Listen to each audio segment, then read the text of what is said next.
Welcome to Golden Tulip, where every stay is a celebration of comfort and style. Discover beautifully designed rooms crafted for your relaxation and peace of mind. Savor delicious, expertly prepared meals at our exceptional restaurants. Relax and socialize at our elegant lounge bar. Refresh yourself at the vibrant pool bar and enjoy a soothing swim in our sparkling pool. Planning something special?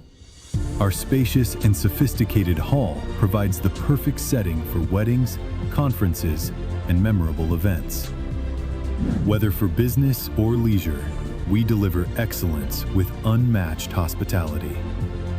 Comfort, class, premium experience. Book today and elevate your hospitality experience. Airport Golden Tulip. Stay golden. Live golden.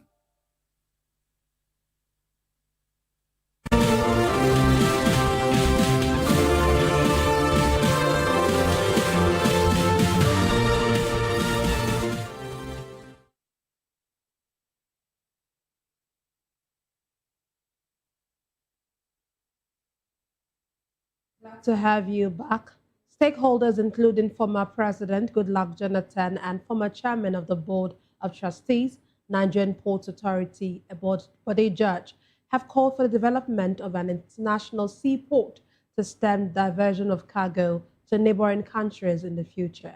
Speaking in Lagos at International Deep Sea Port Forum organized by Maritime Media Limited, they warned the Nigeria's risk of future where its cargoes would have to be transported from neighboring countries if it fails to develop an international seaport urgently. Former President noted that nobody has really investigated why the Nigerian national shipping line went down, adding that while the world was migrating to containerized shipping and deeper draft vessels, Nigeria invested heavily in outdated vessels that were being phased out internationally. He stated that the lessons from the collapse of the NNSL remain relevant, with potential consequences for trade competitiveness and economic growth. On his part, Chairman of the occasion and former Chairman of the NPA Board of Trustees, Bode George, warned against the concentration of port infrastructure in Lagos, stating that what is currently happening at the Strait of Hormuz is a wake-up call.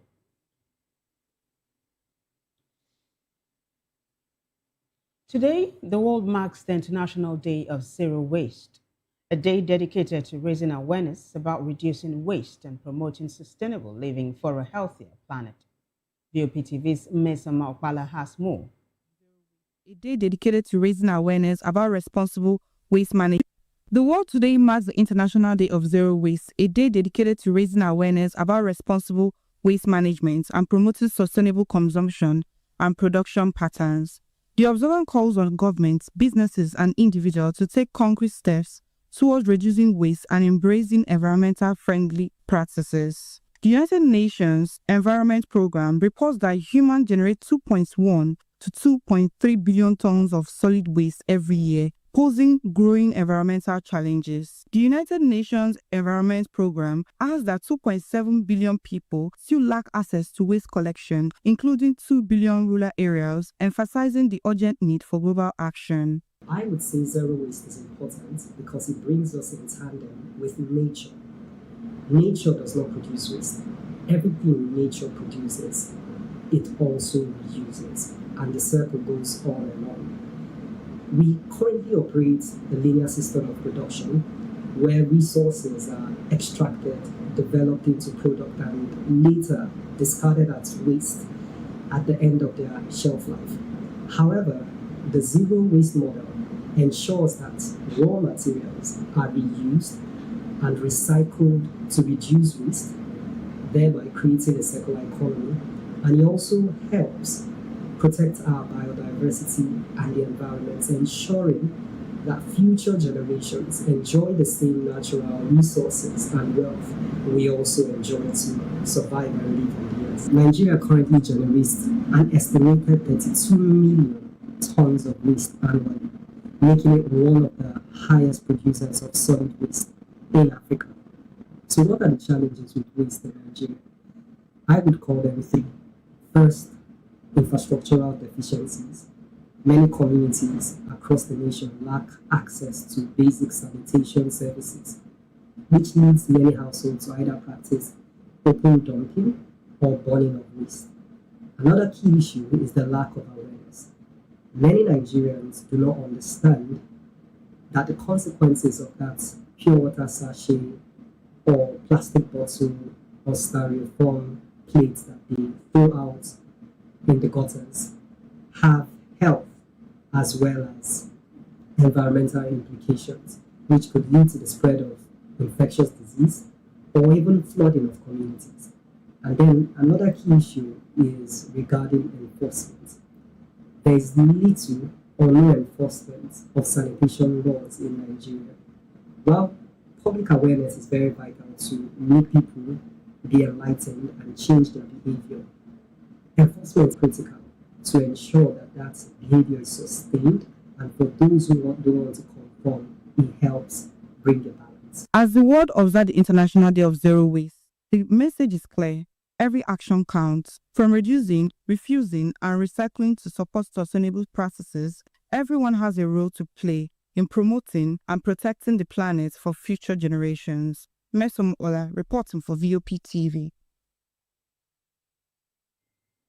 Thank you very much, Mesoma.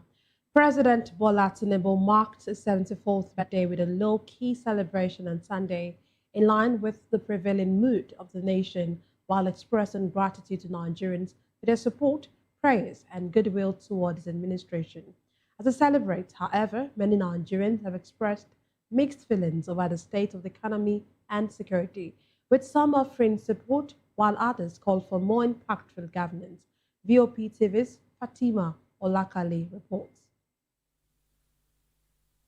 President Bola Ahmed Tinubu marked his 74th birthday on March 29, 2026, with a low-key celebration in line with his tradition and the prevailing mood of the nation. He expressed gratitude to Nigerians for their goodwill prayers and support, describing them as a source of encouragement for his administration. He also paid special tribute to the First Lady, Oluremi Tinubu, and the Vice President, Kashil Shettima, emphasizing the importance of collective effort in achieving governance milestones.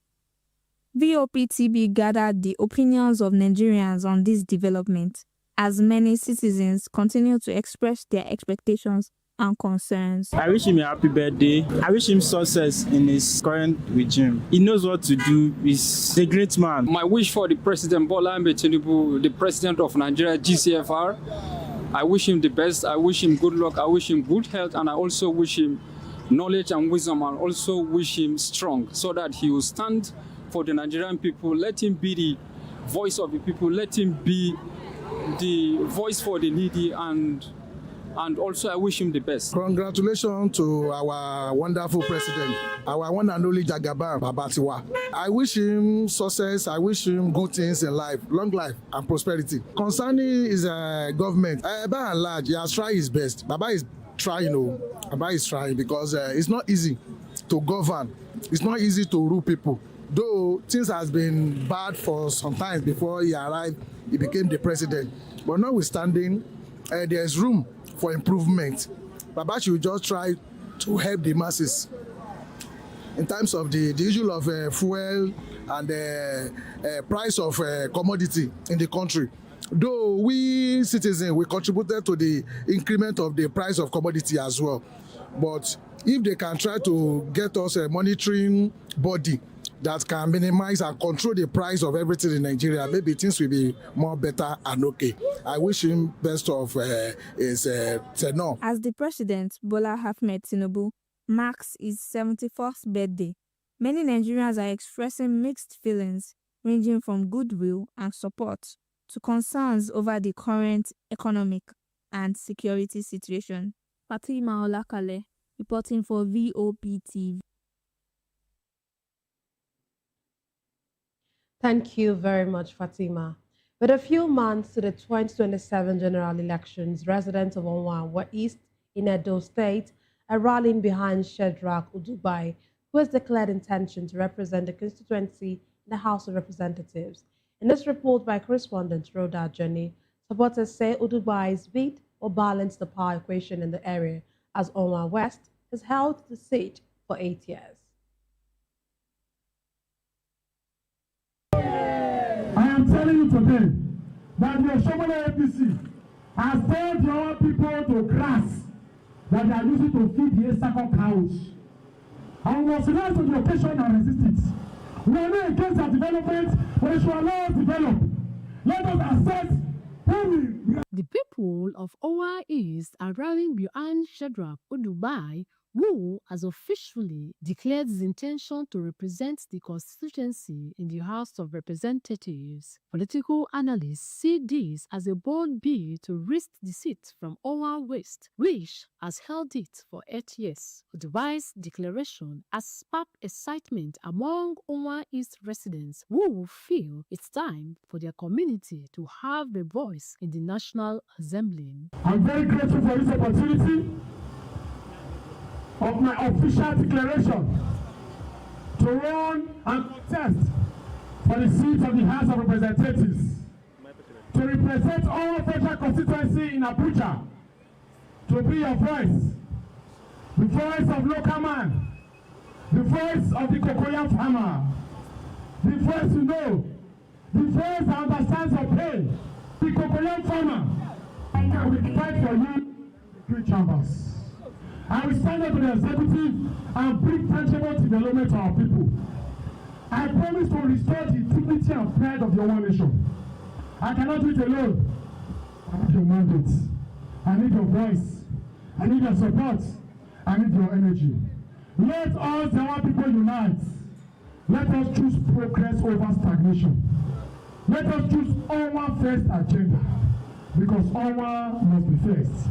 ADC chairman in Owa East, Ambrose Emodi, who received the declaration, praised Udubai's leadership and commitment to local development. It is the turn of Owa East. Simplicity. You don't need to stress it. They just finished 1 term, 2nd term. So the turn of us is Owa East. And Udubai is coming out. I urge you all to give him massive support so that we can challenge who want to destroy the country. And the son that comes to flag up today, we know his quality. Not even here in Iki, not even here in our East local government, in the whole entire Edo state. We should follow what we want. What you have is more than thousands in the bush. As I'm talking to you now, our ancestors are supporting him, our God is supporting him, and every woman that knows how the place of a child is supporting him. As the race heats up, Udubai will face seasoned politicians in the upcoming elections. Rhoda Johnny, VOP TV News. Rhoda, thank you. Staying with Edo State, the Nigeria Police Command has launched activities to mark the National Police Day 2026, beginning with environmental sanitation and a free medical outreach at the Ring Road in Benin City. The initiative, under the theme Community Partnership, Building Trust, aims to strengthen ties between the police and the public while providing residents with essential healthcare services. Our correspondent, Rhoda Johnny, again reports. Edo State's command of the Nigeria Police Force and Directorate of Force Medical Services conducted environmental sanitation and a free medical outreach to mark National Police Day 2026. Held at Ring Road, the activities follow the CST Community Partnership Building Trust. Commissioner of Police Monday Agbonika said the initiative reflects the force's commitment to strengthening community relations. First started with sanitation, where we went to the market and people were surprised that we're helping them to keep their places clean. You know, because the idea is that policing should not just be focused on crime, arresting criminals and prosecuting them in courts. Sometimes we need to come together if we really want to conduct community policing or the community-oriented policing. We need to find out from the communities what their concerns are, what are those things that really bother them, and also show that we have interest in in helping them to solve their problems, whether their problems are crime-related or not. Residents who received free medical checkups and medication expressed their gratitude to the police. I'm here to do body checkup. Actually, they have checked my BP, sugar level. By grace of God, is normal. Then and also check my eye. They look at the drugs that they give to me, and they write the one that I will get for pharmacy. I'm grateful. May God bless the police people that sponsor the program. I feel very good. I think it is a very great one. It's an opportunity that we Nigerians are expecting. And I just got to Ringo and I found out that it's a free medication, free medical blood test, free eye test, free medication as well. So indeed it was a great one. So we see whether they do tests, free tests from our Nigerian police. So we decide we will come. So as we come, they check our BP, they check our sugar level.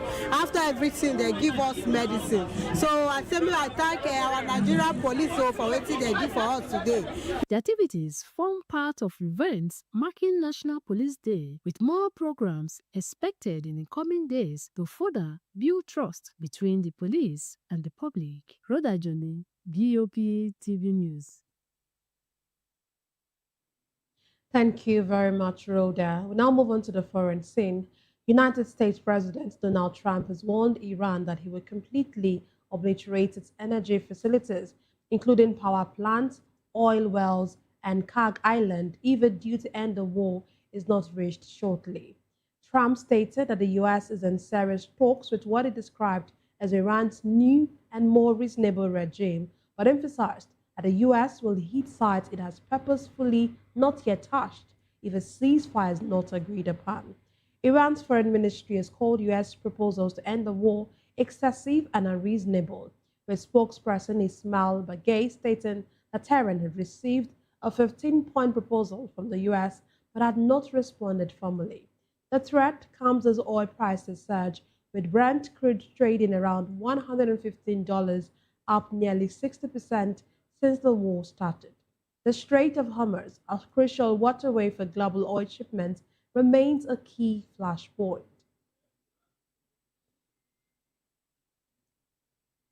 Well, elsewhere, Russia has ordered the British diplomat to leave the country within 2 weeks over allegations of spying, accusing him of providing false information to enter the country and attempting to obtain sensitive economic information.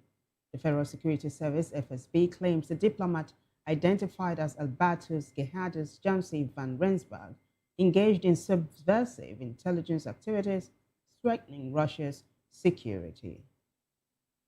The UK Foreign Office has condemned the move as complete nonsense and part of an aggressive and coordinated campaign of harassment against British diplomats. The UK has responded to similar expulsions in the past by revoking Russian diplomats' accreditation. This incident marks the latest in a series of tit-for-tat expulsions between Russia and the UK amidst strained relations over Ukraine and alleged espionage activities.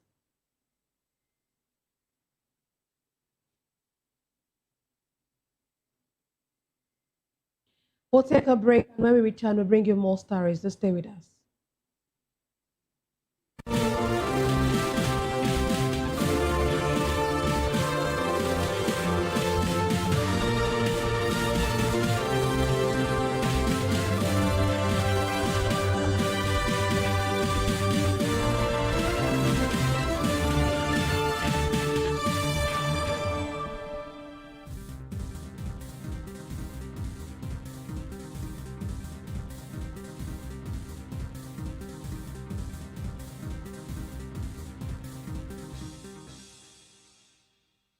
Welcome to Romeo Pizza.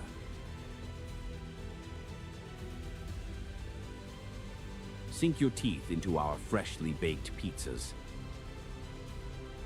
Loaded with rich sauce, melted cheese, and irresistible toppings.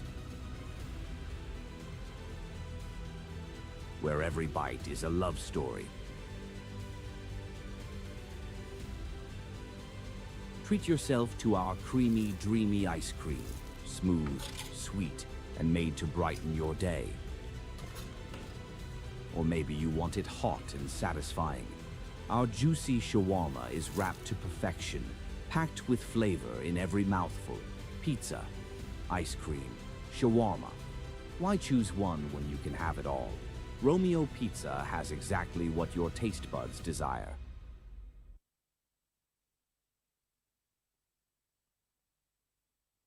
Are you ready for the extraordinary? Something big is happening on your screen.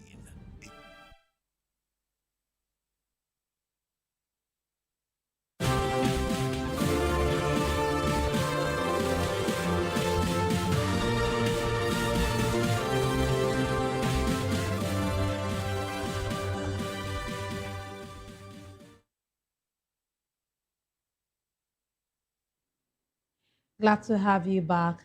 In business, National Bureau of Statistics (NBS) has reported a 51.44% decline in foreign investment inflows into Nigeria's manufacturing sector over the past 2 years. According to the NBS data, capital importation into the manufacturing and production sector fell to $772.45 million in 2025, down from $1.59 billion in 2023, underscoring a weakened investor confidence in Nigeria's real sector in spite of a surge in overall capital importation. The figures also indicate a steady year-on-year decline, with inflows dropping from $1.59 billion in 2023 to $1.43 billion in 2024, before plunging further in 2025. The sector's share of total capital importation equally dropped significantly from a dominant 49.73% in 2023 to 11.58% in 2024, and further to 3.33% in 2025, which analysts describe as a major structural shift in foreign investment patterns. Ironically, the decline contrasts with a surge in total capital importation into the economy, with total inflows rising sharply from $3.91 billion in 2023 to $12.32 billion in 2024, and nearly doubled again to $23.22 billion in 2025. Well, in sports news, Super Eagles goalkeeper Maduka Okoye has been ruled out of Nigeria's international friendly against Jordan after suffering a thigh injury in training. The development was confirmed on Monday by the team's media officer, Promise Efoge, who disclosed that the goalkeeper picked up a thigh knock during preparations for the encounter. Okoye had only recently returned to the national team setup after missing out on the 2025 Africa Cup of Nations. Featured in Nigeria's 2-1 victory over Iran in their opening game of the four-nation invitational tournament, marking a strong comeback between the sticks. His absence now leaves head coach Eric Chell with limited options in goal, with Adebayo Adeleye or Francis Uzor expected to fill up the space. The Eagles are also dealing with other setbacks ahead of the fixture, with Shemi Ajayi ruled out with a knock, while Bruno Onyemachi has left camp following the birth of his first child. Nigeria will take on the Jordan national football team on Tuesday in Antalya, Turkey at 6:30 p.m. Nigerian time. And now to entertainment. The organizers of the African Magic Viewers' Choice Awards, AMVCA, have unveiled the nominees for the event's 12th edition, with Ginger and the Herd emerging the lead contenders with 9 nominations each. The nominations were announced on Sunday during a live broadcast across African Magic channels hosted by award-winning actor Chimezie Imo. Trailing closely behind are To Kill a Monkey, which garnered 8 nominations, and My Father's Shadow with 7. The nominations highlight what organizers describe as a strong year for African film and television, driven by compelling storytelling, technical excellence, and diverse narratives. In the acting category, a mix of established stars and emerging talents earned recognition, with Shola Shobowale nominated in both lead and supporting categories, while actors such as Uzo Arukwe and Lateef Adedimeji also secured multiple nods. Genevieve Ume also earned her first ever nomination for Best Lead Actress, positioning her as one of the standout contenders ahead of the awards night. The awards feature 32 categories, including 18 jury-decided awards, 11 determined by public voting, and 3 special recognition honors.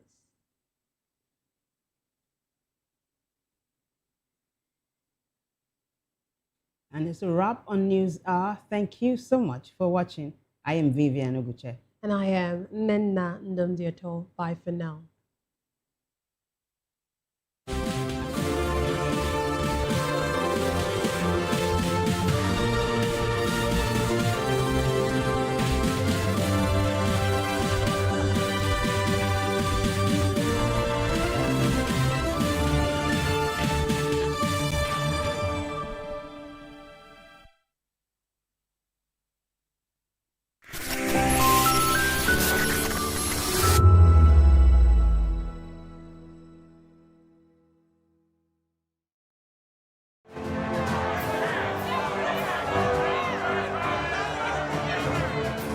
Do you want your voice to be heard? Do you know that you matter in the scheme of things? The People's Voice, the show where ordinary citizens take center stage as we discuss the biggest stories that affect you and I. With you in mind, we facilitate lively discussions, debates, and interviews on the topics that matter most to you and I. From social justice to economic empowerment, education to healthcare, governance, and more. Tackling tough topics and amplifying your voice. Join the conversation and make your voice count.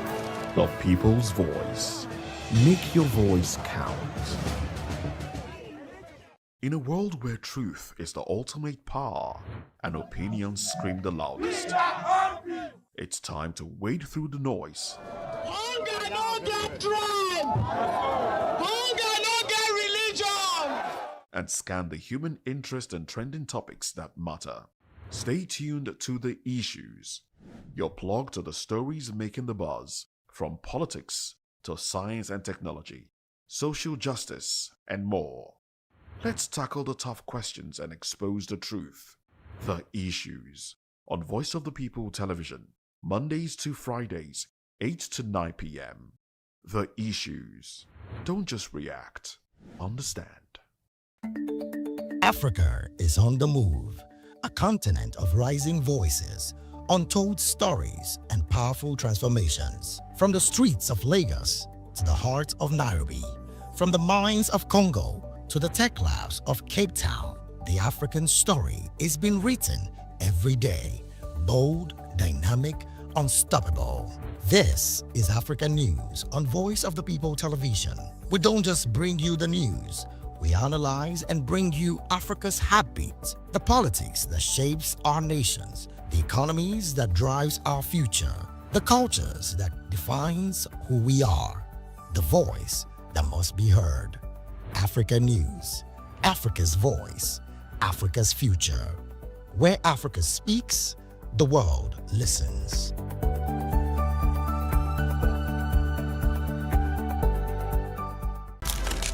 In a world where power shifts with every headline. In a nation full of questions. In a world filled with noise, the truth needs a voice. The policies that shapes our world and the economy that determines our future. Every hour, every day, the grapevine keeps buzzing. And together, we are committed to telling the stories that shape our world because your voice is our focus. Don't forget, our voice matters the most. Let us come together and share our concerns.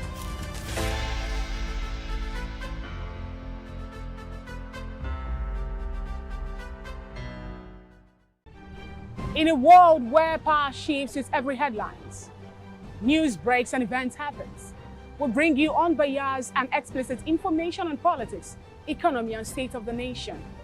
We break down the chaos. Facts, not fluff. Truth, not spin. We discuss not just politics, but a glimpse into the future. Voice of the People Television. Now you have more than a voice. The red carpets, awards, the razzmatazz, music, fashion, interviews, and more. Spotlight on Voice of the People Television. Let's feed you with all the juicy stories in the global entertainment space, bringing you the glitz and glamour, as they hot, Stay tuned to Spotlight, 1 p.m. Monday to Friday. Spotlight on VOP TV. Entertainment like never before.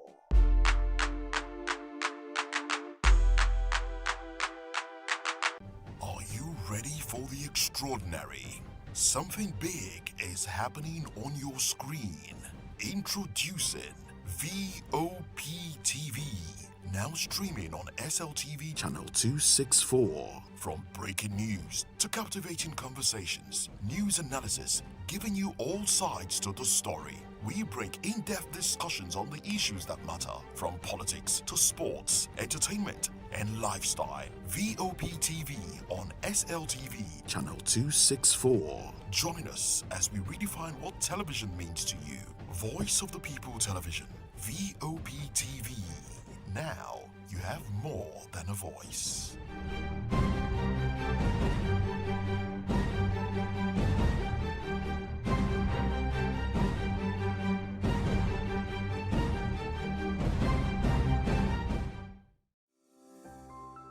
VOP TV. Now you have more than a voice. Now you have more than a voice.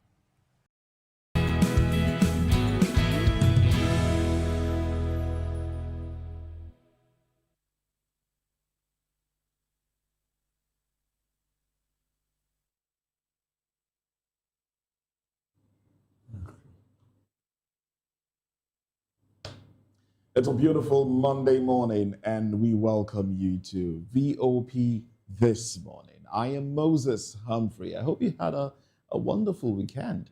Oh, well, let's take you through the lineup for today.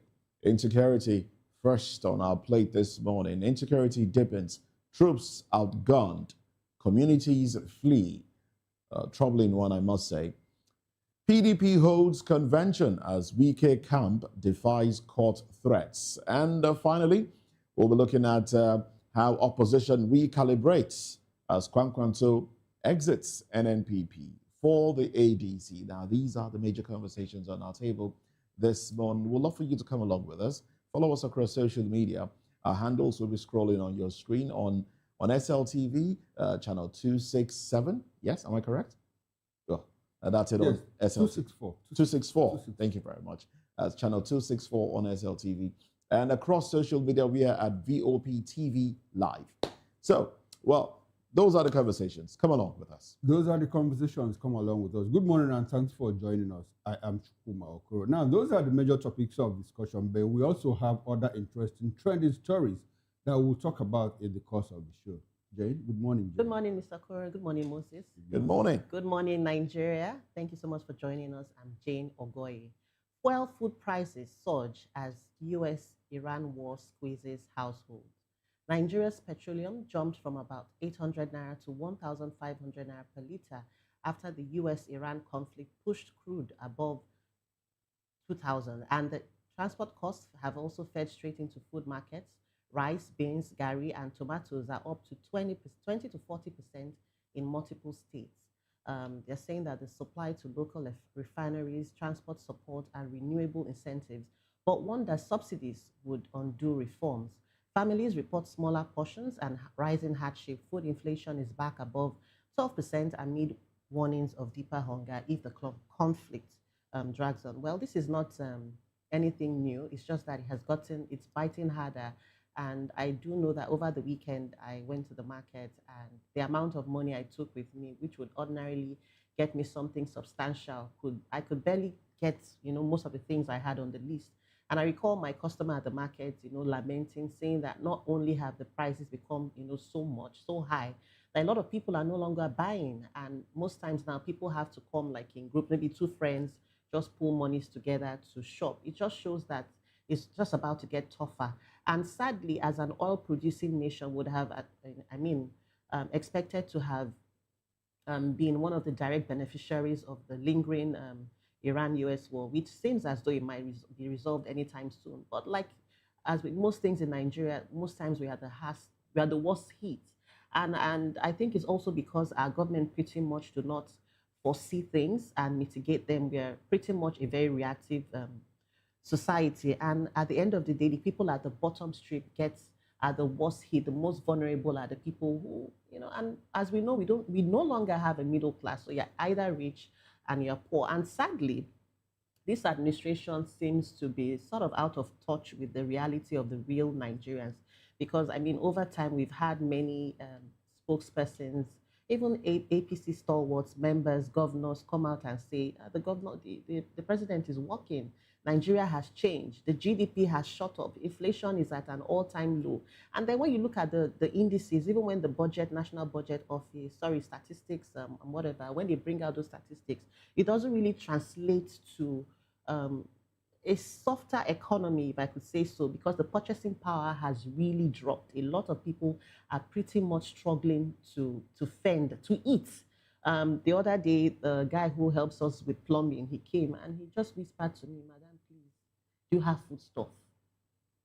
That's just the reality. It's really bad. sad. It's really bad. Really sad. Now, these days, you walk down the street and people walk up to you and say, "Okay, just give me food." Yes. They're selling food here. Just buy for food. Buy me food. I had to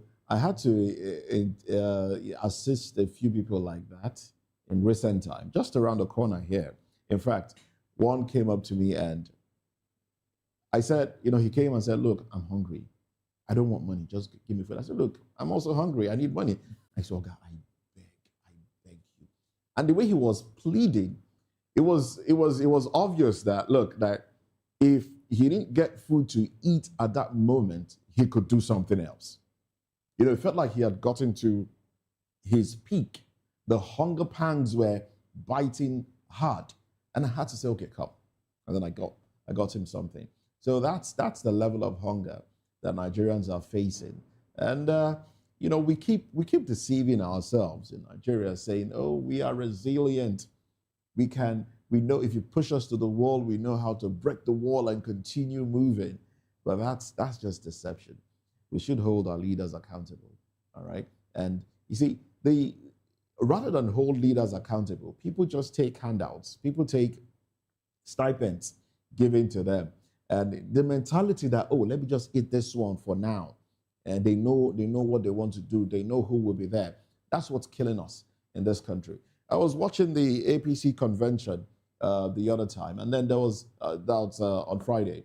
At some point, some women and children were, they lined up to collect 3,000 naira from Musiliu Akinsoya, popularly known as MC Oluomo. He was giving out 3,000 naira, maybe for attending, or maybe it was just being, some sort of largesse or whatever. But you see, the day Nigerians stop expecting and receiving such handouts, that's when they will start holding leaders accountable. I mean, you go to Ghana, and they just concluded in last election in Ghana, Ghanaian politicians wanted to do it the Nigerian way. They brought food. And Ghanaians said, "Look, take your food. Take the food stuff. Take the bags of rice. We don't want it. Give us good governance." All right? And, well, I'm sure they got what they wanted. They voted someone into office. Nigerians should start taking leaders accountable and understand that, yes, you can starve for a bit, and then you will suffer for a while you're holding them accountable. But you can guarantee that if what you're asking for is granted, your children will not suffer what you have suffered. And I think that should be our mindset. That should be our mindset. Unfortunately, that is not. But we will continue doing this work to constantly inform and educate people. When Jane said that she went to the market and she barely could get anything with the amount of money she went on several occasions. My wife has gone to market. It has gotten worse. Yeah, yes, and she comes back and I see her struggling,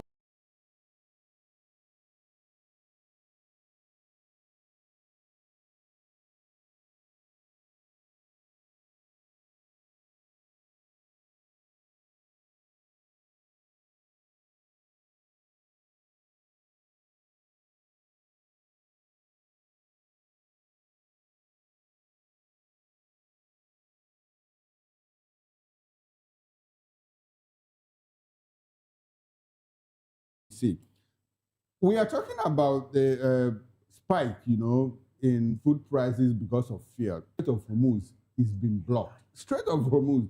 The last time I checked, when we import crude, when Dangote imports crude, preponderance of in fact, a large percentage of the crude that Dangote imports is from the United States of America. And when Nigeria wants to import refined fuel, we import more from Netherlands, from Belgium. When we want to import crude, NNPC, of Nigerians, when we want to import crude, we even buy from Algeria, from Angola, And so we have nothing to do with Strait of Hormuz. The people in government, I don't know. Like Moses said, it behoves on Nigerians, to hold the leaders to account. I mean, it's something that I've said over and over and over and over again. It is very, very painful how people go defending this administration, even in the face of, I'm looking for a particular word. I cannot find superlative to qualify the kind of poverty that people are experiencing and the kind of hunger that people are experiencing. You walk the street. In fact, the average Nigerian you see on the street looks very sick. Yes. Not because they are sick, but because they are hungry. People don't feed well. A lot of people are even speaking. When people walk and they're talking. And they are talking. Yes. People don't feed well. You see, it is reflected in in their appearance and everything. And we hear people say that this government is doing well. Doing well in what sense? Even if you do the numbers don't show you that they are doing well in terms of inflation, in terms of rate of unemployment. NMBS comes out to say, well, we have a high number by June this year or by June next year, you have about 140 million Nigerians that are going to face acute hunger. And since the president came into office, the only thing the president has done is to talk about politics and 2027. And when he tells us the economic policies are making progress, I ask which economic policies are making progress. The only thing he has done since he came into office is to borrow. Between the 2 and 3 years in office, he borrowed more than the 16, in fact, how many years? The 10 years, 10 plus 8 plus 16 of the PDP. The president has borrowed more than all the past administrations put together. And we don't see that reflect in our economy because as at the time PDP left in 2015, our economy was $500 billion worth. But now it's half, 247. We were number 1. Now we are number 4 and still going down. When they tell us that they have brought in $30 billion in foreign direct investment, we don't see those things. You see portfolio investors come here, dump the money, do 1 or 2 things and pull out the money. That is not investment. That is not investment. And so where are the factories? Nigerians are jobless. The few Nigerians that work are even doing online jobs and all of that. And most of them are even doing online jobs from abroad, not even here in Nigeria. The factories are shutting down. If you go to industrial estate, Uregu industrial estate. It's a church haven now. I mean, it's Uregu religious estate now. In most places, if you go to Transamadi, it's the same thing in all parts of the country. The textile industry shut down in Kaduna, in Abatex shut down, Asabatex shut down. Nobody is reviving anything. Talk about the steel complex, so much money put in, and people are there receiving salaries. NNPC, nothing, not even one sector of our economy. We don't have power. Nigerians are crying. Minister is apologizing. Nigerians are saying we don't need the apology. We need electricity and all of that. And people converge in Abuja to say, Mr. President, you have done well. Go ahead, 2031. Some people are even saying Tinubu 2035. My goodness. I'm telling you, that is what we see. And so when people support this, unfortunately, we don't have an ID card, with which is written, I'm supporting Tinubu. When you go there, you need to buy fuel or to buy something in the market. We might see it happen. That's a beautiful idea you've just sold. No, I don't know how it's going to happen. It's but the way we are traveling, it might just happen. It might just happen. happen. If you get an ID card that, renewed hope agenda, you might or a badge. Get something cheaper. You might get something cheaper. So let's see how it goes. It's quite unfortunate. Very unfortunate. Very unfortunate. There was something, Moses, there was something you said, sorry, before you move to the next topic, where you said you just wish Nigerians could hold their leaders accountable and refuse all this rice, the politicking. And I'm like, it can't happen. You know why? And a hungry man is like the worst or the least person you can preach, what's the word? You can preach forthrightness, anti-corruption too, because he's hungry. The average man, if short, a lot of people right now are actually, the hunger should be a motivation. I don't think, but in Nigeria, it's belefest. Which is bad. So I don't know how we can, correct that notion and have like a complete overhaul of our mindsets. I think our problem is our fault lines. It's just our what? Fault lines. Okay. When it comes to the issue of hunger, I don't think it has anything to do with our fault lines. You know why? Because even hungry people that come from the southwest are still supporting the president. And when you say the president is not doing well, instead of saying he's not doing well, they ask you, what did Buhari do? Should that be the answer? It shouldn't be. So it's a case of the lesser evil. Yes. Oh wow. Oh well. Let's move on. It's a lot to take in, and we sit here, we talk about this things because we want a better Nigeria. But some people sit over there on the other side and say, oh, these ones, they're speaking like this because, of one reason or the other. But let's not forget, if Nigeria becomes better today, it will be better for all of us. And that's exactly what we are preaching. We're seeking, we are demanding good governance. It's not about who is in office. It's about good governance. That's what we are asking for. And I do hope that I get to see it in my lifetime. Amen. In Nigeria. Oh, well, moving on to another conversation. Now, Lagos police said a female officer's thorough stop and search in Festac, widely shared on X and filmed by the woman involved, was lawful under the Police Act 2020. Now, the command stressed that female suspects must be searched by female officers and urged public cooperation, adding that people sometimes hide items in wigs and clothing. The officer asked the woman not to film her. Now, a recent federal high court ruling in Warri says citizens have the right to record police in public so long as they don't obstruct the police duties. The force also reminded officers to wear name tags during such operations. Yes, there you have the video on the screen. I saw this video over the weekend. She searched the lady's pockets, bag, and I think where things went a little bit off was when she asked her to take off her wig, And look, it is the right of the police to search if they are to prevent, if there's a crime, committed in the area and you're looking to prevent something. Now, what you want to have to take the Police Act 2020. I think one of the sections there, I think section 54 or thereabout, speaks to protecting the dignity of a person. All right, and it also speaks to giving reasonable cause for such searches. If you want to search, in as much as you have a right to search to prevent a crime, if there has been one committed, or people hide things in areas like wigs and underwears and the rest of them, drugs, weapons, blades, and the rest of them, and you want to prevent, the occurrence of a crime, and you want to search, it will do us a lot of good if we communicated a lot better. If you stop an individual, I know this is how it's done in other crimes. You stop, you say, look, there's been a crime committed in this area. We're looking for, someone or whoever might have assisted them in committing this crime. Madam, please, can you step aside? And then you start to search. Now, the person knows that there was a crime committed, and they would want to prove that they don't have a hand in it. But you just stop people and start to search them. The other day, I spoke about how a young man was searched. He was searched all the way to his underwear. The police actually put his hands in the man's pants. He's searching. And I'm asking, what are you looking for? What are you looking for?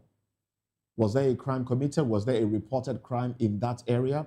And then you're searching the person and you're asking the person to put off their camera. Meanwhile, the man standing beside her was also recording. You can see the man. He's also recording. He has his own phone recording the young lady, and you're asking the young lady to delete her own video. I don't understand it. You can actually search her wig, search the hair, without having her take off the wig. You can feel it, you can frisk it. And then if there's any lump there, any bump or something, you can remove it. But don't ask her to take her wig. I think in as much as the police want to insist on their rights, but they should also educate their own officers. And let them know that, look, some of these things done in excess can cause problem. Touching her all the way to her bra there. This is demeaning. This is demeaning. It's demeaning. Because if the lady is recording, the other man too is recording. The policeman is recording. Okay. Probably the policeman is recording just to ensure that for evidence, in case the other video is doctored and all of that, and said, look, this is what I did too. The police is a very They should have body cams instead of doing this. They should have body cams. Okay. That feeds back to the station. The police, right? Yes, the police. I like that. Nigerian police. You live in the US. He's a patriotic, futuristic Nigerian. No, the fact is that the police is a very powerful institution. And I understand why they try to prevent crime and all of that. If a crime has been committed, within an area, and the police is doing stop and search, the police doesn't owe you any duty to tell you that a crime has been committed and that they are doing. In Nigeria, they don't owe you. No, they don't owe you. But outside, the clients, even. they tell you. They tell you. No, they don't even. They do actually. They don't have to. You know why? Because it's intelligence too. What if they tell you? And I'm not sure they do, because they do. What if they tell I can tell you categorically that they do. They tell you, there's been a breaking in somewhere. There's been a breaking in around here, and we're searching the area. Okay. And they start to search. Okay, now let me tell you why it is wrong for them to even tell you. Assuming you were a part of that break-in and you were part of a gang, and they tell you, they give you out information. So they give you. You can also knowledge. tell gang members, look, stay away from this area. There's also, the thing is already out in the public knowledge. So the police necessarily don't owe you a duty to tell you. But they should act responsibly. What the Nigerian police is saying is that, well, it's a female officer that also freaks the female officer. I don't have a problem with that. If you want to go into her underpants, you do that in an enclosure. Now, that said, the police that is doing all of this in Festac, this same police do not have the temerity to search the average, what we call Okada, cyclist, the average cyclist in that same Festac, because he's probably carrying a bayonet. He's probably a northerner, Hausa or Fulani. I was going to say that too, yes. They don't have the temerity to stop them and search them. They flout the traffic rules. They run riot anyhow. In fact, they have become a nuisance and a lot in that Festac, that same Festac that they are frisking this young woman. They don't have the temerity, the audacity, the effrontery to search cyclists because they are northerners. So what does that tell you? So it's very selective. It's very selective. I go back to our fault lines, probably because, well, the DPO might be a northerner or area commander and all of that. So, and that is why they are kicking against the issue of state policing, because they know that if it gets to the to the level of state policing, I mean, you will not get somebody from Sokoto to come be commissioner here or even assistant commissioner of police. And because crimes are divided, layered, state crime, federal crimes, and all of that, if you commit a local crime that has to do with state police, you go in for it. Unlike cases where we see a bandit was arrested, some parts of Edo State, taken to the police station, and before people came back in the morning, he was let go and all of that. And in Ibadan as well. I mean, in places like that. So it's a whole lot. Nigeria needs some kind of re-engineering, rejigging, and we have so many things to fix to make Nigeria a good place for all of us. I agree with you. And with the police force, they said there's no longer a force, it's the police. With the Nigerian police, it's still a force. It's still a force, but they said we should stop calling them force. No, but there's no part of the world where police do not apply force. Okay, no, I mean they said we should stop calling them force. I know the name tag. We should just call them the police. This video just... Police force. NPF. Nigerian Police Force. I think this video is just a stark reminder of how much Nigerians hate the police. So even before the police approaches you, you already have a mindset. And I've seen female police women relate with females, Nigerian females, and I see that there's a bit of I'm bigger than you, I'm stronger, because you wear uniform, all those kind of things. So already there's this bias. And then when the lady comes, it's like, oh, because you wear wig, because I didn't wear uniform. So even the police need that. They need to boost the morale. I don't know. Is it the morale, the mindset? The image. The image, because most of them also have that low self-esteem. But Nigerians also have We have our own. We have our own for body. Multi-layered problem. This thing you said just reminded me of a video where a policeman stopped a bus moving people from, I think, somewhere in Delta to Lagos. And he searched one of the young men in the bus and you're like, how did you get the money to buy this phone? I have worked 11 years. I don't even get money to buy this kind of phone. I remember that video. Come downstairs, come down. Yes. And all of that.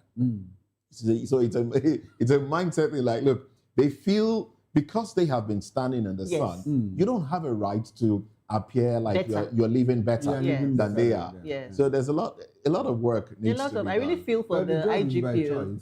If you don't by choice, really. Man, you can leave. Oh, well, let's run to the papers now. Let's look at the headlines. We have Nigerian Tribune. Go to the window headlines here. Poultry farmers lament egg scarcity. Price hike over chicks shortage. Price of eggs about to go up. That's what it means. Middle East crisis. Huge energy cost may stall manufacturing. 3.1% growth projection. And then the riders there, CPPE puts annual spend on petrol generators at 10 trillion naira, 3.7 trillion naira. Crisis bad for business, LCCI says 57 million liters of fuel consumption, more than domestic refining capacity. And Lamido, Saraki, McAfee, Moro attend Abuja PDP convention. Dan Kwembo, Natasha, others in attendance. Makinde, Bala, Oyinlola, George, Arakbaja, stay away. INEX attendance proof PDP is alive. So Saraki. Return our mandate, Wike tells governors, other PDP defectors. This is a joke. Big joke. This is a joke. Tinubu unveils fund for fallen wounded troops, donates salaries. Gasoline fumes may harm male fertility. There you go. Obi Kwankwanso to battle Atiku for ADC ticket. Obi Kwankwanso to battle Atiku for ADC ticket. Ex-Kano governor resigns from NNPP, joins ADC today. Mark-led party denies running mate slot concession to him. All right, there you have it. Those are the headlines. Nigerian Tribune. Let's move on to another. Let's move on to the Guardian newspaper. ADC settles for consensus as PDP scouts for presidential candidates. Palm Sunday, Pope sues for global peace as CAN seeks relief for Nigerians. Header, CSOs demand full disclosure of OPL 245 deal. Serap flays IBAS over alleged 302 billion naira FAC expenditure in Rivers.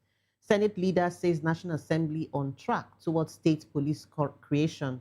Terrorists are not prodigal sons, says Bishop, as COAS orders relentless onslaughts. Still in the, I think that's all. That's all. Okay, let's quickly run through the Sun newspaper. By the way, our president just turned 74. Moses, are you? Oh, yes, he did on yesterday. Saturday. On Saturday, our president just turned 24. And we have some of the newspapers, Okay, still congratulating Tantina and all of that. Tantita and all of that. Oh, happy birthday to you, Mr. President, at 74. Quite interesting. While APC governors consolidate grip on party machinery, I'll take that again for clarity. APC governors consolidate grip on party machinery. Party may settle for consensus arrangements at next month's primaries. That's coming from the Sun newspaper.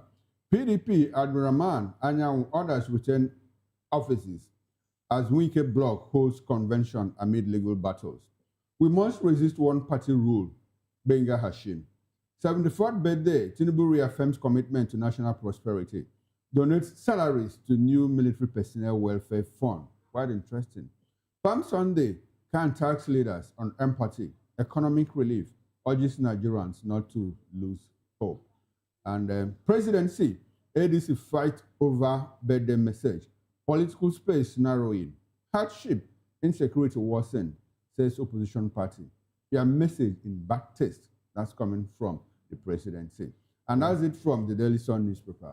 All right, there you have it. And those are the headlines for today. But we'll go deeper at 10 o'clock during newspaper review. Now let's get into the conversation proper. The very first on our table, but on insecurity. Well, insecurity deepens. Troops outgunned. Communities flee. Who is saying this and what can be done? We'll get into all of that after this break.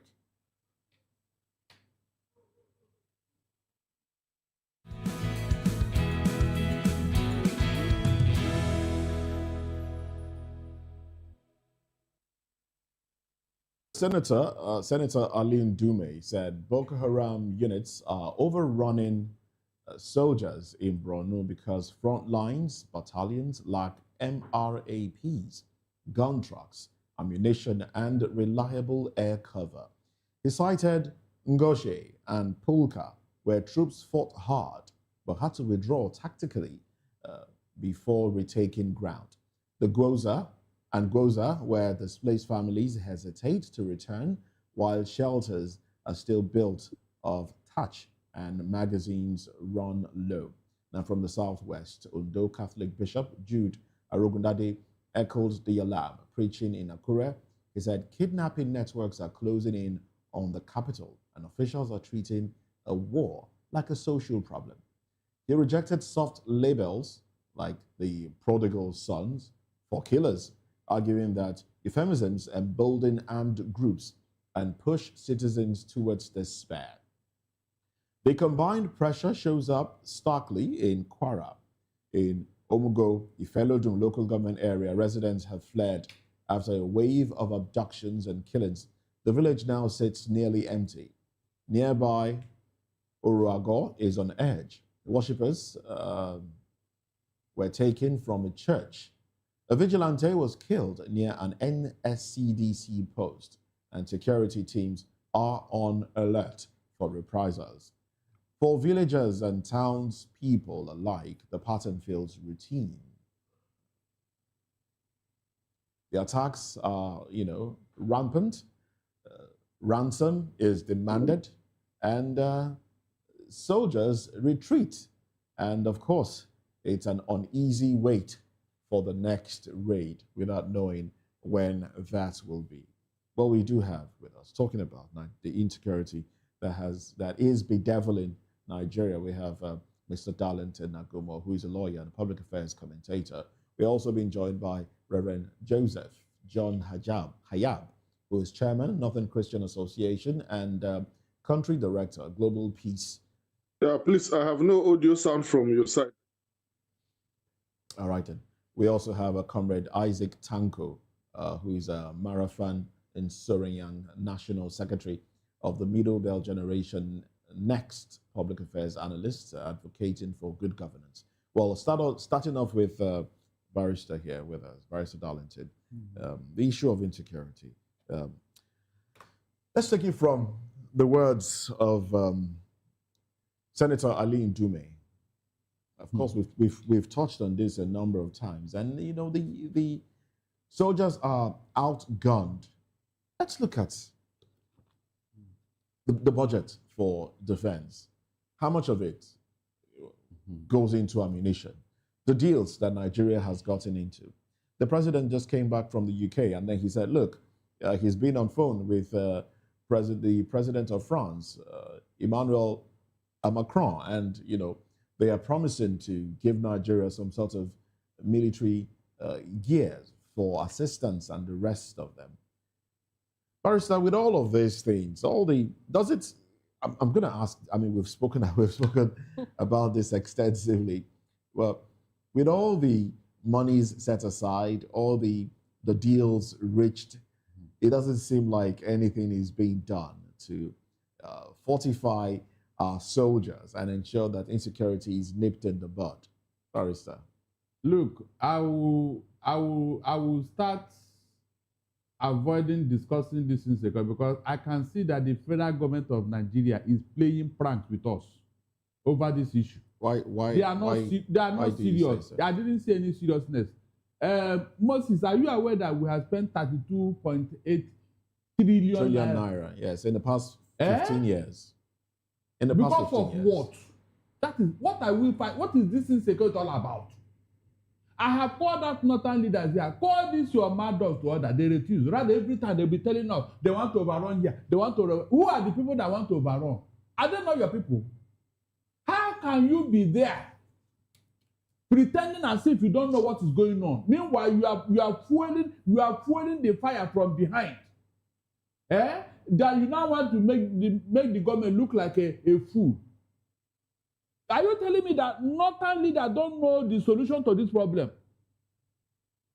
Moses, the Constitution said that the president can declare state of emergency in a place where law and order have broken down, in a state of insecurity. Why haven't Tinubu declared state of emergency in the north? Please tell me. But when Wike was quarreling with Mubarak, he declared state of emergency. Please, can you juxtapose the two events and tell me whether these guys are serious? Well, he did declare a state of emergency on insecurity. How do you react to that? You don't think that's something that's declare it in the states, the states that are the states that are the hotbed. Okay, he should declare state of emergency. There in was those a time states. last year when the North asked Tinubu to declare state of emergency in the region. I was thinking that Tinubu would take that opportunity, but he never did. I was surprised. What is going on in the North today and what happened in River before state of emergency was declared? Please, which one is worse? Tell me, which one is worse?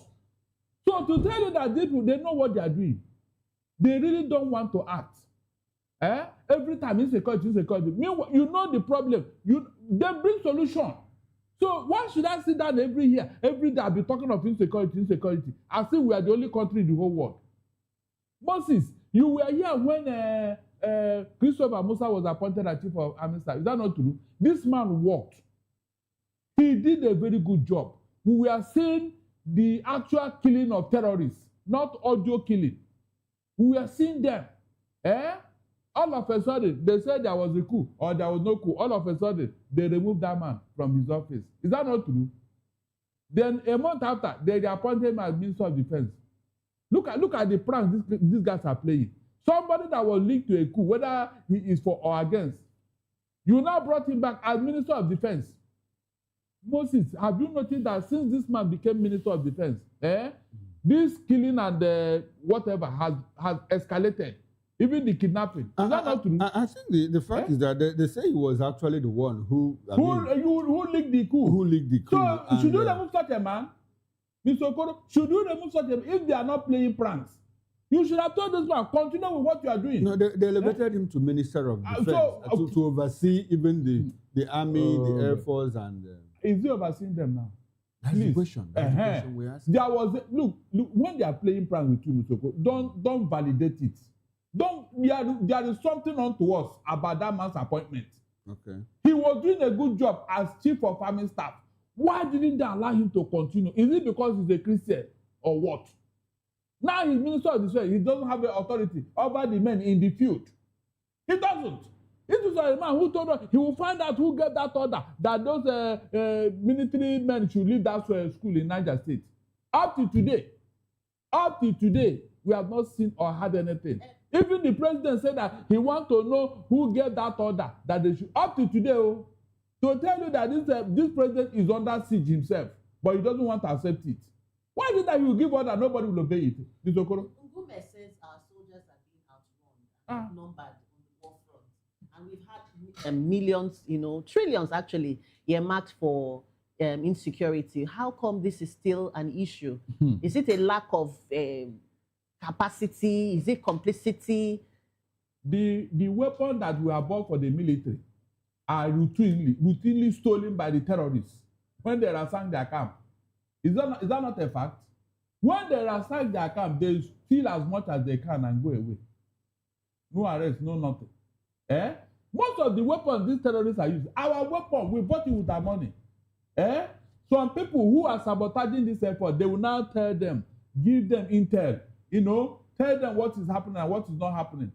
Then they will target the military bar where these things are and then go and ransack it.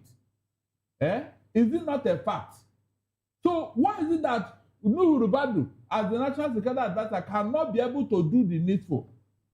Cannot be able to do the needful every time. Insecurity, they terrorize this place. They do this. All right. As if we don't know what we are doing. All right. Thank you, Mr. Agomo. Let's quickly run to one of our virtual guests, Reverend Joseph Hayab, who is the chairman of Northern Christian Association. And okay, I understand that we have not been able to establish connections with our virtual guests. So let's stay here in the studio.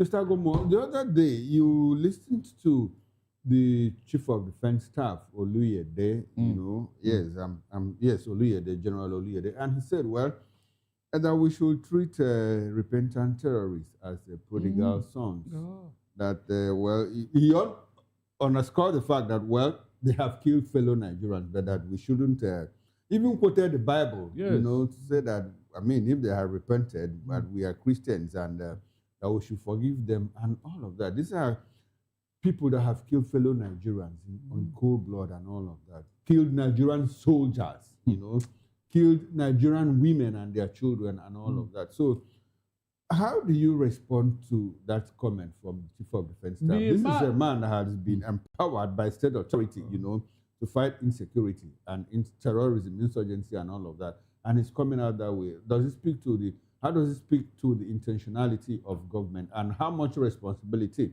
should he take for his comments? The man was speaking out of tune with reality. He doesn't know what he's saying. That the prodigal son he mentioned, let him go and read the story very well. The prodigal son got into a quagmire. He now realized that his father is at home and the father is rich, so he had to go back to his father and beg for forgiveness. That was the actual story of these particular terrorists. They were overpowered. They were overpowered and they were taken in by our soldiers. That was what happened. So instead of you now to punish them appropriately, you are telling me of the prodigal son. Didn't Oloyede know that the Bible said you should not suffer a witch to live? He didn't hear that one, Abi. Didn't Oloyede hear that we are not fighting against principalities and powers, but against rulers of darkness and spiritual wickedness in high places? Didn't he know that one? You didn't hear that one on the Bible, Abi? So when they make this analogy, I get confused because they are not getting it right. These guys were overpowered in the battlefield. You should get them in and then treat them. Not telling me that they didn't repent because they didn't come back on their own. That is the difference here. And people should tell them when they talk like this, they should not talk to me, because I'm not ready to listen to this type of talk. You overpower people in the battle, your enemy, who have killed your soldiers, and you are telling me that they repented. No, they did not repent. Okay, all right, Mr. Gomo, before Tinubu became president, you know, he pledged to, one of his campaign promises was that he's going to fight insecurity. Now, since he came into office, the first time, in fact, within the first 3 months that he got into office, he went to France, you know, and they signed a memorandum of understanding. At that point, France agreed to help us with, you know, to fight military collaboration, security collaboration, which was reiterated last week when he said, or after Saturday, the other week, he said he spoke extensively with Emmanuel Macron, and France has agreed, you know, to give us military equipment. We have a working collaboration with United States of America. Their soldiers are here. Even Turkey has agreed to send us equipment and intelligence and all of that. In all of this, and we keep getting more attacked, we are attacked more and more by the insurgents.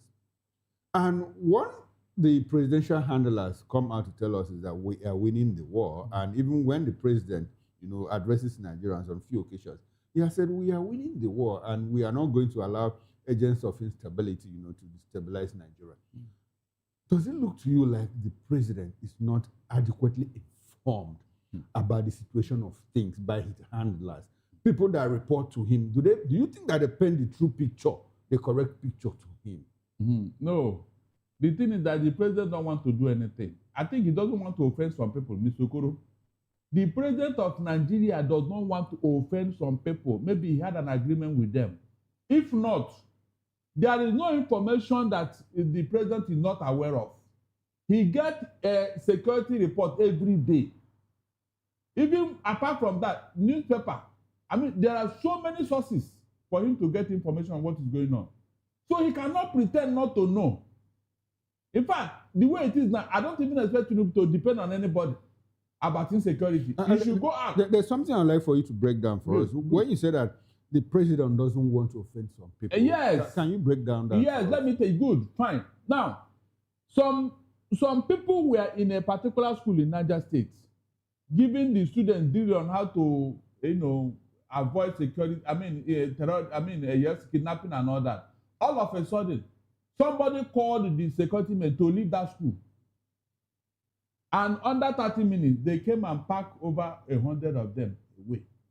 The president of Nigeria said that he wants to know who made that call.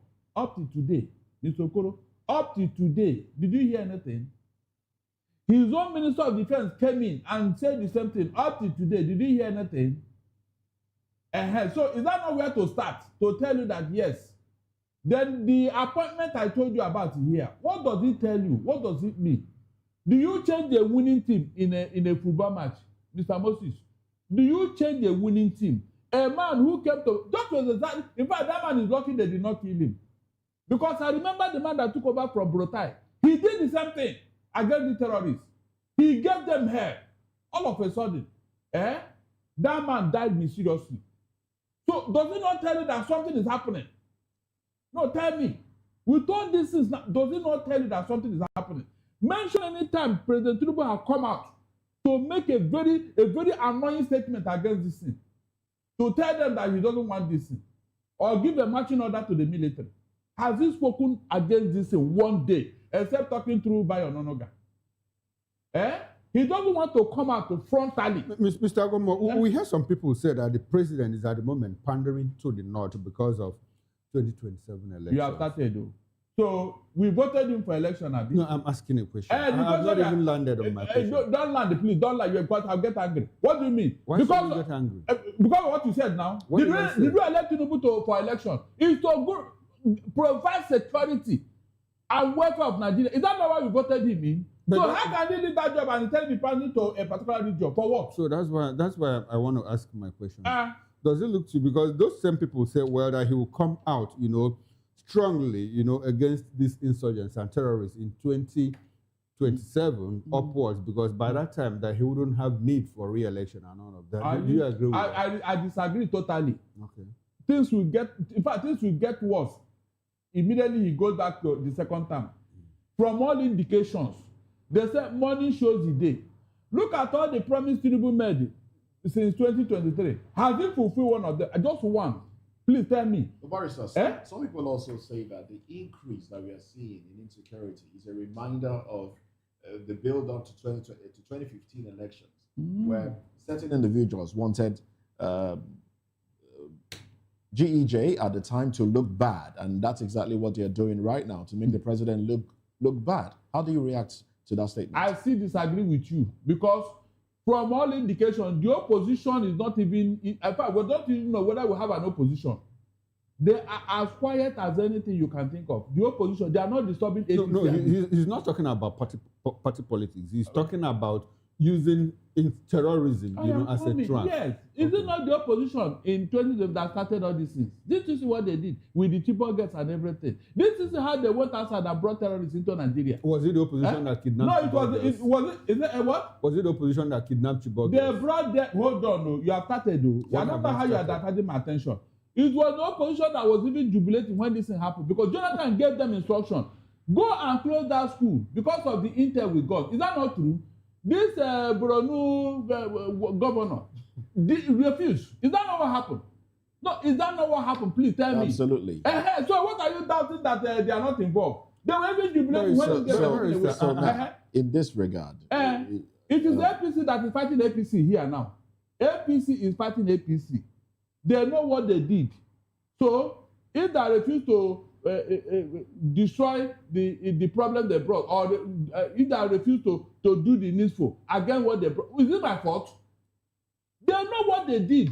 Why have they not prosecuted all these people that brought this problem? Ask yourself that question. Was it PDP people? No, tell me, if it were PDP people, I'm sure all of them would have been in jail by now. But the APC, because they know what they did, they cannot open their mouth to confront them. So it is APC problem. They cannot deny it. That is the truth. So telling me because of 20 is a lie. In 20 they will not do anything. Look at it yourself. They gave them a list from Dubai. Up to today, they've not even opened that book. They've not opened it, not to talk of prosecution. How do you justify all these things? Shegumi is there making provocative statements all over the place. Nobody has read him for one day. So at this point, really, Barrister, because week in, week out, day in, day out, we discuss the same thing, because we are pretty much confronted with the same issue. At this point, where do we move from here? What's the way out? Because at this point, it seems as though Nigerians need to maybe defend themselves. I don't know. What's the way out? No, if you want to defend yourself, Jen, you will not come to work. everywhere be that militarized. Everybody will not arm himself. And there may be collateral damage. We don't want that. Okay. The solution is to declare state of emergency in that particular northeast. Start from there. By the time you clear there, you now go to northwest. Declare state of emergency and clear there. Is that not the solution to a problem? No, tell me. But Moses just told you that the president at some point declared state of emergency nationwide on insecurity. God, what are you talking about? Is that a talk or what? What do you mean by you nationwide? didn't hear that? We are what? Do you know what is state of emergency nationwide, including the southwest? On insecurity, but the president did. Hold on. That is not how to go. You see why I tell you that people are playing pranks on you. Please, is the whole nation under this siege in the northeast? Tell me, you go to where the problem is, sort it out. Is there any part of this country that is not? It's worse there. When you clear there, they say if you take care of the penny, the pound will take care of itself. You go to where this thing is hot. Deal with them there. By the time you clear them, then any other place, you go there.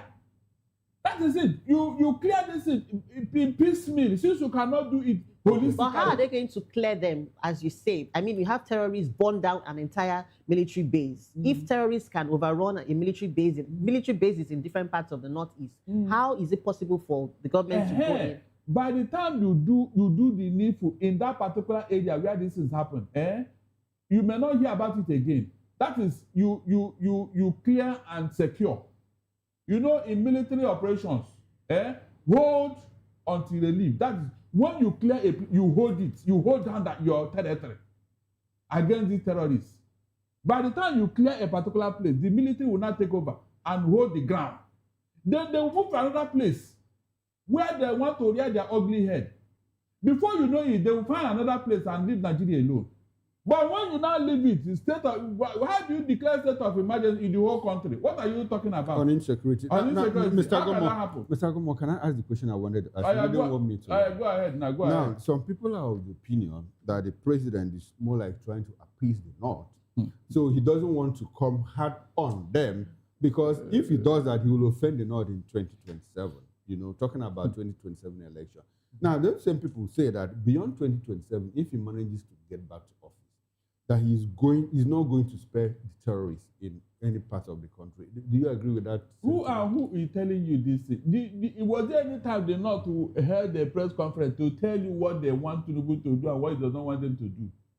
No, tell me. All this is a rumor from one person, maybe in Dumabi or whoever. That is not the solution to the problem. No, but does it look like that is what is happening? It can never happen. I told you it will get worse by 2027. It will get worse. I don't even know whether they will give Tinubu a breathing space. Okay, so you reduce what is happening to the president's inability. Yes, exactly. Do you touch a hot iron? Have you seen any fly that went to go and perch on a hot iron? Please tell me. When an iron is hot, can any fly perch on it? Because they've seen this president as a very weak man. The president is a weak man? He's a weak man, seriously. He's a weak man. And I challenge you to tell me otherwise. The president is a weak man with 32 governors in his kitty? What are you talking about? So when you use money to buy it, is that what you call whatever? What else? I mean, he has the National Assembly. His party is majority in the National Assembly. Please leave that thing. We know that money is talking here. Your own personality, your own charisma, your own oratory is what can push people to your own. Jonathan had all the money. What did he do? Which all the money? Under Jonathan, we never look for 210 trillion naira. We never look for it. We never look for 210 trillion under PDP. Let them bring that money, or whoever, let them bring it out. They will now know that we have a level. When we started looking for the money, the president wasn't in office. It's true talk. Is it not his party? Okay. He was not an operative, he was just a national leader. And he said as national leader that he didn't even have power to rein in anybody. Good. How come he has not investigated that matter? Have you asked yourself that question? No, there's an audit ongoing. On what? Yes. On what? There's an ongoing audit. From who? By the NMP. The only time I will take insurance if he asks EFCC to go after that money. Yes, EFCC will give us an objective report on it. Not this one that National Assembly are doing. What are you telling me? All of a sudden, the National Assembly are now investigating fraud, Abi. National Assembly. What is EFCC there for? Let them ask EFCC, go and find out who took that money from NMPCL. I will now know that, yes, something is being done here.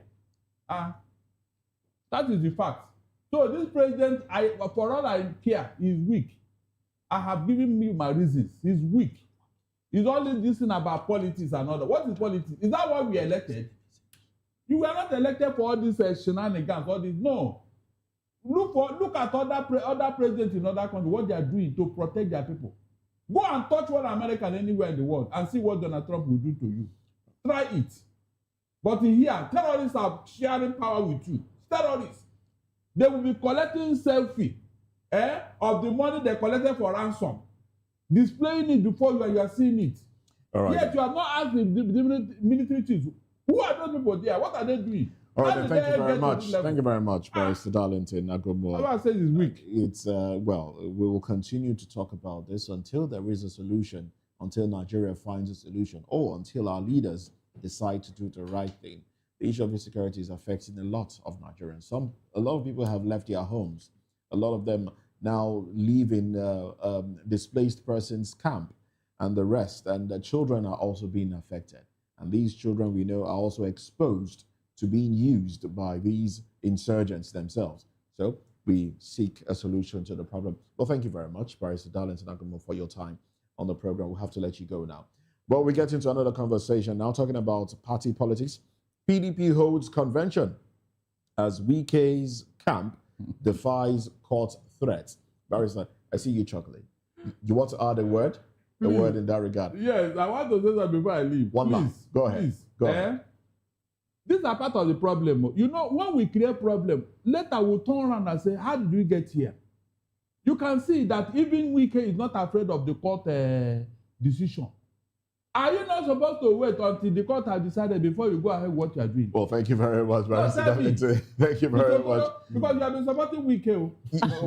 But Barrister, before you leave, before you put me in that pigeonhole, I want to tell you that Wike also went to court, got an order stopping the convention of November 15 and 16, where the other party, Turaki led, still went ahead. Went ahead. Okay. Well, we'll talk about this. We'll get into all of this. So it's not about me. I would have broken it down for you. Well, thank you very much, Barrister Darlington. Join us again after this break. We'll get into this conversation. Stay with us.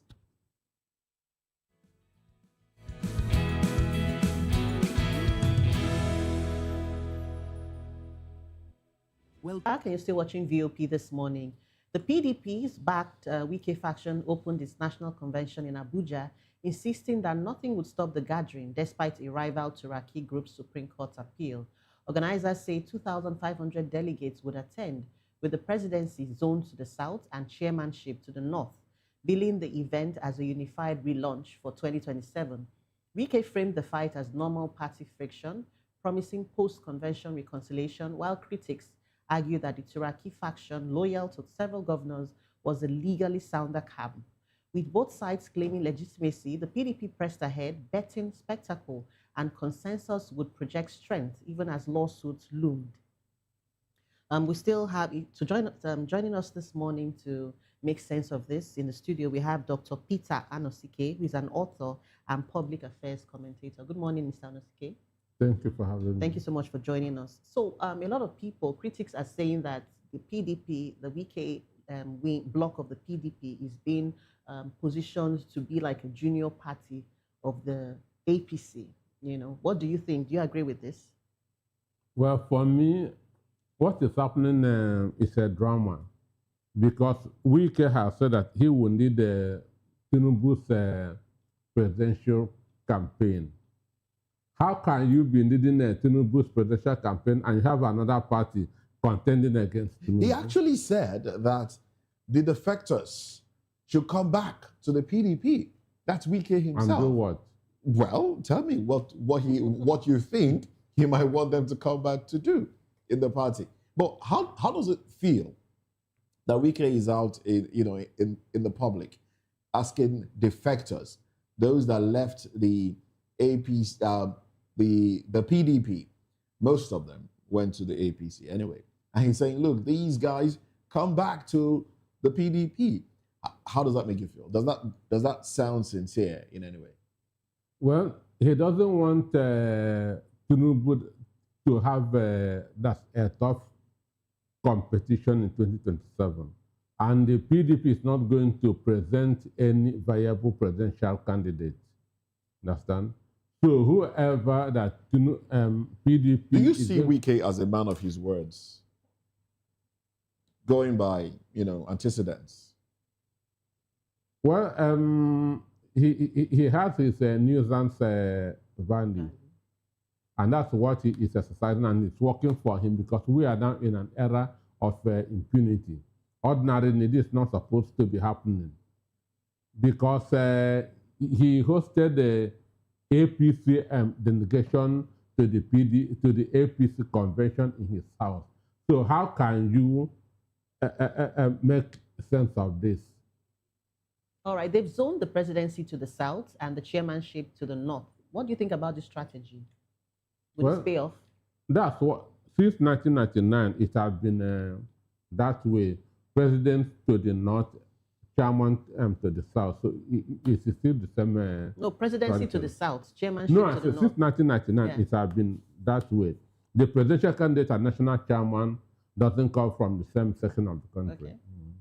So, but for me, PDP is not going to present any candidate, presidential candidate in 2027. But at some point, we had, I think part of the problems when Wike fell out with Atiku Abubakar and so was because at that time, Atiku was presidential candidate from the north, who was national chairman. Then Ilyasu Damagum, national chairman from the north. What changed? No, let's get this story. Secondus was the national chairman from Rivers State. Okay. Wike worked to remove him. And put so that he can contest, so that he himself can contest. To put Iyochiayi so that himself can contest. Sure.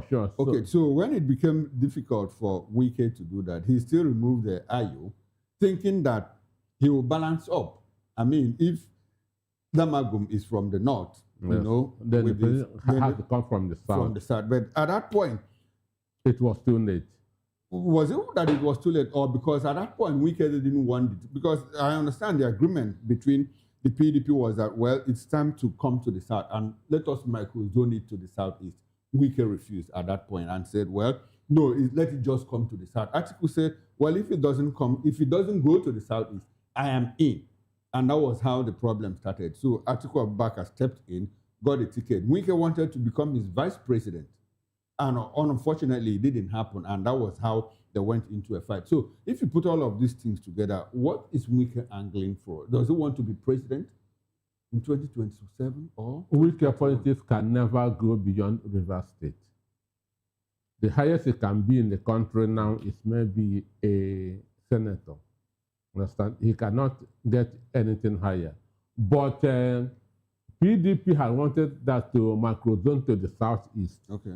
And the committee, the Samuel Autumn-led committee, understand, had decided Wike influenced them to throw it open. Open, yes. Then I think since it's thrown open that he will contest. Okay. So that's where all this started. So, now, some people are saying that Wike is doing all of this because he wants to position himself, as vice president in 2031. Because at that time, power will go back to the north. And he, a southerner, will position himself either in the APC or in the PDP as running mate. Do you agree with that? Do you see that happening? It can never happen in Nigeria. Even though Nigeria is a country that anything goes, but for Wike, his political career is finished. How is Wike's political career finished? They say what you measure against somebody will also be measured against you. Okay. Wike has no good name in the north. Understand? And nobody can use him in the north. Nobody is going to use him in the north. Already, people who want to be president in 2031 in the north are already working with their prospects in the south. Okay. And Wike is not in the picture. Wike has no good name in the north. Did the president have a good name in the north when he contested? He had almost practically fallen out with President Buhari in 2022. But yet he was it was managed. He played his Wike can manage his own. Wike cannot. Tinubu built the bridges across the nooks and crannies of the country for more than 20 years. Okay. But Wike has not. Are you aware that the governor of Plateau State owes his position as governor to Nyesom Wike? Are you aware? But that's it doesn't mean. No, I'm talking about building bridges. It does not mean. So he started late. Tinubu started in 2003. Okay, Tinubu started 20, like he's told us he prepared for 30 years. Which is, he started in 2003. Okay, so in all of that, what do we gain from that? What have we gained from He has achieved his personal ambition of being a president, which Awolowo couldn't be. So how has that left Nigeria? Personal ambition, national interest, and all of that. Well, politics is about the people. The people have not fared well under him. All right. Nigerians had not fared well under Tinubu. He inherited a dying economy from Buhari, but he doesn't have the capacity to revive it. So it's good to hear that someone said that, because, well, APC is saying that they inherited a bad economy from the PDP. Now we have a guest that's saying that APC, Tinubu inherited a bad economy from Buhari. People in the presidency don't agree with that. They say, in fact, that Nigeria is better now than under Buhari. Under Goodluck Jonathan, if you go and check, we have a $500 billion economy. Okay. Under Goodluck Jonathan.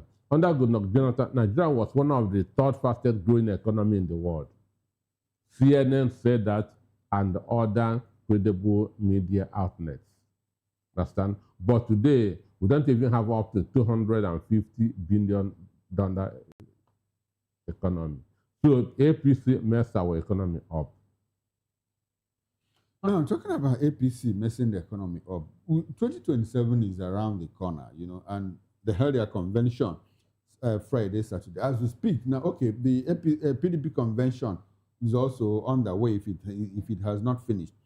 Now, we hear people say, well, even before the convention, during the zonal congresses, you know, all the 6 geopolitical zones had endorsed President Bola Ahmed Tinubu for 2027.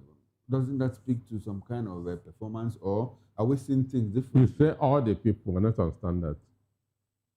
All the 6 geopolitical zones. I don't know about that. No, but that happened. They endorsed. Who and I'm from the southeast. Who endorsed? I mean the APC. Okay, APC. Okay. One, Tinubu is the supreme leader that's in Nigeria, so we don't have alternative. If the PDP spends the whole of 2026 in the Supreme and Appeal Courts, what would happen, in 2027? And does this also, by extension, mean that the opposition has considered defeat already? Not the opposition, but PDP. PDP is a broken vehicle that will not be repaired until the 2027 election is over. PDP will begin to revive after the presidential election. So PDP is just a spectator in the 2027 election. Okay, if you single out the PDP, so are you saying that the ADC are a formidable ADC opposition? will be very, very competitive. Okay. I like the fact that you brought us back to how PDP will become formidable in after 2027. Now, to what end? Like, because at that point I raised the specter of Wike becoming the vice presidential candidate in 2031 to another, and you brought it aside. But you have come back to it to say that, well, by 2027, PDP will try to reinvent ahead of 2031. Wike will not be in the picture. Many people will be disappointed in APC. Many people who defected will not, those who were promised the automatic ticket will not get it. So after 2027, by then, Tinubu might have gotten his second term. I wouldn't care about the party anymore. Understand? So those who are frustrated are likely going to go back. Don't you think they'll go back to ADC? They'll go to ADC. They'll go to ADC. They'll go to PDP. They'll go to ADC. They'll go to PDP. You talked about, there might be problems within the APC fold. We already see that happening. A certain Fubarada Gogo went to court, to stop the convention. The convention held, by the way. And we have certain layers of disaffection and disappointment within the APC. We see some people say, well, we're promised this and we're promised that. Now we are not getting it. As a matter of fact, The young man had paid form of expression 5.1 million naira, you know, expression of interest form and nomination form, and they said, sorry, we can't give you this. Apparently, Giadom had been, you know, that position had been reserved for him. And it's not. We hear a lot of senators saying, well, I think it will be difficult for me to get back because the body language suggests that I'm not going to be returned and all of that. Some people that were asked to defect are already having problems. What does that tell you about APC ahead of 2027, not even post-2027? Many are going to go back to ADC, but mind you, with the current electoral act, it might be very difficult for them getting tickets. But some will also remain in APC to work against the party. Okay, some will remain in the APC to work against the party. Now, let's look at the electoral value of APC in 2027. Do you think that with what people have labeled state capture and the fact that we have an ADC that is more like resurgent now, we see a lot of northerners, you know, gravitate towards the ADC.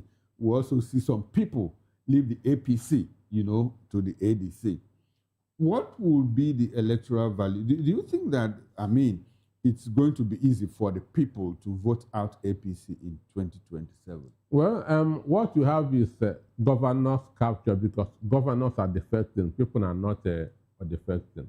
And you don't think the governors have a role to play in the elections? We've seen governors move around during elections. We've seen governors, you know, we've seen governors basically determine where the ballot papers will go, certain things. We've seen weird things in Nigeria. So you don't think the governors will have a role to play? Governors doesn't have much impact in national elections. Much impact. But they have some impact. Sure. Understand? If we use 2023 as an example, yes, Ibazu contested. Understand? Yes. Ibazu was a sitting governor. Ugwuanyi was a sitting governor. They lost their own wards. Understand? Even though they were sitting.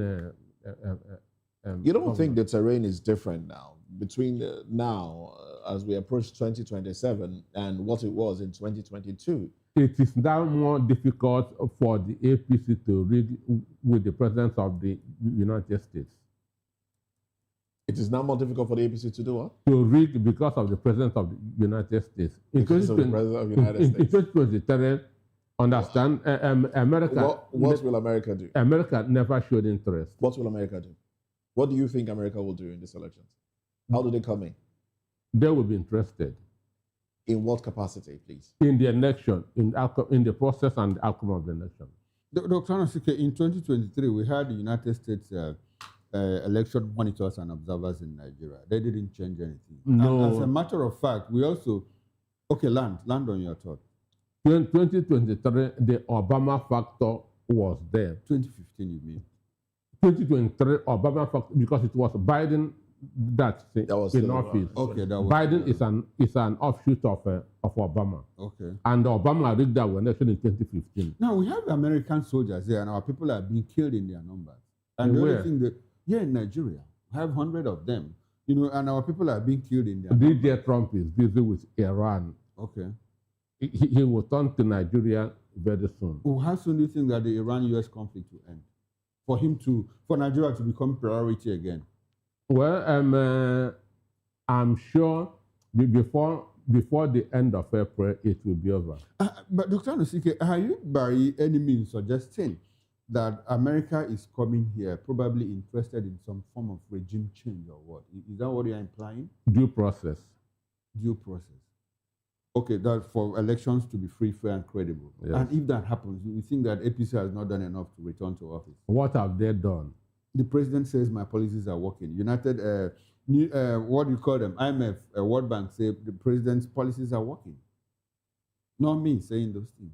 The president will defend himself. He will project this. He is going for an election. Nigeria people are thinking otherwise. Okay. Nigeria people are saying otherwise. Most Nigerians are now wearing what is known as wash and wear because of no electricity. Understand me?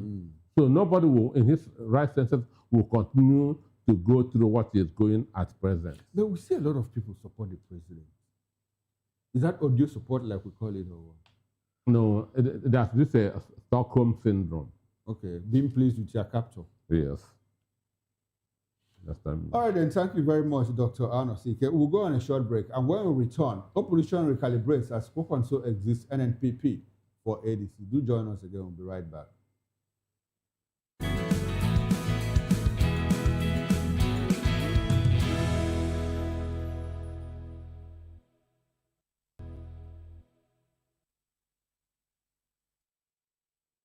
Former Kano Governor Rabi Kukwanso quit the NNPP and will register with the African Democratic Congress ADC on Monday. That's today, ordering Kukwanso supporters nationwide to follow.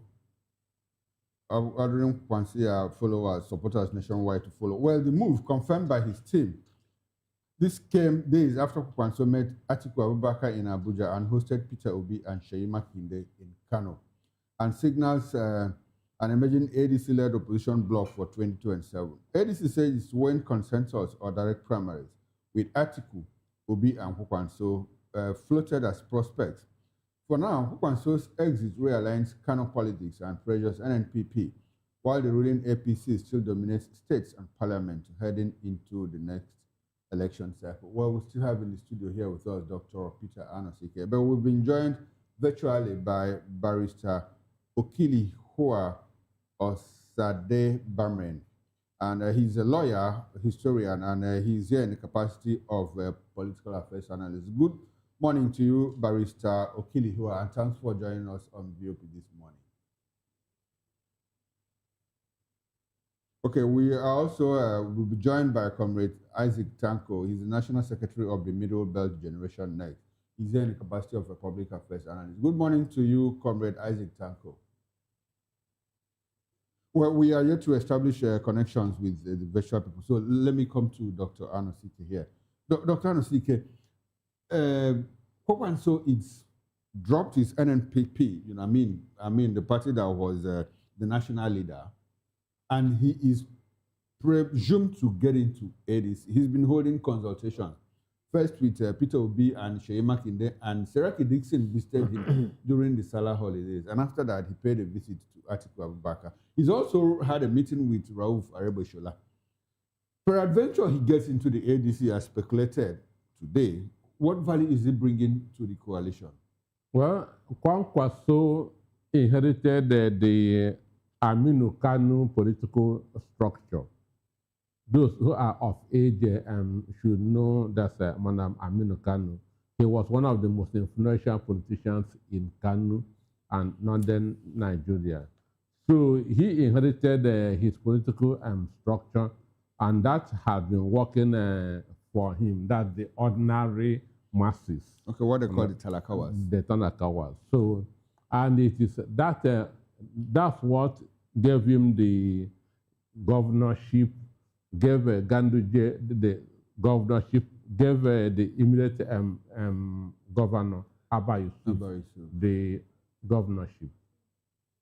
So he's a political heavyweight, that's in the North Central. He's a political heavyweight in Kano or in the North Central? North Central, because politics is about numbers. Okay. Kano has the biggest number in the country, going by the 2006 disputed election, census. Disputed census. Well, a lot of people believe that, and ask the question, why is it that in all these years that Kukwanso has been a politician and the Kukwansia movement, you know, has been his more like his support base, he's not been able to extend it beyond Kano State. So do you still think that he's influential within the Northwest? Well, you know, Jigawa was carved out of Kano State. Okay. So the Kwankwasia is still is strong in the state too. But they've not won any position, either Senate or even the governorship. That's the problem. That's people are asking. Are you talking about NNPP? NNPP, yes. He has been in PDP. Understand? Kwankwaso has been in PDP. This NNPC is just 2023 stuff. Okay, so you are not saying that his influence extends beyond Kano State, probably to Jigawa State, because Jigawa was carved out of Kano State. Yeah. All right, now, so we have a situation where Kwakwanso is coming with the Kwakwansia movement, supporters, large movement. Like in 2023, he put in close to 2 million votes for the party, as a presidential candidate. And most of that came from Kano State. So Kwakwansia movement is there. We have the obedient movement, more like the support base of Peter Obi. And we have a situation where Atiku Abubakar, it's also coming with a chunk of the PDP in the ADC. Let us create a scenario where these three people align and say, okay, let us support. Like when Obi visited him, there was this Obi Kwakwanso, that people chanted all through. Do you see a possibility that he also met with Atiku Abubakar? Is there a possibility that he also said, I'm trying to lay a premise, he also said, well, I will come into the ADC if I'm promised either presidential ticket or vice presidential ticket.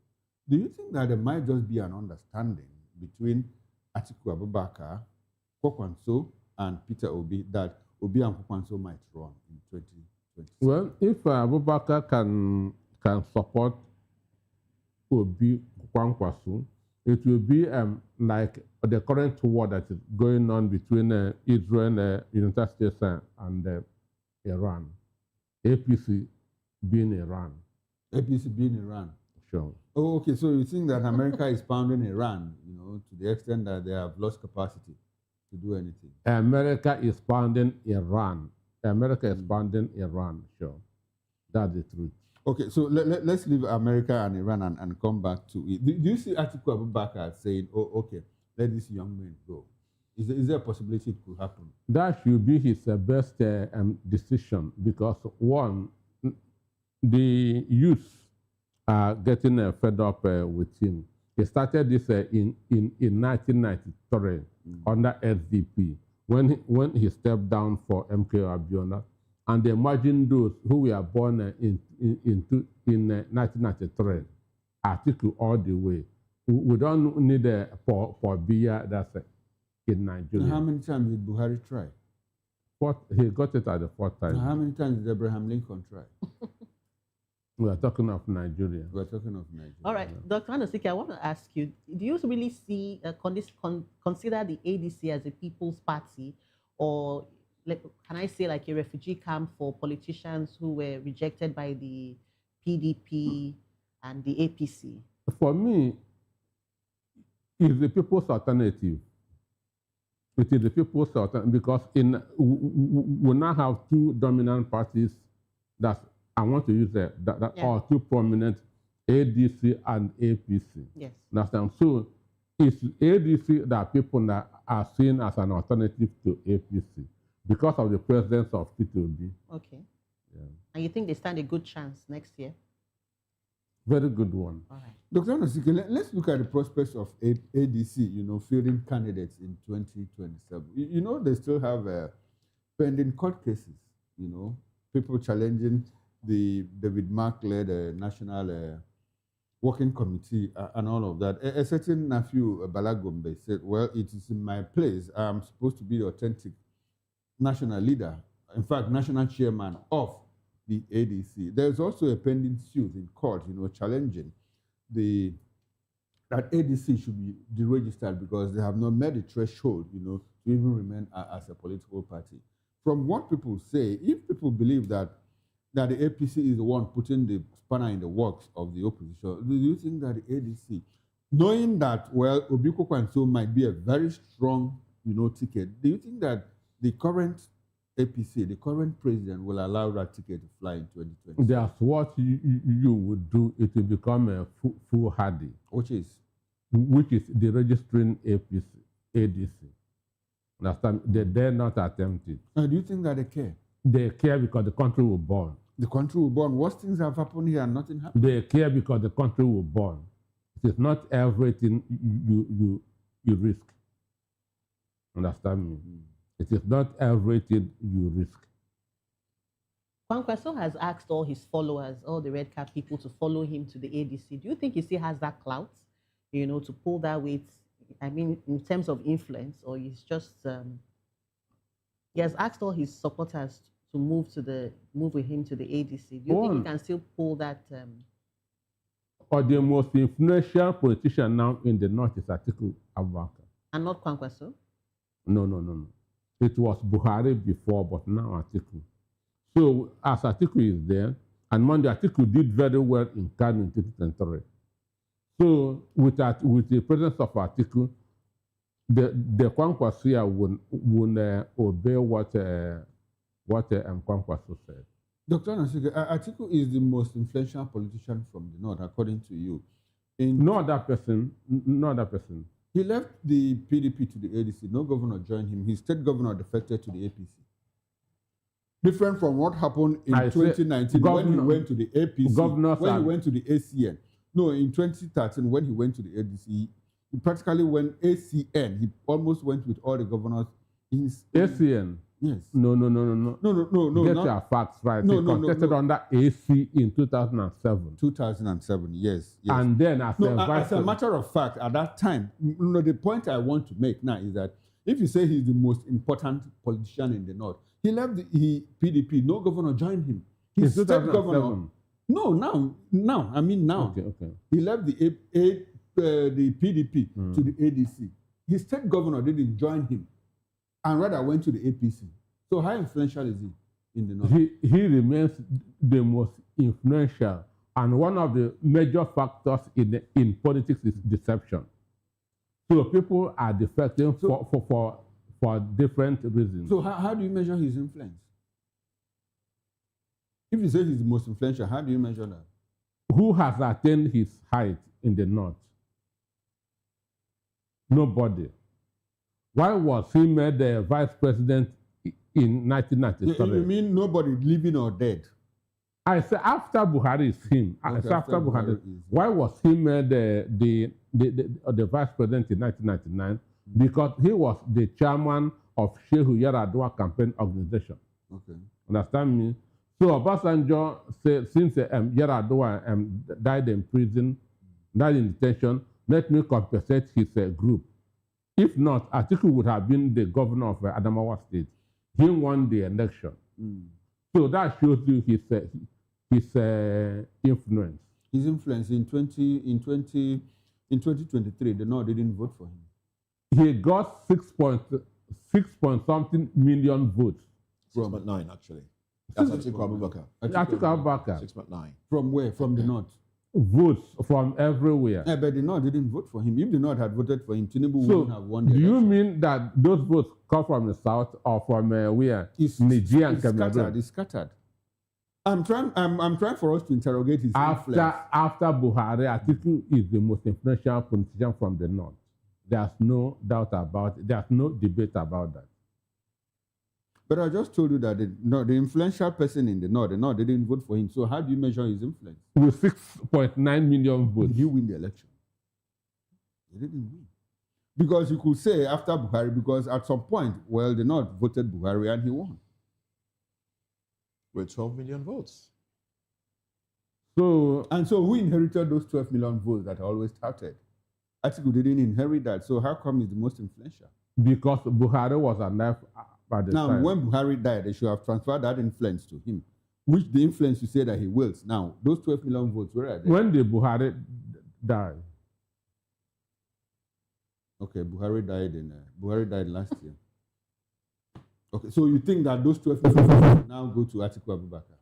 He is going to inherit a chunk of that 12 million votes. So if he runs, mind you, it's proverbial because it's like Buhari. It's like Buhari's cow, 130 for more than 10 years. Okay. And none is dying, none is giving birth. Okay. Understand? So you think that if Atiku Abubakar runs in 2027, he's going to win with those 12 million votes? With those proverbial 12 million votes? If ADC can get their acts right, understand? If Atiku runs and will be deputized, understand? And will be able to convince Nigerians, understand me, they will win. All right, then. Thank you very much, Dr. Peter Anosike.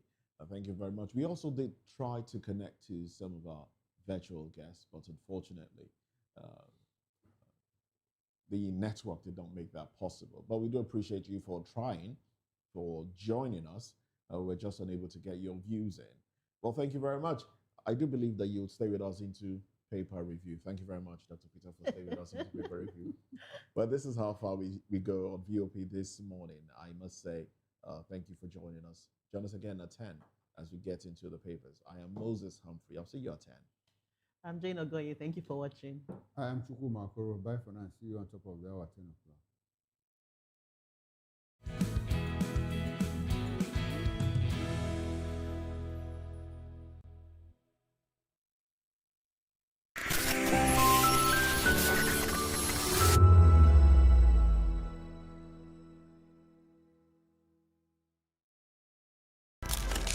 In a world where power shifts with every headline. In a nation full of questions. In a world filled with noise, the truth needs a voice. The policies that shapes our world and the economy that determines our future. Every hour, every day, the grapevine keeps buzzing. And together, we are committed to telling the stories that shape our world because your voice is our focus. Don't forget, our voice matters the most. Let us come together and share our concerns.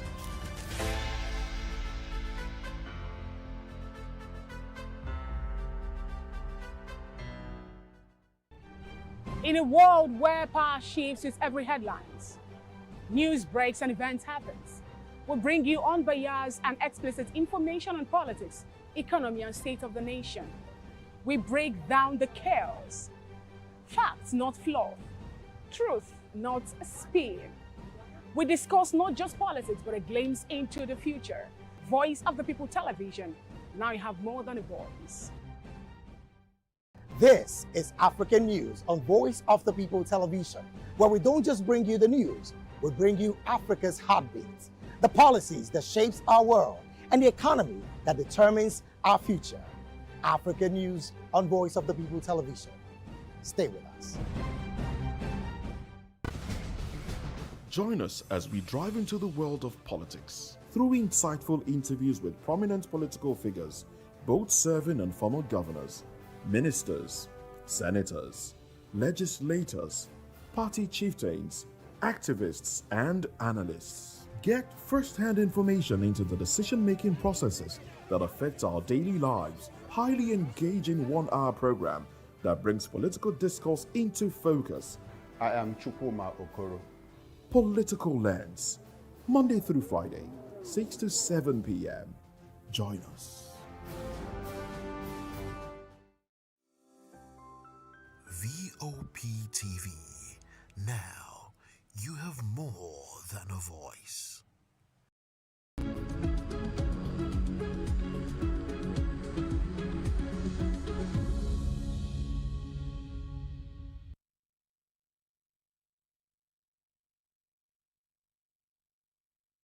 Well, thank you very much for joining us, and we do apologize for starting off the program later than the scheduled time. I am Moses Humphrey, and of course, Chukuma Okoro is with me, and we also have Barrister Darlington Nagumo and Jane Ogoye. So it's a full house. Now let's dive into it now. Let's look at the papers without wasting time. The Guardian has these headlines. ADC settles for consensus as PDP scouts for presidential candidate. Palm Sunday, Pope sues for global peace as Khan seeks relief for Nigerians. Header, CSOs demand full disclosure of OPL 245 deal. Serap flays IBAS over alleged 302 billion naira FAC expenditure in Rivers. Senate leader says National Assembly on track towards state police creation.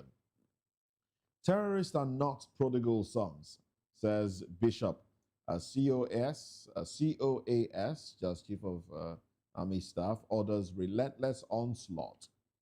We also have discordant tunes, greet APC convention as 2027 rivalries begin. ASU lost 5 of 10 years to strikes, says federal government.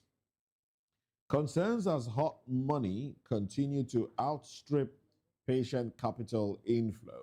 Well, these are the headlines on the cover page of the Guardian newspaper. And Barrister, let's start with the politics, and then get into other conversation as well. ADC settles for consensus as PDP scouts for presidential candidate. Now, let's see. I do believe in the tradition of The Guardian, the riders would be inside the paper. And these are the riders, of course.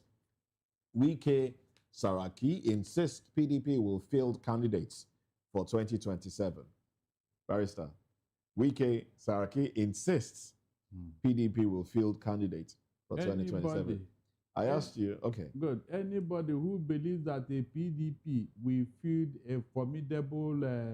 will field a formidable or a candidate? No, if we feel a formidable candidate that will challenge Tinubu, that person is dreaming. Well, apparently they didn't use that adjective. They just said they will field candidates. They will field candidates. Yeah, what kind of candidates are they going to field? Why are you qualifying it? Yeah, because I know that a Wike will never give a Tinubu problem from PDP. I know. He said it. Okay. His job. There are other riders here. Village Boys Movement intensifies pressure on ADC to cede ticket to Obi. You know the Village Boy and... yes, yeah. Fayoshe, ADC will lose presidential election if Obi is not on ballot. Okay. So?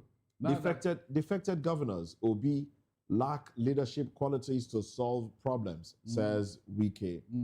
So they that have the capacity, what is going on here? APC's alleged plan to destroy PDP will fail, but they judge. Hashim calls on Nigerians to resist one-party rule. So, there you have it. Now you have the floor, Barrister Dawson. Now, what I'm saying in essence is that I thank God with what I'm hearing. I hope they will maintain it, I mean ADC, to field a consensus candidate, because the latest is that, or the trending news is that Kwakwanso, Obi, Kwakwanso, we are not hearing any other name. And that means it is not the North and the South.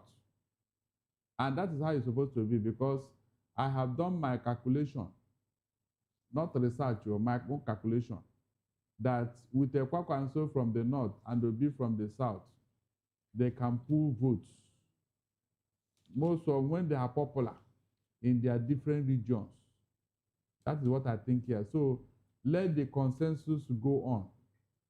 But before that can even go on, let an article come into the picture, because he will equally play a role. He will play a role. Let them not neglect him. That's what I'm saying. If article comes into the picture? Yes, let them bring him to the, even though it's a consensus, they should not neglect him or disregard him for whatever reason. Let him be given his pride of place in that part, in that consensus. While Kwakwanso and Obi will now flag their flag. I know that if an article is there to support them, it will go a long way, because he too has following in the North, especially from the Northeast.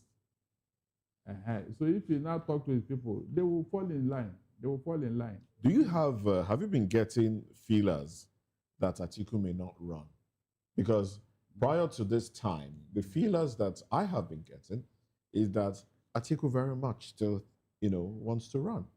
But the trend, the pendulum have changed now. You think it has? Yes, it has, because after that hosting in Kano, Kwakwanso had to go and meet Atiku in his Abuja home. After hosting Obi, Amechi, Siriaki Dixon, and all the rest, he went there the following day. So I'm sure they must have discussed some matters of politics. And so Atiku has been carried along. He must be in agreement with this consensus, because he has seen that this is what the people want. The ADC, there's still a faction in the ADC. Those saying the David Mark led leadership is not the right one. What if the candidates come up? And then that issue comes up? Would that be a problem for the ADC or whoever emerges candidate for the ADC in 2027? Already, the court will not listen to that man. The leadership or the executive of RAF Raf, is it Raf Nwosu? Raf Nwosu, yes. Yes. They surrendered that position to David Mark and his people from PDP. But their tenure had expired. So they surrendered it. Which tenure? The tenure of David Mark? Nwosu's tenure at the time. That's what I'm saying. He surrendered it to David Mark. David Mark and the law is that any candidate or any party matter, the court should not intervene or come into it. And so if you are going to court based on this leadership issue, you will fall flat because the court may not entertain it. As long as the executive has been elected and all that, or appointed, it remains so. No court will entertain it. Except if their tenure has expired and are still there, like it happened in a Labour Party. But it's not like that in ADC. It wasn't. The man just woke up as a spoiler to come and put a spanner in the works. And you can guess who is sponsoring him. You can guess who is sponsoring him. Who? I said you can guess. No, I can't. That's what Tell us, please. Okokoro knows. Okay, he knows. Let's get your thoughts. Well, from the feelers out there, you know, if we are to judge from the body language or the news that is filtering out there, it looks like when ADC says that they are going to get their candidate, you know, through a consensus, it speaks more to some kind of agreement already reached. Like Agomwa here said, moments after the visit to Pokwanso on during the Salah period, you know, he first of all went to Raoul Farebeshola. That's talking about Pokwanso before he now met with Atiku Abubakar, and they are now coming out to say that they are going to use consensus instead of direct primaries. But you know what they say in politics, that 24 hours is it's a long time for things to change. You know, for things to change. Atiku Abubakar, if he supports Obi Kwakwanso ticket, you know, that is one good thing he will have done for the ADC. But I'm still very, very worried and pessimistic about ADC, you know, fielding a candidate in 2027. Because of what this administration presents and represents at the moment. You know, they have done practically everything, you know, to destroy the opposition parties. Talk about the PDP, talk about the Labour Party. Now, in fact, the day that, what's his name, Adeleke went to Accord Party, the next day they got a new faction. The next day they got a new faction. And so, and I know, I don't want to, Mr. Agomwa here dismisses the Bala Nafiu Gombe, you know, suit in court. You know, I'm not too comfortable with it. He thinks that it is as easy as he says it. You think it's not? I know it's not. It's not. Because if you talk about Ralph Nwosu, there was a pending suit before Ralph Nwosu handed over exactly that mantle to David Mark. Ralph Nwosu at that time was not the plaintiff. He was the defendant. And the plaintiff, the defendant, doesn't have the right to go to court and withdraw a suit. It's the person that went to court that can go to court and say, okay, I'm okay. Let's settle out of court. They didn't do that. And so that suit is still pending. And you see a Bala Nafiu Gombe, you know, come out and say, after Ralph Nwosu, I am the authentic leadership, you know. I'm the authentic leader of the ADC. That matter has not been resolved up until this moment. And you know, there's also a pending suit in court trying to, you know, register ADC because they practically didn't meet the threshold. And the way things happen in Nigeria, a lot of people think that the ruling party will not go to that extent of the registering. But I think that if they do, nothing will happen. From what we see and what we know in Nigeria. So I'm not someone that will wish away the fact that, they are going to allow people to be run, because they know that Peter Obi Kwakwanso ticket will be the real opposition. Will be the real opposition in 2027. And because they are jittery, they might not allow that to happen. So, but that is just my fear. That is just my fear. Do you think Atiku would allow that even happen? Atiku may. If he they're may, coming right? out to say, what if it is not Obi Kwakwanso. It might be Atiku Obi. Oh, okay. It might be Atiku Obi. Because some people have also pressured Peter Obi to just get in there first, that you cannot even make any change from outside. Yes. People have pressured him, from all sides of the divide, north, south, west, south, elders say, well, if you don't get the presidential ticket, why don't you just run as?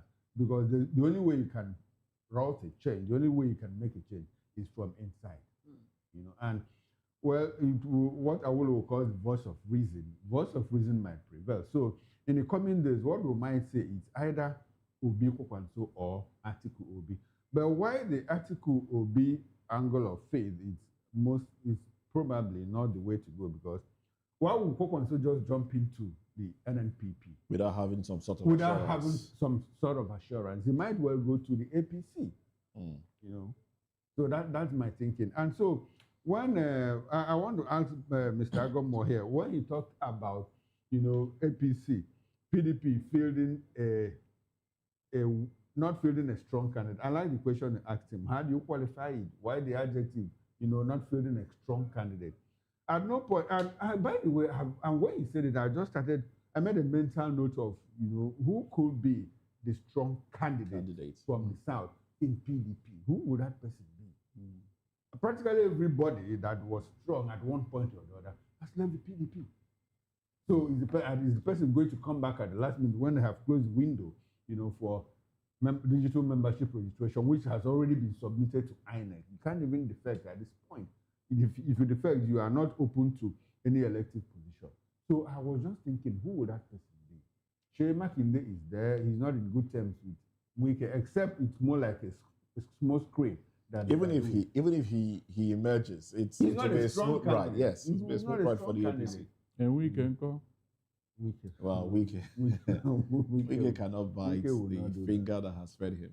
Wike will not do that. So that leaves PDP. At the end of the day, what PDP will do is that at the last minute, PDP will say, okay, collapse our structure, support Tinubu for 2027. That is what absolutely. So it's going to be an ADC battle, and not a PDP, obviously. No, not a PDP. Okay. Because at the end of the day, PDP will collapse their structure for APC. No thanks to Wike, Abi. All right. There's a story in the front page of the Vanguard. PDP convention, still talking Wike to defectors. We've taken back PDP. Yes. And then that was what he asked. He asked the governors to come back. Those are defected to come back. Okay, the one that defected to APC should come back. Yeah.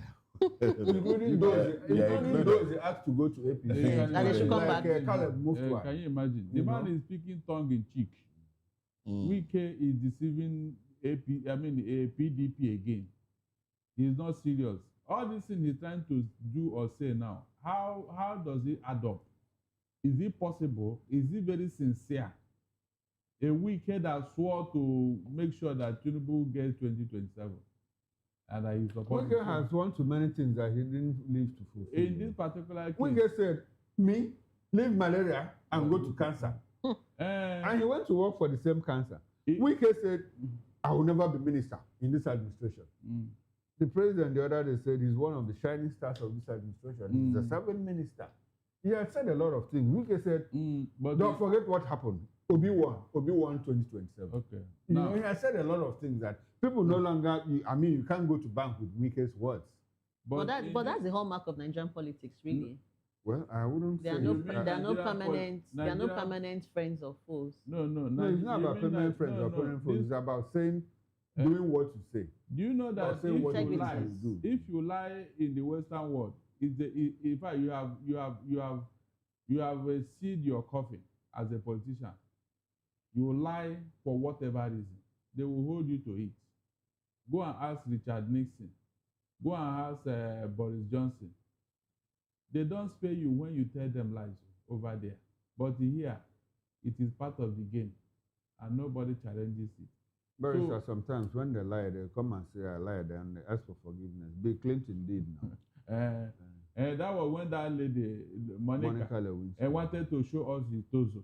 Because she described it and told us how the thing looked like. It wasn't even Monica, it was Paula Jones that described that. But that's by the way. But their politics is more decent than our own. It's more decent. It's not as if they don't have sprinkles of.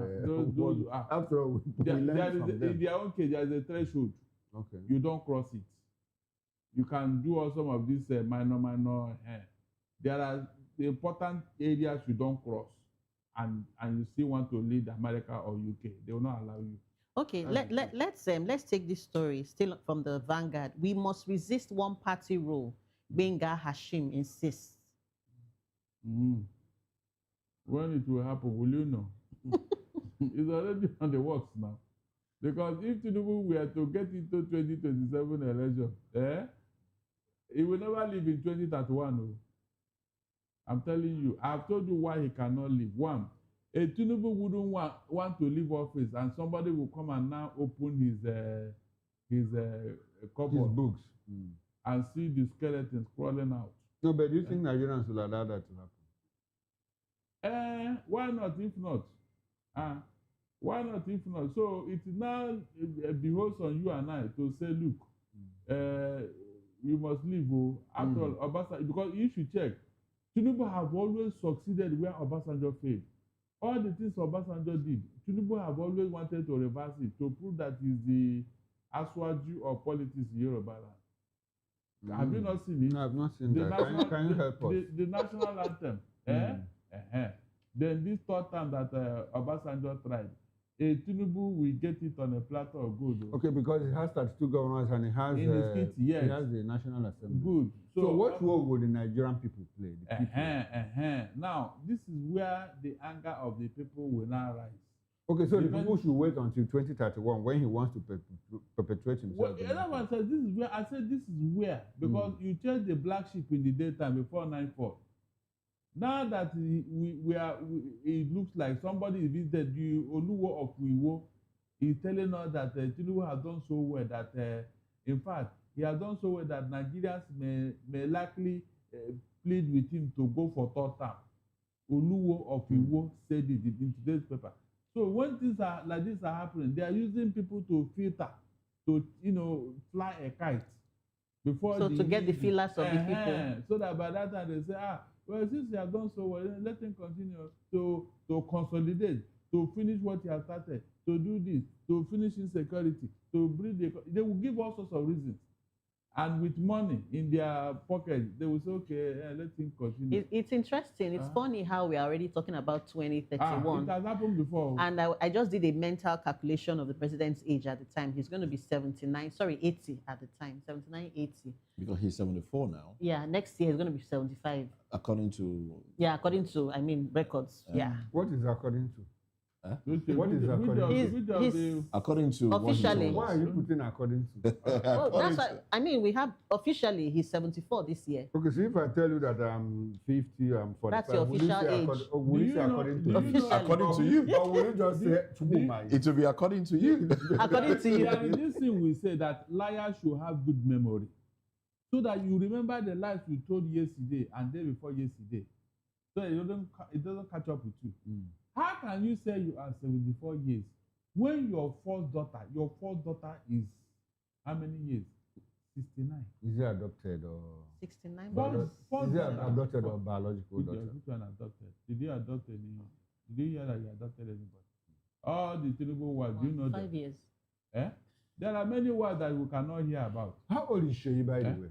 She's 40 something. She's 40 now. It's turned 40 this year. Okay, so the president had Sheyi at 24. What a good record. 40 minus 74 is 34. 34, right? Yeah. So when he married, it's 34. We are There's Folashade, Folashade Ojo. Yeah, that is now 69. Maybe an adopted, might be an adopted daughter. No, it's not adopted. It's not adopted. Folashade, is she 69? I don't think she's 69. She is. The records are there. Did you hear when she announced her age herself? It was when they now Folashade cannot be 69. Isn't she the one married to the Minister of Interior? Who is she? Tunji Ojo. Which one is married to? Is anyone married to Tunji Ojo? Well, the thing is that this age, whatever, it is wrong. Seriously, these are. No, but let's just take it. You know, let's say she's 60. She's 60. Oh, she's 60. Yes. Okay, you had to look. He's 60. Okay, now hold on. 60, Abi? Yes. Okay, the father gave birth to him at 14 years. At 24. Okay, 60, 14 okay, years. 14 years. 14 years. It's possible. Really? It's Are possible. you serious? Mention any man that married, any young man that married at 14 years. Married or had a child, you mean? Or had a child. Belego had Billy at 19. Okay. And so you are now trying to add it up, Abi? Barrister, let's move on. There's this other story I would like to have your views on. Atiku, Ribadu, Obi, Amechi lead dignitaries to burial of El Rufai's mother as northern governors, Kano Emir mourn. You see this favor they did to El Rufai. I am against it. Seriously. They did it to Dasuki. They gave him bail. Is that doing him a favor? They did it to Dasuki. And Dasuki refused. Buhari gave Dasuki that leeway to go and bury his father, who was the former emir. Dasuki didn't bother. He stayed in detention where he was. He didn't bother to go there. This thing they did to El Rufai now, that means compromise have set in. There's no way this matter will continue in court because we wanted to see the end of it. So that El Rufai will spill the bean on APC. That's the truth. But now it's not going to go ahead from all indications. This favor he accepted, he has compromised. Which favor is that? The bail? The bail, yes, to go and bury the mother. Is that not the reason for the bail? This is okay, but they also gave him a jet to go bring the body of his mother, and he rejected it. But the woman came back now. No, but he rejected it. No. The fact remains that he went to go and bury her. No, but he would still have been bailed after all. No, no, hold on. Do you know why he refused? Why? Do you know why he refused to go and bring the mother back?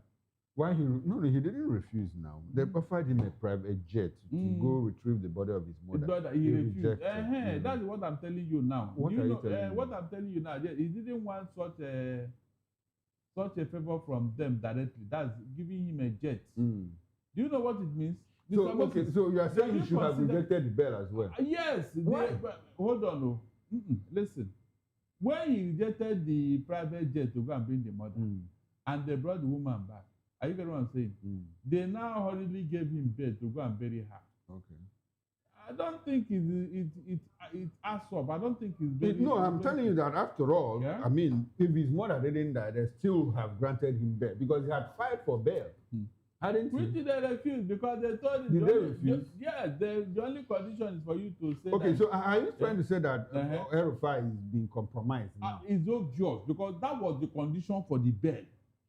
So which ties to what he said before, that ICPC is asking me to recant, otherwise I will be left in detention. Good. So for him to have accepted it now, that means, they've been able to bend him. Yes, now they'll be compromised. That's it. Will he go back to APC? Well, I don't know. The only thing that is pending me here now, we didn't hear the end of this story. Well, his son has also come out to apologize to statements he made against the VP, where he called him spineless. He has come out to apologize, basically recanting.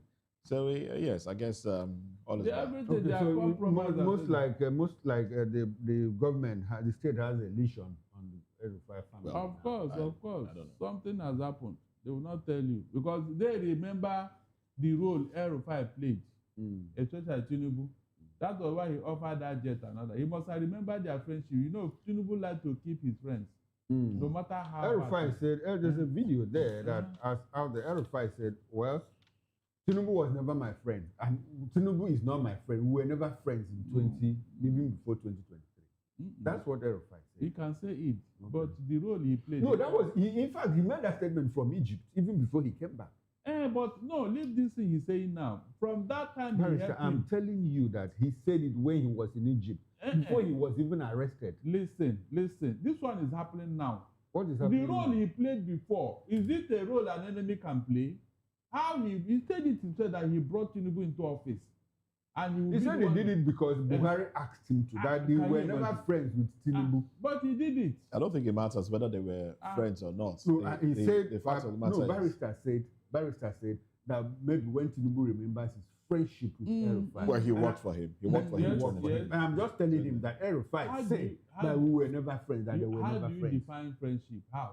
How do you According to how El-Rufai defined it. A friend in need is a friend indeed. According to how El-Rufai defined it, he said we were never friends. Don't mind what he's saying. He can be because it doesn't suit your position. No, not my position. It's the reality that we are facing. What is here. reality? Who determines what is reality? The reality is that he had to bring this evil on us.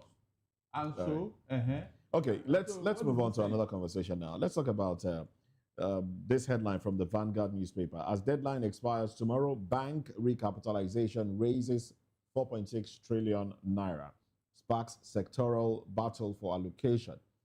Shareholders expect delayed returns, urge cautious, real sector focused development.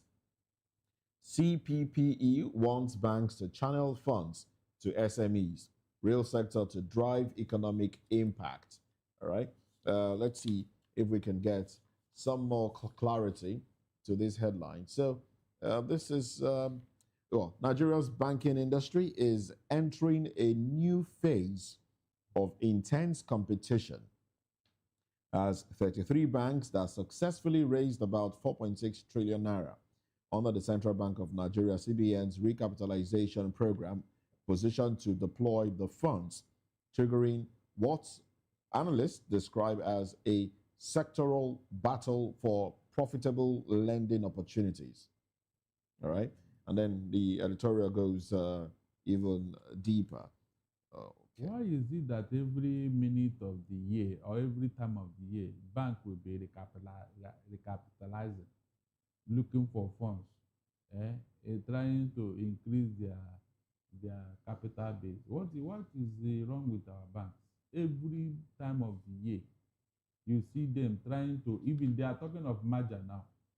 The big bank will swallow the small bank. Does it show that your economy is strong? Don't you think the role of those that take loans and don't pay back has an impact on the banks? Because even the CBN has given an order that, look, the banks should stop giving loan to bad debtors, those who take loan and refuse to pay. I think some of them exist. It means that and they still collect more loans. It means that you, the bank, we are not doing due diligence before you give loan. You are giving it on man, no man. That's why they don't pay. That is just the truth. Because for you to give a loan, there are loan officers who are supposed to be experts in knowing the business you are going in, the viability, the returns, everything will be in fact, it will go down to the details to make sure that money will come back to the bank. But when you now do a man on man, have you not just dashed demand the money away? That was why the banks collapsed the other time. Remember? Now they are going back to it again. But when the real small businesses that need the loan, when they go there, they will not get the loan. But you now give it to big politicians who will equally mess up the money. And tomorrow you'll be crying foul. How come, with all that has happened to our banks, you are still hearing of bad loan? How come? That means due diligence has not been followed. No, Barrister, I'm not sure it's about due diligence, because if you talk about due diligence, both big debtors and small debtors default, I think it has to do with the fact that our economy is not predictable. So a banker profiles a business, you meet all the conditions precedent to draw down, and they release the money to you, and all of a sudden there's a policy shift in the economy. CBN changes one policy or the other. Probably you cannot import, or they close down an export. Probably you were into export and all of that. So all those vagaries, those fluctuations within the economy, most times, I'm not trying to say that people don't walk away. We gave the airlines bailout fund and all of that, and up until this moment, we are still going back and forth. But the fact that the banks actually conduct due diligence on the businesses, the profile the business you want to do, the policy shift, business vagaries and all of that also affect both the big and the small ones. And sometimes you even see smaller borrowers, take the money, go buy a car, build a house in their village and all of that.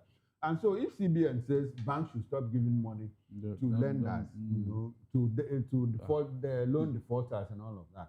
As a matter of fact, if you are defaulting in one bank, your name goes into the credit bureau.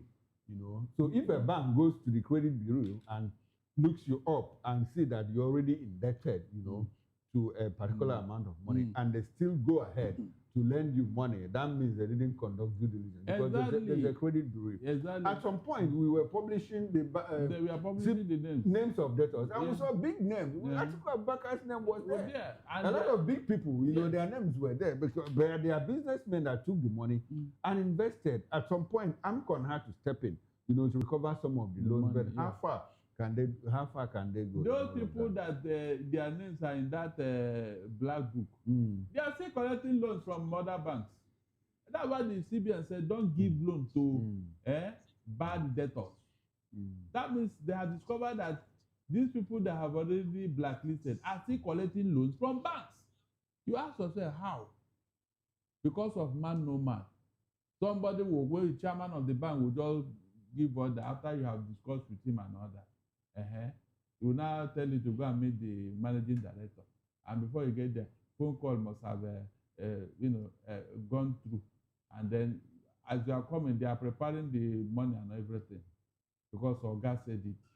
I was told of a particular individual, a woman, who, when she collects money from a bank, so when the credit officer starts calling, say, talk to your MD. Abi? That's it. No, seriously. Well,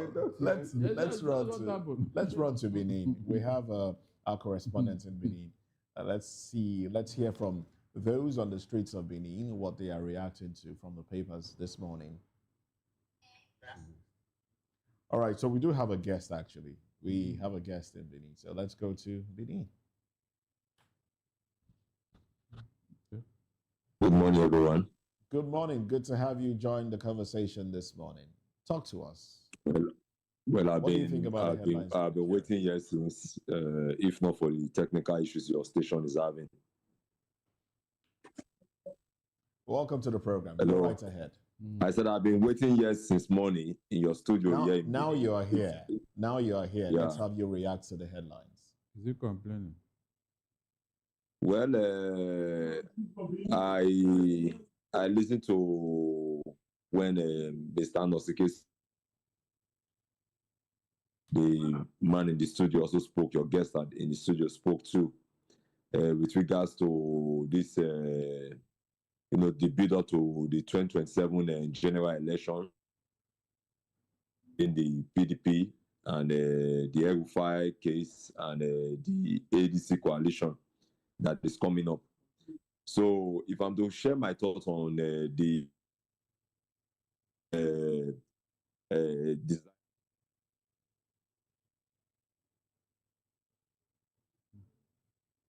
2027, I think, in my own opinion, I would say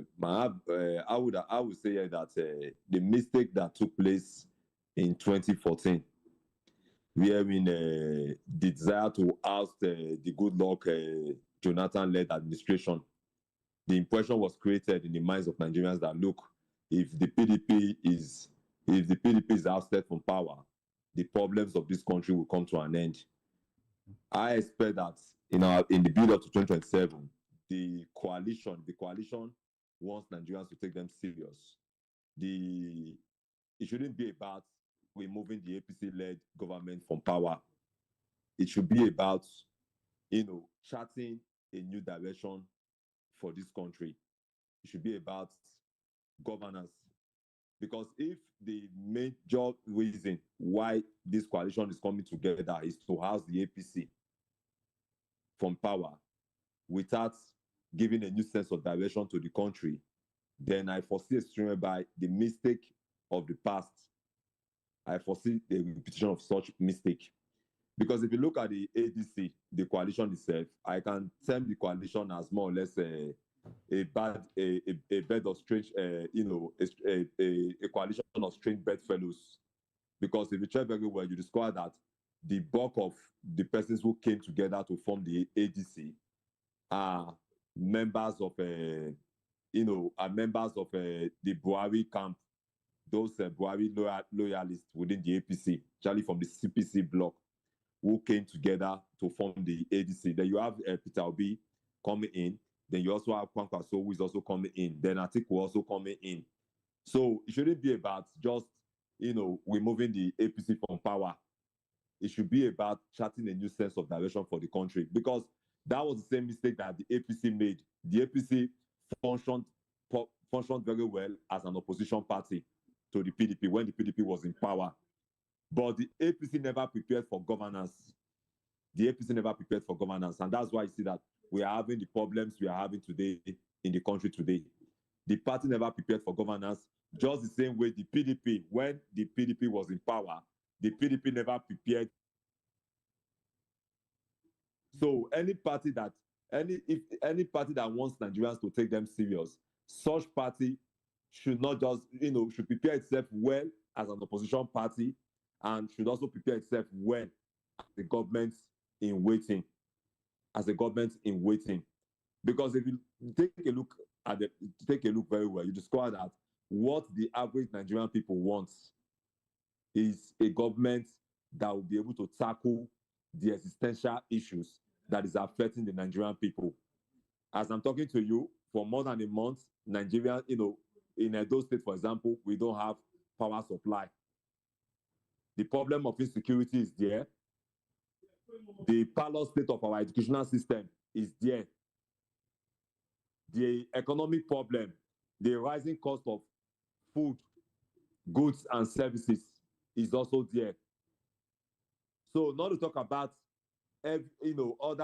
other existential issues affecting the Nigerian people.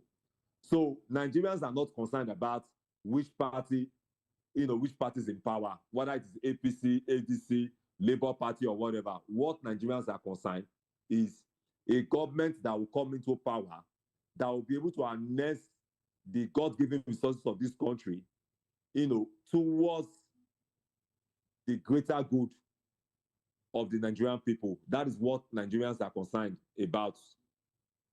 So that's my thoughts. So that's my thoughts on the issue of the coalition.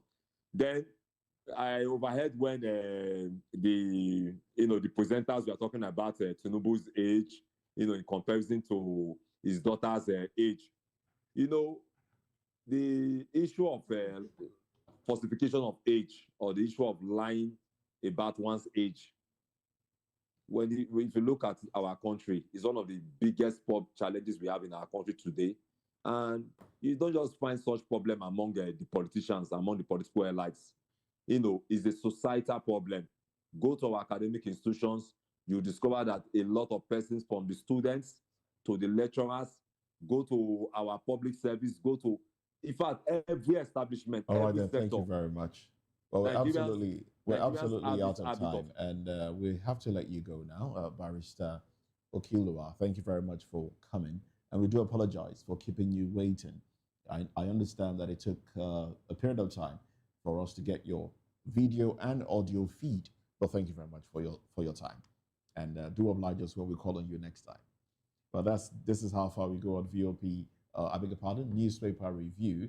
We must also appreciate Barrister Darlington Agumo, who's been with us, and Chukwuma Okoro, who makes a comeback later at 6 p.m. for Political Lens. You want to tell us what to expect? Yes, I'll be joined by Barrister Darlington Agumo, and we'll return with very interesting trending political stories. We travel around the country to bring those news to you. All right, then, there you have it. I'm Moses Humphrey. I'll see you tomorrow, God willing. Bye for now. I'm Jane. Join us tomorrow morning on B.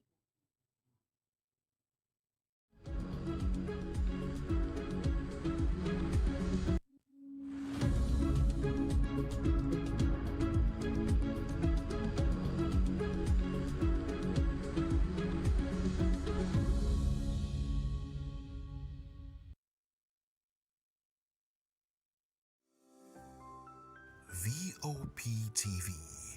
Now, you have more than a voice. In a world where truth is the ultimate power and opinions scream the loudest, it's time to wade through the noise. Hunger no get tribe! Hunger no get religion! And scan the human interest and trending topics that matter. Stay tuned to The Issues, your plug to the stories making the buzz, from politics to science and technology, social justice, and more. Let's tackle the tough questions and expose the truth. The issues. On Voice of the People Television, Mondays to Fridays, 8 to 9 p.m. The issues. Don't just react. Understand. Welcome to the locker room, the home of football talk that matters. I am Jerry Arpillon. Join us every weekday, Monday to Friday at 5 p.m. Nigerian time, as we share the hot takes and hot debates in the exciting world of football. And joining me are the usual suspects, Ikechukwu and Mayowa, as we break down all the hot takes and everything that's happening in the football. Don't just watch football, live it with us.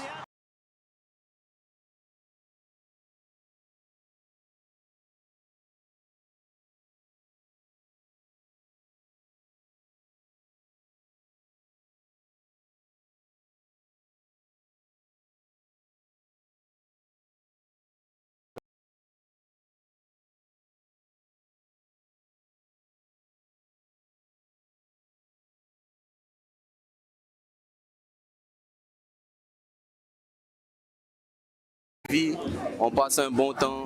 J'espère que vous kiffez. On est au Afrima.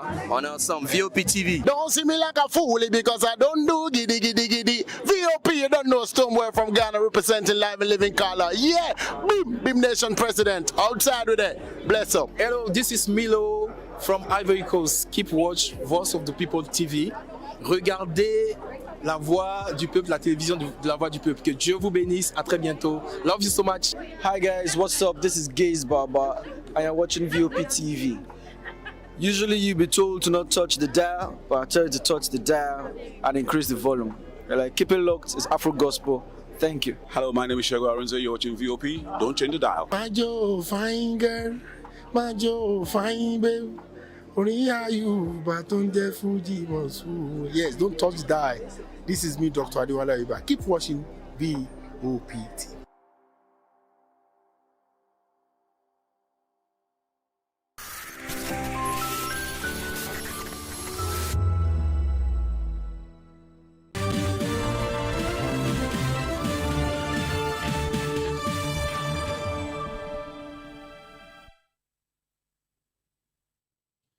Hello and welcome to the Midday News on Voice of the People Television. I am Solomon Ofem.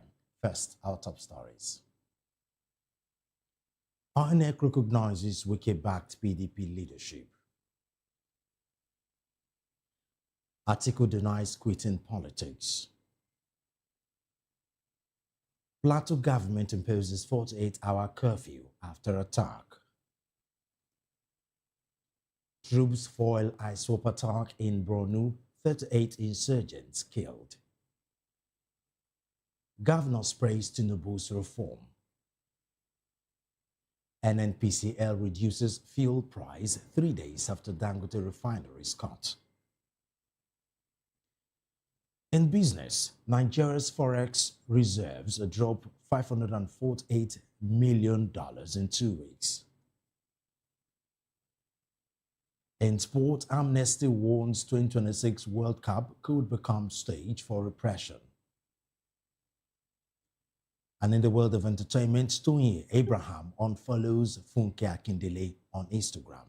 Those are our top stories. Details coming up shortly.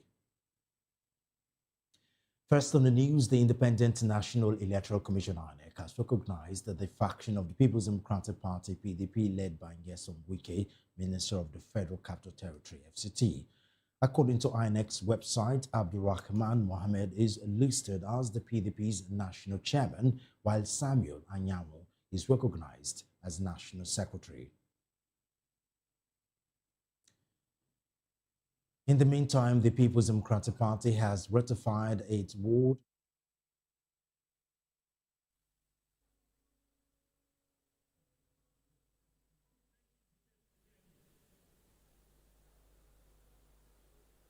The recent judicial development, including the recognition of the current caretaker leadership, must not be seen as a victory for some and defeat for others.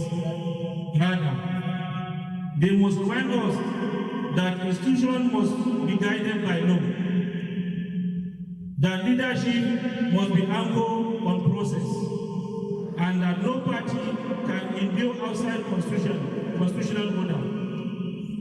And so today, we choose a higher path. We choose inclusiveness over exclusion. The prominent members who spoke at the convention, specifically the Minister of FCT and the former Senate President, restated at the gathering that PDP is not only rooted but very much alive now. They called for collective responsibility, saying People's Democratic Party, the PDP, has come to stay. By the grace of God, PDP will be in the ballot of 2027. We have seen the reconvention.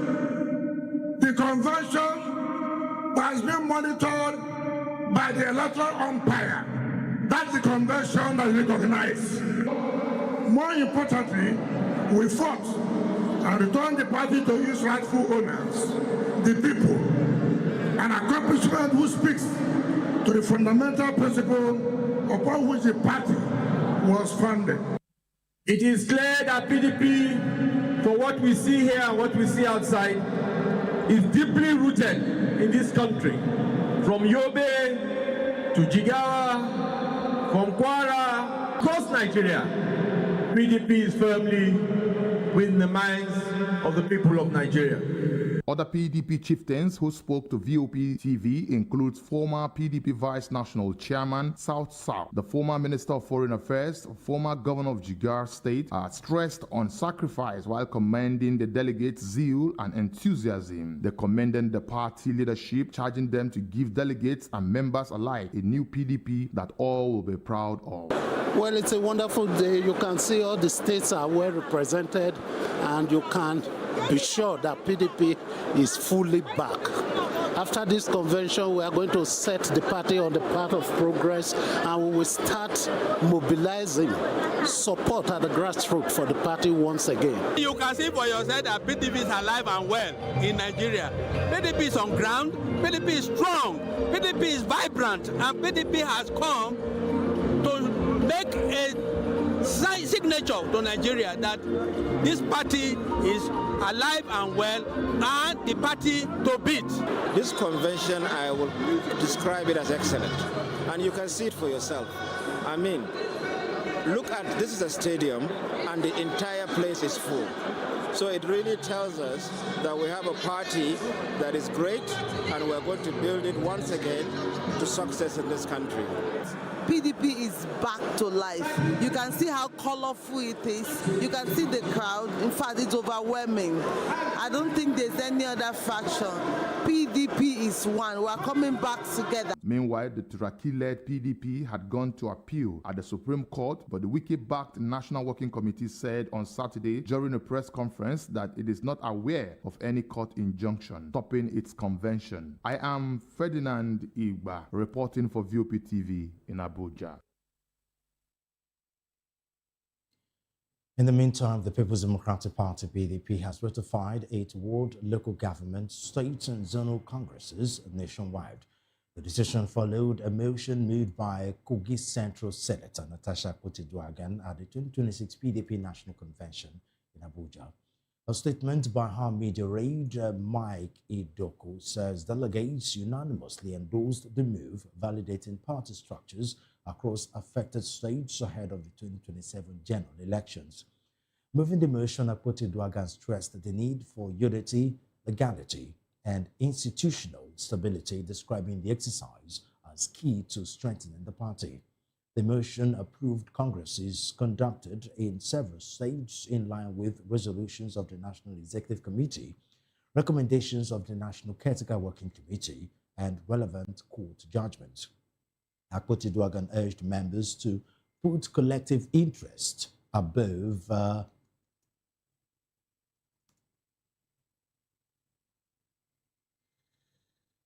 all. We'll be right back.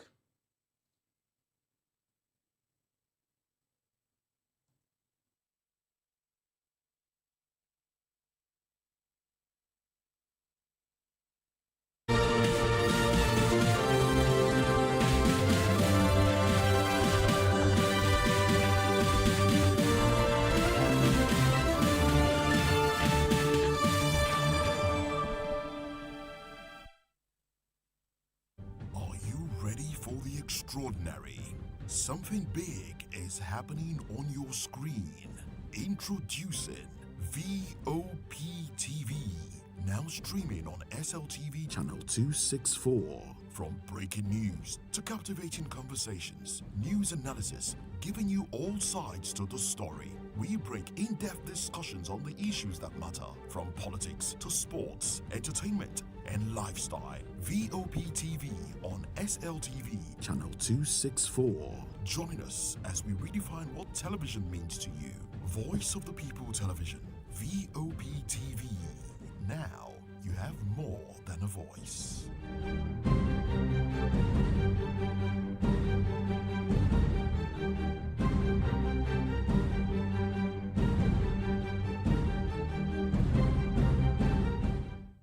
The red carpets, awards, the razzmatazz, music, fashion, interviews, and more. Spotlight on Voice of the People Television. Let's feed you with all the juicy stories in the global entertainment space, bringing you the glitz and glamour as it is hot. Stay tuned to Spotlight, 1 p.m. Monday to Friday. Spotlight on VOP TV. Entertainment like never before.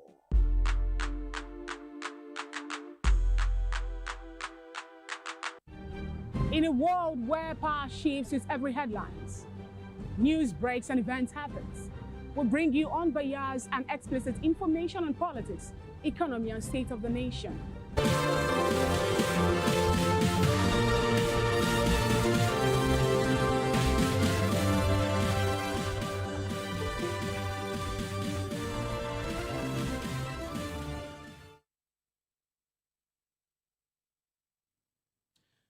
We are still on to the media news on VOP TV. Moving on, former Vice President Atiku Abubakar has dismissed claims on social media that he is quitting active politics and will not contest the 2027 presidential election as fake news. The rumors suggested he told members of the African Democratic Congress (ADC) in Adamawa State that he planned to retire from politics. Atiku, through its spokesperson Paul Ibe, described the reports as false, misleading, and deliberately fabricated. He said he would never announce such a major decision through rumors or third-party sources, calling the claims a coordinated disinformation campaign aimed at confusing and misleading the public.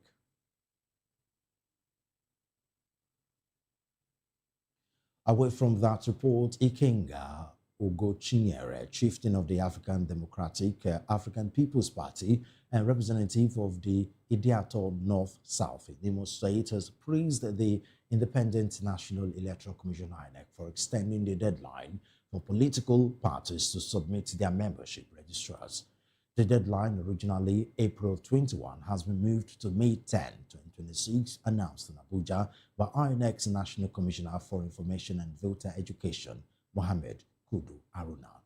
Ugochinyere described the extension as a forward-looking measure, highlighting INEC's commitment to inclusive and efficient elections. They said it gives parties more time to organize their records and ensure all eligible members are accounted for. The lawmaker also commended INEC Chairman Professor Joash Mukwiton, calling the move a proactive step that strengthens democracy and encourages full participation in all political actors. This report says that the Plateau State government has imposed a 48-hour curfew in Jos North local government area following a deadly attack in Gariyawaye, Angwan, Rukuba. The incident, which occurred on Sunday, left several people dead and others injured. The Commissioner for Information and Communication, Joyce Ramnap, said the curfew takes immediate effect. She noted that the measure is aimed at restoring order and preventing further breakdown of law and order. The government also condemned the attack and urged residents to remain calm and support security agencies with useful information. Residents have been advised to strictly comply with the curfew as efforts continue to restore peace. Meanwhile, the University of Jos has rescheduled exams earlier slated for Monday and Tuesday following the attack on Angwan Rubuka in Jos North local government area of Plateau State. The decision was announced in a statement by the university's Deputy Registrar for Information and Public Relations, Emmanuel Amadugu.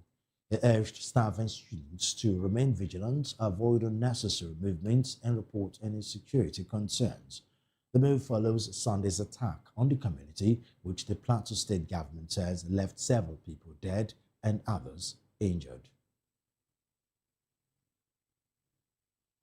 In another development, troops of Operation Hadinkai have repelled an attack by ISWAP terrorists on a forward operating base in Mandaragiro, Borno State, killing 38 insurgents.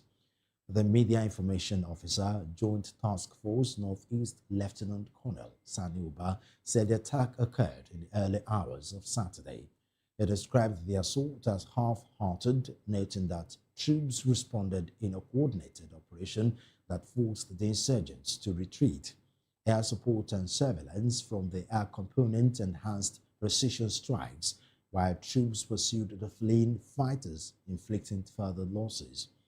Recovered items include 7 AK-47 rifles, 8 magazines, 4 rocket-propelled grenades, and ammunition. No fatalities were recorded among troops, although a mine-resistant ambush-protected vehicle was hit. Still in the news, the Nigeria Governors Forum says President Bola Tinubu's administration is defined by a strong commitment to economic reform, security, and citizens' welfare. In a statement marking the president's 74th birthday, the reform described the occasion as a legacy of dedication, resilience, and impact. NGF Chairman and Kwara State Governor Abdulrahman Abdulrazak praised the president's vision and leadership in addressing national challenges. He also commended Tinubu's collaborative approach, particularly his engagement with state government on key issues. The forum noted that his support for federalism and intergovernmental cooperation has strengthened the state. The governors reaffirmed their commitment to working with the president to advance the welfare and security of Nigerians.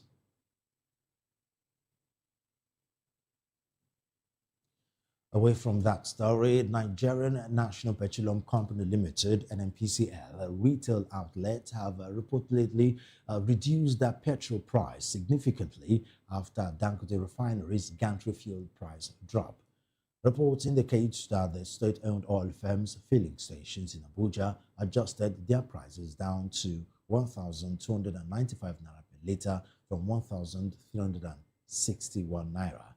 This means that NNPCL retail outlets dropped their petrol price by 71 naira per litre. This comes 3 days after Dangote Refinery reduced its petrol gantry price by 85 naira to 1,200 naira per litre from 1,285 naira. Joining us in the studio to help analyze our midday news is Darlington Agwomo. He's a legal practitioner and a public affairs analyst. Barrister Darlington, thank you for joining us on the news today. My pleasure, Solomon. How are you? Very fine, thank you. Let's go over to the first story, which is INEC recognizing the faction of the People's Democratic People's Democratic Party, PDP, rather, led by Nyesom Wike, the FCT minister. What's your take on that? My take is that this is a sign that ab initio, Wike and his paymasters never wanted PDP to exist. And so they would want to hand over PDP to Wike so that he can manipulate it and do whatever he wants.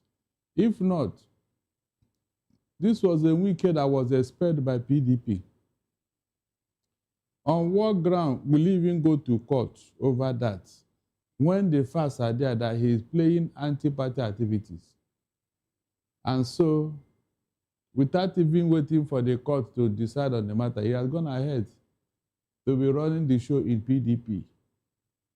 It sounds so funny. This is the first time in the history of this country that one man will be in 2 political parties and he's playing a major role. One man in 2 political parties at the same time. And nobody sees anything wrong with that. And obviously, these factions have gone ahead to hold their convention. They started yesterday. Yes. How do you think the other faction, the Sheyi Makinde faction, will react to it? Because it will go down to a legal wire. They are not going to just sit down and take that simply because it's INEC have finally recognized the other faction. They have gone to court, but I don't think they have any hope in the court they went to. They just went there to go and waste time and money. If not, which court? Is this the same judiciary that Wike built houses for? That you are going to meet over a matter with Wike? No, do you need anybody to tell you what will be the outcome? Well, let them go and try their luck. But I don't think Wike is backing out or that the court will now rule against him.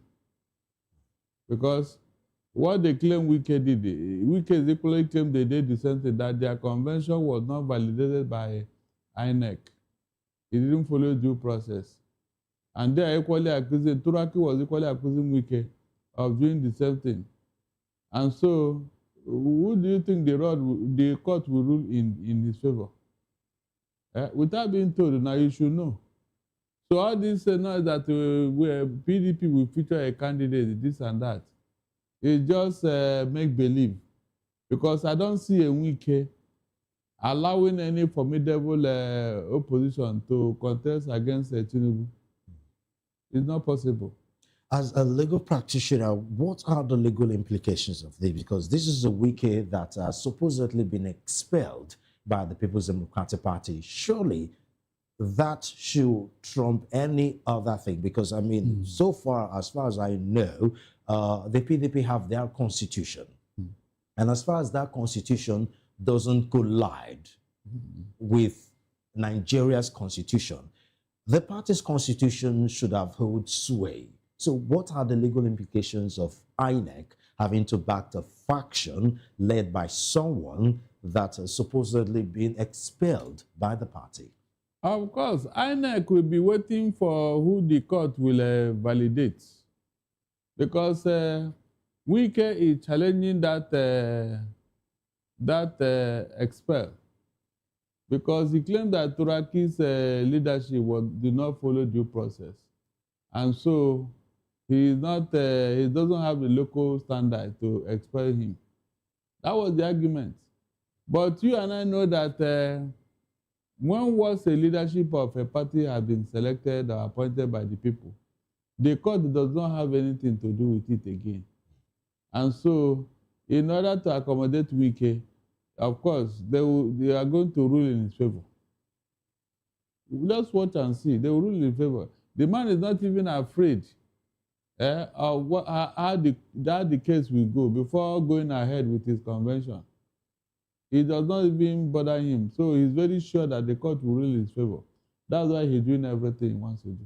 The Turaki faction would, well, if legal calculation is anything to go by, will definitely have to take this to the court, suing the other faction and INEC having to recognize a faction of a political party that is divided. Isn't that against the rule for INEC to do that? Yes, ordinarily, INEC should have even waited until all the matters are dispensed with by the court. But you are gone ahead to recognize Wike. That will tell you what the court will rule. INEC has gone ahead to recognize Wike without any valid explanation or whatever. An INEC that is neutral should have waited for the two of them to sort out themselves by the Supreme Court. But you can see. So it's unfortunate, serious. It's unfortunate. This will definitely further erode the trust, if there's any trust left, that INEC is supposed to be a neutral party in this case. Of course, whatever the INEC chairman is saying about credible election and whatever, he's talking to himself because the handwriting is on the wall already. Even before the election proper, he has already proved himself to be partisan. That's just the truth. He has proved to be partisan. All the things he has said and all the things he has done so far claimed that he is in bed with APC. And so we should not expect a free and fair election in 2027. We should not. So how do you think this would affect 2027? Do you suppose that this faction will produce a presidential flag bearer that will contest with APC? Wike have already made that promise that he's going to appoint somebody who will be their flag bearer. And you and I should know the kind of person he's going to appoint. A weak candidate that may not have the guts to challenge Tinubu. A weak candidate that cannot even do campaign in his own state, not to talk of the whole federation. I don't see how a weak will appoint a candidate and then be following him all over the country to campaign. I don't see how. It's not possible. When he has already told everybody that he is for Tinubu. So he's just doing this so that people will believe that there is democracy, there's a multi-party democracy and all that. That's just what he's trying to do. There's no seriousness, it's just paperwork. The reality is there to for everybody to see. No strong candidate will emerge from PDP. Nobody.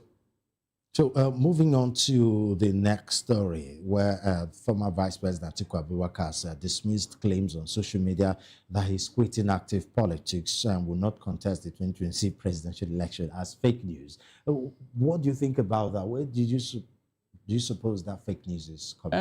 Since the trend now is Obi Kwakwanso, without anybody mentioning Atiku's name, the man must have seen the handwriting on the wall. You know, he must have. So, and I don't know how he feels now, but I know he will not be a happy man after all he had done and said. And then, you know, all of a sudden, people are now clamoring for other personalities in ADC. In fact, when I heard this one that they want to go for consensus, I was very happy. Because if they go for primaries, of course, with the clout of Atiku, he may win. But if they go for consensus based on what the people want, I expect Atiku to mellow down and allow Kwakwanso and Obi to go, since that is what the people have clamored for. Maybe because of their age. Okay. I think so, yeah. Let Atiku mellow down. Maybe God will reward him in other ways. Okay, joining us to further analyze these is Sesson Okwande. Okwande is a public affairs analyst. Mr. Okwande, thank you for joining us on the news. Let's start with the PDP National Convention, where the information is that INEC have decided to accept the Wike-backed faction as the authentic faction of the PDP. What's your take on that?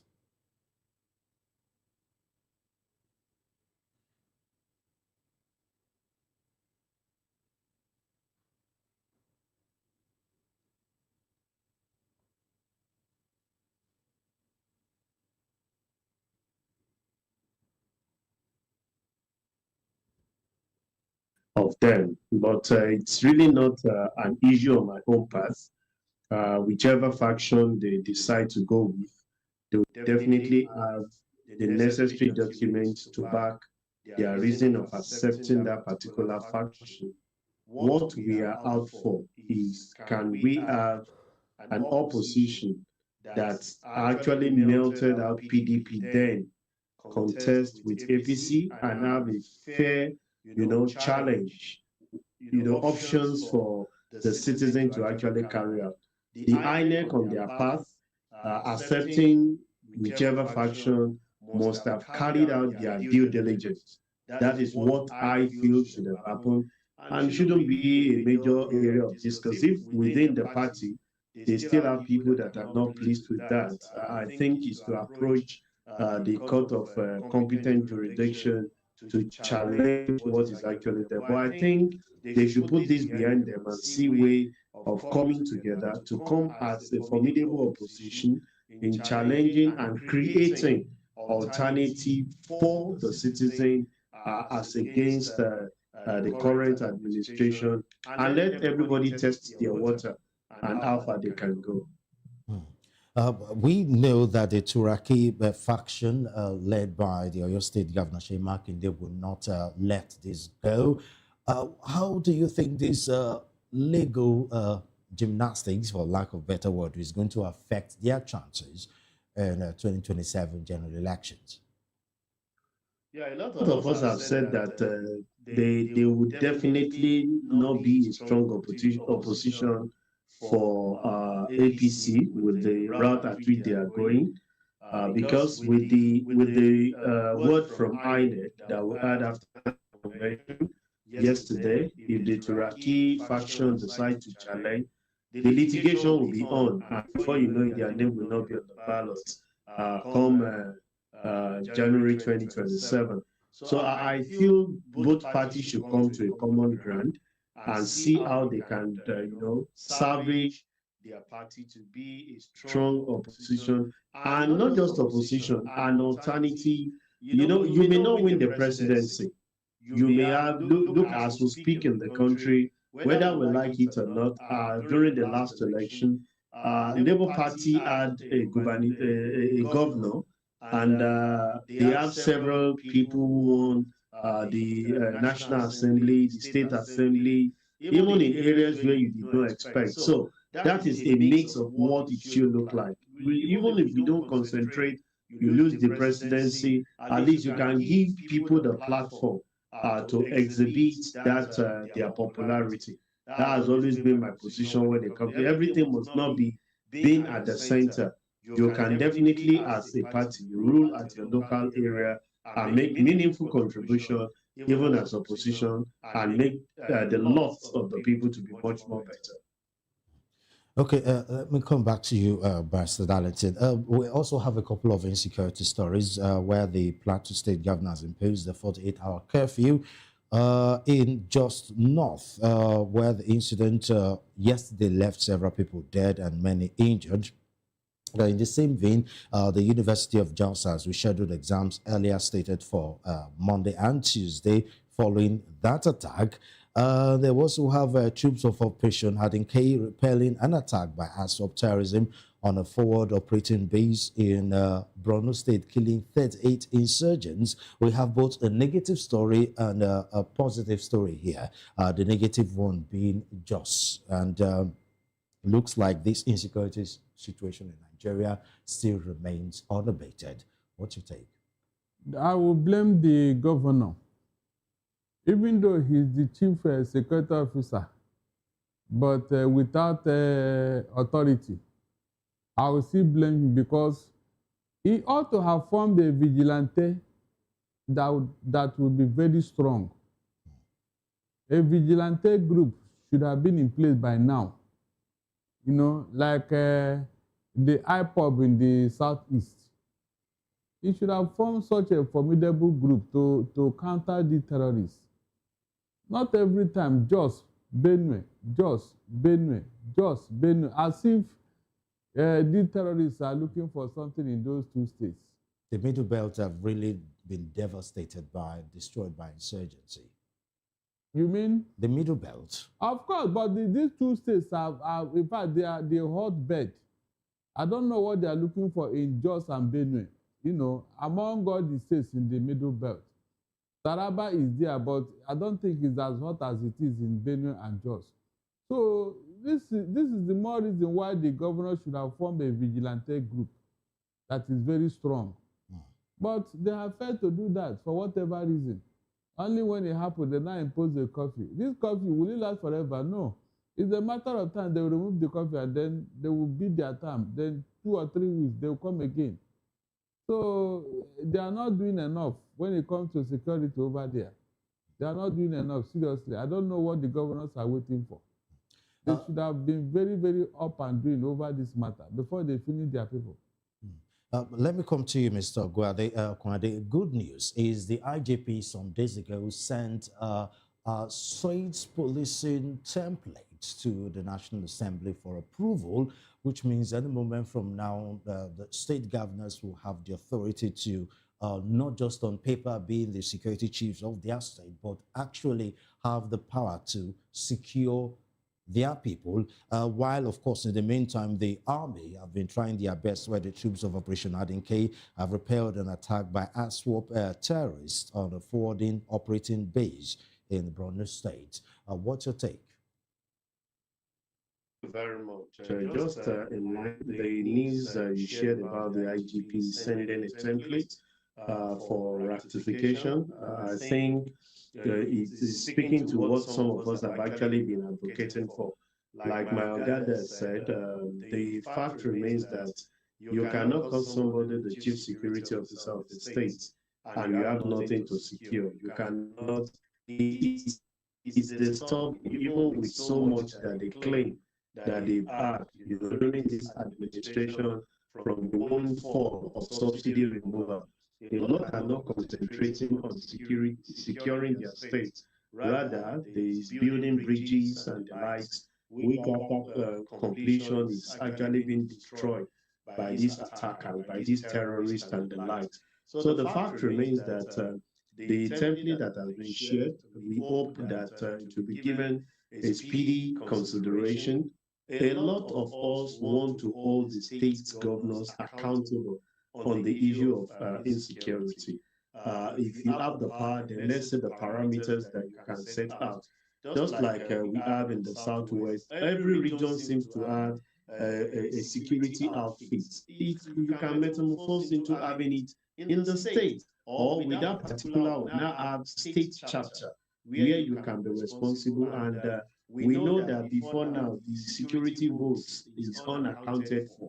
Now we can now hold you responsible because you can't set that aside.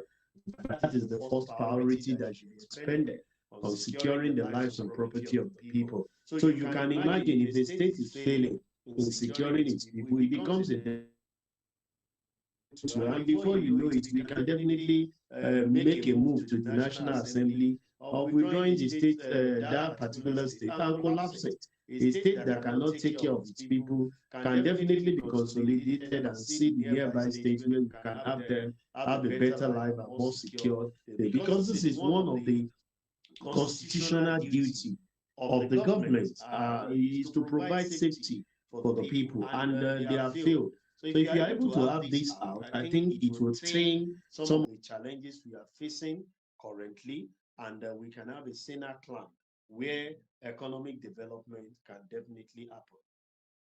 Okay, thank you very much, Mr. Kwade. Thank you for your time.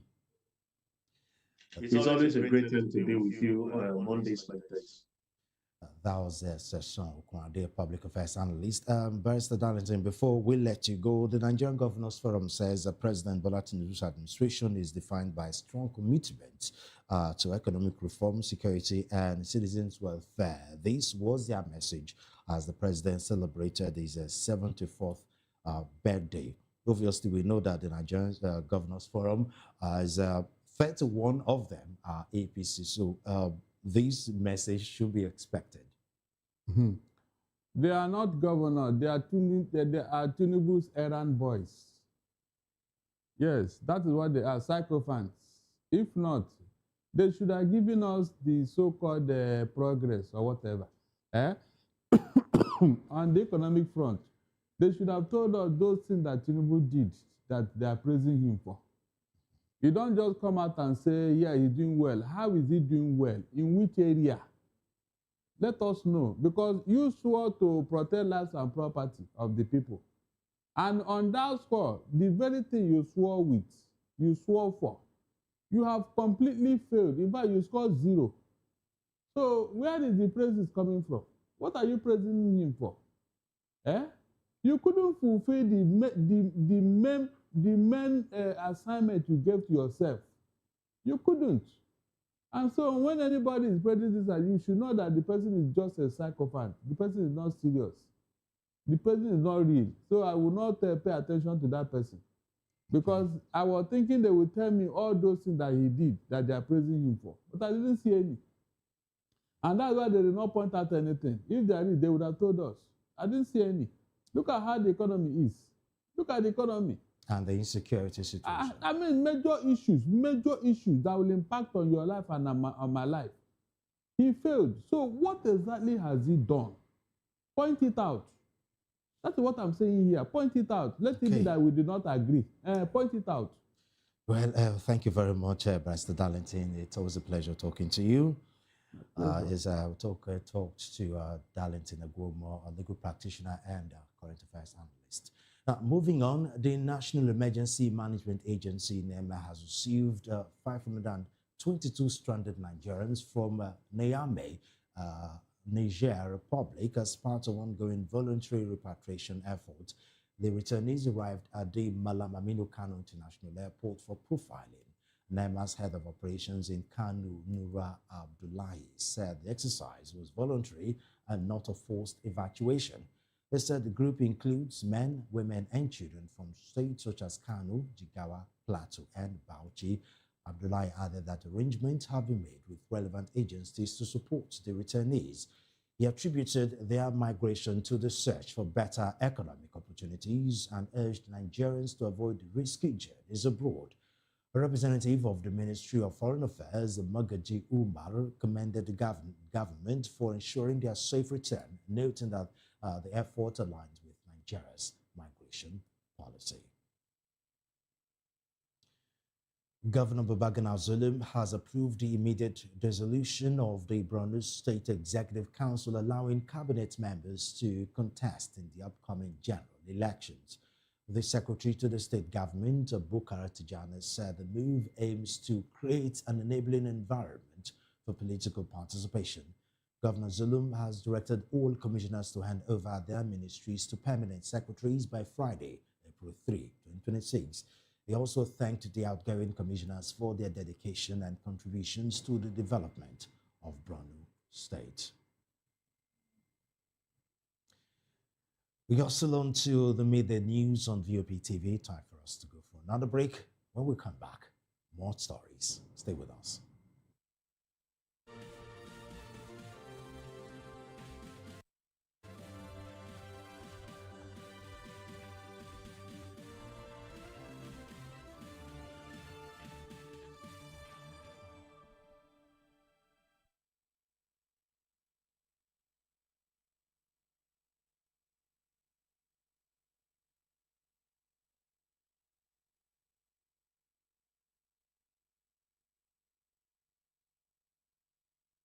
This is African News on Voice of the People Television, where we don't just bring you the news, we bring you Africa's heartbeats, the policies that shapes our world, and the economy that determines our future. African News on Voice of the People Television. Stay with us. When I first heard VOP, I thought they were talking about me because I'm a voice-over personality. But no, this is Voice of the People TV, and you are riveted forever because this is the place to be. Yo guys, your boy Chela. Shout out to VOP TV. I love you guys. Salut, salut tout le monde. Suspect 95. Là, on est sur VOP TV. On passe un bon temps. J'espère que vous kiffez. On est au Afrima. On est ensemble. VOP.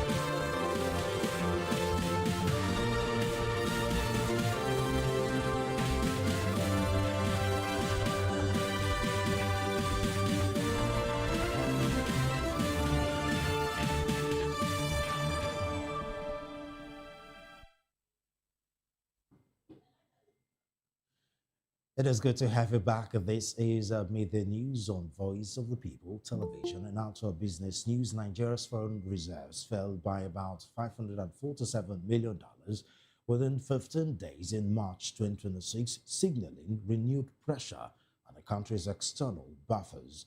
Data from the Central Bank of Nigeria shows a steady drawdown rather than a sharp drop. Meanwhile, the Apex Bank has not explained the decline. It is likely linked to obligations in the foreign exchange markets. The fall also reverses the positive trend recorded at the start of the year. Moving on in business, Africa's airline capacities rose to 24.8 million seats in March 2026, up 10.4% from the same period last year. Data from OAG's Africa Aviation Market Report shows growth across both international and domestic routes, signaling a strong rebound in air travel demand. The report notes that international travel led the expansion through domestic flight into recorded notable gains.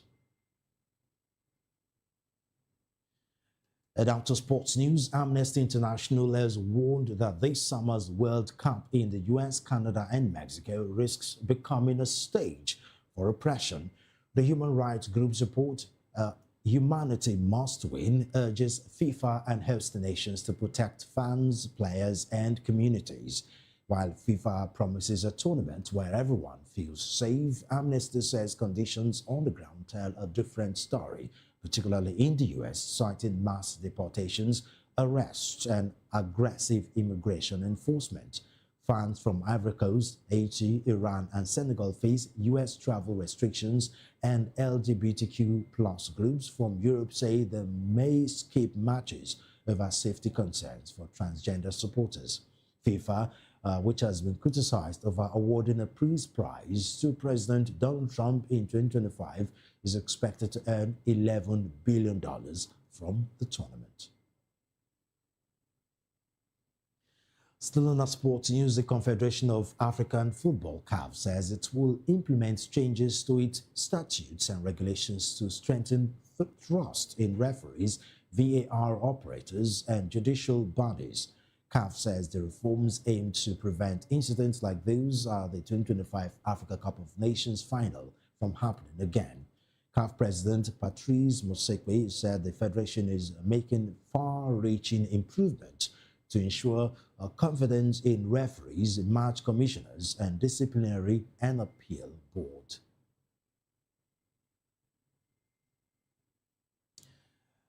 And in our entertainment news, actress Toyin Abraham has unfollowed colleague Funke Akindele on Instagram after a video went viral showing Akindele snubbing her at a movie premiere. The incident happened at the Lagos premiere of Iyabo Ojo's film, The Return of Arinzo. Abraham tried to greet Akindele, who ignored her and looked away. 3 paintings by French masters Pierre-Auguste Renoir, Paul Cézanne, and Henri Matisse, valued at around $10 million, have been stolen from the museum in northern Italy. French police said the theft occurred at the Fondation Magnani Rocca in the outskirts of Parma and took less than 3 minutes. The museum, home to a private collection compiled by the late music critic and musicologist Luigi Magnani, also houses works by Tiziana, Francois Goya, Giovanni Battista Tiepolo, Claude Monet, Peter Paul Rubin, and Giorgio Morandi.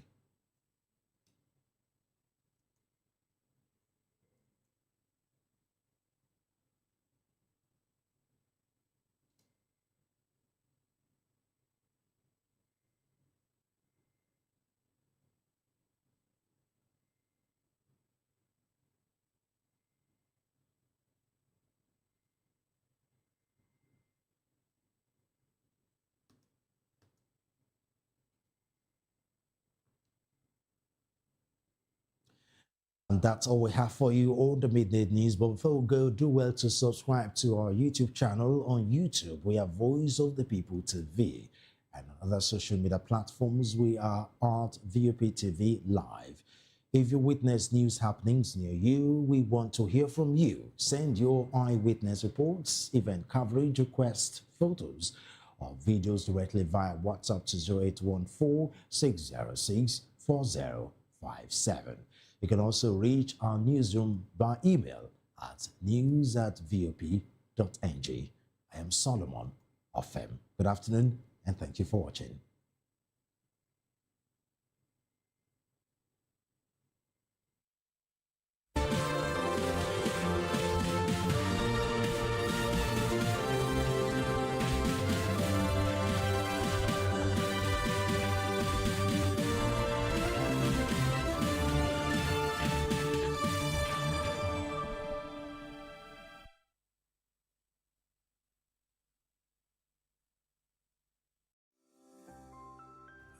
VOP TV. Now, you have more than a voice. Hello there, my name is Damilola Ogunsi, also known as the Goldfish. Hi, my name is Chiki Bright Emmanuel. I'm an actor and a filmmaker. Hello peeps, my name is Yomi E. Adejumo. Hi everyone, I'm Paul Utomi. Hi everyone, my name is Stacey Benjamin and this is Voice of the People TV. I need you to keep it locked to VOP TV. See, are you looking for good entertainment? You want to get good movies, good music, politics, talk shows, sports and entertainment. You really want a channel that gives you everything you need without you having to run around. VOP is where you are. That's Voice of the People. If you're not listening to this, you're not one of us. And you deserve to be killed. Scrap chat. Don't be killed, but watch it. Or I'll find you. And I want you. And you are locked on VOP TV. Don't go nowhere. This is where the juice is. This is where all you need for entertainment, politics, movies, and whatnot. And keep watching VOP TV. So keep it locked because I'm locked already, man, and it's money back guarantee. So you're gonna have a good time because I do. And please keep watching VOP TV. I won't want you actually. I beg you, subscribe, watch it. If not, whatever you see. You better not touch that die because VOP is the plot.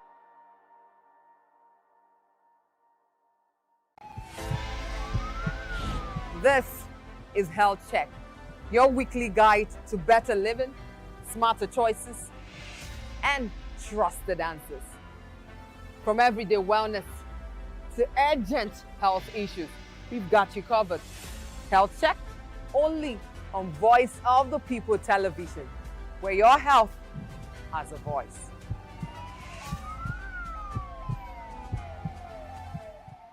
The red carpets, awards, the razzmatazz, music, fashion, interviews, and more. Spotlight on Voice of the People television. Let's feed you with all the juicy stories in the global entertainment space, bringing you the glitz and glamour as they hot. Stay tuned to Spotlight, 1 p.m. Monday to Friday. Spotlight on VOP TV. Entertainment like never before.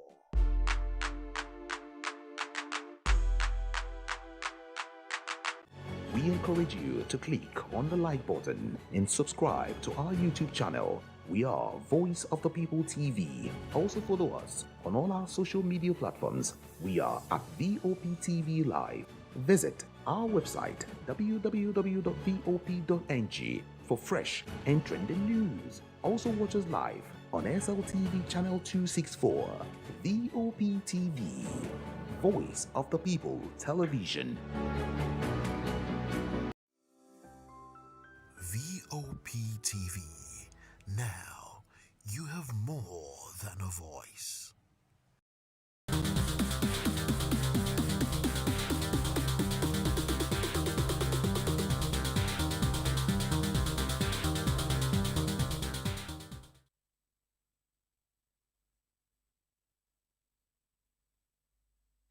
Hello, beautiful people. Welcome to the show Spotlight. Yes, the place where stories come alive and voices matter. This is the show where we shine the light on creativity, culture, style, music, and purpose-driven people. And trust me, people who are shaping the world around us. And yes, I'm your special baby girl, Precious Akumanu, aka Call Me Prezi. And guess what? Today, it's a new week. And a lot of things has been happening during the week. But then, you know, today I'm not alone. Somebody decided to join me, and I'm actually happy that he actually joined me. You see, so I have somebody special, my special person always. So I think officially it is safe to say I have saved you today. I know you are going to come to that. No, I have saved you today, but they should be between us. Okay. So I think I should do like Precious. Hello, wonderful people. Welcome to Spotlight. My name is Xavier Udo. All right, please get ready because we are about to write together through stories that inspire, music that moves, and people who make a difference. And guess what? Today is really, really special because somebody special is joining me today. But apart from that, some things have been happening during the week. Something has been happening specially. So first of all, we want to talk about movie premiere of Arinzo that happened. That was Abuja's movie that happened during the weekend. And then we had a lot of people, a lot of cast that were there. Instead, think about Funke Akindele. A lot of people were there. So something really sparked controversy online about a video clip that has been, trending online where, what's this lady's name? What's her name? Tony Abraham? Yes, Tony Abraham came to, normally everybody wants to just smile, greet and everything. So she actually walked up to, I think Funke Akindele was sitting down. So she had to go to her and I was like, so I think Messi Aigbe was seated here. Yes, Messi Aigbe. Yabojo. Yes. We have Funke Akindele here. Yes. Then this guy that did How to Kill a Monkey. Yeah, was also there. Seated on this. So she came there, was like greeting everyone and got to Funke and, it was as, that's pure mood. let me use the other word. Everywhere for his Oh my God. In blow. God. I was like, okay, at first, when she said, because if you watch the video, she said something the first time, and Precious, her face was just static. Do you know what I'm laughing? You said everywhere pure face. That face. Maybe I was thinking that, okay, maybe she didn't hear the first time. She said something the second time. And person when they close to, at least deaf, maybe hear say person they call you. Obviously, she heard, and maybe she didn't want to respond. And she, okay, so first, as she actually moved to the second person. So first, this is the first time in history that Funke Akindele would be at a function and would keep that serious and straight face. Look at that particular video. Like, it looked like she was paying attention to something very important. Meanwhile, there was nothing, absolutely nothing. And the reason why I can say this is because it was a friend of mine that hosted this event. Wow. Aha. Wow. So I got this video. Through him via his story first. Oh my God. So shout out to MC Ajele, yes. So basically, if you look at this particular scene, you realize that Funke knew that she was going to get to her, and she kept that straight face like she was, doing something very, very important. And next thing, she looked up. She was on her phone. As if something was really capturing her. You understand? So basically, she acted like she didn't notice, like she wasn't really existing. And it was really, really painful. Yeah. Because you wouldn't have said you didn't notice someone, passed by. He talked the first time, talked second time. He said on TV and something like that, And aside from that, if you notice, she touched her hair, while she passed to greet the other guy. So there's no how. So she knows that there's no this how. is Tony Abraham. But we have so much to say about this particular conversation. No, we do have so much to say. We know Funke as someone that is very, very... You remember last week, Monday, I talked about personality. And I used her as an example between she and Omotola. Omotola, yes. So I think I have to now talk about, I have to buttress that for you to know that what I said last week was actually in line with what is going on. So Funke Akindele is a no-nonsense person. Actually, yeah. Do you understand? Yeah. She likes, which to an extent, I might support her on one angle and the other side, I might say no. But let me explain. Now, she likes you keeping the same energy online and offline. There are some people that, will I say they are manipulative? Yeah. They can actually say so much behind you. Sometimes they don't actually know that whosoever that was loyal, or that is loyal to them rather, or that was part of that particular meeting, has actually, deemed it fit to confide in you, to tell you what they have said. Yeah. But my issue, you've said so many bad things about this person, and you expect me to see you afterwards, to greet you, or to start talking to you. No, keep the same energy. You understand? Oha. No, yes. You people, you call it aura for aura for aura, Oha for how, avance for avance. I don't care. I'm waiting for you. I don't care. Funke also had issues with Abuja, but they there will be settlement because they feel they are set. But this is between a senior colleague and a younger, a junior colleague. They were cool. They just settled No, not even Funke and this lady, Tony Abraham. They were cool last year. Yeah. Okay, so that's why I said they just settled to an extent. So basically, you know this issue of fans bringing you to that particular spot of comparing your work of art with this person, you understand? Trying to see, everybody is unique. You know, everyone can be unique in their own way. Their own ways, yeah. But I don't like this unnecessary competition. As colleagues, we're meant to complement each other. Of course. Do you understand? It's just let's talk about us now. So it's fun that after production, I'm jumping on Spotlight. Do you understand? And afterwards, I wait to do my show. Do you get? Yeah. Last week, I also had Choma join People's Voice. So why I'm using us now to make it quite practical. Colleagues were meant to complement, not compete. Yeah. Now, when you listen to your fans will start, that's the same issue that Davido and Wizkid had. They start comparing you, oh no, this person is very, very good. I love this person's movie. This person's movie is quite dry and all of that. And don't forget that this whole issue that, you know, that came more afresh as if, you know, it's been ages. No, this is about Kunle Afolayon's conversation. So it looked to Funke like, oh, so you are siding, and that's it. But talking about her personality that I mentioned last week, Funke can actually, you know, work for corporate brand, but she's not perceived as a corporate you know, a brand. That's true. She is the, we're outside, she is the no nonsense, she's the, if she wants to play, she would play. As beautiful, as gorgeous, properly dressed, you know, and everything she's wearing. If she wants, scatter. I'm telling you, if she wants to scatter, she would play and you would really enjoy her presence there. Oh my God. But guess what? If she wants to give you this attitude, she will 100% and nothing will actually happen. So, come to think of, is how she kept the serious face for me? You. Like, I was like, my God. I was like, Mama, smile. No laugh. Bone. You know, oh God. And you noticed something. The same straight face was what she kept, even when they called all of them out to take pictures. Yeah. And I don't know, but it's somehow she was keeping the straight face, but she was also dancing. Yes, because but somehow I didn't see Tony Abraham, you know, in that particular picture. You won't go. So except they did it in batches. If not you, when you don't greet her face, she don't answer you. You will see they find Tony Abraham there. No. So this is it. Okay, so let me use myself. Let me put myself in that shoes. You understand? So I can explain better. Okay. So if I were to be, you know, the person or the one that was ignored that way, I'll keep my clean energy. The normal me, I'll do everything I'll do in the She doesn't look. Tony did not even keep any clean energy. No, but I think for everyone, we have different ways of, you know, handling our emotions. Yeah.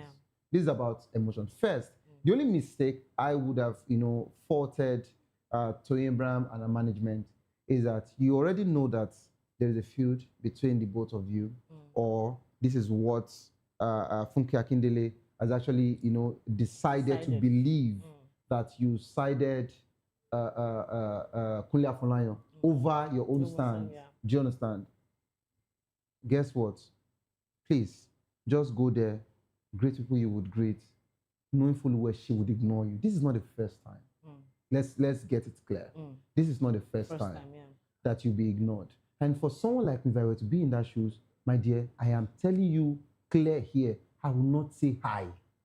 The truth is that even the Oversabi auntie. No, I'm telling you, I won't say Oversabi auntie can't talk, say, she said she don't go and follow her more. No, but now, now that's the thing. Now this was the bait. Guess what? Someone that actually ignored you, not the first time, but maybe second or third. Yeah. Now, you are going on social media to unfollow her and now saying you are never going to follow her again. She doesn't really care. And guess what? You will start nursing unnecessary odds. And that's the reason why I was saying, if I were to be the one, first, when once I have, let me use the random word, right? It's a botanical word, so not really friendly. When once I have changed it for you, that's the end.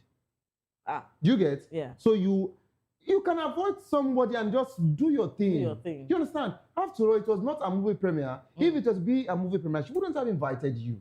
So this is about Yabojo. Do your thing and go. But guess what? her brand is as solid as that of Funke Akindele. Yeah. So nobody would talk her down. Nobody would even make her feel less of herself. So to Abraham, of course, I know you will be fine, and we know that regardless of the situation, social media can talk. You should care less about it. If it were to be Precious, I wish you would Precious will cry from that night till this morning as I speak. No, I've learned a new thing. Maybe if, well, I've learned a new style Precious, now. you would have, I'll have to follow this trend. Let me no, mention. anybody that looks like Trump mention now. this on national TV. if Precious cannot call me that night, she will send voice note. Can you imagine? Like I was totally ignored. Don't worry, it's Stephen that's causing this thing. Because tell me why and how. I don't understand. No, can you imagine? But once she drops that call, finish. she can call like 5 or 10 of us What? to say, listen to this. I was ignored. Me. I miss my own because I know she will be here to save me. No, from but guess that. what? Or you would have also said it. That yes, you would call her. You would have sent a voice note or you called. That's not true. Please, let's be serious. But sincerely, it's all love from us, from seriously, DOP. please. You know, They should just fix everything. But no, I think it's late for now. Do you think it's late for now? Very, very. The only person that could have settled them. Guess what? Even Jesus talks, say make 70 times, Abi. Yeah, to forgive, right? Now, guess what? The only person who could have settled the situation did not settle them before this premiere. No. And she was the one that also, you know, tried that particular settlement the other time, Abuja. Yeah. So that's the only person that can tell Funke, are you okay? And Funke would listen. And that's the only person that can say, I'm talking to you, you're ranting. She's still your senior. Are you okay? To Abraham, they will both listen out of respect. Do you understand? Yeah. So, but now, you know fully well that you are going to invite Funke, and you also invited Tony Abraham. What were you expecting? This was going to happen. So if they are to settle this one now, it is not about Yaboju again. It will be about the veterans in the industry. You know, the likes of Mr. Latin, the president of Tapan, the likes of Mama Rainbow, you know, the likes of Alaji Adebayo Salami, you know, Prince Jideko Soko. You know, it has to be about the senior, you know, colleagues now, you know, the veterans. Those are the only people that can tell Funke, I want to see you here. And she would not say no. That's true. And that's the person that will tell Tony Brown, I want to see you here. And the first question is, did you take each other's husband? No. So what is this feud all about? The person that you should be angry with is Kunle Afolayan. And Kunle is not even thinking about it. Now, did you notice what is really going on? Yeah. The main person does not even care about Funke Akindele. Yes. And guess what? Funke was one ranting the way Toyin is ranting now. So do you notice the seniority, you know, how this thing works?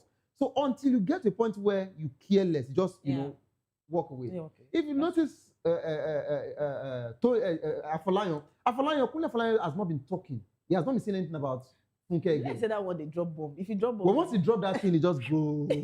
You understand? Look, that man, you can never understand his way. I'm telling you. That man will just drop that thing. And once he drops it, he goes again. And so, you understand? Now, guess what? I said something last week. Let me close it here. Now, I said something about Funke Akindele's personality and that of Omotola. Yeah. If this were to be Omotola, Omotola would have answered to Abraham. That's the difference. Omotola would answer you, but will make you know that she's not in good terms with you. You just greet her, just like Tony and say, Auntie, you know, you just say, that's her, and she would concentrate again. Now you would know that this woman is not happy with you. Do you know she even tapped her? You understand? Yes, she did. Funke, we see. I don't know if there is anybody that we can call, I don't care or I did not notice you, it's Funke Akindele. If not me, I'll be heartbroken. No. You know, the last time I ever saw someone ignore someone like that, sincerely, was actually Nigerian government ignoring the masses. You understand? The last time I ever saw someone or saw people ignoring someone, that's like Nigerian government and the masses. When we actually cry for hunger, they have to see with like we're not even calling them, we're not saying anything. That was how she was ignored. Oh my God! But we are not in any way, you know, making jest or throwing shades at Tony Abraham. No. Of course, in as much as this can be, will I say, on a lighter note, but all we're just saying is sometimes get to know when to, you know, draw the line. You understand? To keep your own, you know, personal dignity, your respect, and don't let anybody actually make you feel less of yourself. Exactly. Basically. And we're not promoting any issues here, but all we're just saying is whatsoever issue you have with anybody, if there is need for it, settle. Please, and if there's no very need for it, you will settle later. It's well. I just feel that they are two amazing women. Sincerely. So just imagine Funke, Iyabojo, and you know what? Do you know the last time we actually saw the both of them on same set? It's been long.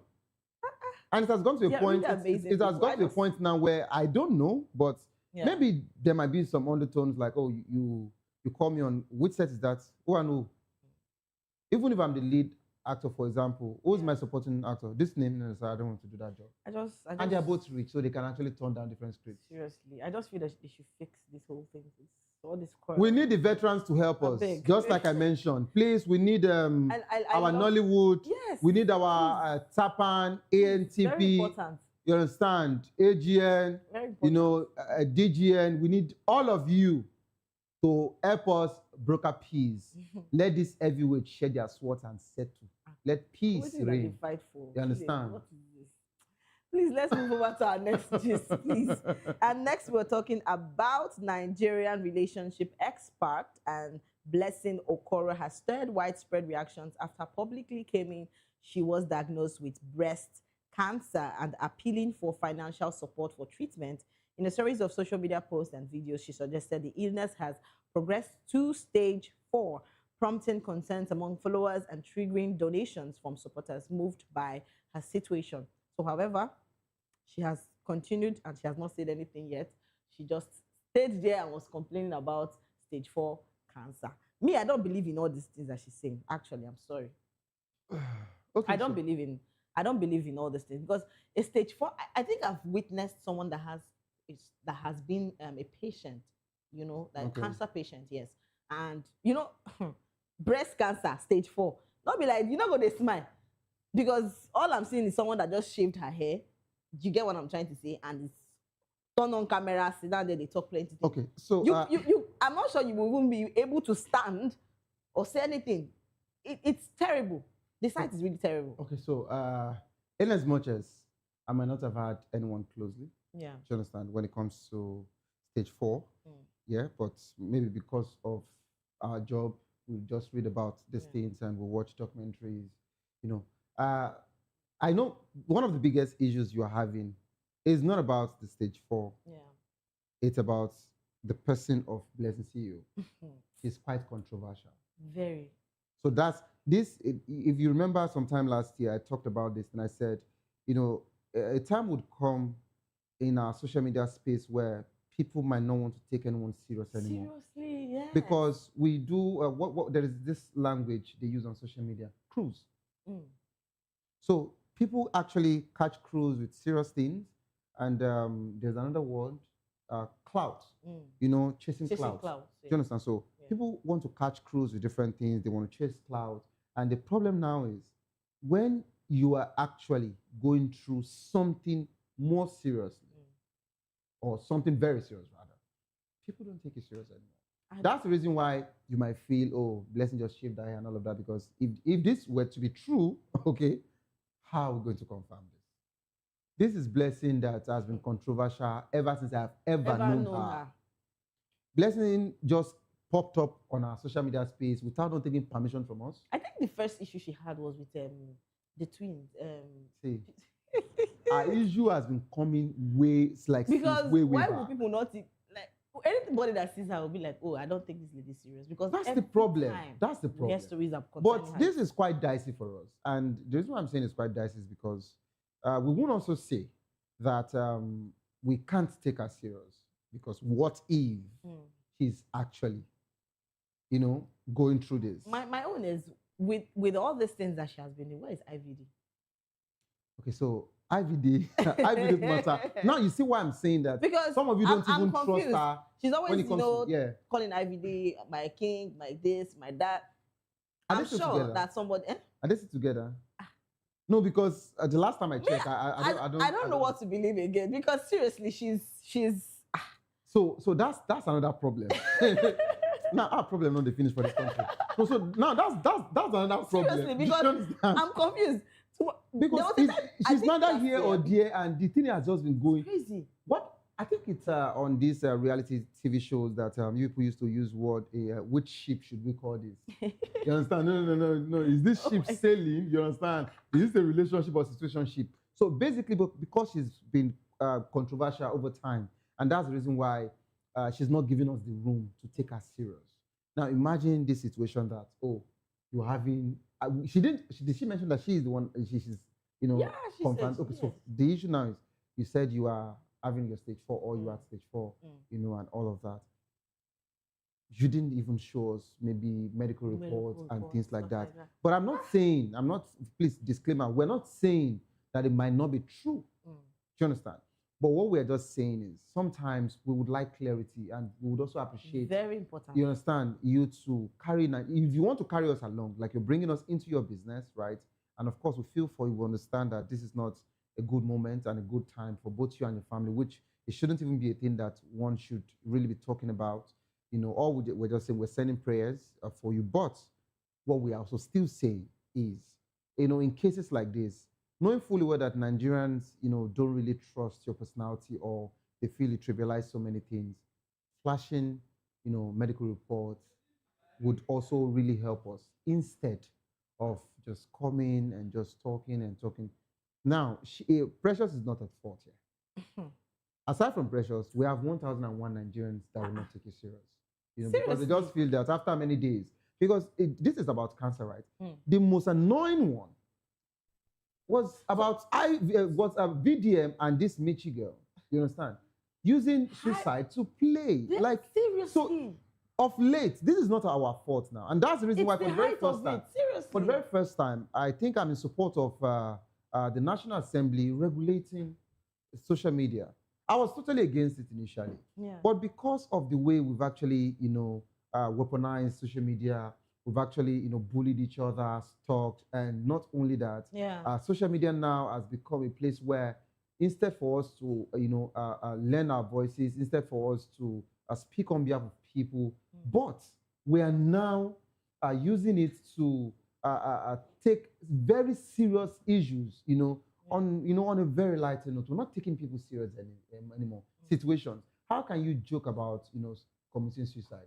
Why should you even say you have actually drank poison to die for how many days, and you release a statement where some people went to that hospital in Abuja, and the hospital released a statement that there was no patient like this. And I'm even surprised that the hospital didn't take it legally. Seriously. You know?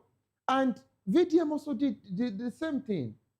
So basically, when we get to this position, you can't blame anybody if they don't take you seriously, because if you are to grow a brand, usually for me, I would always say that you grow a brand, you know, that is quite strong, create a good foundation, not about you building a brand based on, you know, controversies, you know, wanting to just trend. If you build a brand, you know, based on controversies, the day that brand would start collapsing, it also collapsed through controversy. So the thing is, I see blessing as like, why would you even think of, okay, my question is, what if this is not true? And you use something so serious to play. That's why they call it content creators. So what if in future that happens to you? No. And when you now come out to tell people, let's get it clear. You say in future that happens to you, not me.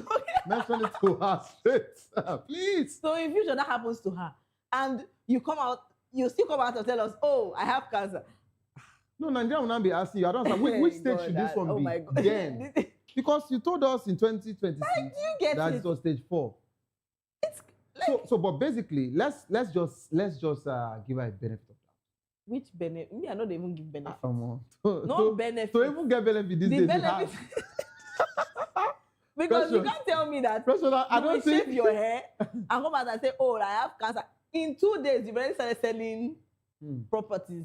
Oh, my house is for sale. Oh, my car is so. Now, hold on, hold on. Even like selling properties. I just started selling properties. She posted now. Hey God. No, but wait. Let's get this clear. She posted. Don't forget that this was the same blessing that actually took pictures, and I think did she do video? Pictures in front of someone's house that I don't want to talk about. I don't want to mention the name, and of course it was revealed later And she actually did this for quite some months, and she was enjoying the lifestyle of the Lekki big girl, the Koi big girl. And all of that. Now, but of course, God blessed her later. Adi? And now, so she now had, the house.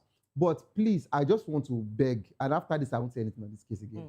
Please, I just hope that if this is true, we're sending prayers and love and light. But please, if this is not true, in 72 hours, do a disclaimer, not disclaimer, apologize to Nigerians. Because if this is your normal modus operandi, that you need to, bring out propaganda, you need to bring out something that should make you trend. Then, if you want to be creative, don't be creative in a bad way. Yes. Later now, the National Assembly will say they want to regulate this social media, or they will even want to ban us, because we're actually getting to that point. Seriously. If they ban us, seriously, people that are making money innocently, you understand, on social media, we won't be able to see any money again, because the social media will be cancelled. So please don't use your own to affect us. So there was a video I actually saw recently where something happened, and I saw 3 angels, or people that acted as people that acted as angels. And when that thing happened, the one sitting down wanted to blow the trumpet. We have to be, oh master, please. No, don't blow yet. See, you don't reach when God won't blow trumpet. No, Heavenly Father, please. I don't even beg tired.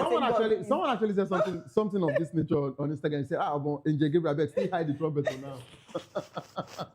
Because what is this? Please. What is this? But let's just believe. Of course, you said there's no benefit again, because I want to say let's give our benefit of that. Benefit no day again. Let's just believe and hope that, okay, if this is true, blessing, love and light from us, from Spotlight. Is well. I wish you well. Don't be say you understand. No. That's I did a disclaimer on your behalf that it's the truth. It's not like you just want to do, but she's been controversial over time. So we don't know when you are saying the truth and when you are not. It's just like Nigerian government saying that, in 24 hours we'll be getting lights now. You go wait, tire. Just prepare yourself. Maybe you go go on. I think that was actually a very wrong example, because that light will not be seen. And what can I do? Okay, like Nigerian government saying in 1 week that our fuel price will not drop back to 120 or 100 naira. There was a video I saw where they were sharing money. But no, I think my spirit is telling me that Shoma behind the camera is actually telling me for where they play.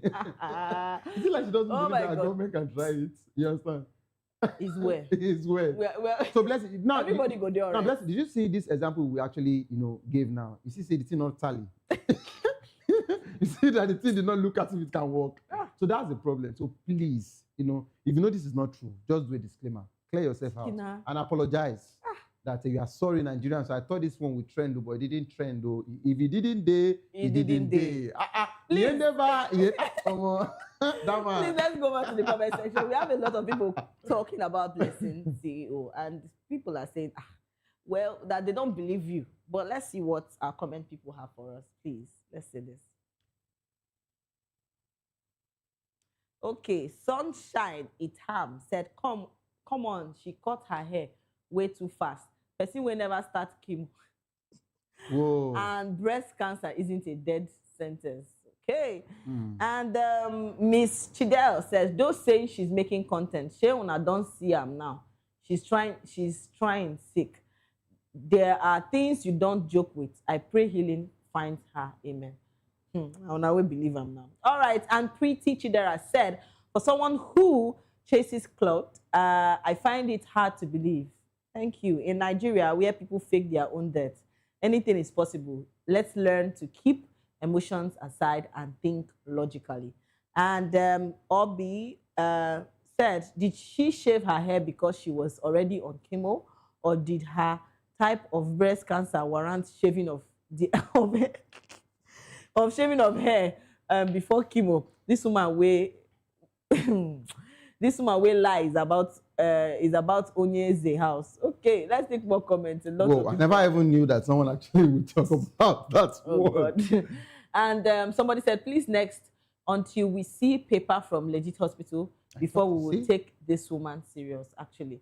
And Prima Donna said, don't let the abuse of social media and need for clout take away your empathy. And officially, MRO said chasing clout and catching crews with cancer is crazy. Like, do you get it? That's the height of it, though. And somebody, Brown said, she said diagnosed, not diagnosed. No, she said diagnosed, not diagnosed. Okay, so not diagnosed. It might just be a skit. It's well. Whoa. God, English people. English now they cry. How do you say that? Oh God. How do you say that in English? They cry. And yes, somebody said, just hope she's not joking with this disease, because tell me why you will use cancer of all diseases where you don't even if you see malaria, say, oh, I'm sick right now. I'm on drip. No. These days, malaria does not really carry the weight. You know, like if you really want to look for something, you have to look for something serious. So they don't think malaria is heavy. Maybe she could put cotton wool for the nose. Talk say she don't die. Now you have written a fresh script for them. Oh wow. Because the malaria one I'm talking about, like Mr. Shagun taught me that, he said, no, when you want to mention something like that, don't mention things like all this small. You understand? It has to be something serious, like you say, I have typhoid. But do you know when I was this, I remember something. This thing you said that made me remember something. Precious. Any day you say you are sick. Oh my God. Wait. I will personally come and look for you. Do you know something happened? And when I was in school, I remember when my teacher was teaching us something about, he was teaching and he was talking about lies. And he was like, people that lie, why do you not lie and later come tell the truth? I'm like, wow, really? You repented? No, that when you are lying, you should, like, when you lie, people will always catch you because you cannot lie. Okay. So why don't you lie and lie to the end? No, it's not possible. Why? No, it's not possible. But sincerely, you know, talking about lies. Yeah. See me, I'm trying to be very, very, direct today on the show, because all I have noticed is that our Nigerian government are not thinking about us again. They're thinking of policy. So let me send a message to them indirectly. Oh, so, God. the way we were talking about lies, I think everybody should learn from our Nigerian government. They are, yes, our politicians. Oh, my God. Because if snake would swallow money today, termites can actually, eat. Monkey can pick. Rats can. I love this. Like, what is going on? See, guys, if you want to learn these things, you have your senior colleagues. They are there. They will teach you how to do this. Senior colleagues. You understand? Successfully. Oh my God. Successfully. They will let you know how this thing works. But please, cancer is not the one thing that should be joking with you. Just like Precious said, out of the abundance of the heart, mouth speaketh. And now there's power in the tongue. If this thing did not happen before, let me say it in Shaggy's tone, and you decided to say it happened, what if later you now let me add the Yoruba, you now you understand, your body's not now all right again, and you now come, what will you now do? It's a very simple thing. So please, cancer is not what you should be catching crews with. And just like I mentioned, we are all expecting hospital reports. Show us something. And now the problem now is, when we talk about hospital report, that's another case. Because there are so many state-owned hospitals, doctors rather, and private hospitals now that can actually just write hospital reports. No, that's the truth. So let's call a spade, because you paid them to do. Have you forgotten when Bobrisky was, he dropped bail of dollars, and someone actually said that money must not lose one, because the bureau de change that borrowed him the money, you understand, is behind the camera. But aside from that, how can you pay up to 200,000 because you want to rent dollar to just do video to say you have arrived? Like, to live fake life in this Lagos is hard. But it is harder on social media. I've heard from him for a long time. No, I heard something. I think, was it on Friday or Saturday? On something, I think Friday or Saturday, he said, we are angry about this reality TV show, Angel, that got married to another female, allegedly. So he said that we should wait for him because he's about to get married to another male, and something like that. And people will need to cry more. But guess what? Bobrisky usually knows how to do this thing. They will just wait for a while and come up, and give us exactly. So this is where our next topic comes in, because I talked about Angel Smith getting married to her to her love of her life. Now, this the way you talk now. I tell me for your year. No, this the way you talk. I tell me for your year. You sweet die. She's about to get married. Or To she her. they're not married. They're not Okay, wed now, so Angel Smith. How did it go? Angel Smith got married to the love of her life. So how many ha go come dey there? The two has. Why are you people doing Oh my this? God. Why? So this is I'm officially saying congratulations to them. No. You won't get it from me. Is it? No, on this one now, I'm about to rant. Finish the news. I'm about to rant. Finish the news. So guys, guess what? Reality TV star Angel Smith has fueled widespread reactions online with her videos. She has tied the knot with her partner Tuminunu. Tuminunu. So the couple who Even a Yoruba made, person. Go ahead. So the couple who previously made their relationship public has announced plans to they've gotten married with indications that a private civil ceremony that has taken place this month, 2026, and recent viral post claiming the pair has gotten married. So see, when I saw the video of the white gown she was wearing and her man, okay, this is what I'm talking about, and all smiles and all. Hey, father, this I don't even know what to say again, because when woman, it cannot happen in Nigeria. That's just one thing. It can never happen in Nigeria. Let it come and happen here. Let's know how it will be like. Imagine me, Savior. I'll not tell you, I'm inviting you for my wedding. What do we call this look? Bombastic side eye. What do we call this look? Oh my God. See, God created Adam and Eve. No, they said it's Eve and Eve that they created. Not Adam and Steve, not Eve and Eve. Oh. What are you saying? See, in as much as, okay, let's go I will to the say, fact. Angel, you not try. Yes, if this want to trend in short, Angel, you not try. I'm disappointed. She has, she has been into this before she even got hooked with her now said her husband. Who is the husband now? She banned. No, who is the husband between the two now? When you see her, you answer. No, because I don't even know who I can ask to clarify this. Because she said she has been into women, before. Really? Now, yes. So she has previously had guys that she has dated. She's like bisexual. Precious, the way you are doing your hand, I'm not comfortable again. You have to be very, very serious. With a matter of fact, we would have to conduct the wedding ourselves and bring the man.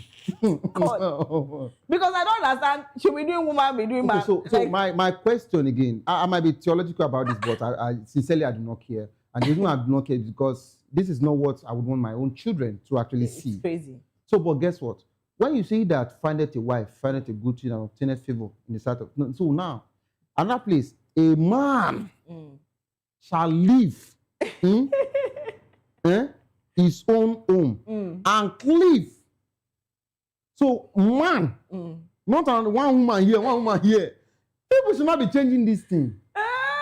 And that's the reason why, if you notice them, they know what they want to do. They leave this country to another country.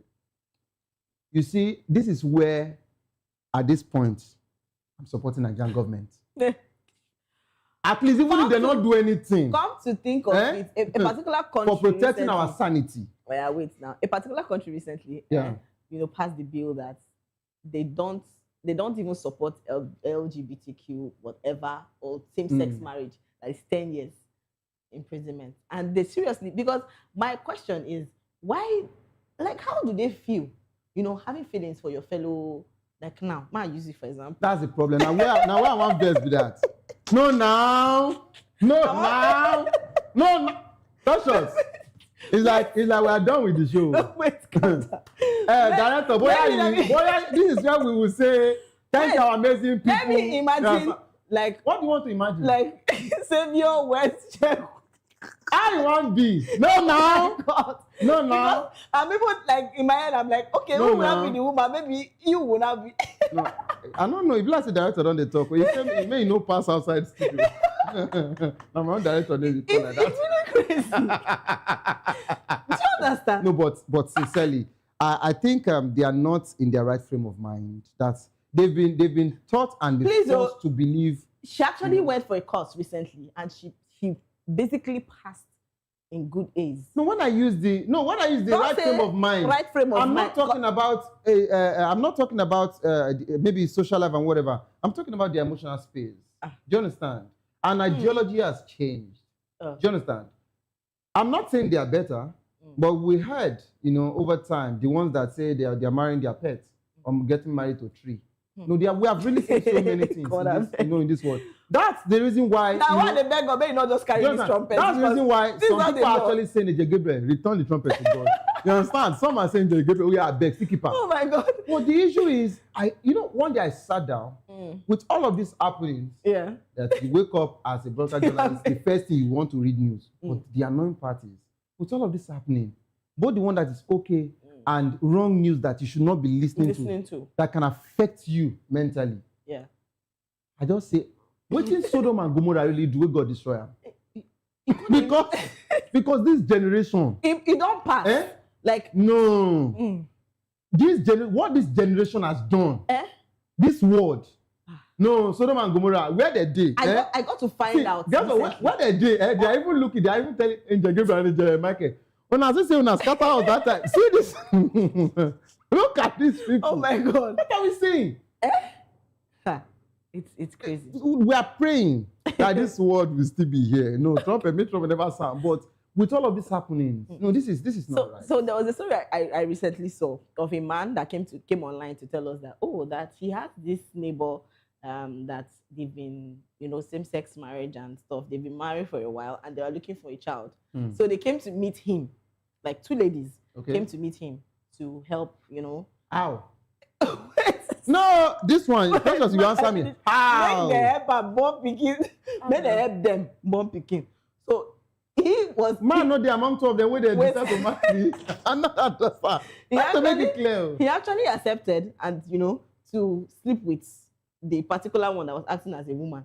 So at the long run, this one no come give am no come carry belly. She come face the other one. That acted like the man. There is power, mighty in the Lord. Two of them just enjoy. I don't blame the man they enjoy waiting there. No, but guess what? Shebi, this one that acted like man was finally pregnant, abi? Pregnant where? They don't even see being carried. They don't see. The man get issue. That means they just gave him buffet. That's it. But on a more serious note, guess what? Seriously? The one I actually saw was that they agreed that they are married and all of that, blah blah blah. But along the line, they are always having this set of friends that even if the other person is a male, but he's also not straight. Do you understand? Yeah. And just for clarity, I just got to know that when they say someone is not straight, it means the person is either a gay or bi. Yeah. So that's it. So I just have to clear that one. So, but guess what? Along the line, the one that acted like even the man, bestie, finally fell in love. Oh. With the right man this time around. God. So our question, why were you confused? You are neither here nor here. You say here was not okay before. You came back here. Now you left your gender. You are back to the right source, which is what we are praying for. You understand? Just imagine, say one day, God will do it. This one now that marry Angel Gebele, first, you have to burn that child. You understand?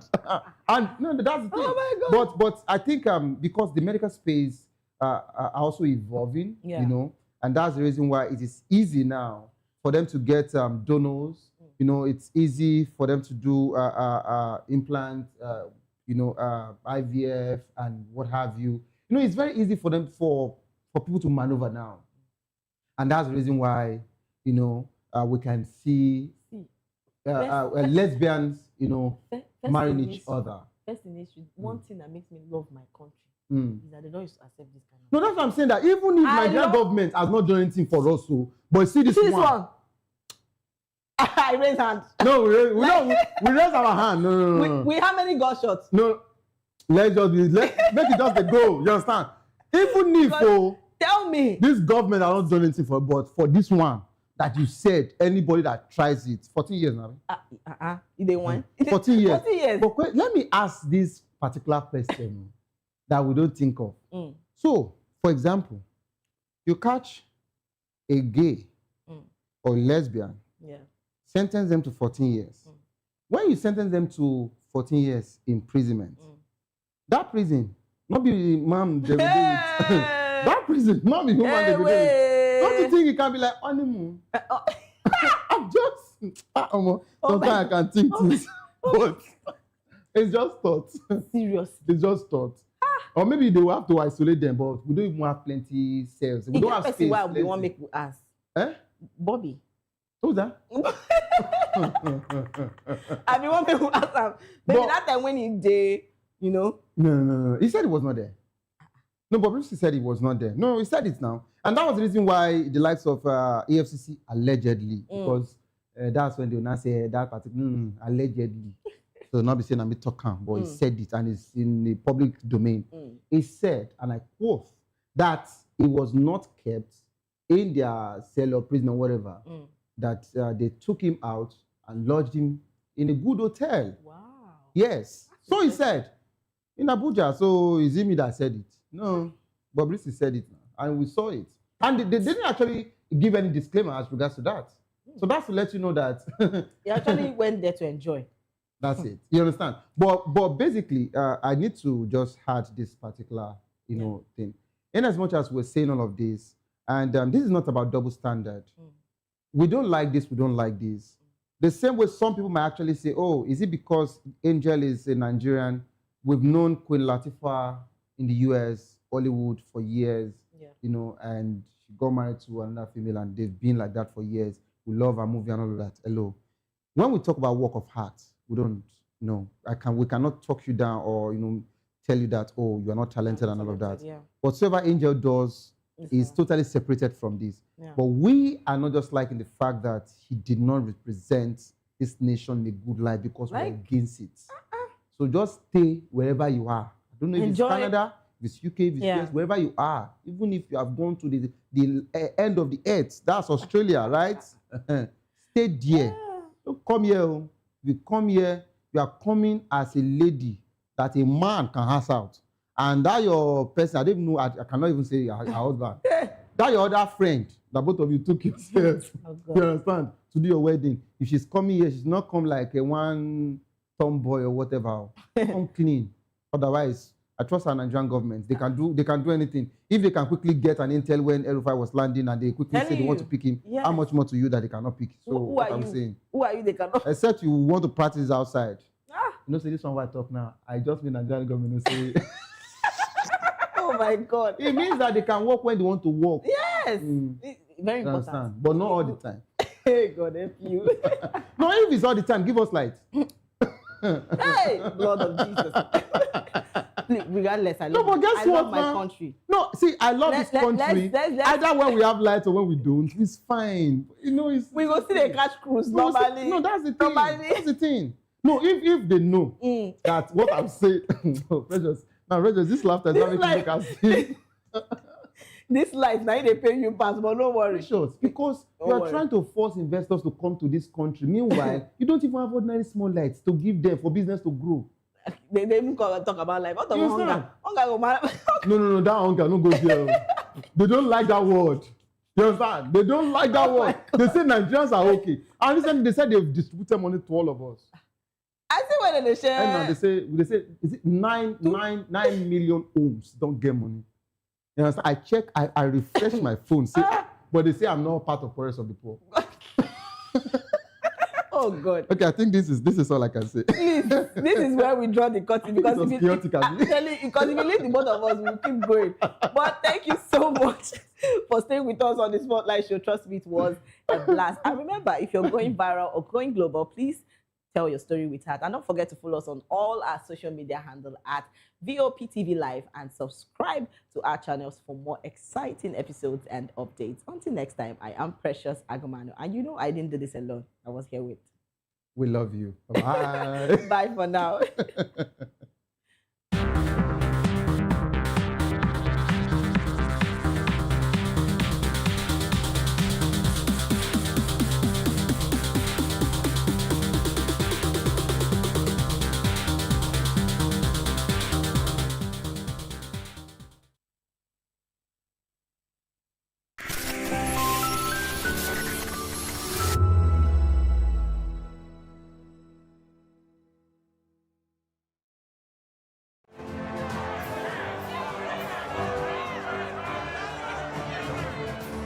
Do you want your voice to be heard? Do you know that you matter in the scheme of things? The People's Voice, the show where ordinary citizens take center stage as we discuss the biggest stories that affect you and I. With you in mind, we facilitate lively discussions, debates, and interviews on the topics that matter most to you and I, from social justice to economic empowerment, education to healthcare, governance, and more, tackling tough topics and amplifying your voice. Join the conversation and make your voice count. The People's Voice. Make your voice count.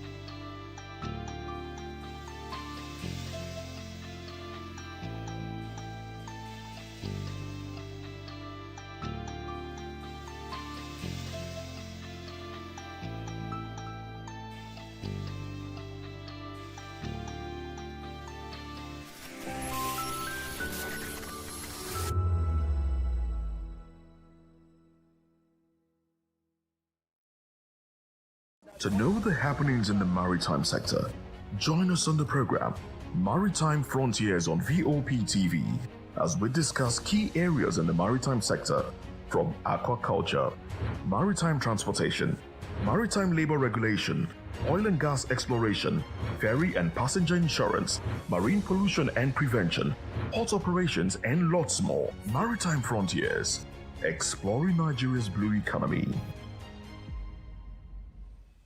Behind every broken desk lies a broken promise. Education shapes the nations. But who is asking the right questions? Introducing Edu Dialogue, the show that goes beyond the surface, exposes the cracks, the corruption, and the silence in Nigeria's education system. Edu Dialogue, Saturdays, 3 p.m., only on VOP TV. We break the biggest stories, from missing funds to policy failures. We ask the tough questions and demand real answers. Edu Dialogue, this Saturday, 3 p.m. on Voice of the People Television.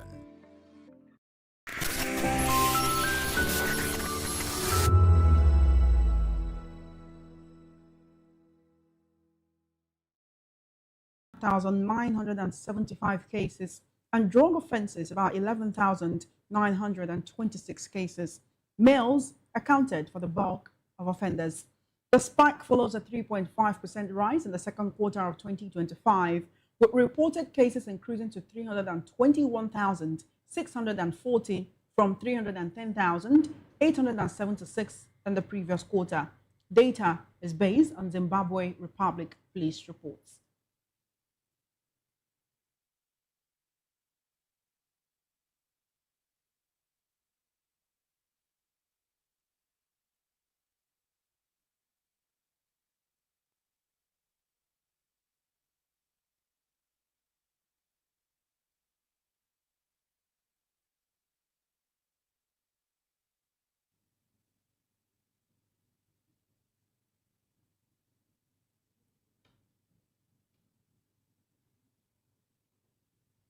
Still in Zimbabwe, the government has announced a salary adjustment for civil servants and pensioners effective April 1, 2026, based on the new remuneration framework.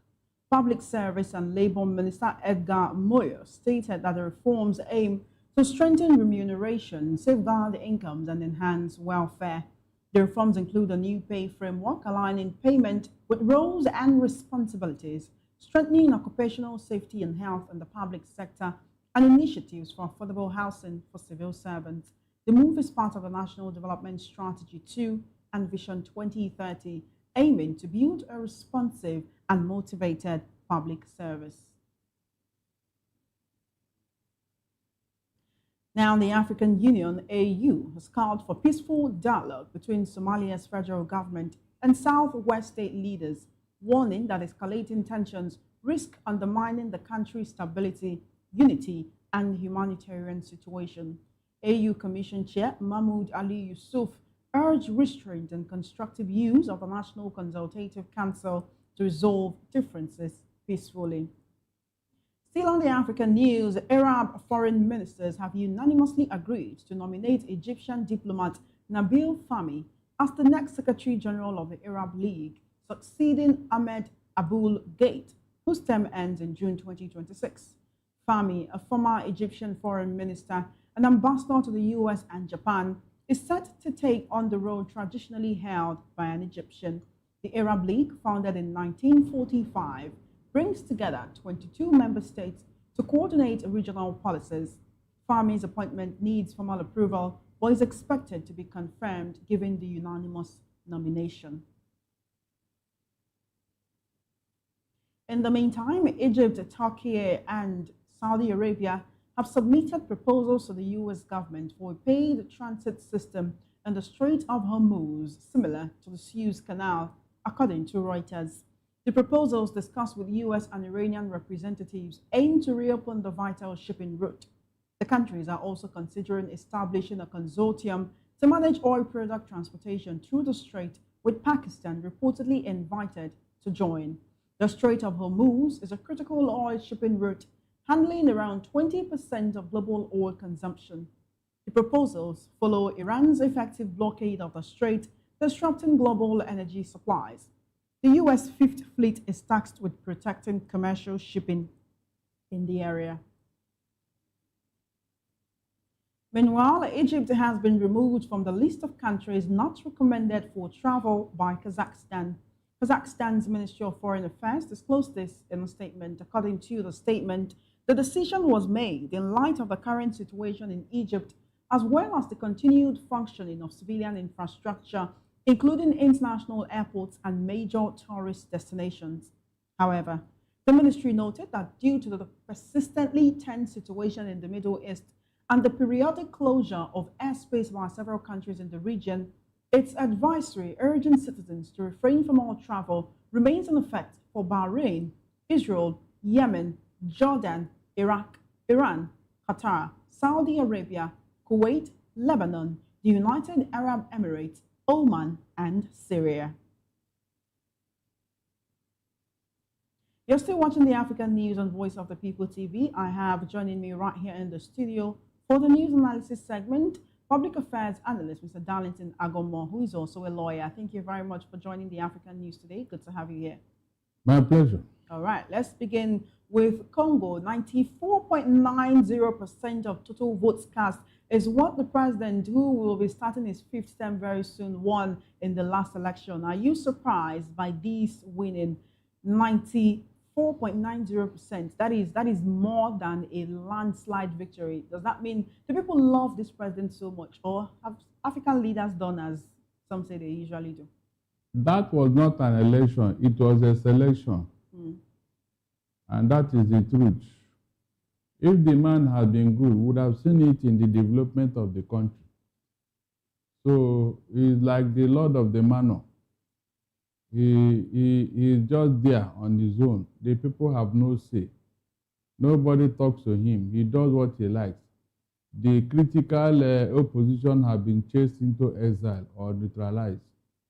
So in such a situation, any election is a waste of time. It's just to select the man and ask him to go back on his seat. So I will not celebrate that. In fact, they made a mistake. It should have been 110% instead of 94%. Because there was no election there. Well, 110% will be quite over the 100% that is expected. But yes, you will not celebrate, but are the people of Congo celebrating? And if they are, should we not be celebrating with them? They were not celebrating. They had no choice. These are people that have been marooned into submission. It has become a zombie territory. That enclave called Congo. In fact, there is nobody there. The people you have there are hapless civilians who have been harassed. who have been intimidated and who have been threatened. So what do they have? What would they say? They are just there hoping on God. So if they are celebrating him, go and check. Inside them, they are boiling with anger, helplessly. That's the truth. That's quite unfortunate. But one has to ask, what is wrong with Africa's democracy? It seems that in many places in Africa, the democracy that is being practiced is very different from what is obtainable in the Western world.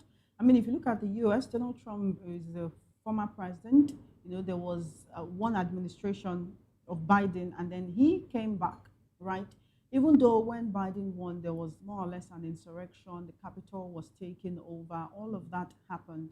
But in a proper democracy, no matter what you think you have to offer the people, you will step aside for whoever the people have chosen at that point, and then you can try to contest again.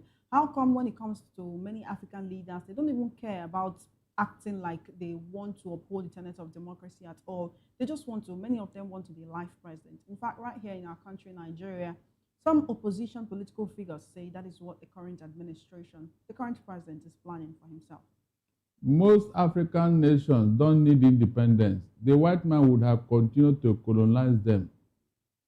What are some examples of these African nations who do not need or maybe do not deserve independence? If you say the white man should have continued to colonize them. Yeah, because what these countries have done with their independence and democracy. Like what kind of countries? What are some examples of these It's an embarrassment. One of them is Nigeria. The so-called giant of Africa. You believe that you would be comfortable if the British were still running the white man, go and check when they were here. We had an economy. There was decency. There was rule of law. You don't behave anyhow.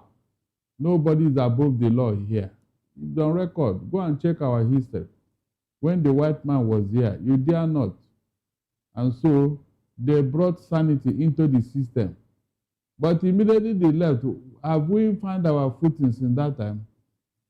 Is it not people that are now bigger than the country?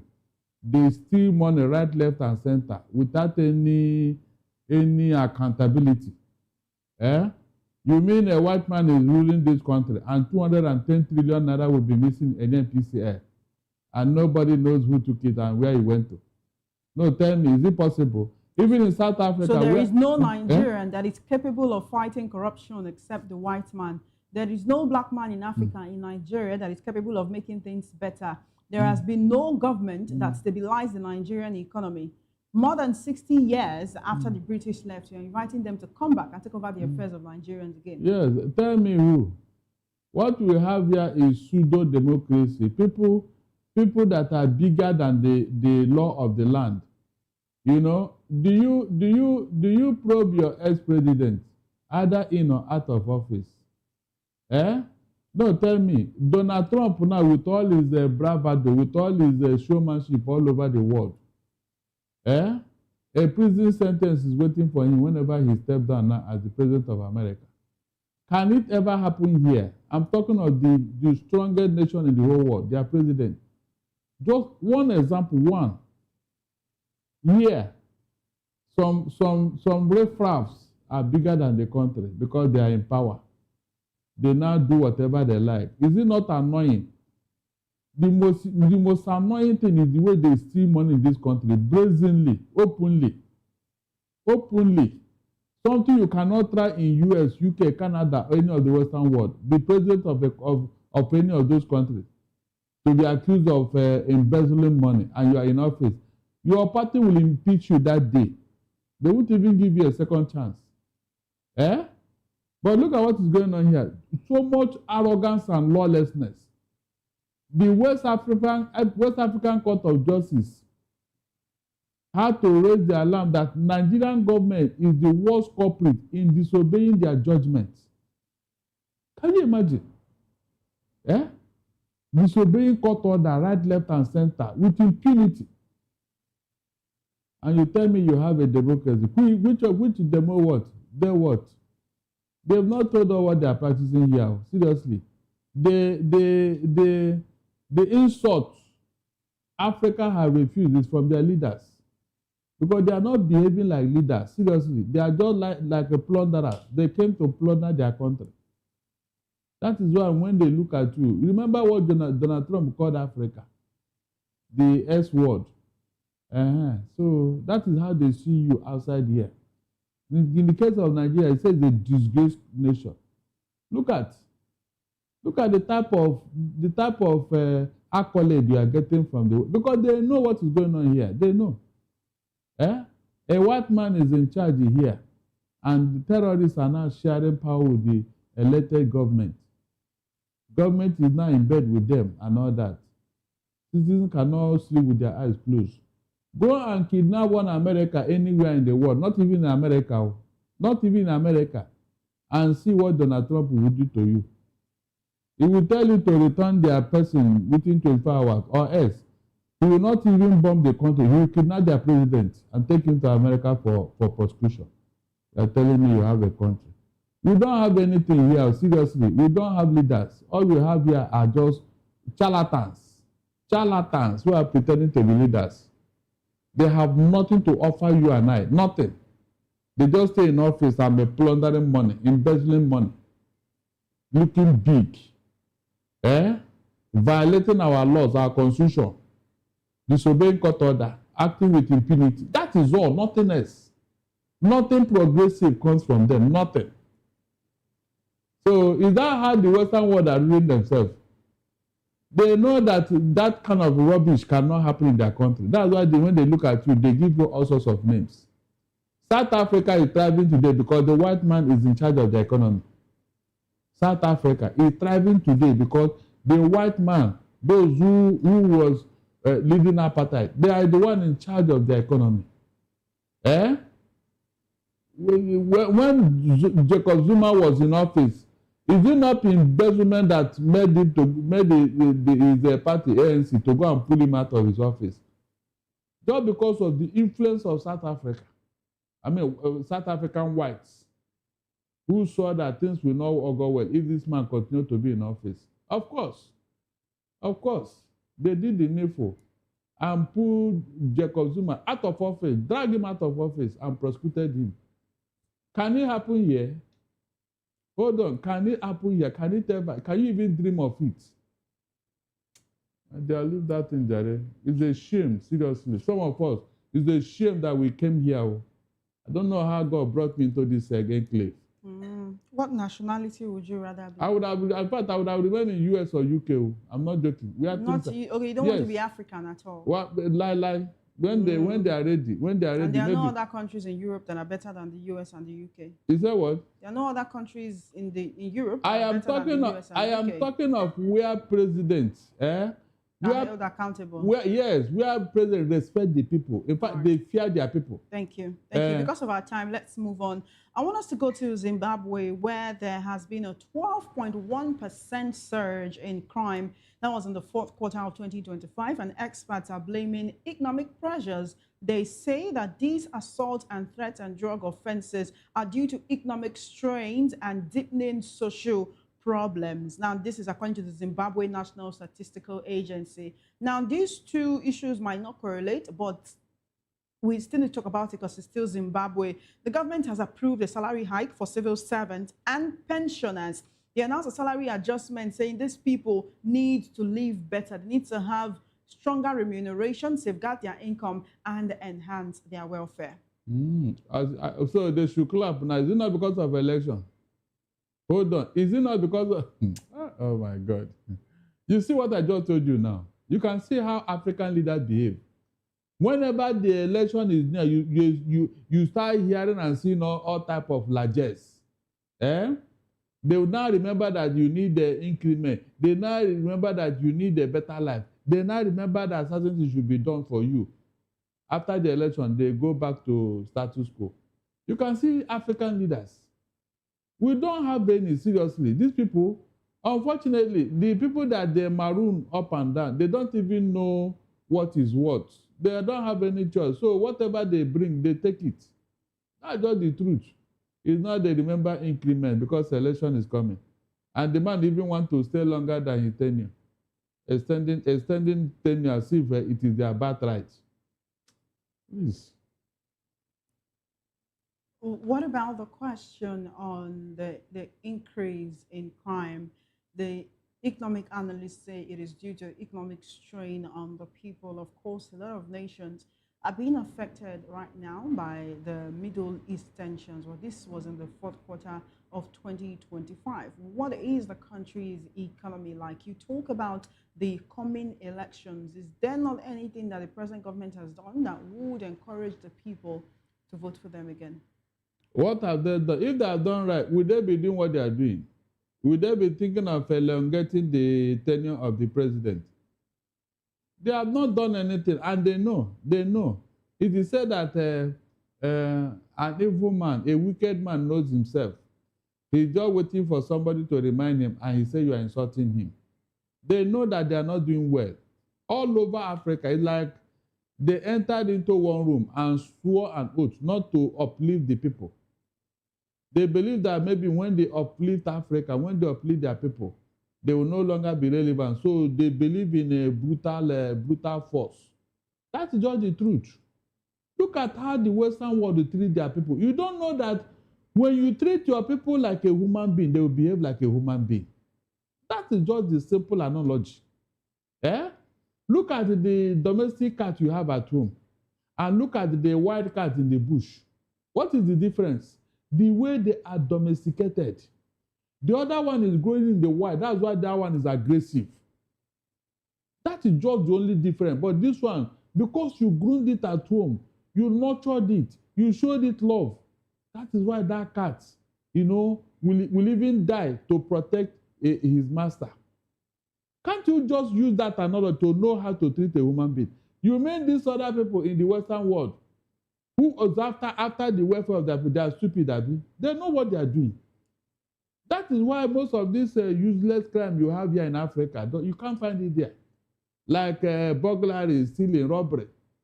Is that not a hunger? These are hunger-related crime.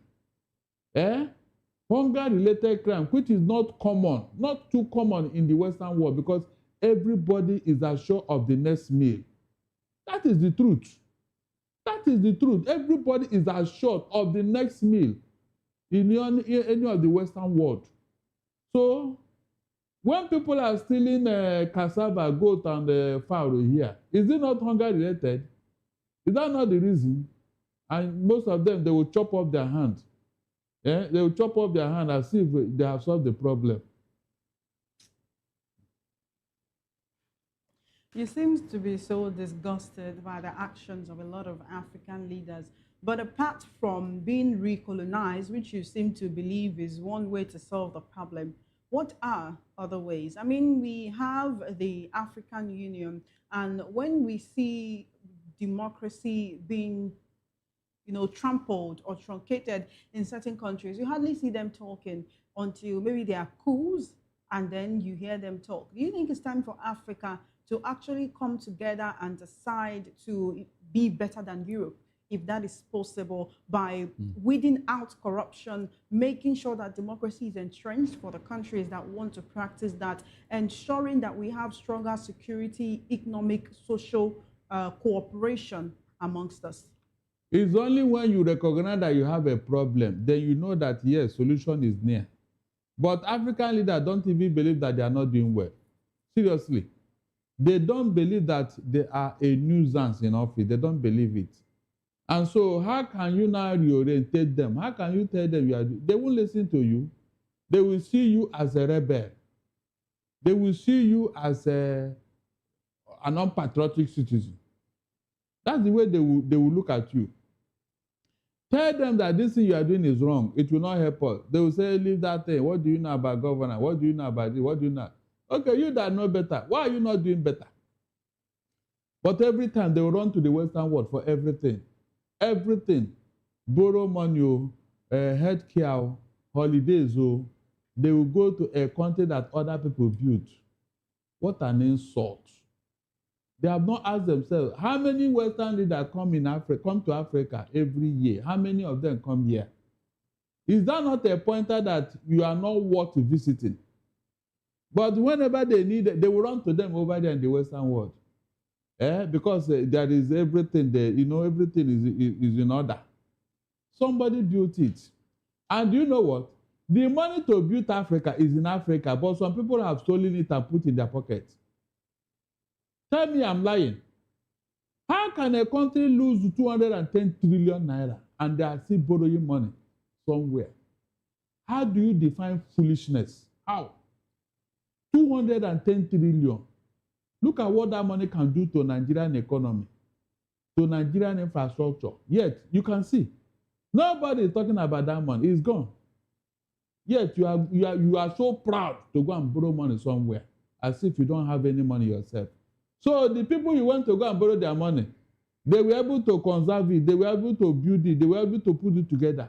They were able to save that money for posterity because they know you will pay that money back. And maybe their children will not use that money. But to you, the money you have, where is it? You cannot even account for it. Rather, you are very good in borrowing money from somewhere without thinking of the next generation, how they will live on, what they will live on, what they will eat. Borrowing money on top of the children unborn in Nigeria. Is that how they borrow money abroad? For nothing's sake. Mention any country in the whole world where that kind of money is missing. 210 trillion naira. Mention. And the government is still in office. Very unfortunate. Finally, let's now go to Ethiopia. The country has launched a 10-year golden visa in order to attract foreign investment to their economy. They say this will help to boost the economy. If you know, there are certain countries that have citizenship by investment, whereby if you invest a certain amount, you get to become a citizen. You're able to, you get yourself a passport of the country. It's easier for you to come into the country and go out at will. In fact, the United States recently launched something like this, something like a golden visa as well. Of course. You have to pay, I think it's about $1 million or so for it. Would you say this is a very good initiative? Is this something that other African nations should emulate? Of course. So one question to ask is, after you say of course, what is in the country that would encourage people to want to get that golden visa for so much, that would encourage these millionaires and billionaires in foreign currencies to come and invest in that country? If you say that's a good initiative that other countries should emulate, like Nigeria, why should anyone want to invest in Nigeria? Why should anyone want to invest in Ghana? That is why they spend so much money and get the visa. What would the visa do for them? How strong is the visa? That is why they are not coming. Or the passport, rather. That is why they are not coming through genuine routes. They come in through bush track, through unorthodox route, through the border. Were you not here when Buhari woke up from the wrong side of the bed one time when he was in office and said anybody that had $200 is free to enter Nigeria and he will be given visa at the point of entry? Buhari? Of course, that was an indirect way of recruiting these terrorists that are disturbing us. And they were coming. They came. They came. And they are the ones troubling us today. You can imagine. So we invited them here. Now, did you see that kind of useless policy anywhere in the Western world? Have you heard of such a thing before? No, have you heard of it, not to talk of carrying it out? I'm a little confused by your perspective. Yes. I'm asking if this is something other African countries should emulate. And you say, of course.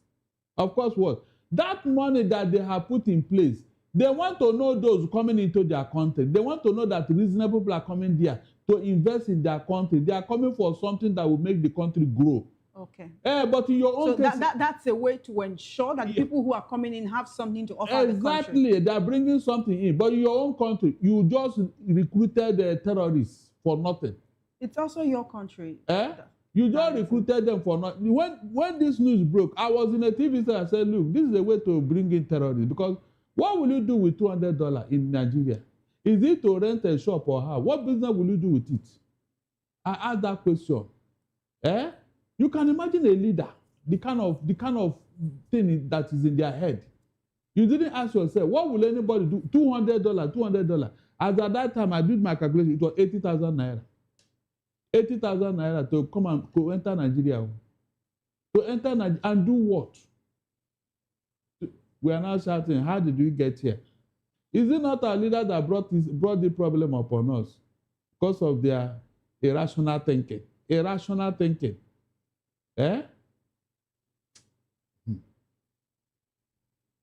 So what is if irrational thinking brought us here, you're talking about how Nigeria tried to entrench this measure, but we did it in a very wrong way. Say other African countries want to actually emulate this, right? Would it really bolster the economy? Because we're talking about 1 or 2 or 3 billionaires coming in with certain amounts. How will that help the economy of millions of people? They are only coming here to exploit you, like in DR Congo, where the mineral resources have been plundered since 1927. They just come here to plunder. If you are highlighting the disadvantages, then is the policy a good one or a negative one? How can it be a good one? Hold on, though. Or it is good for Ethiopians, but not good for other Africans. Even Ethiopia, it's not as if Ethiopia is up there. No. The only difference is that Ethiopia have devised a means. Every money they borrow, in fact, it is the borrower that helped them to develop their infrastructure. They use that money, they invest it in something. You know, that country is special because that was the only country in Africa that was never colonized. I hope you know that. So they are not thinking outside the box. Most of the things they do, every money they borrow anywhere is tied to something. And they will make sure that that money is utilized for that purpose. That is why Ethiopia is where it is today. In your own country, all the money you have borrowed, any accountability, 52 trillion naira borrowed with subsidy you removed. With the subsidy you removed, so nothing to show for it, nothing. This economy is not growing, rather it is going back. Meanwhile, you have borrowed so much. So where is the money? The one that is missing from NNPCL, where is it? So that will tell you the problem. The problem is that money is not used according to what purpose. You make a budget of 53 trillion naira. At the end of the day, you cannot account for half of that money. You cannot account for it. And then the country will stagnate. Meanwhile, you have a budget you have announced. You even overshot your budget by revenue profile. Yet, nothing to account, nothing. It's as if we are worshiping the God of Mammon. Because that is the only God that money will not be satisfied with. Not that God of Mammon, the more money you bring, the more he will ask for you, from you. That is why Nigerian money, nobody can account for where it is going, who is swallowing it. We look at the huge amount of money Nigeria have made. Yet, nothing to show for it. This place would have become paradise by now. Yet, nothing to show for it. So, where is the advantage? You invite the white man to come and plunder our resources. Is that a progress? They will come now. They will come. The naira you devalued, who is benefiting from it? Is it not the white man? When they bring in $10 million here, look at how they will make with the exchange rates. Look at how much they will make from our bank, from all the stocks they are buying. Is that progress? But look at these other countries. They will impose a condition on you, the money you will bring. You will bring money to come into their country. So you understand that this doesn't mean that other people will not be able to migrate to Ethiopia, right? They're just prioritizing these particular people, making it easier for them. It doesn't mean you cannot migrate and follow certain rules and live in the country if you do not have those millions to get the golden visa. And remember that this only lasts for 10 years. So after 10 years, if the economy of Ethiopia has made that billionaire poorer, he will not be able to renew his citizenship. But why would you get value for your money after 10 years? I mean, is it possible?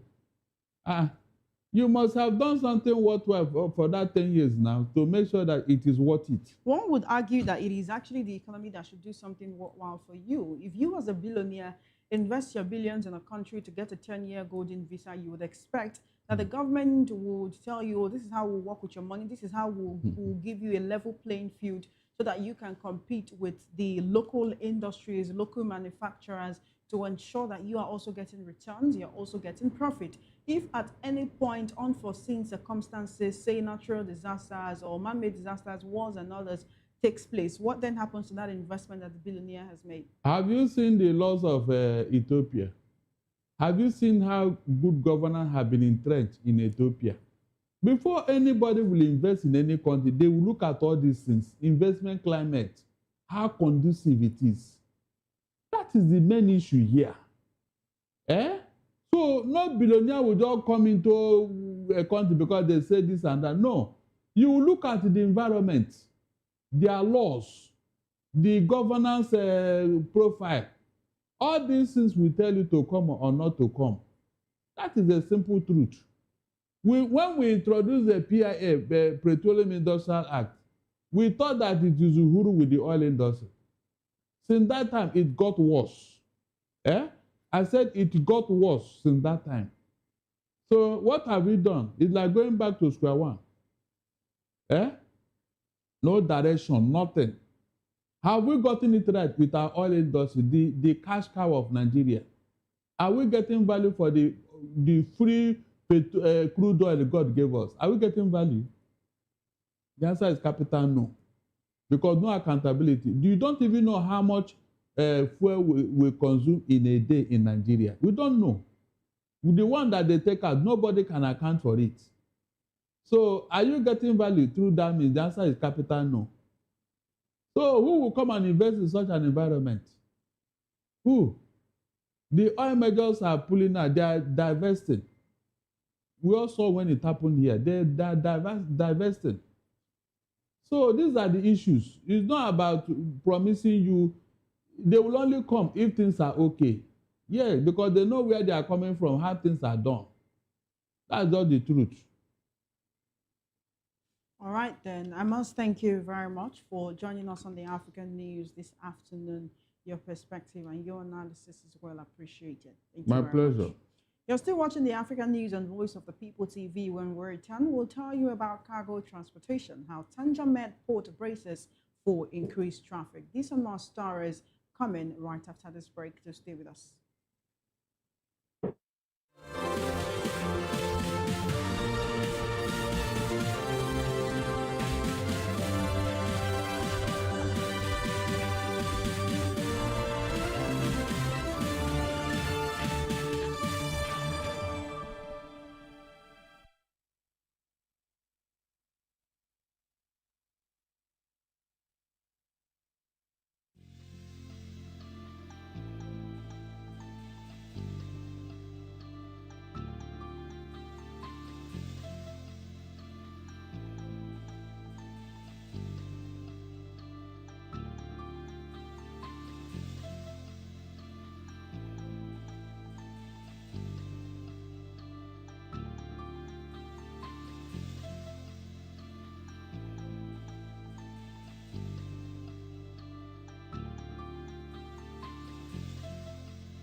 Welcome back. Merkel's Tanja Med, Africa's largest container port, is preparing for a surge in ship traffic as escalating Middle East tensions force major carriers like Maersk, Hapag-Lloyd, and CMA-CGM to reroute around Africa via the Cape of Good Hope.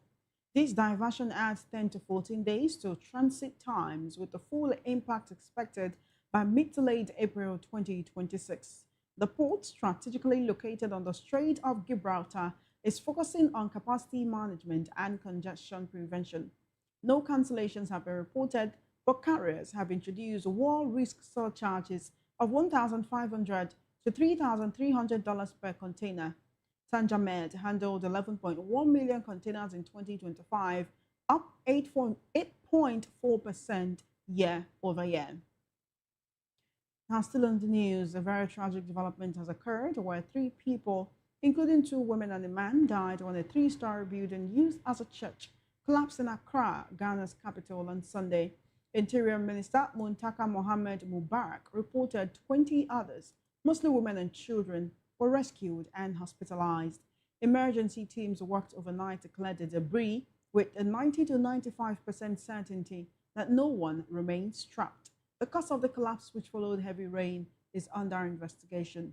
Reports say the unfinished building, part of a local shop, had been used by the church for years, despite its incomplete state.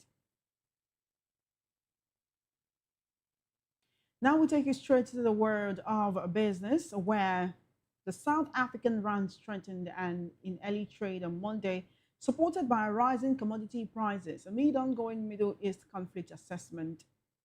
At 6:54 GMT, the rand traded at 17.0525 per dollar, up 0.4% from its previous close.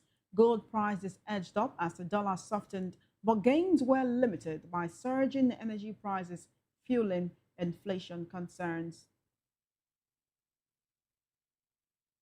Still in business, production at Libya's Sharara oil fields expected to return to normal levels within 48 hours, according to two field engineers. The field's output was shut down following an explosion earlier this month caused by a fire in one of its pipelines. Sharara, one of Libya's largest oil production areas, has a capacity of 300 to 320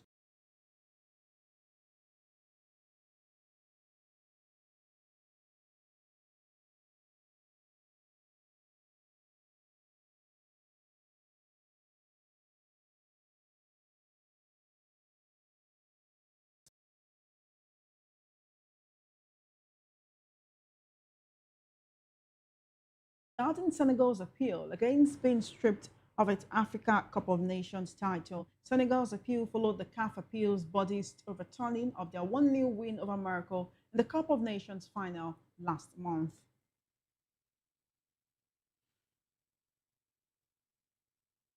Still in sports, the Confederation of African Football will implement changes to its statutes and regulations to prevent a repeat of the controversy that marred the African Cup of Nations AFCON final in January. CAF President Patrice Motsepe announced the reform, citing the need to strengthen trust in referees, VAR operators, and judicial bodies. The decision follows a meeting of CAF's executive committee in Cairo, which was marked by the resignation of the General Secretary. The reforms aim to address the crisis of confidence triggered by the stripping of Senegal's AFCON title, a decision widely criticized by fans and stakeholders. In the meantime, Nigeria's Samson Adamu has been named the caretaker General Secretary of the Confederation of African Football (CAF). President Patrice Motsepe announced on Sunday at a press conference in Cairo after a meeting of CAF executives. Adamu replaces 66-year-old Veron Mosengo Omba from the Democratic Republic of Congo, who resigned after being criticized for staying on as General Secretary past the organization's mandatory retirement age of 63. Adamu served as CAF's Director of Competitions from 2018, where he supervised the organization of major tournaments across the continent. He was also instrumental in the planning of the Africa Cup of Nations and CAF Club tournaments. Renowned boxer from Kisumu, Kenya, Jack Spoiler, has unfortunately died during a competition at the Mumias Cultural Center in Mumias West Sub-County. Former Cabinet Secretary for Sport Rashid Chesa announced Spoiler's passing on Sunday, March 29, praising his bravery and sympathizing with his family. And that's all on the African news. Thank you for watching. Don't forget to subscribe to our YouTube channel at Voice of the People TV and on other social media platforms at VOP TV Live. If you witness news happening near you, we want to hear from you. Send your eyewitness reports, event coverage requests, photos or videos directly via WhatsApp to 0814-606-4057. You can also reach our newsroom by email. It's news@vop.ng. I am Chioma Innocent. Good afternoon to you.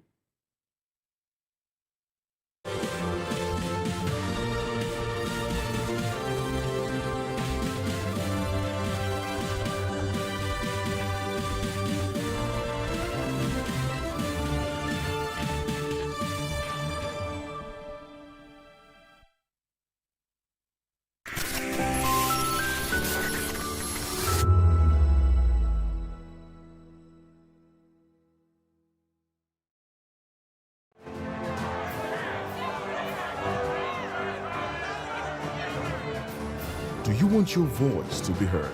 Do you know that you matter in the scheme of things?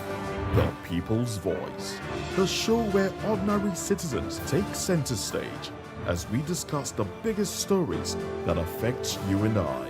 With you in mind, we facilitate lively discussions, debates, and interviews on the topics that matter most to you and I, from social justice to economic empowerment, education to healthcare, governance, and more, tackling tough topics and amplifying your voice. Join the conversation and make your voice count.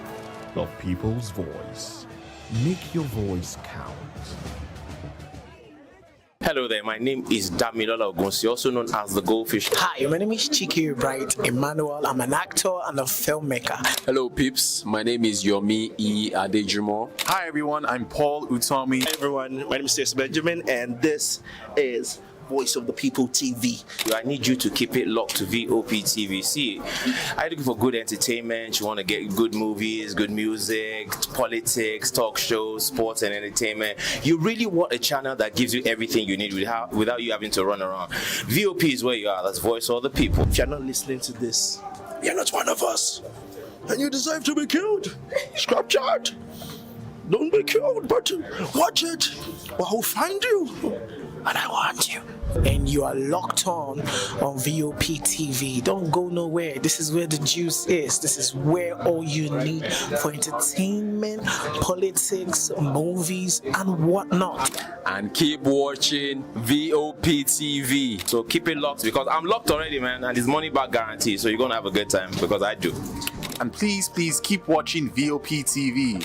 I won't want to actually. I beg you, subscribe, watch it. If not, whatever you see.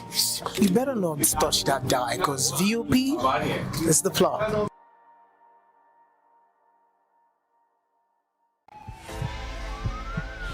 This is Health Check, your weekly guide to better living, smarter choices, and trusted answers. From everyday wellness to urgent health issues, we've got you covered. Health Check, only on Voice of the People television, where your health has a voice.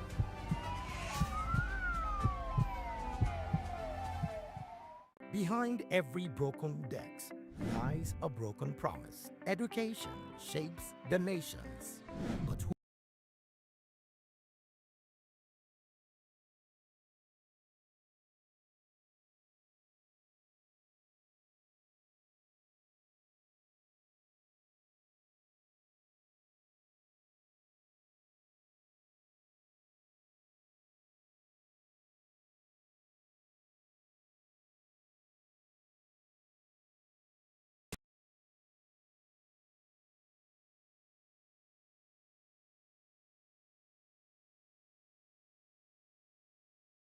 Saturday, 3 p.m.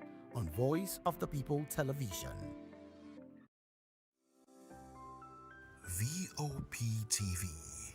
Now, you have more than a voice.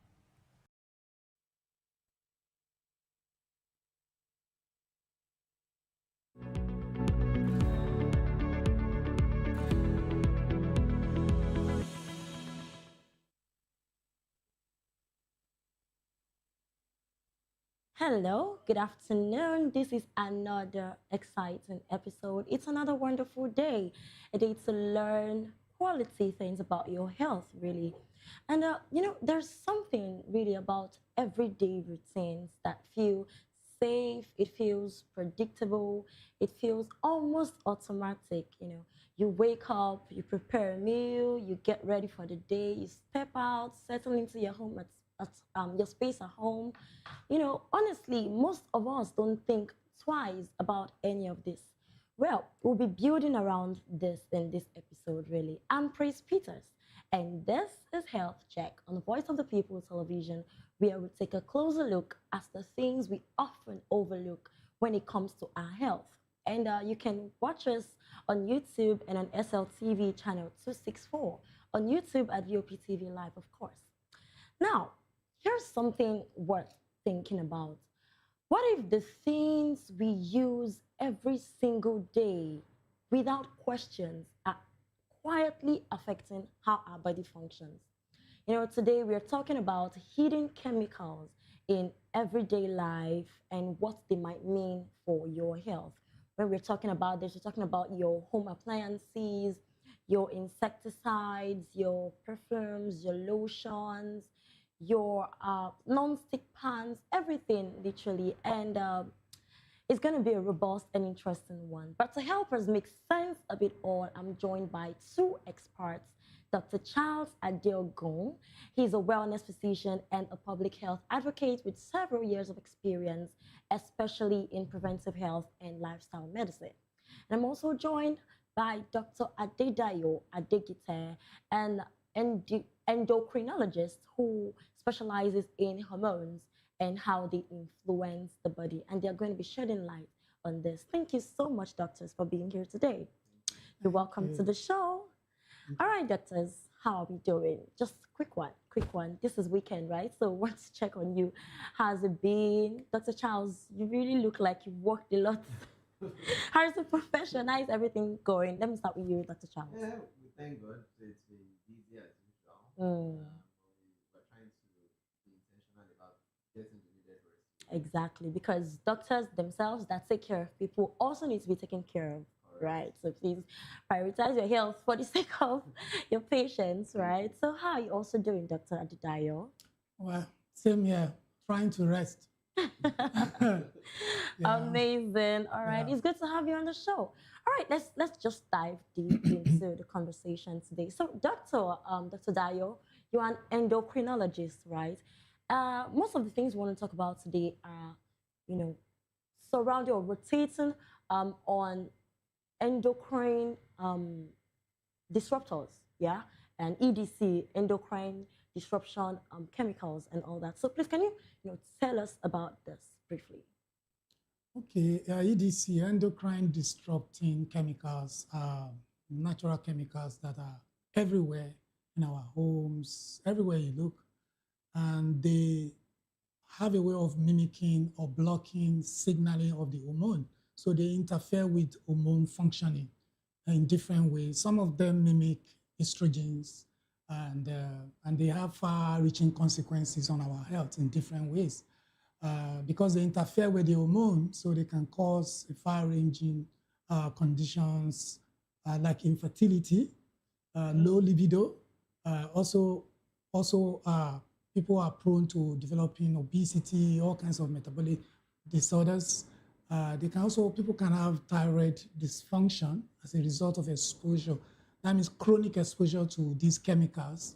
And then some people can also are prone to developing cardiovascular diseases like stroke, heart attack. So because these chemicals can be found everywhere, can block the arteries, been found in the lungs, have been found in different tissues in the body. So many of these chemicals also can cause cancers, all kinds of cancers. And these chemicals we're talking about can also be found in our environment, even when we do not know. Absolutely. So most of the time, we just channel our attention towards the very visible things like stress and all of that, not knowing that even the things we're using comfortably in our homes are even causing these things. Yeah. Absolutely. Wow. All right, so let's start from something simple, right? So we don't bombard the audience. So your everyday cooking, you're storing foods, you're using of creams, cleaning the house, and at what point do these normal things start interacting with our bodies in ways that we do not even notice? Okay, so let's start with plastics. Studies have shown that most of us are exposed to, we consume daily hundreds of thousands of plastics, microparticles, unknowingly.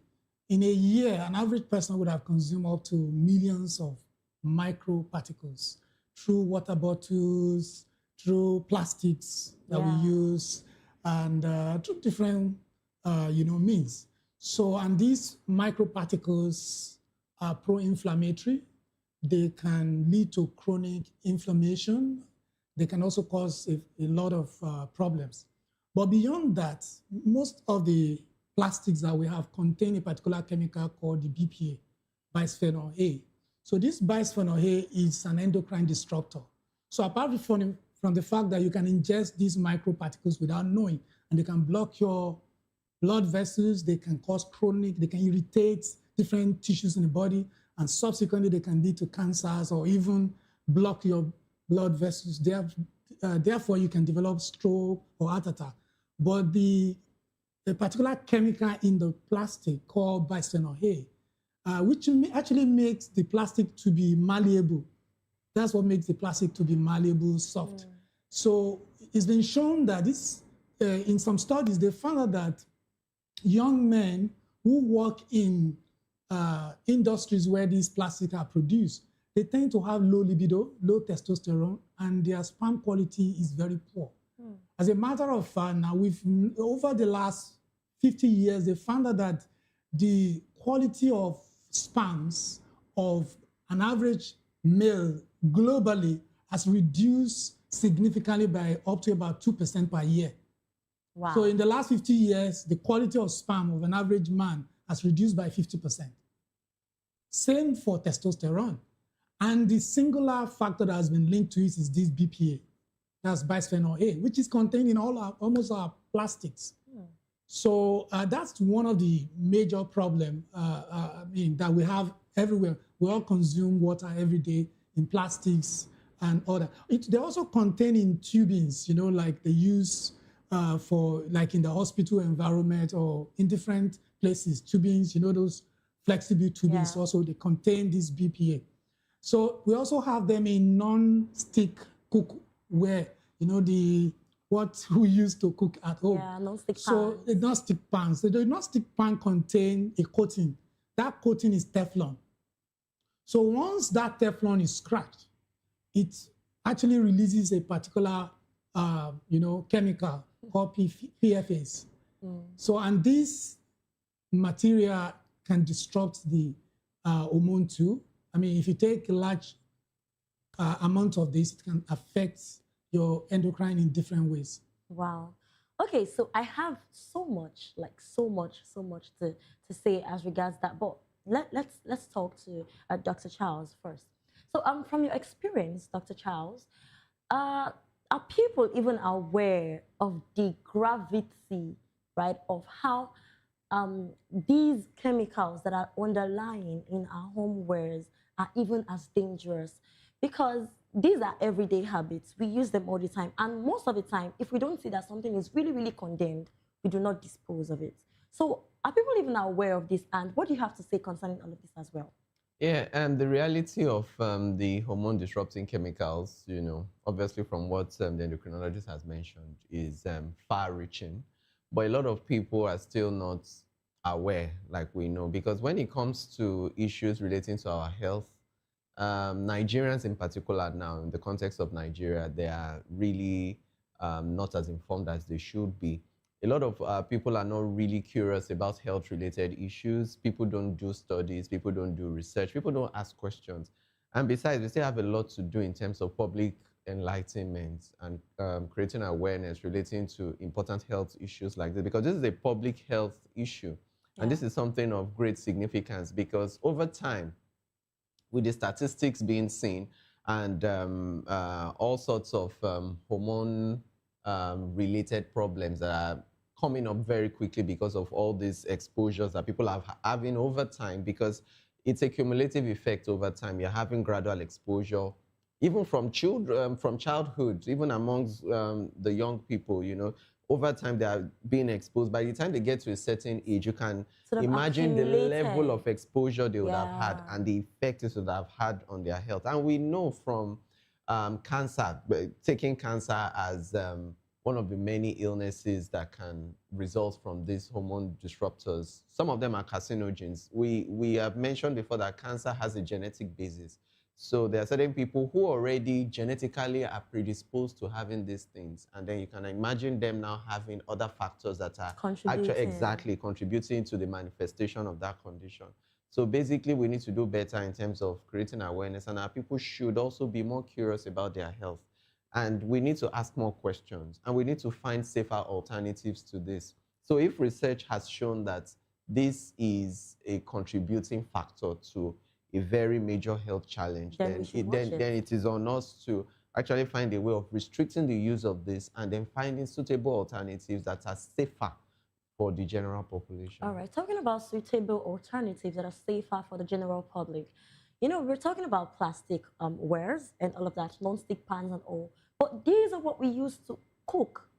We use these things to cook. And I was making my personal research and I saw that, you know, slicing on a particular kind of surface could also contribute to all of these. So are you saying we should not cook? So what should we use to, you know, make sure that these things do not affect us? Or are there alternative solutions towards, you know, this? Yeah, absolutely there are alternatives. For example, for plastic, wooden, cotton surface. Yeah. So you can make do with maybe wooden or marble. So wooden is better than plastic? Yes, better, yes. I mean, you can make do with that. Although I think people find the plastic a bit more, because the cotton is smoother. Yeah. But then in terms of, you have to consider your health first. Yeah, exactly. So you can make do with the wooden, may not be as sharp as you want it to be, but certainly you're protecting your health. Okay. Then another thing is the wooden, you remember the plastic spatula, that we use. It's been shown that it contains what they call the flame retardant. And these flame retardants are produced from, you know, these electrical materials that are recycled electric materials like your old TVs, the computers. They melt this thing to produce those yeah. So, and then when you use them, this flame retardant actually releases a lot of toxic materials, you know, and which can cause a lot of problems. I mean, we've talked about cancers. They are pro-carcinogenic. They can also disrupt your hormones in different ways. So alternative would be to use maybe a wooden spatula, or we can make do with stainless steel, if need be. I mean, you can make you do with stainless steel. So there are alternatives. And also, so I remember lately, you know, my wife in our homes I think in most homes, people now know that you shouldn't warm your food with plastic materials. But what people still do is that they use plastic cover. That plastic cover still releases a lot of problems, a lot of things that are carcinogenic, that are makes prone to you, it makes you prone to developing cancers. So instead of using the plastic, you know, so people are going to use ceramic to warm the food, they put plastic on top. So that plastic is also a problem. So you can use paper instead of using, you know, plastic. Yeah. All right. So what about the non-stick pans, really? The non-stick pans, is it that when there is a scratch, we should just dispose of them and get another one? Most of the things they use in coating these things, you know, all these pans are exposed to a high amount of heat during cooking or whatever. Yes. And of course, when there's so much heat, there's a lot happening in terms of in the molecular level, and then you're having a lot of things leach into your food. Basically, I think, in my own opinion, I think people in some generations past were not having most of the health challenges we're having now, because they were doing things more naturally, and they were using clay pots, they were using more natural sources of cooking utensils and the rest of them, and that's safer. But some of the things that we get carried away with are durability, how nice something looks, how appealing it is to the eyes. You know, that's what drives our choices, you know, of purchasing these things, not thinking of the potential harm it has, because all those coatings come in contact with your food at high temperature. They leach into your food, and they may ultimately give you some health problems or health predicaments. If you go to some eateries, I've noticed that if you don't want to eat in there and you want to take away your food, they pack hot food in plastics, and they still give it to you like that. And even while you are receiving the plastic is still so hot, you can barely touch it with your bare hands. So you are wondering, between that time you are receiving it and when you actually get to sit down to eat your food, how much of it has actually leached into your food. Yeah. Though you may not necessarily taste it in your food, but it's present. A lot of people still take sachet water, and it is exposed to the sun, it's exposed to the heat of the sun. People leave their plastic water bottle in their cars, and then the heat of the sun, you know, is on it. Before they get to drink it, it's just all put it warm. back into the And they just feel it's just the refrigerator. same thing. It's not really the same. All these things really add up. And truly, we really do have certain types of cancers that are hormone sensitive, like the breast cancer, like the prostate cancer, endometrial cancer, thyroid cancer.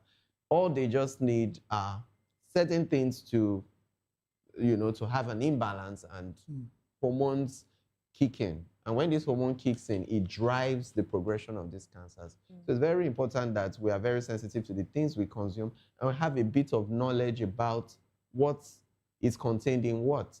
Other things that are potentially harmful, doctor has mentioned the bisphenol A, which is a component of plastics and food packagings and all that. You also have the phthalates.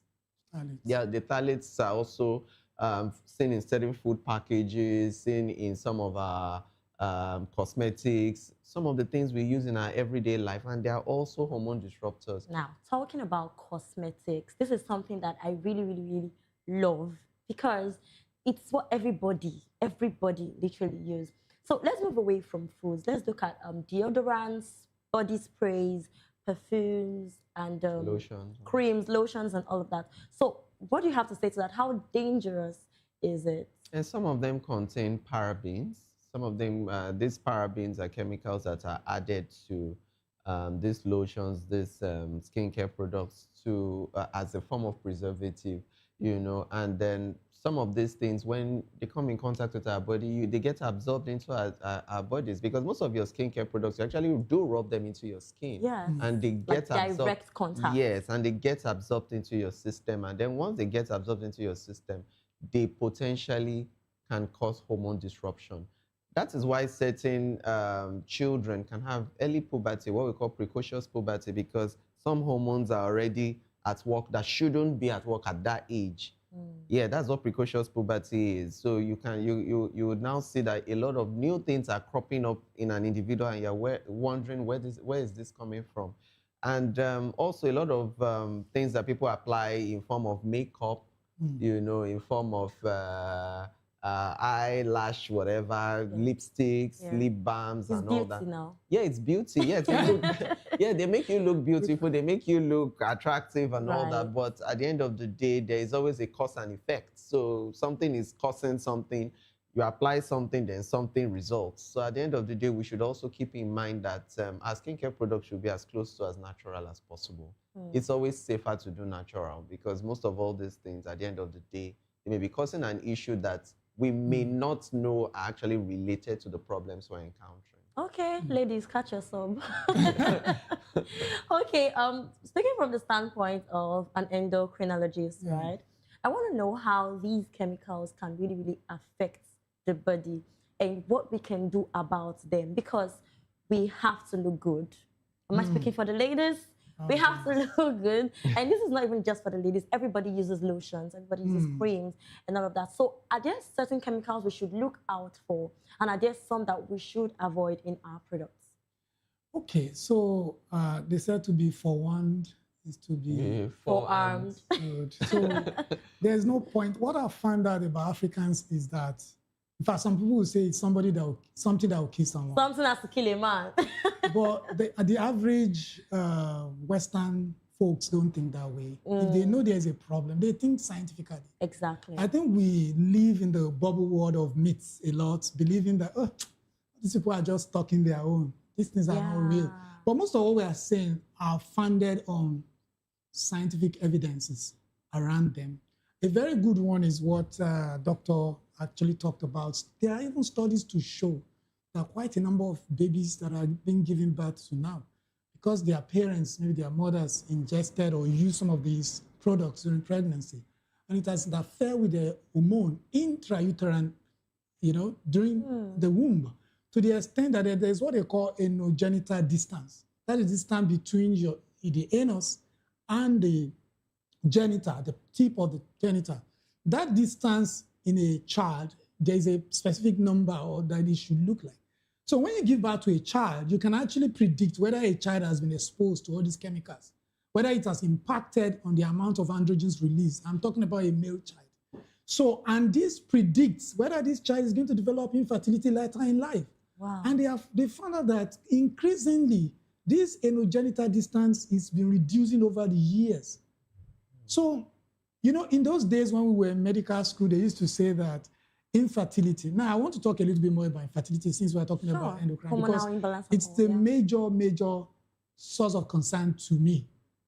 I mean, check the average male in the average clinic.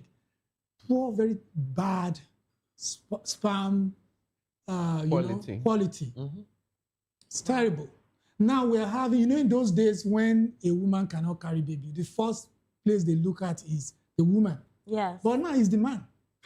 Men contribute more to infertility than women, far more. And it's because of the quality of sperms in them.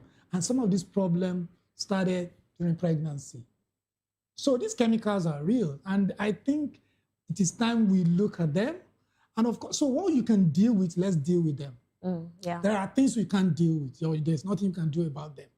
But the things that we can walk around, let's walk around them. Now, talking about plastics, do you know that many countries, including Rwanda, you know, I traveled to Rwanda about 10 years ago, and as way back as 10 years ago, plastics had been abolished there. You couldn't use plastic in Rwanda. You couldn't use plastics. I think the Nigerian government, I think maybe the state, or I don't know, it's the federal assembly, they were trying to proscribe plastic some maybe 5-6 years ago, but eventually, you know, we always introduce politics into everything we do. Personal interests will always come in. So these are real existential problems that I think the government needs to begin to address. Because maybe one day we'll just find out that majority of men cannot procreate. So beyond infertility, and of we'll course. almost not be able to trace the reason why. Exactly. Because it has been happening. Over time. Yes, because, I mean, it's getting worse every day. Then they also found out in a study that, you know, for those who want to maybe do assisted reproduction, they found out that even babies giving birth to through assisted production also have very poor sperm count while they were growing up because of this problem. So it's not just about, okay, if you say, okay, we can circumvent it, when the time comes, we'll do assisted reproduction. But they found out that babies that were delivered through assisted production, they have very poor sperm count and low level of testosterone. And of course, when you have this risk of having all kinds of metabolic problems are there, obesity, type 2 diabetes, cardiovascular disease, hormonal imbalance like thyroid problem also. So it's a big problem. That I think the government need to, and well, I think health practitioners and also the media also need to increase the populace awareness about them. All right, so what's the best way, what's the safest position to be? Is it that we should not make use of these things, or we should look out for certain kind of chemicals and watch out for the others? Well, I mean, for water, some people don't use only glass and stainless steel. For cooking utensils, our parents used to use what they call adogon. This is iron cookware. Yes, and it's safer than the non-stick I'm talking about the lotions, the creams, the deodorants, the perfumes. Yes, you can look good with natural products. There are some natural products. Like? I mean, I think you just need to look out. If you have any product you want to put on your body, ask yourself, what does it contain? Exactly. Does it contain BPA, bisphenol A? Does it contain phthalates, like doctors say, parabens, triclosan? These are, you know, chemicals that you need to look out for, or PFAs. These are, I think, if among maybe like about 4 or 5, these are very top chemicals that you need to look out for. We mentioned the BPAs, we mentioned the phthalates, we mentioned parabens, we mentioned triclosan. I think there's another one is PFAs. So all these 4 things, look out for them. And the heavy metals as well. And the heavy metals. Heavy metals. Mercury. Yeah, mercury, yeah. Arsenic. arsenic here, all of them. They are all very, very important. This conversation is making me realize that there are so many things that we are not really paying attention to, really. So, Dr. Dario, are there some other things that are not necessarily obvious but are really, really harming us? Think of air fresheners and all of that. Yeah. Absolutely. And also receipts. We collect receipts. You know, receipts. Really? POS receipts. Receipts that you collect at the mall, they contain some chemicals, PFAs, phthalates, and all of that. So maybe next time when they want to give you receipts, say, hold it, I don't need it. Or take a picture. Okay, if so you need it for anymore. accountability, take a picture and walk home. Some of us, especially ladies, you keep stacks of receipts for whatever reason. Can we really be careful enough, really? Yeah, be found doing your part anyway. You can do your part. You can do your best. Then, of course, in addition, many of these deodorants I see now, you know, you would see written aluminum free. Yeah. Because they are becoming more conscious that these metals should not be there. Yes. Because the aluminum compound that is in antiperspirant has also been linked to some health challenges. Yeah. So definitely you'll find out that some brands are already telling you 0% aluminum because of the potential effects it can have. Then the pesticides too, which I think we need to talk about it. Atrazine. All the DDTs, the fertilizers, the pesticides, the things that we use to preserve our crops and all that, at the end of the day, they still affect us when we consume them. So you need to take extra care in washing everything you get. You Even know, our don't just... insecticides, by the time we spray, we spend some minutes still in the room. And that's doing something, right? And you still inhale all sorts and you know, they are a combination of different chemicals. We are living in a I want to coin a word, a chemicalized world. Yeah, we are. Because everything around us, what we touch, what we put on our bodies, what we eat, what we breathe in, even the emissions from factories, from industries, from the generators, from the automobiles, chemicals, all sorts of reactions happening in the air, and ultimately human beings get to be the eventual... You know the animals are not spared. There's a study where they found that polar bears are becoming more infertile because they're exposed to pesticides, the same pesticides like humans. So polar bears are becoming more like female. their testosterone level is dropping. Their fertility is dropping. Wow. Well, this conversation is getting really interesting and quite revealing. But right about now, let's take a very short break. And when we come back, we'll talk about what this really means for our health and what you can realistically do about it. Please stay with us.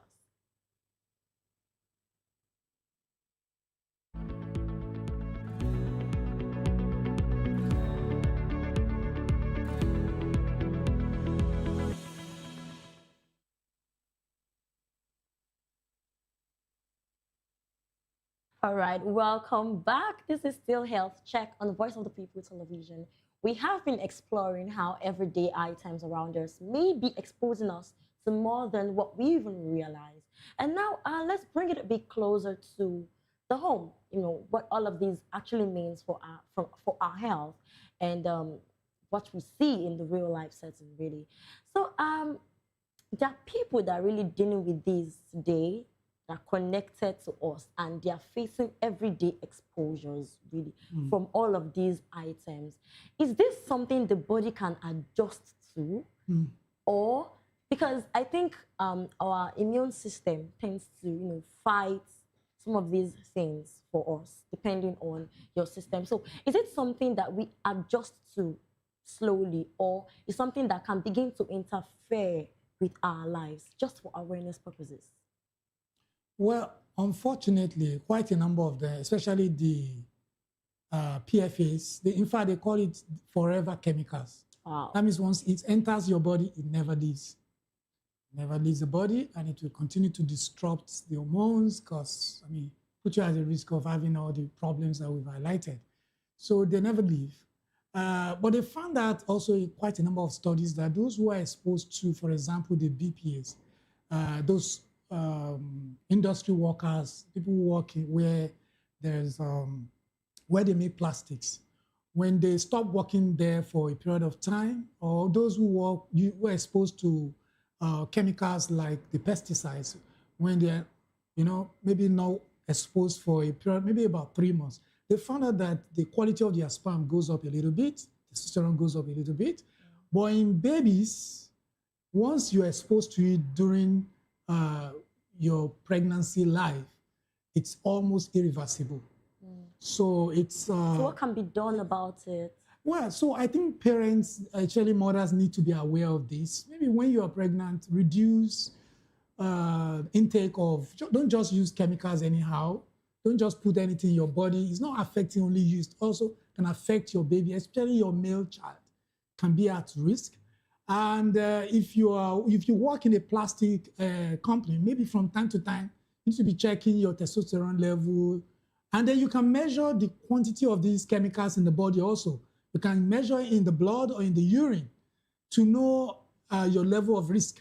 And then perhaps also, I think there should be also policies to ensure that the quantity of these chemicals that are put in plastics, because Europe actually has legislated how much of these chemicals can be put in plastics.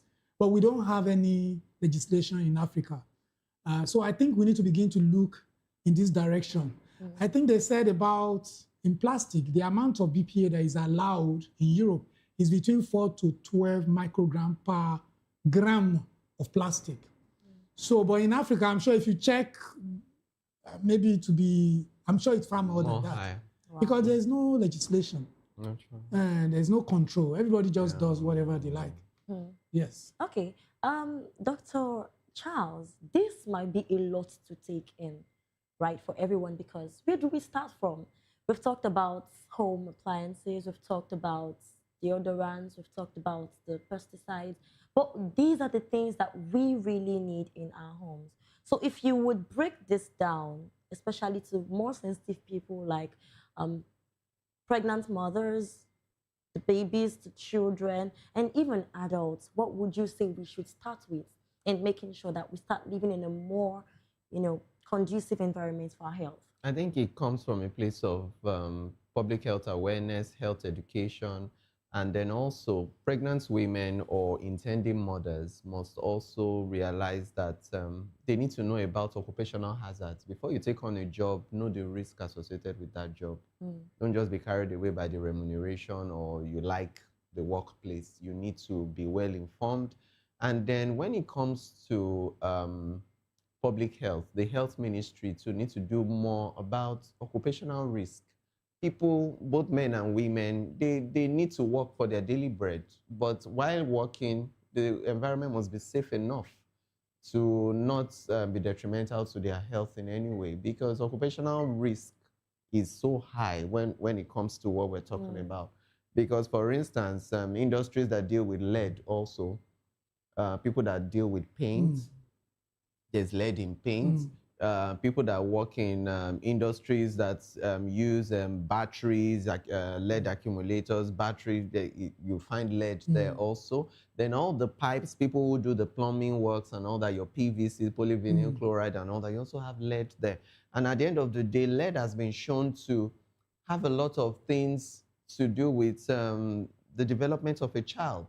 So if a child has been exposed to lead, in the early years, the child may have encephalopathy, can have some developmental problems. The child may have, a lot of things having to do with how they develop and how they grow.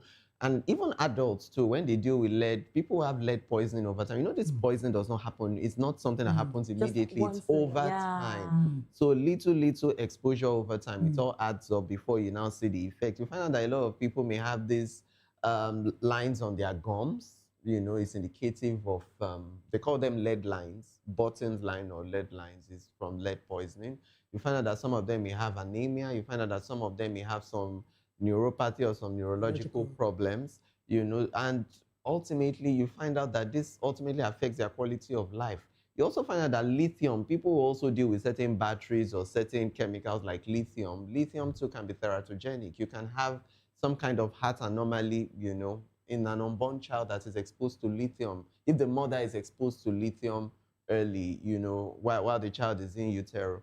And it's also important for us to note also that even radiation that people come in contact with, in other climes where, things work properly and public health is really, really of significance, they have radiation detectors in their environment. They'll tell you this area is a high dose area.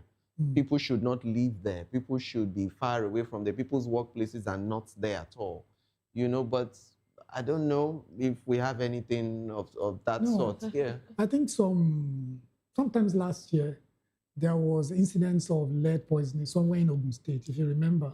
You remember? Yeah, it was everywhere. And unfortunately, I mean, some of these Chinese companies, they just set up and then they use lead for I don't know what. And then, of course, I think where the company is based, there's some water or maybe there's soil pollution and people may plant their crop. And then, of course, many of them develop symptoms of acute lead poisoning. And that was how they found out that, they're able to link, because most of these companies, they come to Nigeria, they set up close to where people live. Exactly. Which is not even advisable. And people are exposed to all sorts. People also are exposed to even, like we're talking about plastics. Some companies are situated close to where people live and they're exposed to microparticles. Sources of water, plastics. sources of domestic water for domestic use or water for consumption and all that. All this, we need a strong policy enforcement and a proper regulatory body that looks into these things, and that's the only way we can curb it. Absolutely. Because otherwise we'll just be having cases of this, and it can actually get out of hand. And by the time things are affecting children, you can imagine how their health status will be by the time they're adults. So they can't even be productive adults that can drive the economy. So we really need to do something early. Wow. All right, so on a very concluding thought, Dr. Dayo, what do you think we as the people that need to be very, very intentional about our daily living, what do you think we should do about our basic home appliances? Well, I think so much has been said here today. Next time, just be intentional about your choices, what you buy. If you would need to buy something, check. Look, the choice of kitchen utensils. Yes, the choice. We've also explained that there are always alternatives, healthier alternatives. Check that pomade or that lotion or that deodorant. Does it contain BPA or phthalates or whatever it is, parabens, all of these chemicals. Some of them, they will write there that it is also free. It is BPA free. It is paraben free. They actually write it there. So you can make those choices. Some of your cooking utensils, we mentioned that you can make do with safer, healthier alternatives. And then, of course, like we said, these things are everywhere. You may not be able to evade or completely all these chemicals, but as much as lie in you, try and avoid those that you can avoid. Basically, do what you can within your power. Okay. Wow, this was a really, really amazing conversation, and I know we've learned a lot. Well, the truth is we may not be able to completely avoid everything around us and all of that, but we can be more aware and more intentional about all of these and be better informed, because sometimes it's the little everyday choices that makes the biggest differences over time. Well, I want to say a big thank you to Dr. Dayo and Dr. Charles. Thank you so much for coming to expand on this subject of discussion today. Thank you so much. Thank you for having us. Thank you so much. All right, this is where we wrap up today's conversation. I'm Prince Peters, and this has been Health Check. Until next week, please stay informed, stay intentional, and stay healthy. Bye for now. Thank you. No wonder the quality of life generally.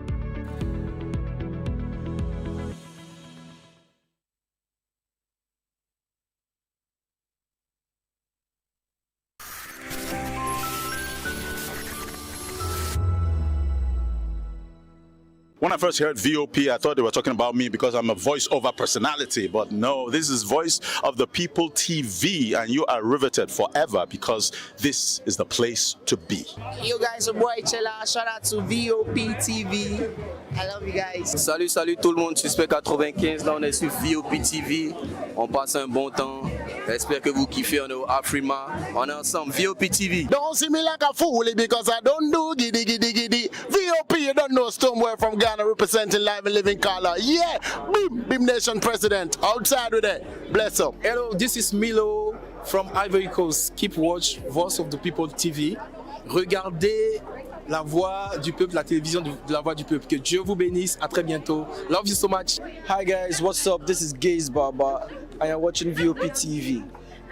Usually you'll be told to not touch the dial, but I tell you to touch the dial and increase the volume.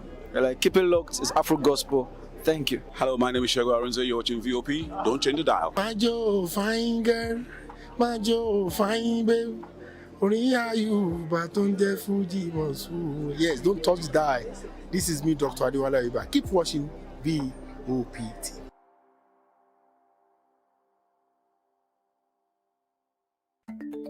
Africa is on the move, a continent of rising voices, untold stories, and powerful transformations. From the streets of Lagos to the heart of Nairobi, from the mines of Congo to the tech labs of Cape Town, the African story is being written every day.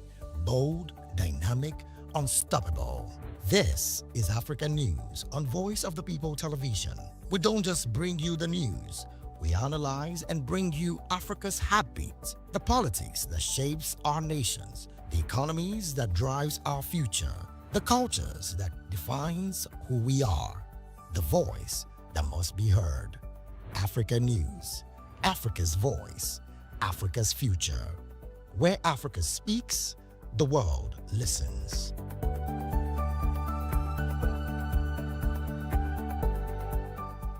The red carpets, awards, the razzmatazz, music, fashion, interviews, and more. Spotlight on Voice of the People Television. Let's feed you with all the juicy stories in the global entertainment space, bringing you the glitz and glamour as they hot.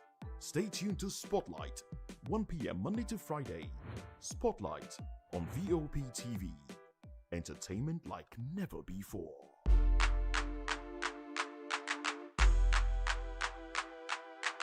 To know the happenings in the maritime sector, join us on the program Maritime Frontiers on VOP TV as we discuss key areas in the maritime sector from aquaculture, maritime transportation, maritime labor regulation, oil and gas exploration, ferry and passenger insurance, marine pollution and prevention, port operations, and lots more. Maritime Frontiers, exploring Nigeria's blue economy.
Hello, good evening, and welcome to Political Lens. I am Chukwu Makoro. There you have the video there that played was Rabiu Musa Kwankwaso, former NMPC presidential candidate and national leader of the party, who resigned his position and joined the African Democratic Congress, ADC. Well, his decision marks a major political shift, especially in Kano State, where his Kwakwansia movement has strong influence.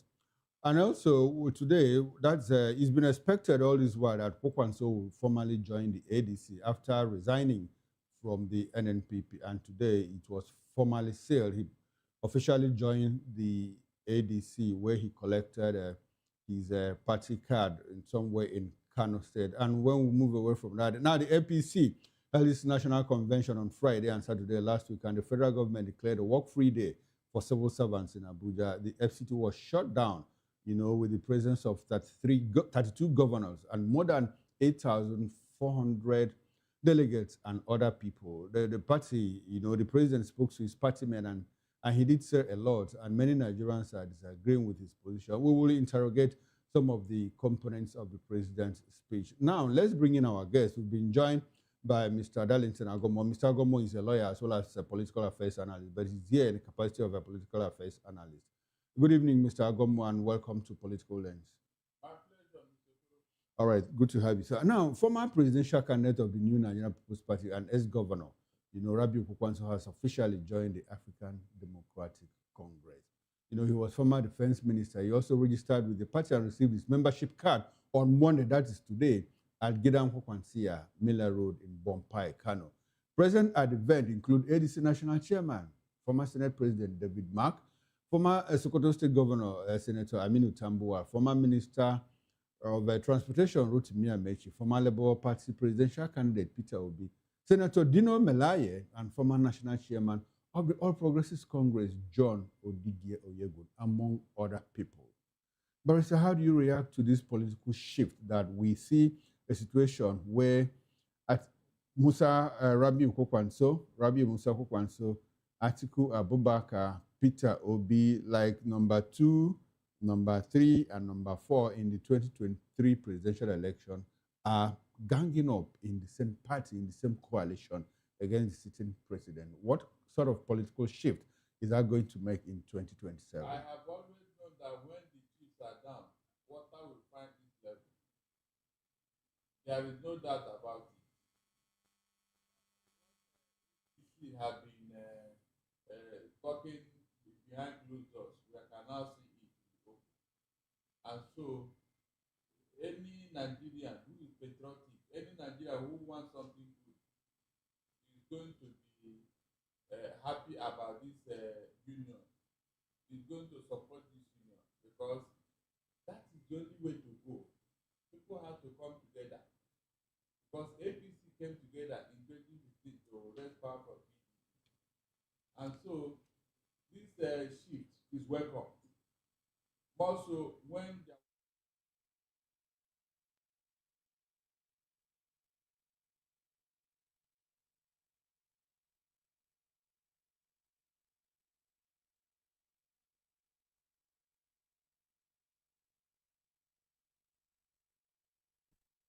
disagreement that is unnecessary, they should maintain the tempo of what they are doing today, so that Nigeria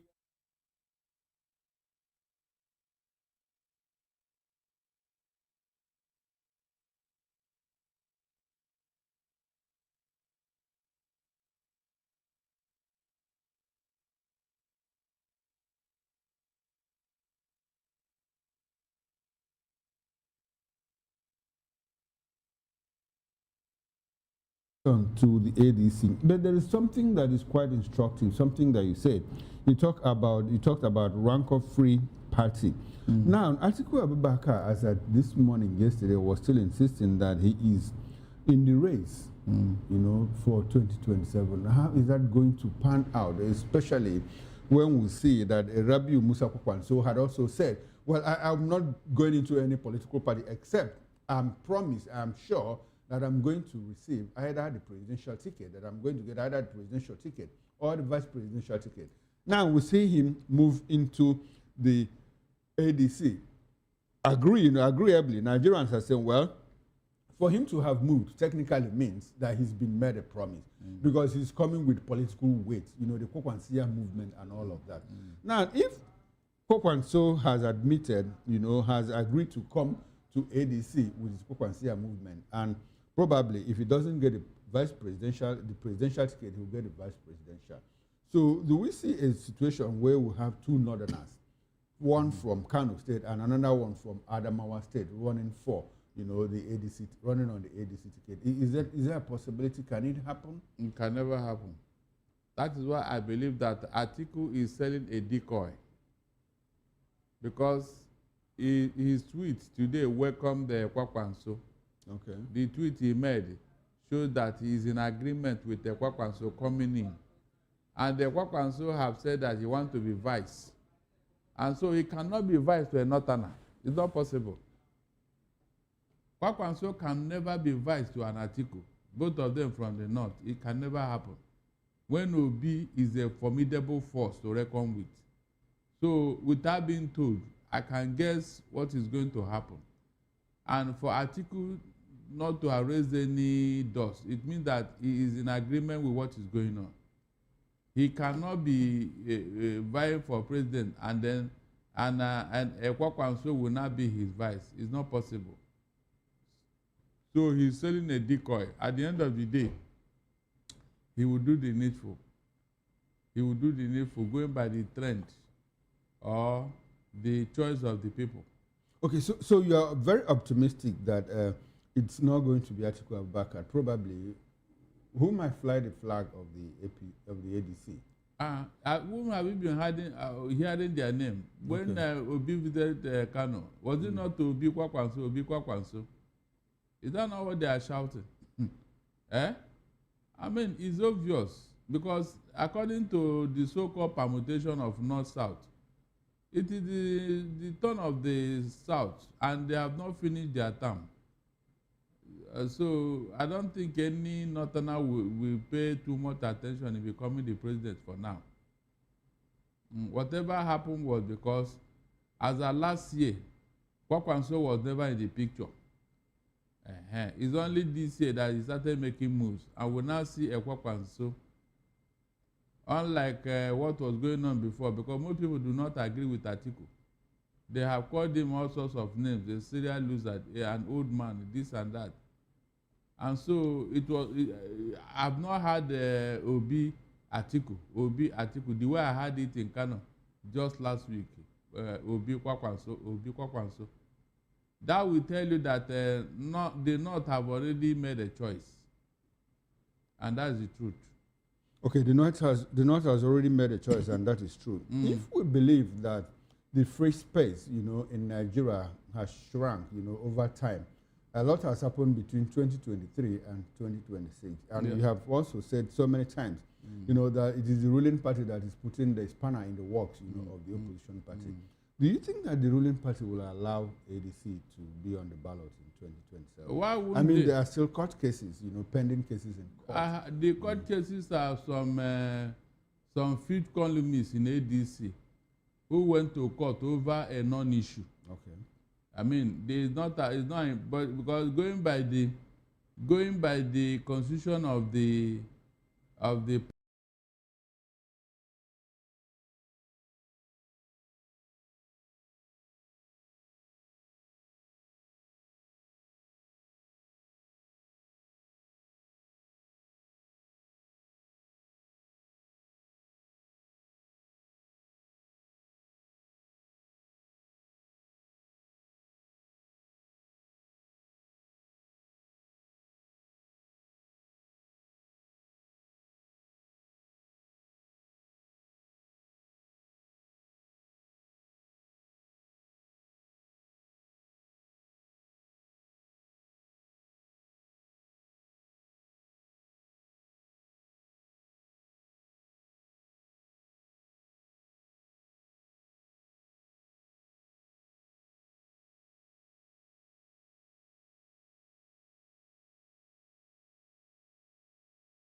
what we are talking about is politically, we are analyzing politics here.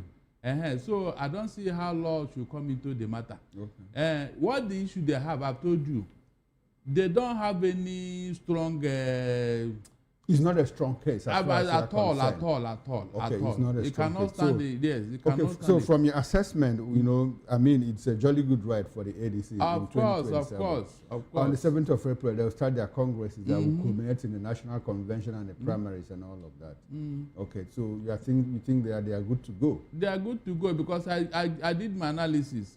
Graf Nwosu surrendered his position for David Mark and his group. Is that not true? So if you are going to call now to challenge it, the tenure of Graf Nwosu have even expired in ADC.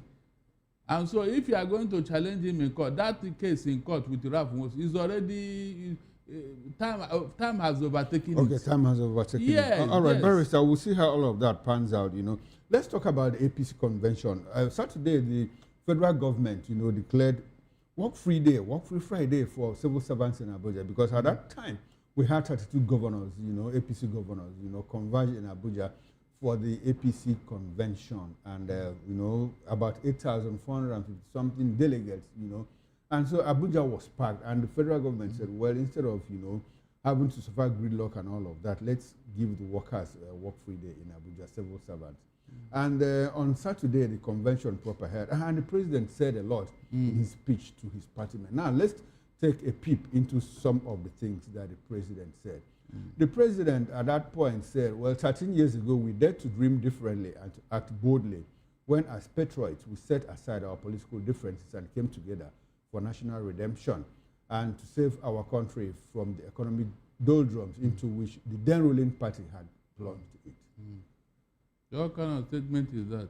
From the president speaking to his party men, and they came together to rescue the country from the doldrums, you know, into which the then ruling party, talking at the PDP, but the PDP had plunged it. How do you react to that statement from the president? You know, this president is not good at speeches, and I will advise him to stop, because whenever he makes speeches, he's drawing unnecessary attention to himself. How can he make such a statement? Was the economy like this when they took over in 2015? You know, some embarrassing statements ought not to be made. Seriously, the way where they plunged this country today, was it where Nigeria was when they took over? I mean, is it not an embarrassment on himself to be making such a statement? That Nigerians are clamoring now that they should go back to pre-2015. Is that not why they are ganging up against him? Just tell me one thing they made on ground that they have improved. When you talk about 2015, some Nigerians are even saying, if you cannot take us back to 2015, yes, please return us to 2023. I'm telling you, 2023. Yes. That was when Buhari handed over. Yes, that and you know, Buhari said, when Jonathan was leaving, he said, when I leave, you people will miss me. Exactly. Buhari said the same thing. So instead of Nigerians are saying, if you cannot return us to 2015, return us to 2023. So, and now, the man involved is making this statement that he rescued from which doldrum. I mean, that statement, even a child of yesterday will laugh at it, because it is not true. It is not true. He was just trying to be politically correct. Unfortunately, each time he makes statement, he misfire. He misfire, seriously. He reminds people of what he has done to them. I would have advised him to look at a speech writer who will tell him the truth and write things that are very, very close to what is going on, instead of trying to be lying unnecessarily. Did he actually rescue Nigeria from economic doldrum? The answer is capital no. Rather, he plunged Nigeria into economic doldrum. Okay. Now, I like, there's a reason why I made reference to Nigerians asking him to return us to 2023. And I want to tie it to your earlier comment about speech writing. Does it look like the people just come up, you know, write a speech for the president, create sound bites and all of that? Does it look like the president doesn't know what Nigerians are passing through? He knows. Do you think he doesn't know? He knows, because on several occasions he has come to apologize to Nigerians for the hardship he has imposed on them. But he keeps saying it is for a while. It is for the meantime, without any timeline. He didn't tell us that by so time, things will start looking up. By so time, this is where we are going to be. by so time, we are going to have at least 10,000 megawatt of electricity. By so time, the exchange rate of the naira dollar may be 500 naira to a dollar. You know, by so time, so that we now know, okay. But whenever he comes to apologize, he says, for a meanwhile, for the meantime. For the meantime, where is the meantime? Where is the short time we are expecting? 4 years is almost gone. The electricity he promised, we couldn't see. It was so bad that he himself could not even stand the NEPA. He had to go to solar. And this thing does not even embarrass him. It does not, seriously. This president, I don't understand. Now, talking about 4 years is almost gone. Do you think that 4 years is a long time? Is enough time to make a change? Oh my God, 4 Guinea. 4 years. It's like okay, now he's done only 3 years now. A president that want to work, 6 months, you will see this handwriting on the 6 months. National economy? I am telling you, go and ask Donald Trump. Is Donald Trump up to 4 years? What has he done? What has he done? His popularity is dipping in the U.S. No, don't mind. Don't say no. I know what I'm telling you. Yes, hold on. Okay. Yes. A reformer is not accepted. It's later you know what he's doing. Okay, so you accept, people accept Trump's reforms, but you don't accept Tinubu's reforms. Yes, because we cannot see where Tinubu... Americans are not seeing it. Americans are complaining. No. You and Trump can see it. There was a day... No, like the same way Tinubu can see it. Listen. In the case of Tinubu, we didn't see any improvement, both internal and external, of Nigerian position. It's a fact. Today, now, the fear of Donald Trump is the beginning of wisdom all over the world. That one is certain. And he has brought in $18 trillion into American economy. But the economy is tanking. Are you aware that American economy is not doing very well at the moment? And Americans are complaining. Good. You see, like I told you, the economy of America was already dying before Donald Trump came. Look at all the agreement Biden had with China, with India. Didn't he reverse it? Especially the steel industry in America was almost gone. Almost. Well, the President Tinubu's handlers are also of the opinion that he inherited a very bad economy from his predecessor and that they are working very hard to revive all of that. You don't agree with that? I didn't see anything he has done outstanding. And that is any fantastic thing. That's what I'm telling you. No, I'm working with the analogy between Trump and him. Yes, what fantastic thing has Trump done in the US? Good. I have told you here. Which is? The steel industry in America was almost gone. Until Donald Trump came and reversed all the agreement they had. Yes. It's on record now. I'm telling you that Americans are still complaining. Both China, because they were living in a bubble. Okay. It was Donald Trump that looked and said, why did they reverse all the deal made with China and India concerning their steel industry and other things like this trade war? They said it was, At least he did it. So has he made progress? He has. All right, Barrister, let's come back to Nigeria. He has. Now, that history, according to the president... Let Tinubu do half of it. Okay, let Tinubu do half of it. Let's come back to Nigeria. That historic unity, according to the president, that's the unity of 3 different political parties, now gave birth to a movement that changed Nigeria's political landscape forever. Today, as we reflect, we do so with deep appreciation for the founding fathers, women, youth, and party faithful, who built this platform with sweat, courage, and conviction. And he's talking about the political landscape changing in Nigeria forever. Is it changing for good or for bad? It is changing for worse, not just bad, worse. He knows himself, he knows. Who came together? He didn't tell Nigerians that they deceived them by all the lies they told. That is what happened when you came into office with all manner of lies and with all manner of fraudulent activities and all that. How can that bring progress, Mr. Okoro? Which they came into and they changed it for the worse. And it is on record. Everybody can see it. Was the PDP like this in office? This thing that Tinubu is doing now, praising himself, how will it bring goodwill to Nigeria? How? No, tell me how. They deceived Nigeria and the thing have now boomerang on their faces. They don't know where to go or what to do. That is why they are running around in circle. Tell me one fantastic thing Tinubu have done that will impact on Nigerians. And that is something we can look up and say, yes, this area, he got it right. But I can sit down here and tell you what Jonathan did. At least human rights, obedient to of court order and all that. You know, a level playing field for everybody. That is the first thing you should even do if you claim to be a Democrat.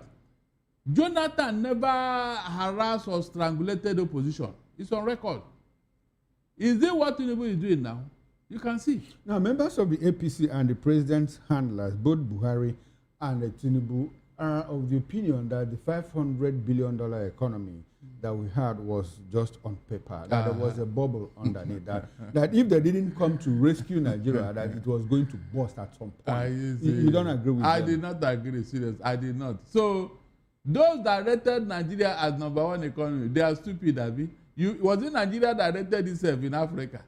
Mr. Okoro, please, just tell me, was it Nigeria that placed itself as #1 economy in Africa? Eh? You can see now. They don't even know how to tell nice lies. Nice lies? Yeah, tell it in a nice way so that even a child can understand you. But when an adult is lying in such a way that children will be laughing at him, is it not a shame? Was it Nigeria that placed itself as #1 economy under PDP? Let him answer that question since it's a bubble. Okay, now that we have moved from #1 to #4, be #3, is it better? You can see now. No, but there are some economists who believe that GDP is not a good measure of economic well-being. Talk. These are pseudo economists. Okay, pseudo economists. Those who invented it, they know better than them. So how do you measure an economy? No, how do you now measure the economy? Tell me.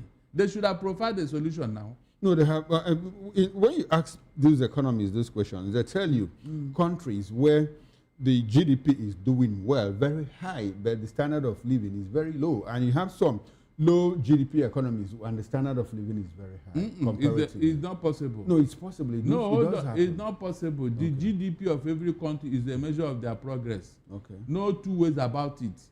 That you cannot contradict it by any form or shape. There's no other way. It has been a standard all over the world. So who is that economy? They are trying to excuse the APC and what. In fact, these are not Nigerian economies. These are global economies. Leave those people. They are hired hands. Okay, they don't know what they are saying. Let them give us an example of what they are saying, so that we can follow from there. Anyway, Barrister, let's come back to the president's speech to his party men. And the president says, when Nigerians reaffirmed their leadership of the country as the governing party in 2023, that is reaffirmed after they won the 2023 elections, we made a solemn promise to chart a new course for national renewal through the Renewed Hope agenda. Well, according to the president, that agenda was not conceived as just another campaign slogan.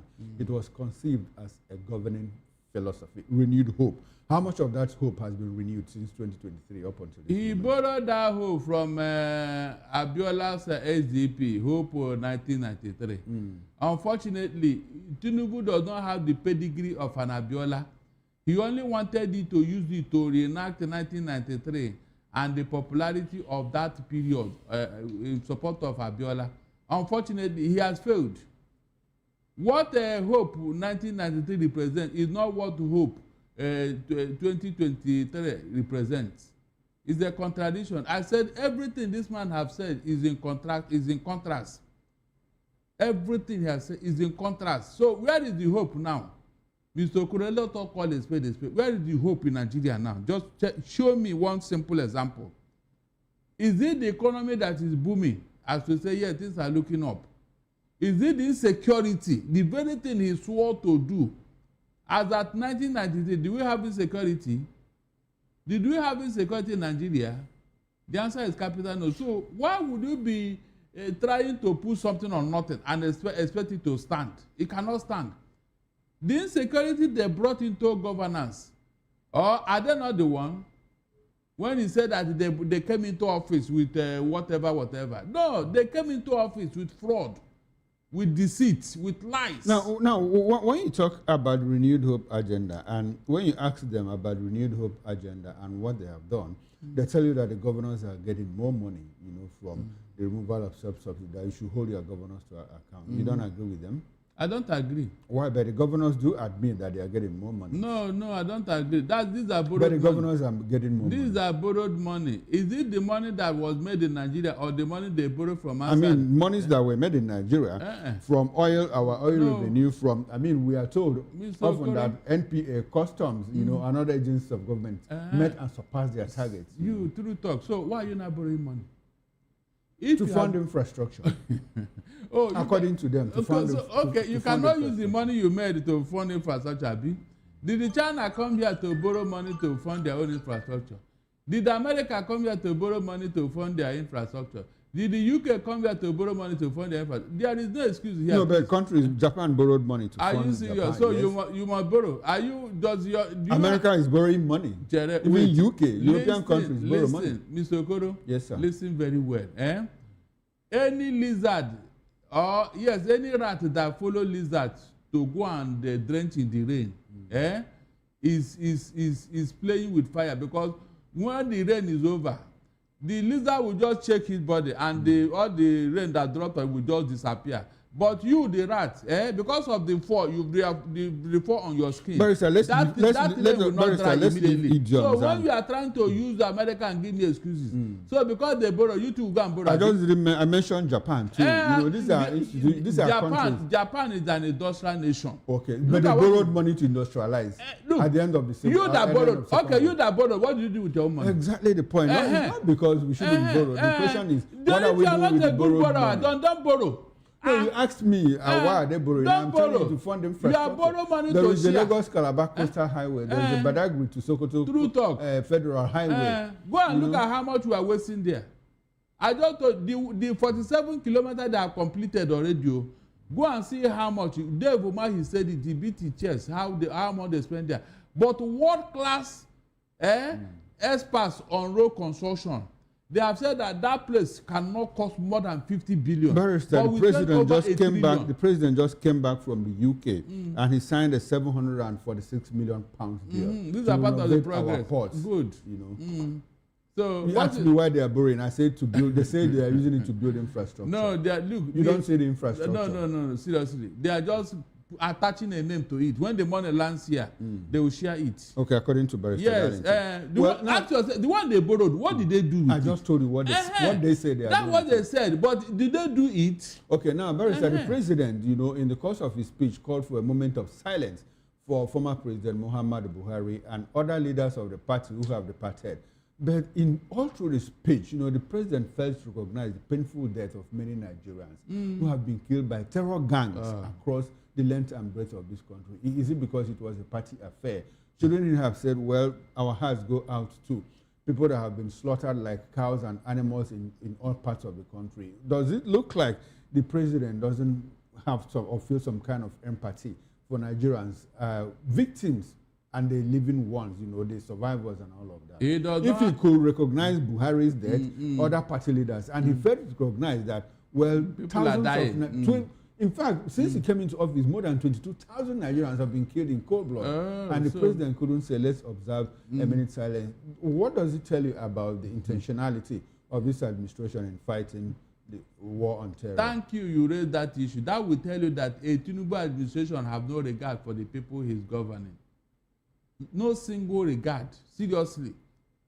He's just an elitist, you know, pseudo-elitist. And that is what he has always championed. The people up there, these are the people that he has been courting as friends. The real Talakawa, the very people of Nigeria, they downtrodden. Tinubu have no regard for them at all, because most times their votes don't count. Mr. Okoro, that is the only reason why he does not regard them. Their votes don't count, so he has no regard for them. If not, should anybody be killed in the first place? Should anybody be killed? Have you seen any time people were slaughtered in numbers like this and Tinubu got angry? No, tell me. Yes, have you seen? Several times. Several times. No. Listen, speech. I mean, angry in real terms. In real terms. At a point, he even had to go to Benue himself. Leave all those things. And at some point, he had to order his defense chief to relocate to the northwest, to the northwest and to the northeast. He ordered the chief of army staff to go to Benue State and quell the crisis there. These are optics. No, but he was there. You asked me whether I've seen him angry. I said angry. Yes. That was not anger. He went there to campaign. Didn't you see all the posters along was the he road? the one that pasted the mountain? Why did he allow it? Why didn't he talk about it? Why did, even when he went to maybe because he was grieving. Did he go to the spot where things happen? The bad road could not even allow him to go was there. it bad road or bad weather? What of bad road? They say he could not go through the. So why couldn't the chopper get him into that? The bad road, because there was flood on that road, and so they couldn't allow him to go through it. But when he went to Benue, what came out of it? What did he do there? What did he call it? He said it's farmer header class until the 30th. The 30th he came out and told you that Mr. President, this is not a farmer header class show. This is a systematic annihilation of a people. Is that not what happened? So does that show you that the president of Nigeria is actually interested in wiping out this thing? That speech alone will tell you that he's not interested. Even the way he put it, he was asking the chief of staff, have no arrests been made? And the man was jiggling. So when you say that was not anger, Mr. Okoro, if he was angry, he would have sacked that man on that spot. Okay, maybe if he was angry as the chief of, he would have as the sacked commander-in-chief, he should have worn a camouflage to the... Not only one, that is, he would have sacked the chief of army staff for that gaffe. Okay. I remember when Donald Trump told his former, when in his first coming, Rex Tillerson, who came for an African tour, and he told him, don't enter Nigeria, don't even come close to Nigeria. For one reason or the other, this man left Kenya and sauntered into Nigeria. Donald Trump had it, and while he was coming back, he fired him on air. He fired him on air. It was his staff that told him that, Oga, you are not expected to come back to this office. Of course, he landed and went home. All right. Now, Barrister, the president also said that the APC was founded as a vehicle for national transformation. Good. A home for anybody who wants to build a Nigeria where governance works, institutions function, opportunities abound, security reigns, poverty declines, and every Nigerian, regardless of tribe, religion, region, or social status, can live with dignity and hope. What do you think? You have not even landed and you already want to... He is lying. He's lying. The president is lying. I said you can say that the president is incorrect, not that he's lying. No, let us call it spade a spade. He knows. You know they have deceived us with all these speeches that are irrelevant to our lives. How can he make such a statement when an MC Oluomo, a non-state actor, is disobeying Supreme Court and he's using he's dropping Tinubu's name, that he's the only person who can tell him to vacate that secretary. They are not that even the ruling of the court does not concern him. What does that tell you? And up to today, Tinubu have not come to say, no, please, I don't want this rubbish. Is that how to build a country? Please answer me that question. At least this one just happened yesterday. How can such a man be dropping Tinubu's name? And the president just pretended as if he did not see or hear what was going on. All the things that have been happening against the opposition, whereby whenever they want to do anything, some unknown person will go and scatter them and set them away and all that. Why can't Tinubu come out and say, look, this thing must stop. I don't want it. Like a true Democrat and a true leader. Is that not what he's supposed to do? If he does not know. So how can he turn around and be telling me that I want to be there? Which country? He is destroying the country. He is destroying Nigeria. By his actions and body language, he is destroying Nigeria. So people should tell him that. He's not doing anything in Nigeria that when is you say outstanding. he's destroying Nigeria, yes, we've not heard any region complain loudly about being marginalized, unlike when Buhari or like when Buhari was in office. So doesn't that look like he's trying to build a Nigerian nation? Including the Southeast, Abi? No, have they been complaining loudly? Are you serious? I think ministerial slots. All the states have ministers and all of that. Good. Yes. So which region is complaining? Hold on. What he did to Nnamdi Kanu that the Southeasterners have been crying? No, I'm talking about redistribution of resources. Is it proper? Look at the appointment that he in fact, he was even suffocating the Southwest with appointment. Tinubu is suffocating the Southwest with appointment. Is that how to build a Nigeria? No, but we have the political leaders of the South is saying that Tinubu is the best thing that has happened to Who this said country. that? In recent times, Ken Nnamani, Pius, Ojuzo Kalu, Benjamin Kalu, I can go on and on. Leave those sycophants. These are okay, APC. They are sycophants. Yes, APC people. You and I know that. In reality, is that what is on ground? Is that, apart from Dave Umahi, mention any other, I can say that yes, is a substances minister. Every other person is a junior minister. Is that not true? Meanwhile, Ogun State alone have 4 substantive ministers. 4. How does that promote goodwill and unity? How? No, tell me. He has done everything to destroy this country. Let him accept it. He has done everything to destroy this country, according to Mr. Darlington. Especially with this insecurity. Okay. How come in River State, when Fubara and Wike were just quarreling, no outstanding insecurity issue in River, he declared state of emergency. And now, something more horrendous is going on in the north. Yet, Tinubu cannot declare state of emergency. Well, he declared state of emergency on insecurity nationwide. You have said this in several times. Okay. That Yeah, is because not, he did. Okay, but that's not the kind of. Okay, how far did he go? Since you want to cut a flag for him. I'm not doing that. You said at some point we heard the president declare state of emergency. What came on out of insecurity. it? What came out of it? Well, they are telling us that terrorists are being killed. Don't you hear that? They are telling you. Now, Mr. Agombo, now the president, we are running out of time. The president said, we do not seek a one-party state. Democracy thrives on vibrant and healthy competition. As a statesman and political leader, I believe in a credible opposition, one that can challenge, question, and help refine policies. That is how statecraft improves and good governance is achieved. That is how nations advance. Do you agree with the president? I disagree with him. Why are you disagreeing on practically everything? Hold on. Have I not convinced you? No, the things I said, you didn't hear them. Is there anything I said I disagree and I did not give you my reasons? Okay. No, but this is not a debate. I'm just asking you. It's not a I'm telling you so that the whole world will hear what he has done, since he doesn't hear. How can you say you don't want to be the one-party state when you are accepting people with questionable character into your fold? Mention one person that joined this APC that does not have one issue or the other with EFCC. Just mention one person, one. All the governors that are joining APC. Why are you accepting them? So that what Oshomole said will come to pass, that whenever you enter APC, your sins are forgiven. Is that not why they are running into APC? I mean, people with a very, very serious issues with EFCC, they will run into your party and you now give them a cover and you say you are building it. What are you building? Hold on, what are you building? The judiciary, look at what they are doing. Look at what your judiciary is doing, and you didn't see anything wrong with all these things, and you say you are building a united country. I said he's destroying this country the way he's going, because all our institutions now have compromised. No institution in Nigeria today is independent. No institution under Tinubu's watch. All of them are kowtowing to him. Is that what you call progress? Is that what you call democracy? No, tell me. Mr. Okoro, it goes so bad with the Electoral Act, whereby forgery of certificate is no longer a crime in Nigeria under Tinubu's watch. Come on. How bad can things get?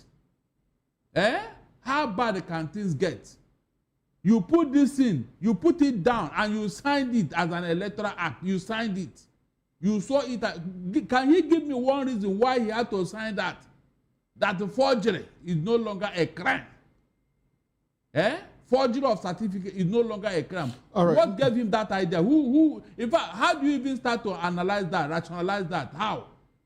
Are you not promoting criminality among our youth in the schools? Just imagine. Is that not destruction of the country?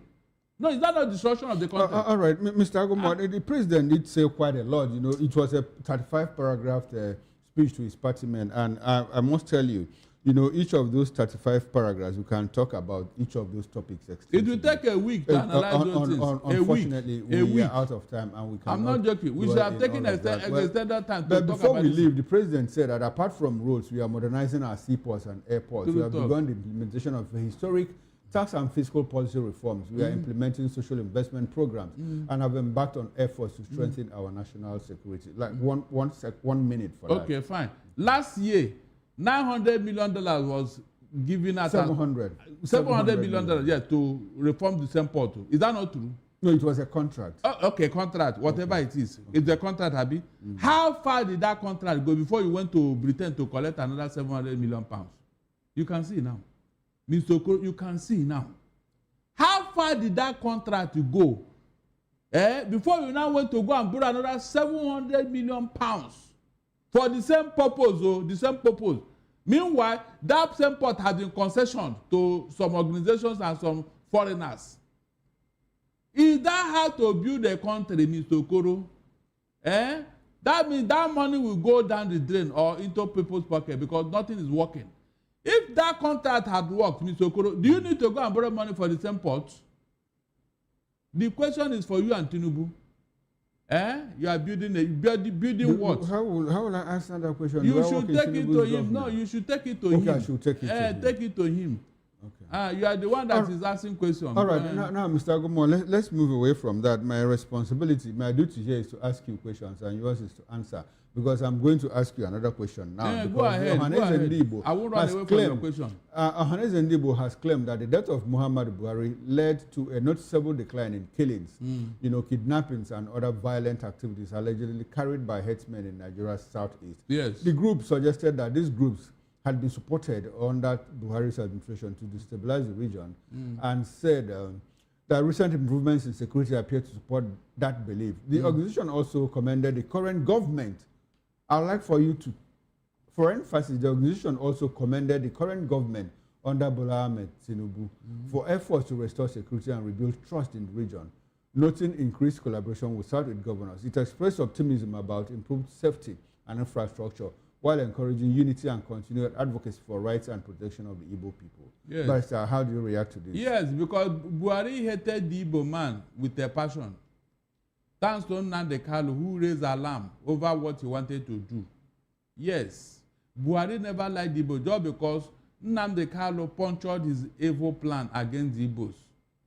That was in fact, it's like an agenda he came to achieve. But because of IPOB and ESN, he couldn't achieve it. We resisted him. And we have already made up our mind that nobody from anywhere will come to Igbo land and kill one Igbo person for whatever reason. That was why he died. Because they cannot do this thing they are doing in the north or in Benue, in Igbo land. It can never happen. Mr. Okoro, it can never happen. Whereby Fulani herdsmen will sack an entire village, kill everybody there. It happened in a Hiamufu part of in some parts of Ebonyi State. Are you not aware? These are isolated.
if ADC knows what is good for them, it's just best to just leave this primary and just get to a consensus like we saw over the weekend with the APC convention and all of that. And what do you think? Yes, I think ADC will be very wise. They have a lot of wise men on board, and their leadership. We know David Mark over time. He has been tested and trusted. He has some very, very unique leadership skills, and all of us who are also with his executive. Certainly, they won't want to go in such a way that you leave it open that a northern or southern candidate should emerge. No, no, no, no. That's going to read a very wrong signal, very, very wrong signal. Because if they do such, it's very obvious that the other political parties will find ways to scuttle, and then you see that it becomes a mess. Sincerely, the leadership has to take the bull by the horn. I think this space which has been created by the APC, which is a consensus candidate, is what the ADC should do. It is a gentlemanly arrangement that has stayed over time. It is precedence that when the North goes for 8 years, the South should fairly go for 8 years. I don't see anything beating around the bush saying you want at a time when the South should go for 8 years, and then you come and say, let any other person come and emerge from North or South. No, no, no, no, no. That is very, very much unfair. I think it is very decent, as my colleague Anosike said, gentlemanly agreement is what should be sustained. Because if you don't do that over time, you cannot sustain this opening up the floor for North or South. No. When it is time for the entire Southern candidate, let it be the Southern candidate. When it's the time for the Southern candidate, let it be squarely Northern candidate. So at this time, that is Southern candidate, and like he also reiterated, I want to make it clear too. I believe that the candidate of the ADC, whom hopefully will emerge, which is P2B, Excellency P2B, he's a candidate that we will take him by his words. And I'm also very optimistic that with such words, we can take it to the bank. That one term is what he's going to go for, period. And that's a very decent statement for a gentleman like him. Okay, for a gentleman like him, that's according to Fimba. Well, Jotanas, I just thought of something, and I think I need to ask you that question before we move to the next conversation, which also is in line, a little bit in line with what we're talking about.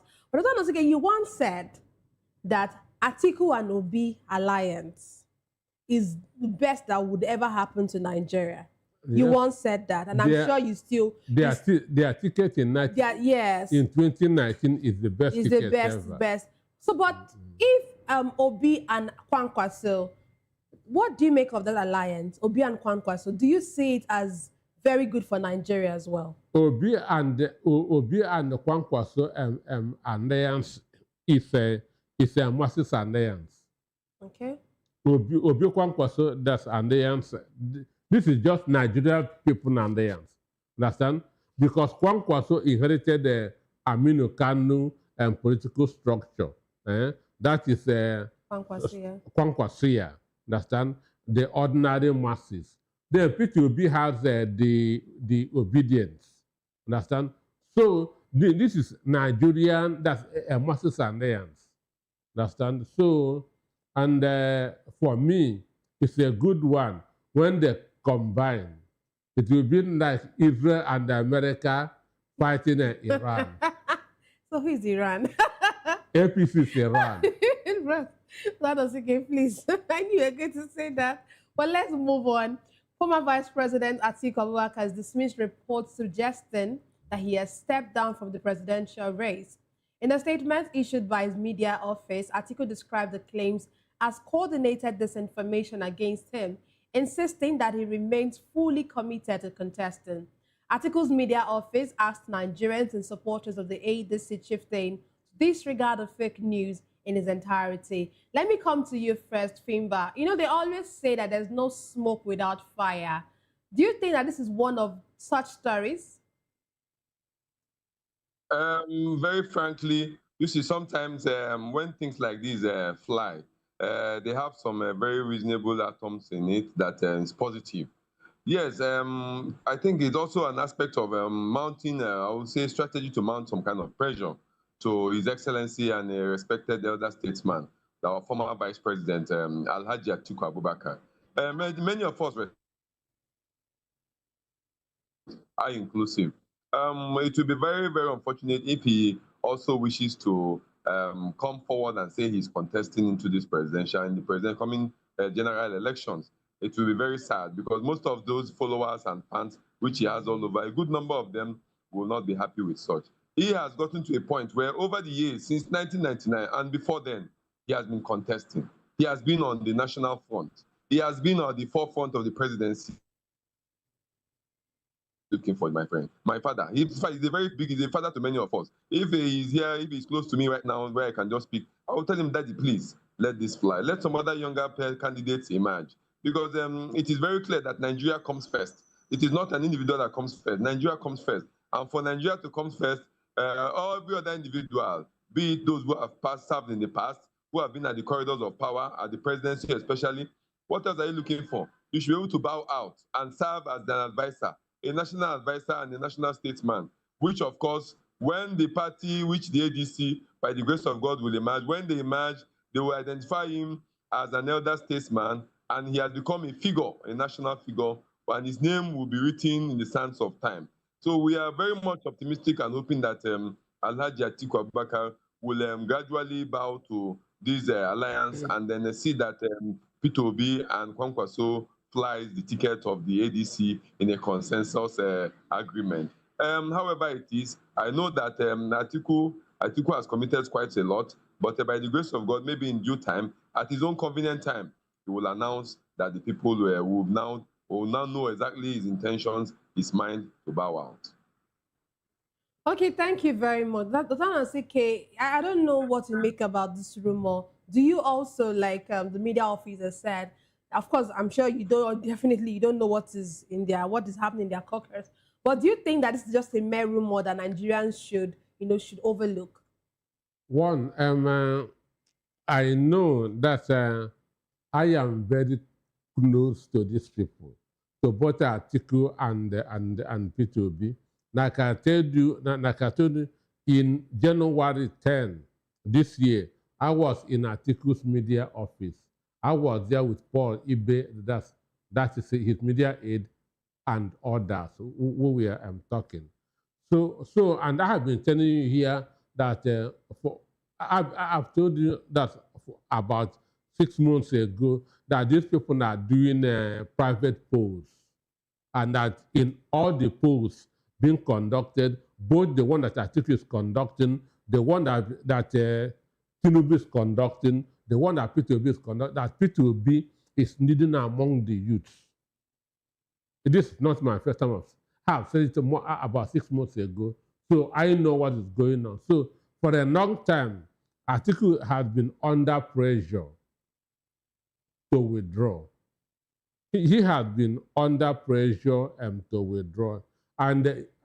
But withdrawing, there will be some a kind of vacuum. He has his supporters. So if he withdraws, it's going to be a kind of a shock, a disappointment to them. So he better carry on until they get at the convention. Understand? So any announcement can be made then. If you say no, I'm no more interested, his members that's what we would do. So for me, this could be a lie or a rumor from APC. Understand? Trying to a kind of put sand.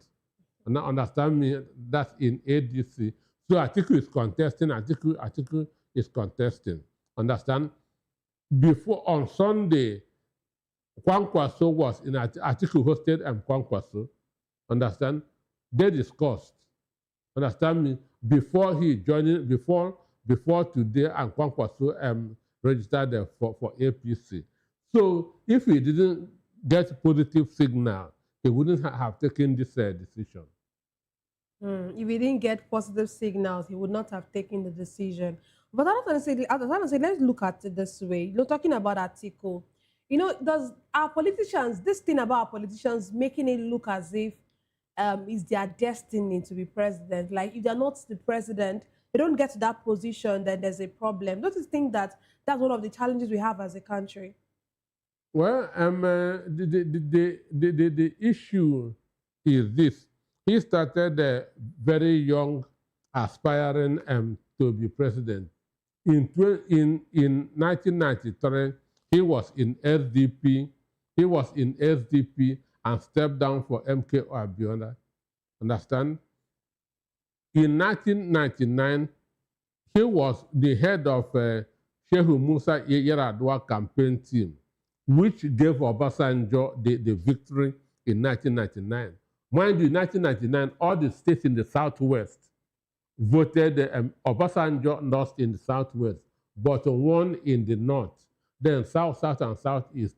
It was the Yar'Adua campaign organization that gave Obasanjo that victory. Understand? Because Atiku contested for the governor of Adamawa State.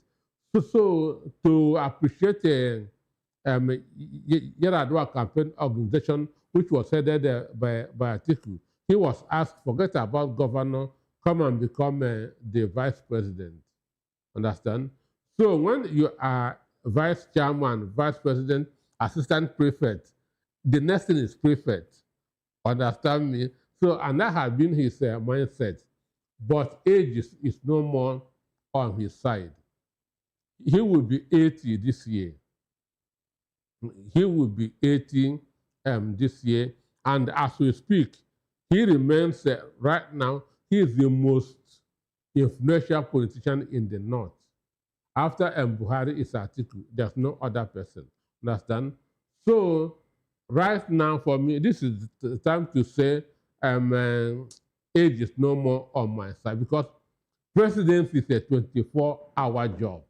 Understand? It's not what you do and you sleep during conferences, during seminars because of age. Understand?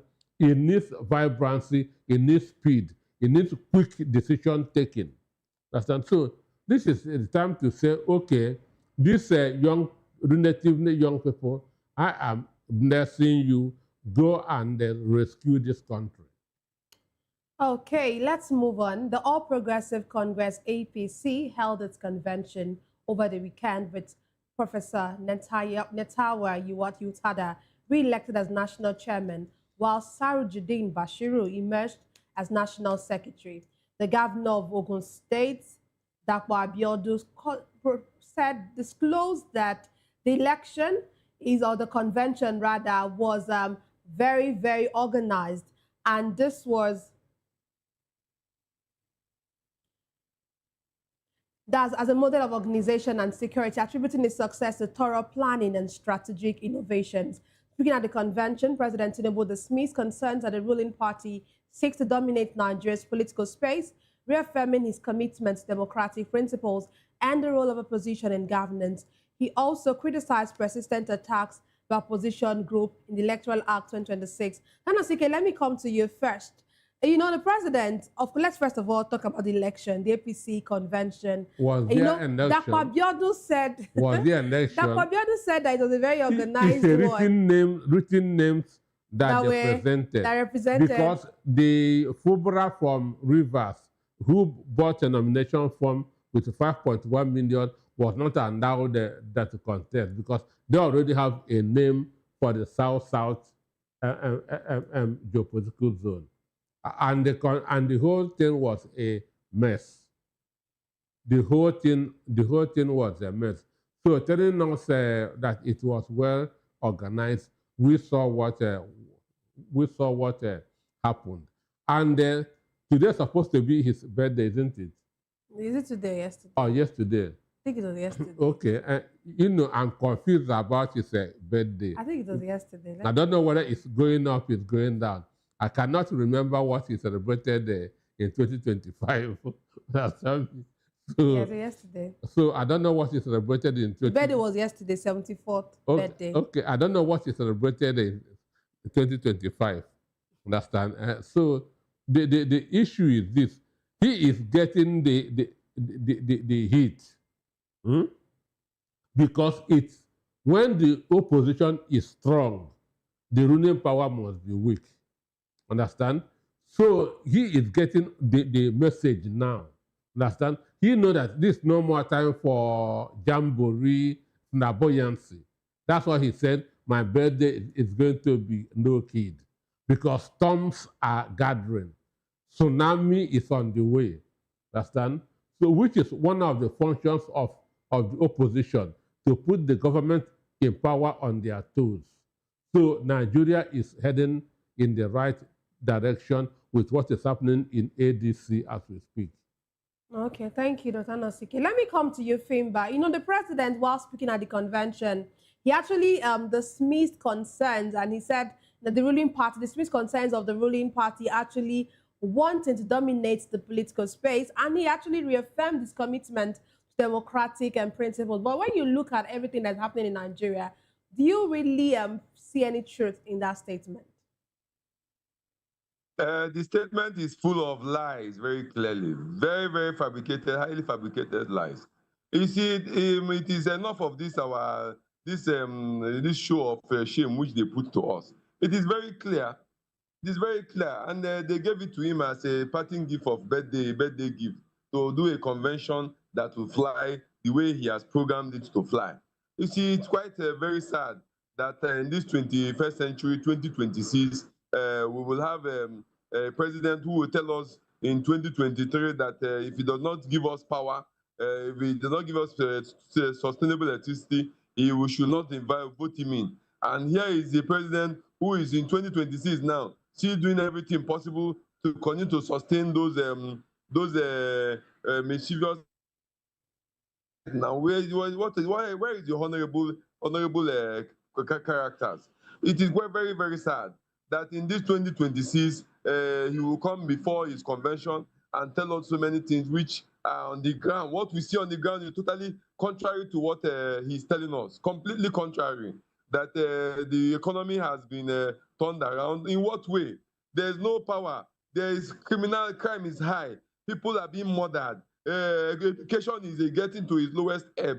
The economy is just going in shambles. We're owing trillions and trillions of dollars, and then we are not even producing. Many production factories, and they've been shut down. No power, no generator, no diesel, and the like to continue to sustain power to run industries, manufacturing, the few ones that are already available. They cannot have power to sustain. How can you continue to tell us this kind of thing, my dear? It is very, very funny, because if we continue to look back to what Nigeria is practically going through and what the presidency and his representatives are telling us, oh, may God forgive us in many ways. Believe you me, Nigerians are very bitter. I am very hopeful that in these coming elections, we should express our bitterness by voting. They should give us an opportunity to vote, even if they think they have bought out all the judges, they have bought out INEC, they have bought out many other machineries.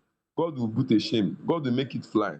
That Nigerians will vote, and their vote must count. All of us must get our voters card, so that all these things they keep telling us, before our very eyes, we see black and they tell us it's white. We see white and they tell us it's black. We cannot continue to live like that. It is not sustainable, and it will never be sustainable. So what the president has told us in that convention, it is very sad, coming from the presidency. And you see what he said in many ways, that the power, in fact, it is very bitter. It is very unfortunate, but we will continue to look. By the grace of God, the right things will come on board. Okay, thank you very much. That was okay. You know, one of the things, there are many things the president actually said during that convention. And one of the things he talked about was Electoral Act 2026. And he said that, that the law followed due legislative processes and reflects Nigeria's collective desire to strengthen its electoral system.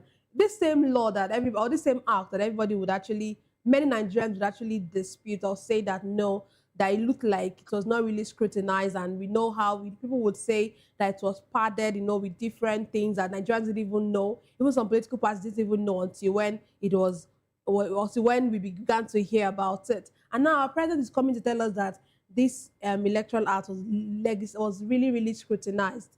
I don't even want to speak about it. Well, for me,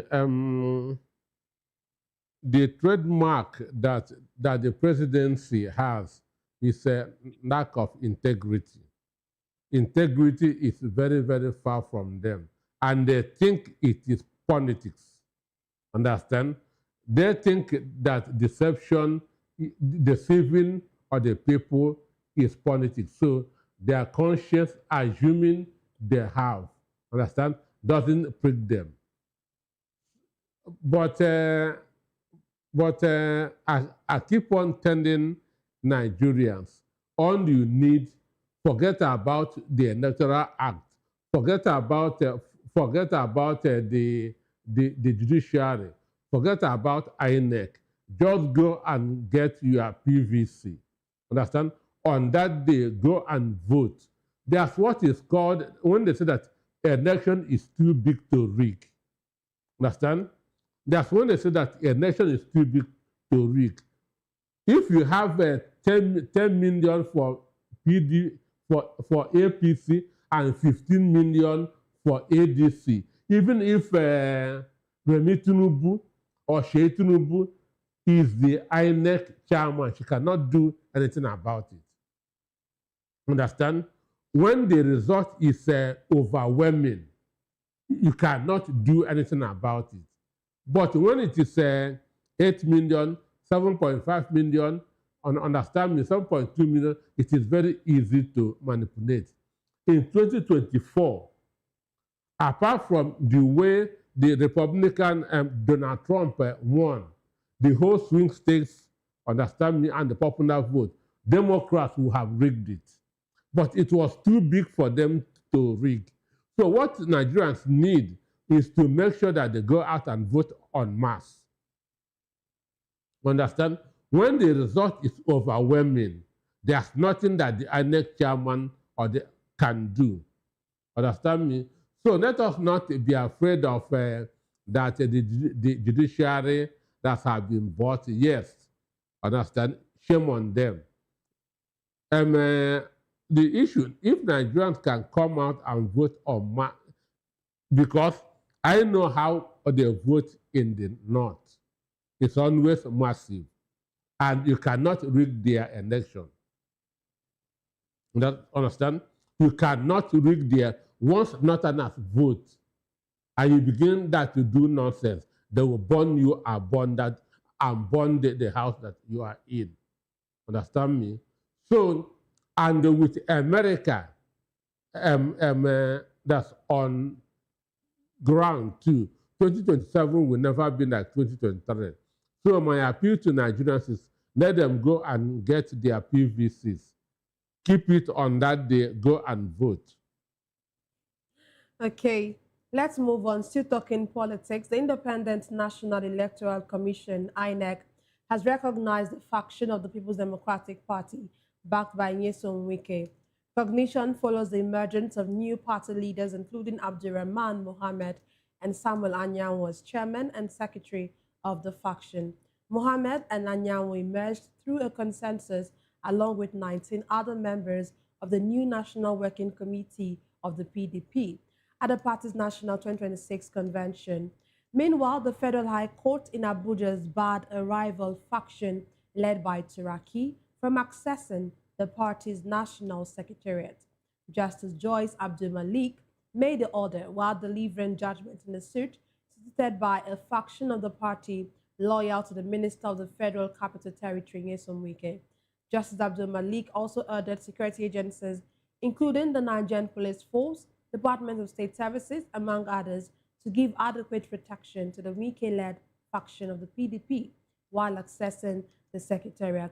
Otanosike, I don't know what you make of this. You saw the convention on Sunday, and it now looks like Wike has now made himself the acclaimed national leader of the PDP. And some persons will say, how can Wike, how can someone like Saraki be in that kind of convention and then, and Wike is, doing all of these things? I don't know what you make of it. Since Sunday, I didn't watch the convention. Understand? Even this news that you are reading now, I did not see it.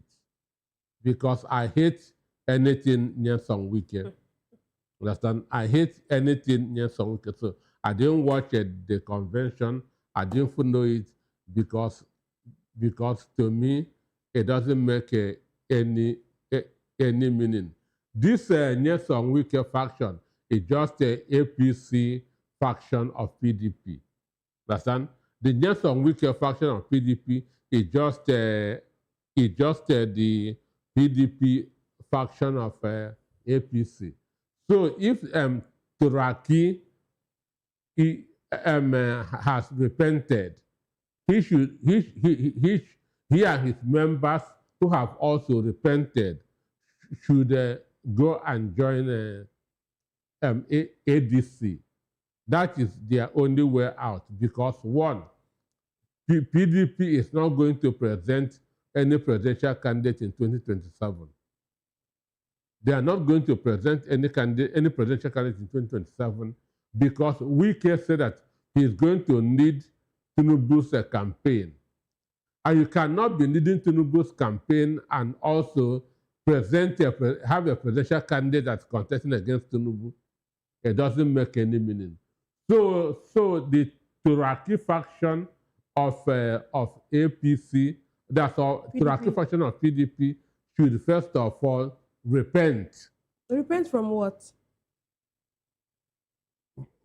From being loyal to Boname Tinubu. You feel that that faction is also... They are also... Turaki is under suspension in his ward in Kebbi for anti-party activities. Understand? And that anti-party activities was because he was working for Tinubu in Kebbi. That was why they suspended him. That was why the Kebbi state did not come to Ibadan convention. Understand me? So they should first of all repent and now join the ADC and work in favor of ADC. Understand? They should go to Kebbi and build ADC because the way they are treating him like a 5-year-old boy is insulting to a senior advocate of Nigeria. Okay, let me go back to our virtual guest. Fimba, I don't know what you make of this. INEC recognizing this convention that was held, that's the members of the NWC that came out of this convention held by Wike. I don't know what you make of it. Yeah, what do you make of it? Let me just hear your reaction.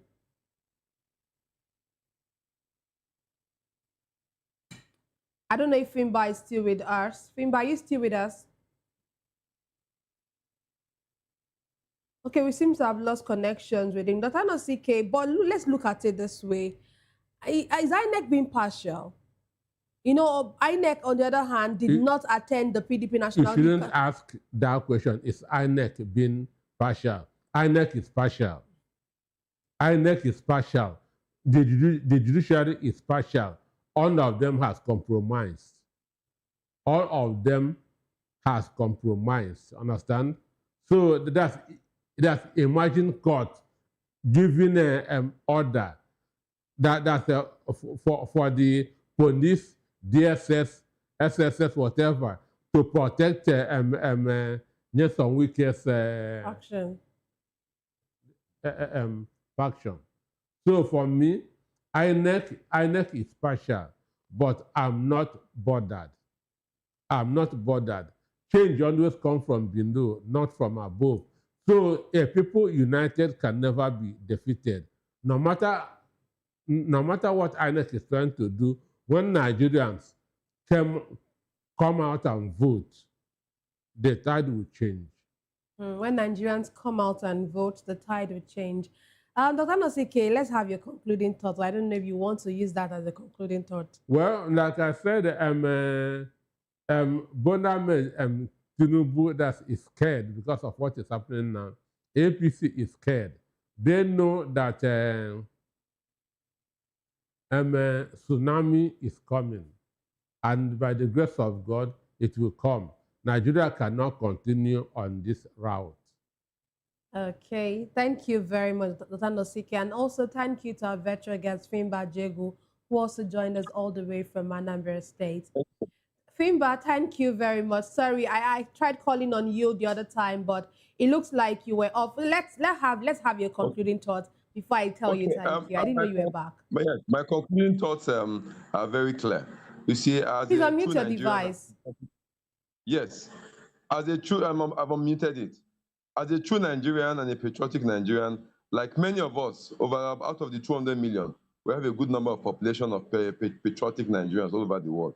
Let's be optimistic, very, very optimistic, that these plans and designs of APC will never be sustainable. We will always prevail, and the people's voice will prevail in 2027. Thank you. Thank you very much, Fimba. Thank you. Thank you for joining us all the way from Anambra State. Thank you very much. Yeah, you're welcome. That's all we have for today's episode of The Issues. Explore the challenges facing Nigeria's politics and governance. Thank you for being a part of it. Don't forget to tune in next time for more in-depth analysis and discussion. Follow us on social media to stay up to date on the latest news and insight. Until next time, stay informed. I am Nenna Ndondioto, and this has been The Issues on Voice of the People Television, where the future faces forward. Please don't forget to stay tuned for Hashtag with Vivian by 8 p.m. Don't go away.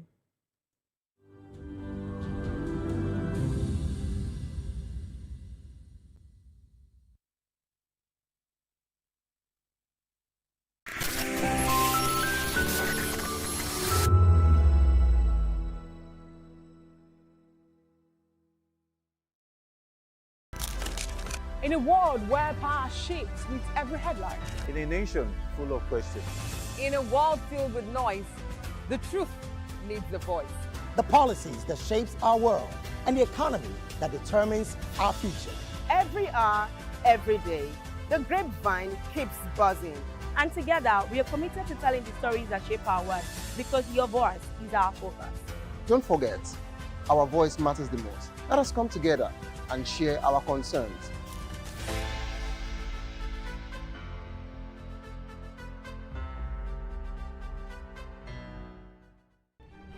In a world where power shifts with every headlines, news breaks and events happens, we bring you unbiased and explicit information on politics, economy, and state of the nation. We break down the chaos. Facts, not fluff. Truth, not spin. We discuss not just politics, but a glimpse into the future. Voice of the People Television. Now you have more than a voice. Good evening, Africa. My name is Mama Kore, actor, model, producer, and I'm giving a big shout out to VOP TV, man. Keep watching. Don't change the dial. Thank you and God bless you. My name is AY, and of course, I represent the voice of the people, and that's why I'm on VOP. AY say so. Hi everyone, it's your girl Miriam Tima from the Real Housewives of Lagos and the Real Housewives Ultimate Girls Trip Africa. Shout out to VOP, the voice of the people. You already know. Stay tuned, keep watching. And don't forget, VOP is the best. All right, hello, all right, it's about that shagging the man fine back with Melanie Poppy Blast Skin Boy. This is VOP TV. If you're not watching VOP, I don't know why you're watching. Maybe you're watching your weight. Hello, beautiful people. This is Wale Ojo, and you're watching VOP, Voice of the People. Hi, guys. You already know who it is. This is New Energy. Flyers boy ever live. Keep watching VOP TV. Thank you. Hi, people. Jenny Albano here. Guys, please keep watching Voice of the People.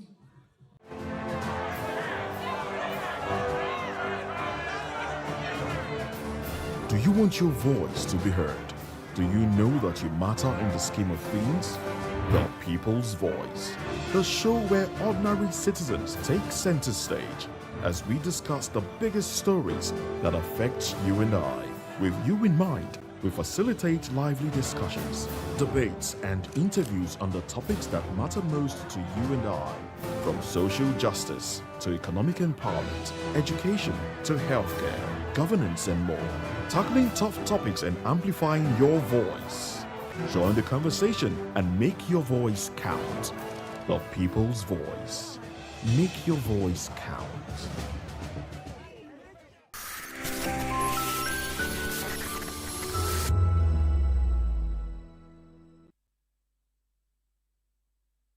Guys, it is the very, very first edition of Hashtag right here on VOP TV.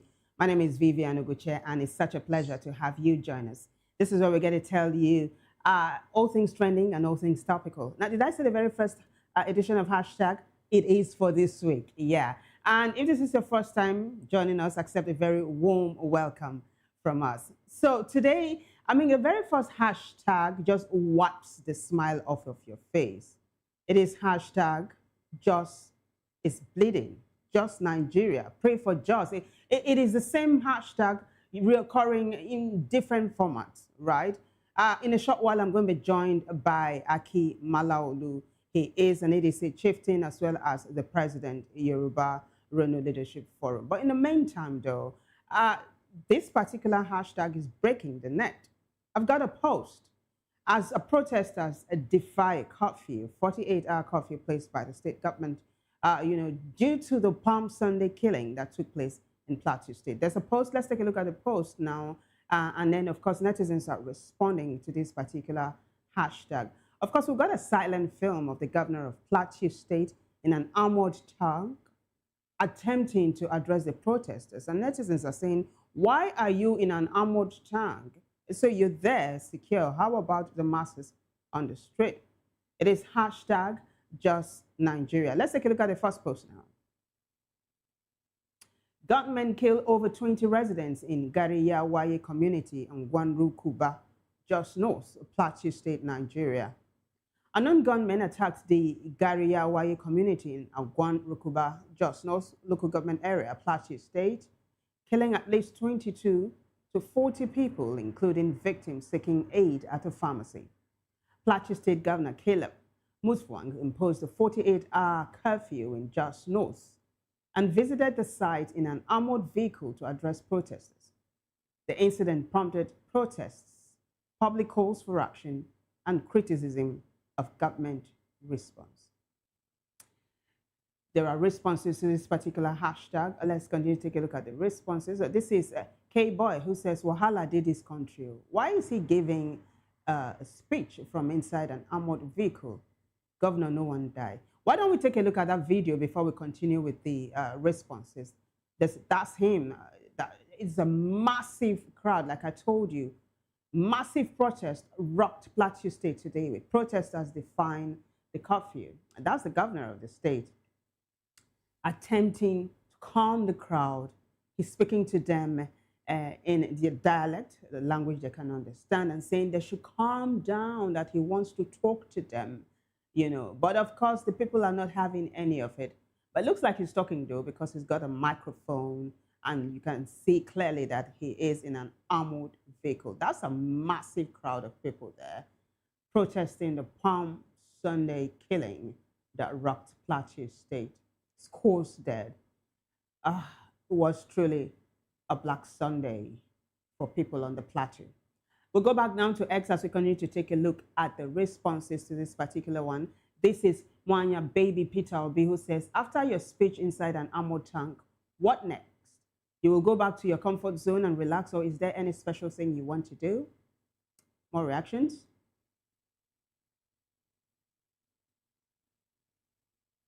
So this is Senator Idris Haruna, who says this statement feels too weak. Because, okay, so the statement Senator Idris Haruna is referring to is what the governor said, that he's been sleepless since the incident took place. So Senator Idris Haruna is saying this statement feels too weak for the gravity of what just happened. When lives have been lost in such a horrific way, people don't just want calm words. They want strong leadership, clear action, and reassurance that this won't happen again. Caleb Manasseh Muswang acknowledging the tragedy is important, but saying he couldn't sleep isn't enough. The people of Jos are the ones living in fear, burying loved ones and wondering if they are next. At this point, citizens expect more than sympathy. They want concrete steps, visible security measures, and swift justice. Anything less will only deepen the anger and frustration on the ground. Niger Talker says, see how the governor is in a bulletproof armored vehicle protecting himself with high security while the masses are being left in the lurch. So that's the trajectory this particular hashtag is taking at the moment, right? Our hearts are with the people of Plateau State and every single person who lost a loved one. May God grant you the fortitude to bear this great loss. On that note, we'll take a short break. When we come back, Aki Malalu joins me to discuss more in this edition of Hashtag. Stay with us.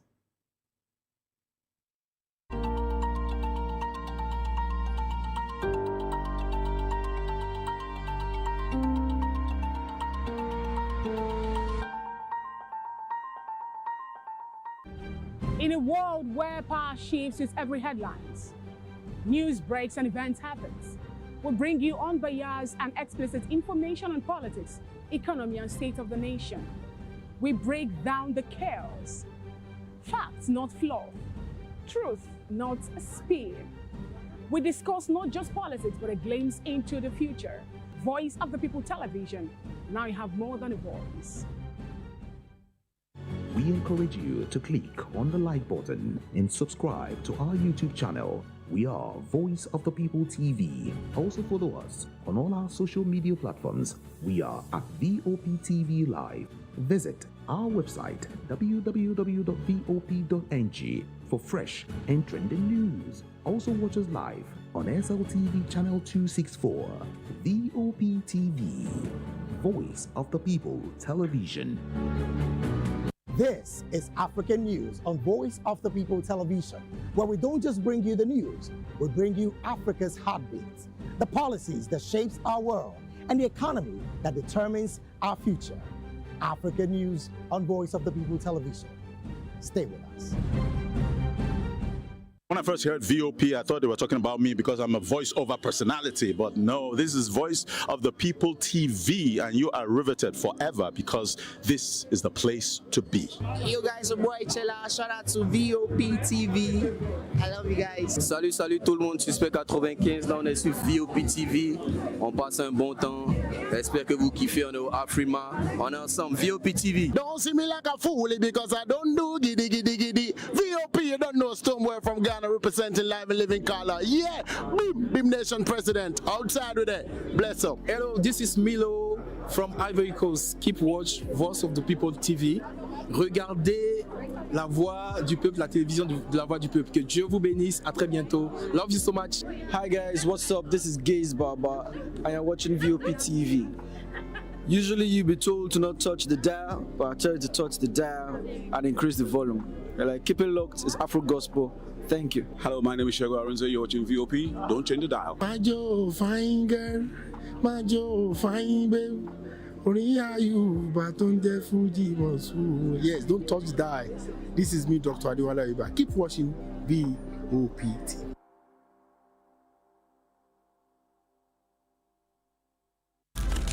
In a world where power shifts with every headline, In a nation full of questions, In a world filled with noise, the truth needs a voice. The policies that shapes our world, and the economy that determines our future. Every hour, every day, the grapevine keeps buzzing. And together, we are committed to telling the stories that shape our world because your voice is our focus. Don't forget, our voice matters the most. Let us come together and share our concerns.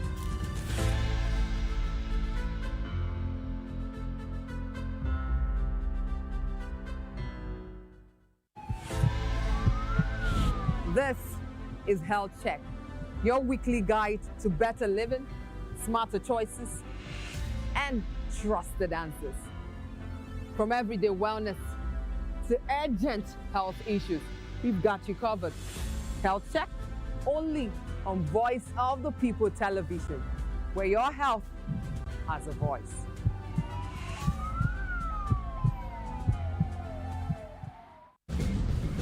Join us as we drive into the world of politics through insightful interviews with prominent political figures, both serving and former governors, ministers, senators, legislators, party chieftains, activists, and analysts. Get first-hand information into the decision-making processes that affect our daily lives. Highly engaging one-hour program that brings political discourse into focus. I am Chukuma Okoro. Political Lens, Monday through Friday, 6 to 7 p.m. Join us.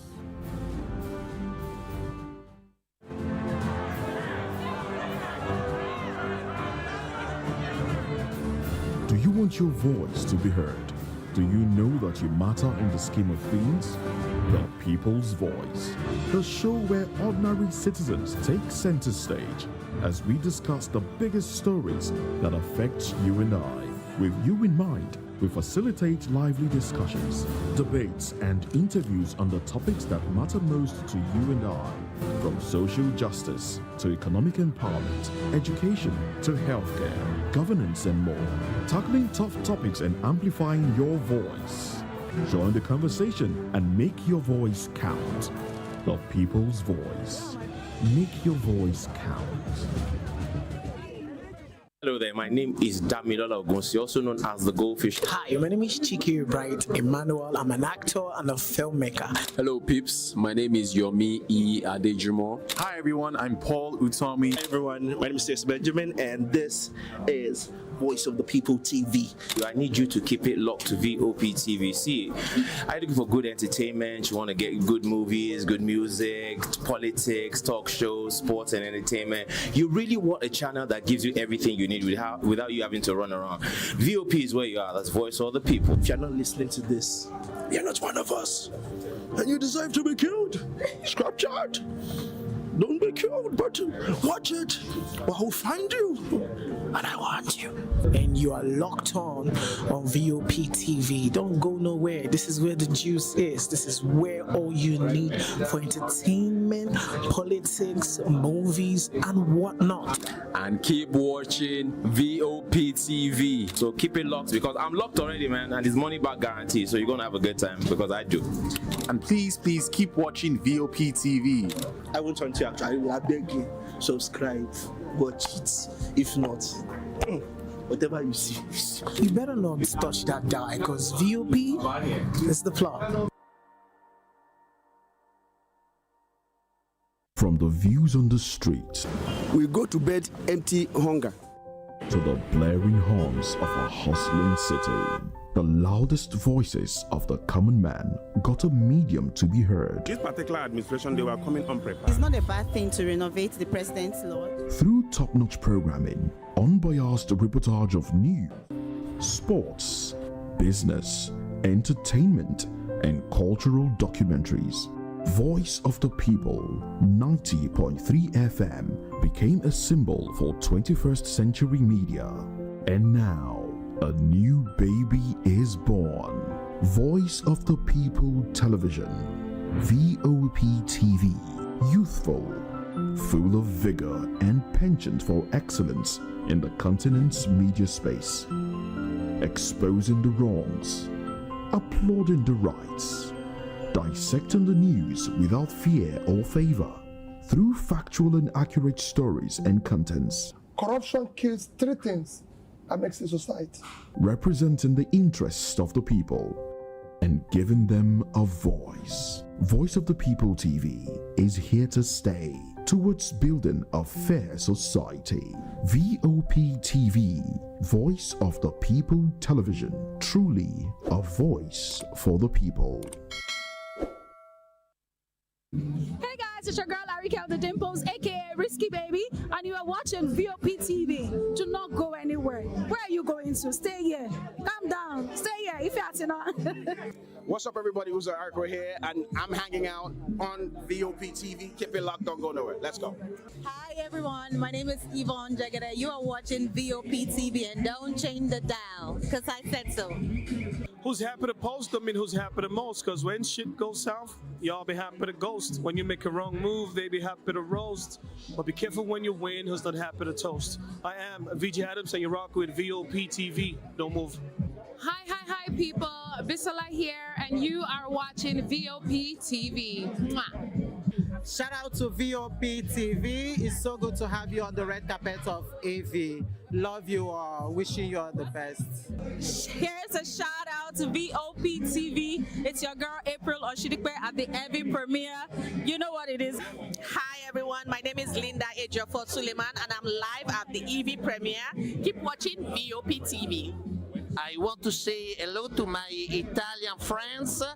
I want to say them that Nigeria is the best country in the world and I'm so happy to be here. Thank you so much. Hi guys, my name is Tomo Atebe. I'm an actor and you guys are live on VOP TV. Keep it locked because I said so. Ladies and gentlemen, boys and girls, this is your girl Phil Storms out here and this is a big shout out to VOP TV. Hi guys, my name is Charles Bourne. My name is Lydia Lawrence Nzaya. Please keep watching Voice of the People Television. Love ya. Are you ready for the extraordinary? Something big is happening on your screen. Introducing VOP TV, now streaming on SLTV channel 264. From breaking news to captivating conversations, news analysis, giving you all sides to the story. We break in-depth discussions on the issues that matter, from politics to sports, entertainment, and lifestyle. VOP TV on SLTV channel 264. Join us as we redefine what television means to you. Voice of the People Television, VOP TV. Now you have more than a voice.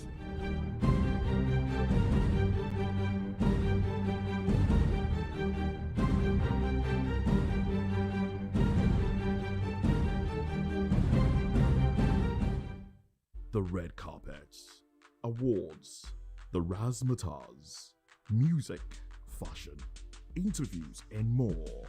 Spotlight on Voice of the People Television. Let's feed you with all the juicy stories in the global entertainment space, bringing you the glitz and glamour as it is hot. Stay tuned to Spotlight, 1 p.m. Monday to Friday. Spotlight on VOP TV. Entertainment like never before.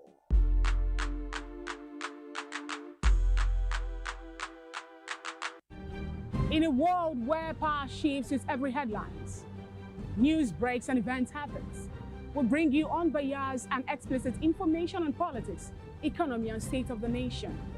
We break down the chaos. Facts, not fluff. Truth, not a spin. We discuss not just politics, but a glimpse into the future. Voice of the People Television. Now you have more than a voice. We encourage you to click on the like button and subscribe to our YouTube channel. We are Voice of the People TV. Also follow us on all our social media platforms. We are at VOP TV Live. Visit our website www.vop.ng for fresh and trending news. Also watch us live on SLTV channel 264. VOP TV, Voice of the People Television. This is African News on Voice of the People Television, where we don't just bring you the news, we bring you Africa's heartbeats, the policies that shapes our world, and the economy that determines our future. African News on Voice of the People Television. Stay with us. When I first heard VOP, I thought they were talking about me because I'm a voice-over personality. But no, this is Voice of the People TV, and you are riveted forever because this is the place to be. Yo guys, your boy Chella. Shout out to VOP TV. I love you guys. Salut, salut tout le monde. Suspect 95. Là, on est sur VOP TV. On passe un bon temps. J'espère que vous kiffez. On est au Afrima. On est ensemble. VOP TV. Don't see me like a fool because I don't do giddy giddy giddy. VOP, you don't know somewhere from Ghana. Representing live and living color. Yeah, Beam Nation President. Outside with it. Bless up. Hello, this is Milo from Ivory Coast. Keep watch Voice of the People TV. Regardez la voix du peuple, la télévision de la voix du peuple. Que Dieu vous bénisse. À très bientôt. Love you so much. Hi guys, what's up? This is Gaze Baba. I am watching VOP TV.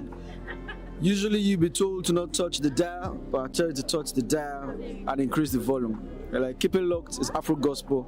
Thank you. Hello, my name is Shego Aronzo. You're watching VOP. Don't change the dial. My Joe, fine girl.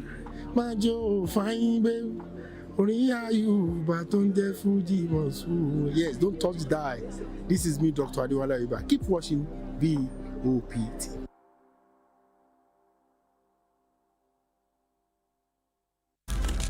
In a world where power shifts with every headline. In a nation full of questions. In a world filled with noise, the truth needs a voice. The policies that shapes our world and the economy that determines our future. Every hour, every day, the grapevine keeps buzzing. And together, we are committed to telling the stories that shape our world because your voice is our focus. Don't forget, our voice matters the most. Let us come together and share our concerns.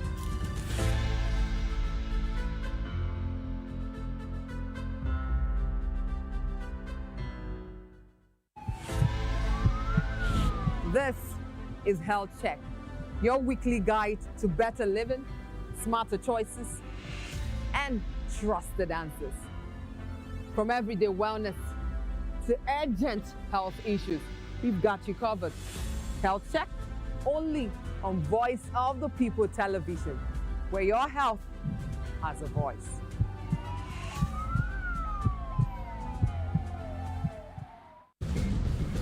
Join us as we drive into the world of politics through insightful interviews with prominent political figures, both serving and former governors, ministers, senators, legislators, party chieftains, activists, and analysts. Get first-hand information into the decision-making processes that affect our daily lives. Highly engaging one-hour program that brings political discourse into focus. I am Cubana Okoro. Political Lens, Monday through Friday, 6 to 7 p.m. Join us.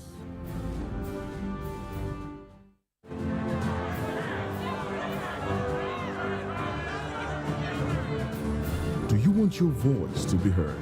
Do you know that you matter in the scheme of things? The People's Voice, the show where ordinary citizens take center stage as we discuss the biggest stories that affect you and I. With you in mind, we facilitate lively discussions, debates, and interviews on the topics that matter most to you and I. From social justice to economic empowerment, education to healthcare, governance, and more. Tackling tough topics and amplifying your voice. Join the conversation and make your voice count. The People's Voice. Make your voice count. Hello there, my name is Damilola Ogunsi, also known as the Goldfish. Hi, my name is Chiki Bright Emmanuel. I'm an actor and a filmmaker. Hello peeps, my name is Yomi E. Adejimo. Hi everyone, I'm Paul Utomi. Hi everyone, my name is Stacey Benjamin and this is Voice of the People TV. I need you to keep it locked to VOP TV. See, I'm looking for good entertainment. You want to get good movies, good music, politics, talk shows, sports and entertainment. You really want a channel that gives you everything you need without you having to run around. VOP is where you are. That's Voice of the People. If you're not listening to this, you're not one of us. And you deserve to be killed. Scrap chat. Don't be killed, but watch it. Or I'll find you. And I want you. And you are locked on VOP TV. Don't go nowhere. This is where the juice is. This is where all you need for entertainment, politics, movies, and whatnot. And keep watching VOP TV. So keep it locked because I'm locked already, man, and it's money back guarantee. So you're gonna have a good time because I do. And please keep watching VOP TV. I won't want you actually. I beg you, subscribe, watch it. If not, whatever you see. You better not touch that die because VOP is the plot. From the views on the street, we go to bed empty hunger, to the blaring horns of a hustling city. The loudest voices of the common man got a medium to be heard. This particular administration, they were coming unprepared. It's not a bad thing to renovate the president's lawn. Through top-notch programming, unbiased reportage of news, sports, business, entertainment, and cultural documentaries. Voice of the People, 90.3 FM, became a symbol for 21st century media. And now, a new baby is born. Voice of the People Television, VOP TV, youthful, full of vigor and penchant for excellence in the continent's media space, exposing the wrongs, applauding the right.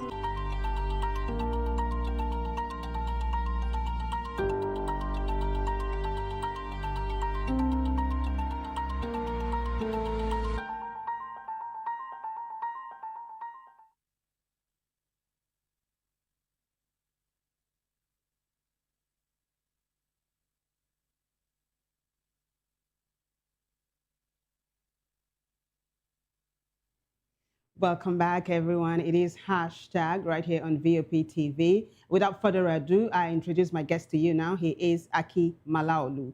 He is the leader, president, Yoruba Leadership Forum.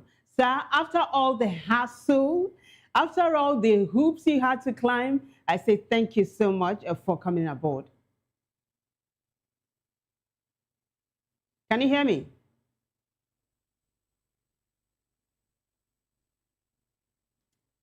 Can you unmute your device? Just unmute your device so that we can hear you clearly.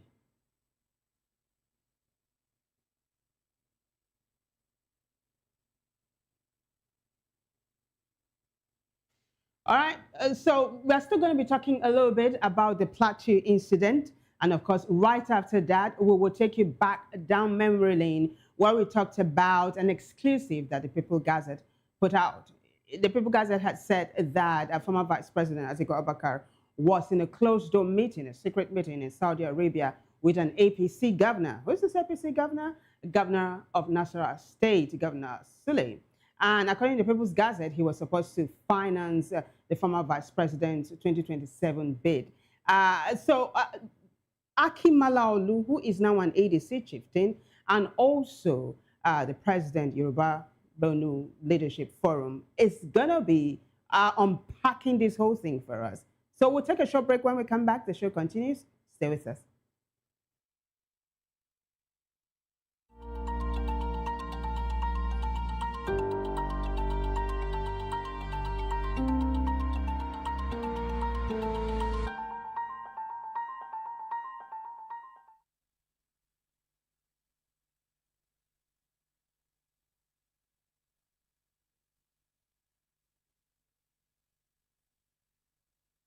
Hey guys, it's your girl Arika of the Dimples, aka Risky Baby, and you are watching VOP TV. Do not go anywhere. Where are you?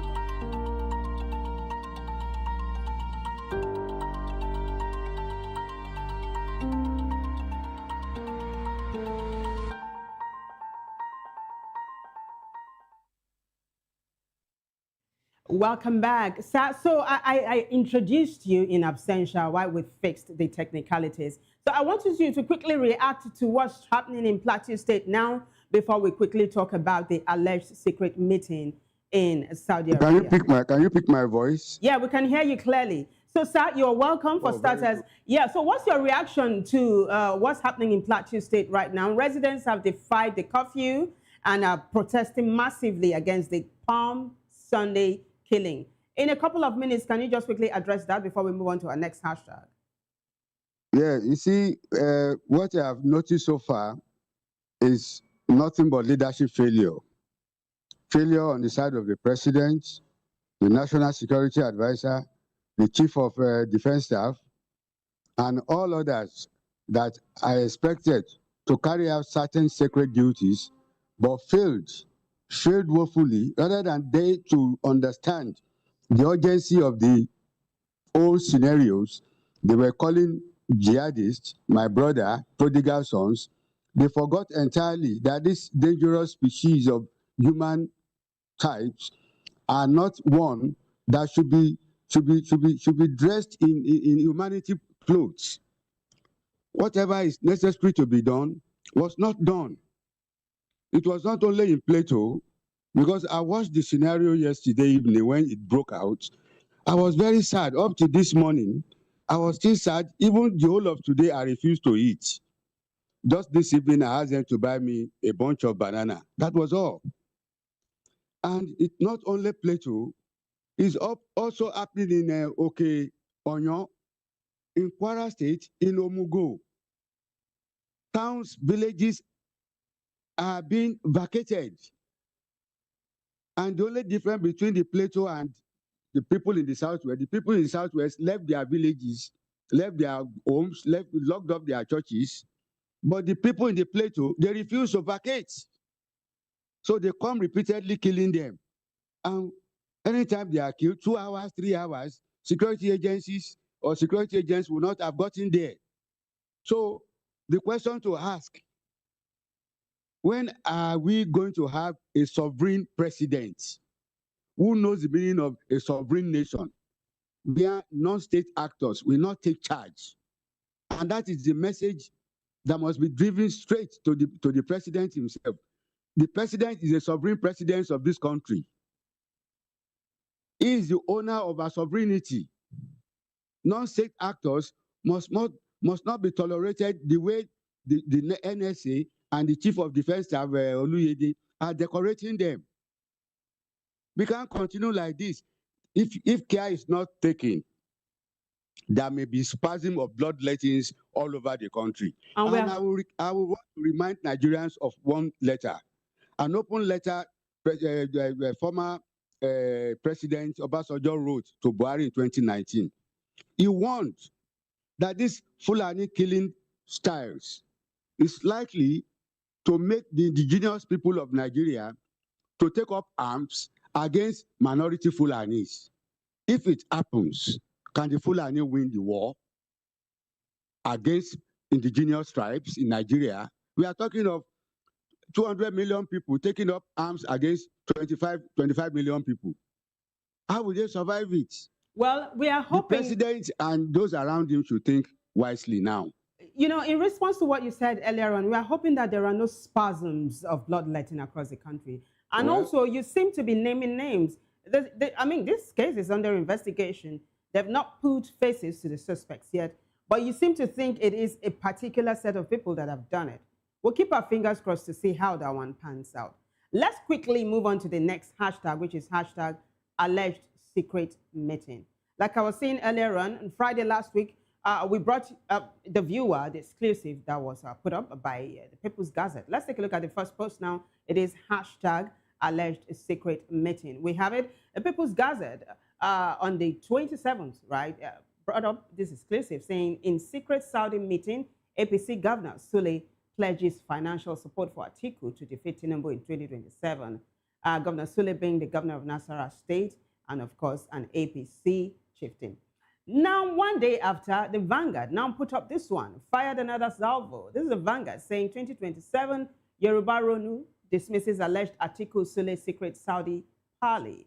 The Guardian also gives us more meat to this story. Guardian says the president of the Yoruba Ronu Leadership Forum, Akin Malaolu, has called for caution in the interpretation and amplification of a report alleging a secret political meeting in Saudi Arabia involving former Vice President Atiku Abubakar and Nasarawa State Governor Abdullahi Sule. The report published by People's Gazette claimed that the two political figures, Atiku and Sule, held a clandestine meeting to discuss possible political alignments and financial support ahead the 2027 general elections. However, Malaolu noted, that's you, sir, you noted that the claims, which are based on anonymous sources, lack independent verification and should be treated with caution. You observed, sir, that while anonymous sourcing is not unusual in investigative journalism, stories of such magnitude require a higher evidentiary threshold. Basically, you're saying that this meeting did not happen and that you're saying the People's Gazette is totally wrong on all counts, right? Yes, indeed. And candidly, we are not, some of us who had education which make our understanding more noticeable when we are having discussion, is that when a story is put in a paper and is described as anonymous, words must carry certain meanings. Evidences and time must be put side by side. And in the psychology, in philosophy of investigation, that's intuitive knowledge, annihilation particularly tells us that to arrive at the truth of that story, all the intermediate ideas must be linked together to produce the truth. And what are the intermediate ideas? Atiku left Nigeria so period. Governor of Nasarawa left his state, Nigeria so period. They met at an hotel at a particular time, day and time. What name of the hotel? Because it's anonymous, so his report must be very accurate. But in the case of what People's Gazette brought out, there was no accuracy. And inaccuracy is a breeder of tragedy. And if you don't quickly cut off that tragedy, people will tend to believe that story. That was what made us to react, because nothing joined together in that story. It was as if it was planted to purposely, I don't know, probably to blackmail other governors who may have intention or who are having some foot dragging on how to really because APC seems to have some problems. Well, can I come in? Also, yes. Can I come in? So I was going to ask you, do you think actually that there is no smoke without fire, really? Are you saying that? Yeah. Are you saying that this story just? There's a war in Middle East. There's a war in the Middle East. Saudi Arabia is under attack. Bahrain is under attack. Qatar is under attack. UAE is under attack. Dubai and all of them are all under attack. So who has been flying for Umrah? We are talking of the 50 months of Middle East war with Israel and America. So who has traveled to Dubai among our leaders? None. Okay. So that story came at the time that the Middle East crisis, we punch a hole into the story. All right. Apart from the fact that even the evidences they displayed were not joining together. I want us to quickly wrap this up and move on to other topics, right? Because I'm going to ask you once again that you think a reporter and an editor and one big organization just sat down and a story like this originated from their imagination, that this is a figment of a reporter's imagination? Just 1 minute and then we wrap this up. That's what you're saying. I just want clarity. All we read about it was that all this while Atiku has been in the country. There was never a time they said Atiku flew out of the country. There was never a time it was reported one way or the other that Sule of Nasarawa flew out of the country. So at what time was this meeting held? They didn't give us the date, time, hotel, venue, and all of that. Yeah, they said it was during the last pilgrimage. Sir, I'm coming. You asked the question. They said it was during the last pilgrimage in Saudi Arabia, the Lesser Hajj. It's there. If you read the whole article, it was stated there. There was no date of that Lesser Hajj. Because the Saudi just closed, they've given a date when the Umrah will close so that nobody will come in for Umrah again. I think the date is about early April. Yes, they've just made that announcement. But these people have been in the country for the past 30 days. So let us remove ourselves from this castle in the air that they try to paint. We are in election period. We are moving towards election period. So many tricks are being played out. So many wrong stories are being put in the papers. And this is just one of them, pure and simple. All right. Now that you've mentioned that, let's move on to something else. You said there are so many fake news flying around. We should call it what it is. Disinformation is what you just said. Which brings us to the next story. Smear campaign is his next hashtag. And it's still about the former Vice President Atiku Abubakar. Not too long ago, we saw a post. In fact, over the weekend, it went viral that the former Vice President Atiku Abubakar, who has had a lifelong ambition to be a president of Nigeria, we heard that he had decided to quit active politics. We have a screenshot of that now. We have it. Can we quickly take a look at it? It is hashtag smear campaign. That's it.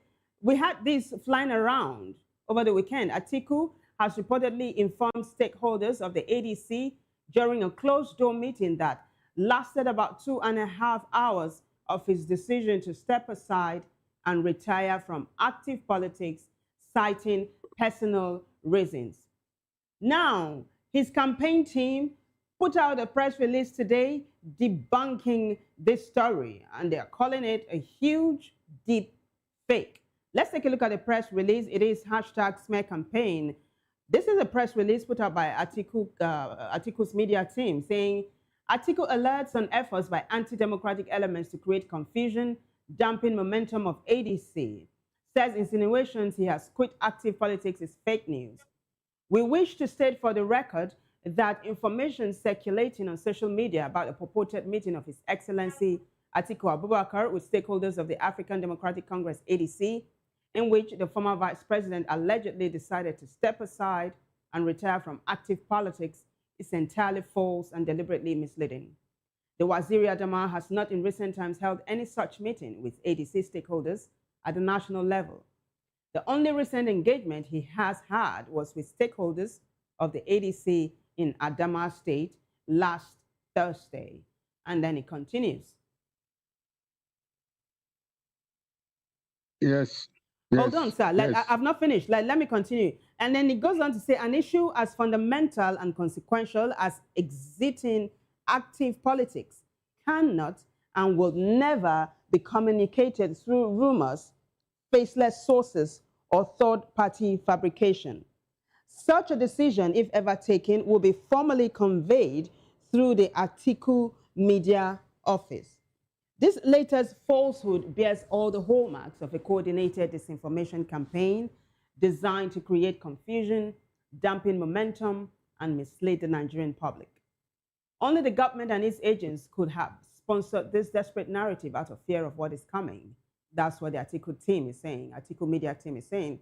And then the team goes on to say, we state without equivocation that this mischief is being driven by anti-democratic elements who are deeply unsettled by the growing national consensus to rescue Nigeria from the failures of the current administration. And then it says, we therefore urge supporters of Atiku Abubakar, members of the ADC, and all well-meaning Nigerians to disregard this fake news in its entirety and remain focused on the collective effort to reclaim and rebuild our nation. Signed, Atiku Media Office, Abuja, March 30, 2026. Sir, what's your take? I will align myself with that statement. There are a lot of disinformation now coming out, and it will be coming out as regularly as I believe it will come. Because I must confess to you, at what time in the history of Alhaji Atiku Abubakar coming into politics has he ever told anyone that he's retiring? He contested in 1993 against the primary against Abiola, and Abiola won. He contested also as a governor in 1999. Obasanjo asked him to step down to become his vice presidential candidate. And he contested many times, even inside the party that Tinubu created as a presidential candidate. Until even together, they were all together in 2014, 2015, when they formed the APC, and he went his own way to go back to PDP, and he contested in 2023. So what has changed? Nothing. They have formed a coalition. They have collapsed the coalition into ADC. And the coalition is gathering momentum. And I will tell you the truth, who is G3 if not the ruling party? The ruling party, they are very, very G3 now, even with their 31 governors. They still don't know what direction things will become, what direction things will take. And I must confess to you, Atiku is still a vibrant political leader. Peter Obi is still in the race. Amechi is in the race. Kwankwaso is in the race. And quite some other people who don't know who and who are going to buy forms. But the spokesperson for the party has said it's very likely they may adopt consensus approach. So who has left until the consensus approach are reached? And candidly, I must confess to you, APC is at the brink of collapse as we are talking now. But they are hiding it. And when they want to hide their difficulties, they throw all sorts of stories into the media just to distract us. But we are all intelligent. Let me quickly come in here. You said the APC that seems to be a giant right now is at the brink of collapse. How do you mean? How do you mean really? They had their convention some days ago.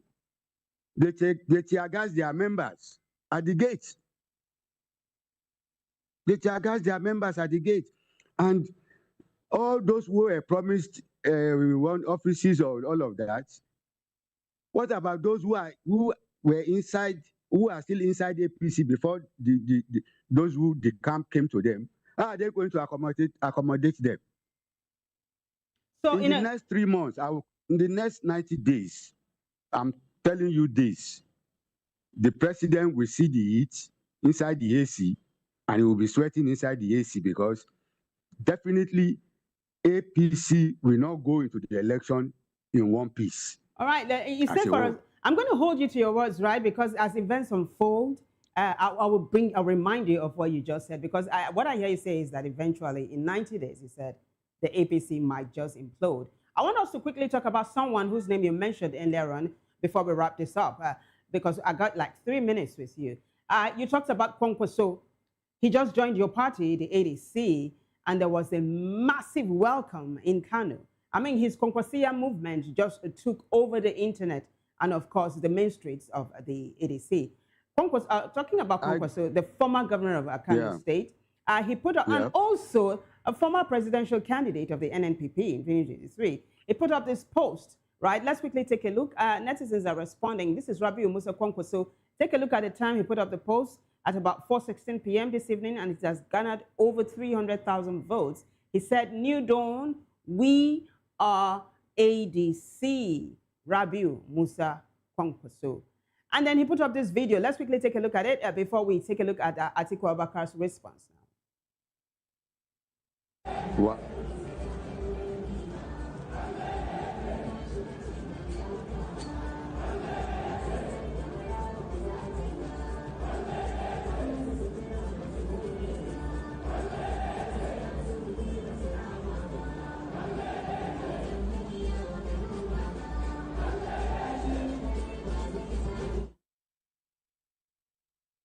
President Atiku Abubakar responded by welcoming Kwankwaso warmly into the fold. Let's take a look at his post.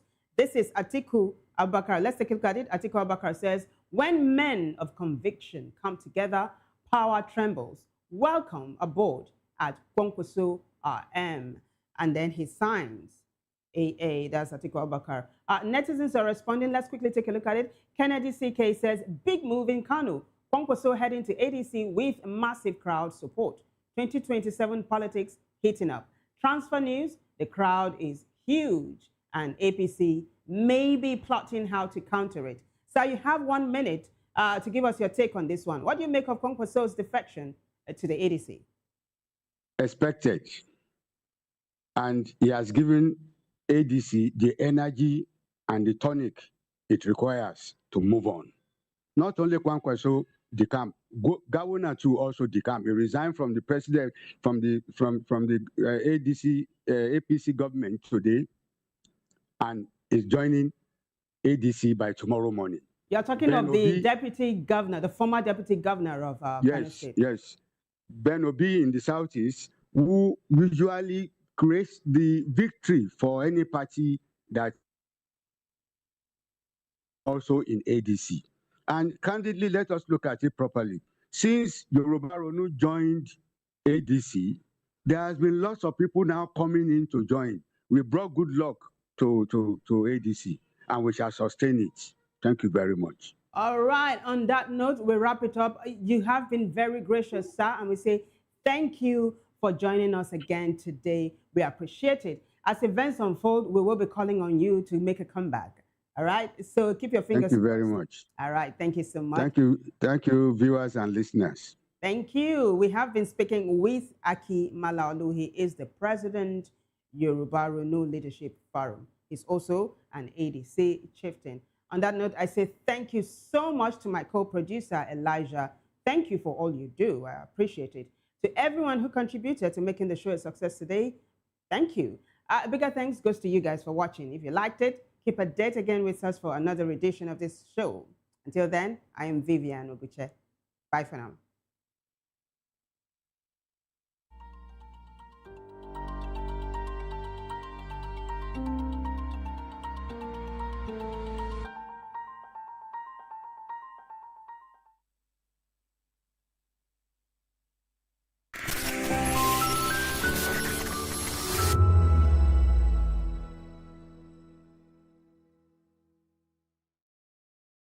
I'm Sarah Nystrom from Sweden, aka Chief Omobawale, Communication Queen.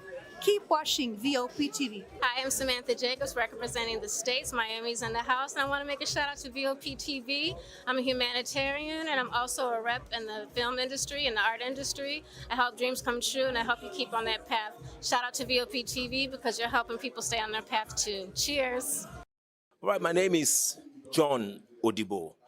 Keep watching Voice of the People because it's a fantastic station to be with all the time. Thank you very much. My name is Pastor Evi Siro, the convener of the Voice Achievers Award, and keep watching VOP. Yes, that is the channel for all the people.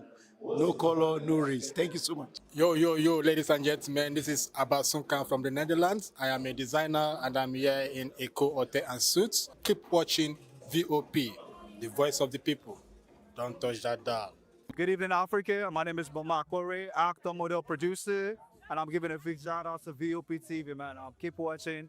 Don't change the dial. Thank you and God bless you. My name is AY, and of course, I represent the voice of the people, and that's why I'm on VOP. AY say so. Hi everyone, it's your girl Miriam Tima from the Real Housewives of Lagos and the Real Housewives Ultimate Girls Trip Africa. Shout out to VOP, the voice of the people. You already know. Stay tuned, keep watching. And don't forget, VOP is the best. All right, hello, it's about that shaking the man fine back with Melanie Poppy Black Skin Boy. This is VOP TV. If you're not watching VOP, I don't know why you're watching. Maybe you're watching your weight.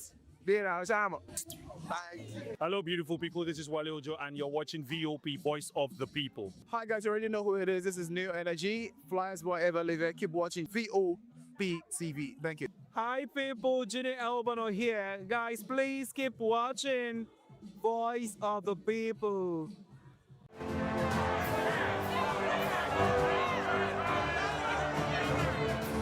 Do you want your voice to be heard? Do you know that you matter in the scheme of things? The People's Voice, the show where ordinary citizens take center stage as we discuss the biggest stories that affect you and I. With you in mind, we facilitate lively discussions, debates, and interviews on the topics that matter most to you and I, from social justice to economic empowerment, education to healthcare, governance, and more. Tackling tough topics and amplifying your voice. Join the conversation and make your voice count. The People's Voice. Make your voice count.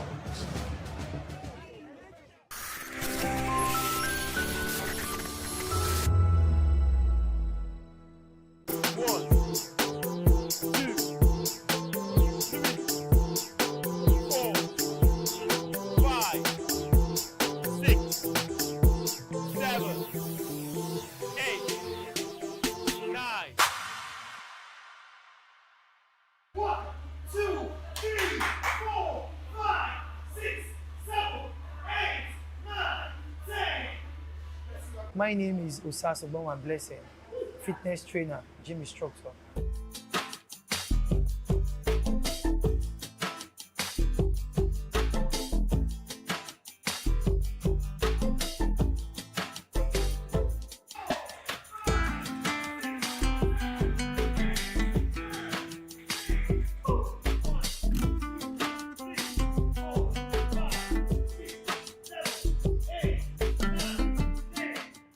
The name of my gym is Great Life Fitness Center. My journey as a gym instructor has been very superb, loving. Like, I'm so happy to be a sport person, to be an athlete.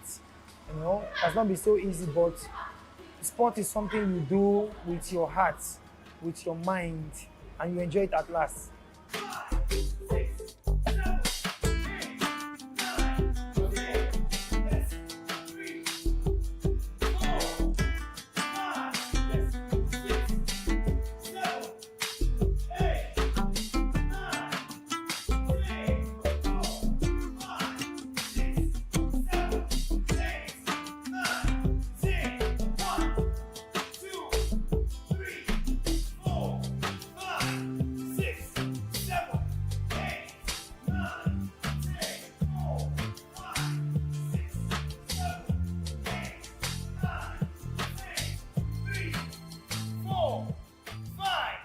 You know, this thing has to do with mindset. So I've been doing this thing for like the past, let me say, okay, like 12 years now. And again, about fitness it has to do with, you know, you have to love it. You have to love it. You have to, like, you know, put your mind like, okay, I really want to do this for myself. Because when you are fit, it makes you look better.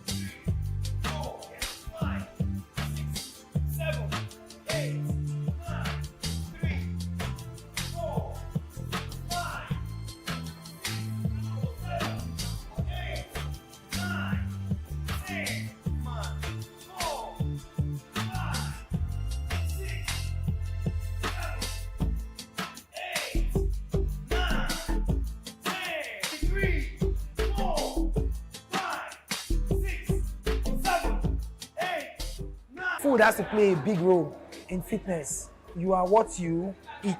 So, for example, I finish training you, you went to go and eat something that you're not supposed to eat, like you just rush it back. You don't understand. It's not really healthy. When you finish training, there's some kind of training you do, you eat something like food that gives you strength before you come to training again. Because if you eat anyhow, you get tired, you can't train.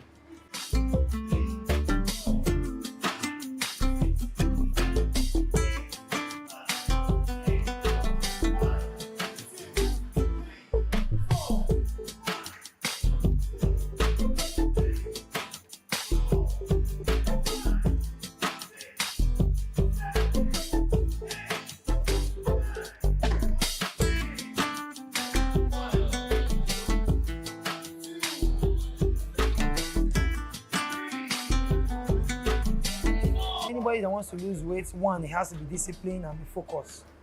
You understand? It has to do with your mindset. Say, okay, I'm ready to lose weight. Then be happy doing it. You understand? Don't even use your mind. Don't even say, I want to lose weight. Say, I want to be fit. Use the word, I want to be fit. When you are fit, you lose weight. When you are fit, you are flexible.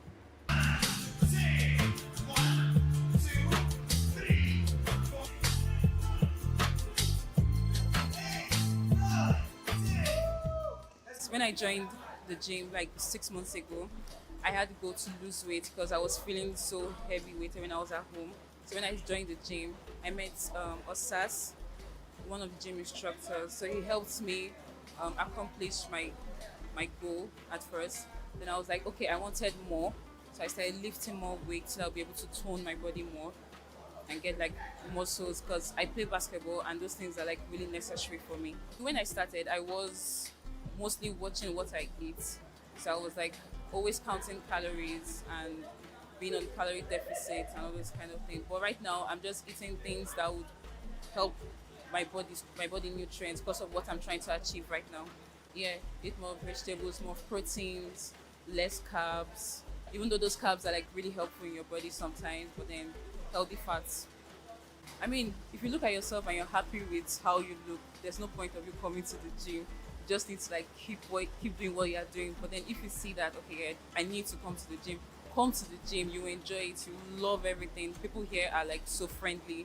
People are so welcoming. People will help you achieve your goal faster. Right now, I'm not really big on weight loss. At this age, I'm basically doing body sculpting. But once I notice my clothes don't fit anymore, I pull back. I think last week I was 86. I noticed I was going bigger, so I just reduced that. You know, we have to do healthy eating, whether we are working out or not. So we have to eat healthy. I do selection. I also junk a lot. I won't lie to you, but I come and burn it out. Once I really want to do a weight loss program, or like I want to do when I'm going in on weight loss, I actually get onto a meal plan. I eat anytime, as the spirit leads. And basically, you know, I think the world has really changed. Gone are those days in which you sit back, get fat, get sick, and all that. And I used to be hypertensive, as in up to last year.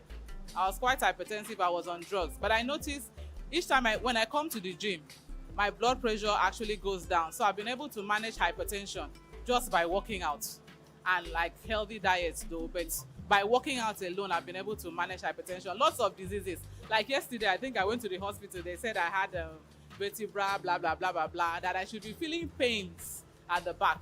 And I told the doctor, I can't feel any pains. I actually go to the gym, I lift weights. He said, that is just it. Because you are going to the gym, just keep going to the gym. It's something we need to come out to do just for ourselves. And also just coming to the gym, apart from the fact that you have to work out at home, if you come to the gym, it has some mental relief for you. It cures depression for some people. Just come out, socialize, work out. There's some mental relief that you get. I've been gymming for like, this is going to be my 2nd year. And my body weight was actually 3 digits. When I mean 3 digits, I mean 100 and something. But now I'm in 2 digits. That is my 90 something. I'm clocking to go to like 85. But even if I don't get to 85, being healthy is the most important thing. I'm not really a diet person. I take everything, but I eat early. That's the most important thing. I don't do night food. Once it's 6, my meal for the day is closed. For my breakfast, I do a lot of juice. I eat solid lunch. I mean, I can eat anything, but I try as much as I can to like cut everything on soda. No more soda. Soda is not part of me anymore. Leg workouts are very, very important. Leg workouts, because when your leg is strong, you can go a lot of places. So I actually do a lot of workouts, and I do a lot of mass too. I carry weights. Exercise is a daily routine. Make it your daily routine. Now it's my daily routine. It's like my paracetamol. When I don't do my exercise every day, it's like I'm feeling sick. Like yesterday, I wasn't feeling too well, but today, look at me. I'm better and stronger. Although I just got into the gym, and my aim is to burn down the fat. I want to be fit. And with Osas, the little time I've spent with Osas, man, I'm feeling it. I'm feeling it. And I believe at the end of everything, like a month, I'll be very fine. Now, I've stopped eating some kind of food, like eating bread. Started taking watermelon, vegetables, what is going to boost my exercise. I stopped some kind of food that won't help me. Before I eat late, but now, Osas told me I should stop eating late. Like my last food for the day should be like around 6 or 5 o'clock. The rest of the hours, I can be taking fruits or water. I don't even feel like stopping again. And I feel this gym of a thing is not something you can just do for a while. It's a lifetime thing. I think so. I wasn't thinking like this before, but now I think it's a lifetime thing. I'll keep doing it. Please, if you know the gym, you the Jones. You just need to gym to sweat out all this rubbish we are eating every day. We don't have any good food here now. So you need to sweat out every day. For working out, I've been working out from my secondary school days. But yeah, I started January. So for I would say 3 months, but I've been working out all my life. One good thing is there's no bad workout. That's a quote I'm giving you. As far as there's a workout, anyone you do will give you success. So the only thing is your body level and how to adjust and adapt to it. Many of us feel intimidated with others, and it's part of why some of them get discouraged, why some get motivated. So for me now, I advise that if you see somebody that is doing better than you, you take it as an opportunity, because you need to like step up. Then if you are doing better than the person will definitely draw you down. So now the motivation lies on you. Your workout is not 100% in terms of what you get in your body. Diet has a percentage it takes, while the workout also has a percentage it takes. So if you are working out, you also need to control your diet a lot. So if your dieting is poor, then you're going to have issues. So for every successful person that works out well, the person should also control the diet. I usually advise all my friends, even colleagues at work, that they should work out, irrespective of the kind of schedule they have or the kind of job it is, that there's always time for workout. You might not hit the gym, but for those times you have at home, even if it's 10 minutes, it is better than nothing. I always advise that you work out. Even my mom, to a point, she's old, I still tell her to take a walk, and she does that. Well, it's actually nice. You understand the journey, because initially I was having this weight. I noticed that myself, I'm adding weight. You understand? So, but the moment I started working out, I see some changes in my system. All this fatigue, normal body pains gone, and all that. So it's interesting. So I've burned so many fats. I've achieved so many. Even if I'm working now, I notice that I'm light. So I eat everything, but meanwhile, I reduced my alcoholic intake. Now I eat more early than before, because without eating early, it will not work out very well. Some food may not digest like they said, but eating early is far better when you are taking some exercise. Working out is the best. You don't even need to advise them; they should just start working out. It makes it overcome so many things, even stroke, all those small sickness in the body. Yeah, I've been consistent here for like 1 year. Great Life Fitness Gym. She motivated me actually. She has been the one coming, so she was always looking good, coming down, trimming, looking good, stronger, more energetic. I said to myself, why wait for her? Why sit down? I decided to join her, and since then it has been all sweet. So I eat in moderation. I eat everything but in moderation. Then I drink a lot of water, fruits and vegetables. I've stopped eating late. But I can take coffee in the morning. Coffee without cream, just coffee, black coffee. You're not even meant to eat before coming to the gym. When you're coming to the gym, you should be like some few hours before you come to the gym if it's evening class. So it's not ideal for you to eat. You might likely throw up. It's not easy to get started, but one step at a time. Just start. Just get your legs moving. You'll be motivated. 1, 2,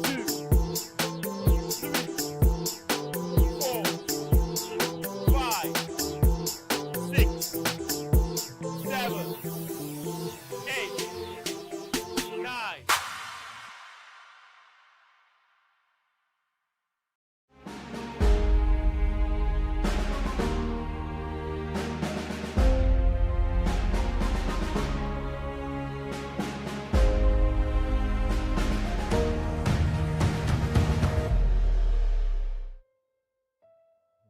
Quality assurance of the nation.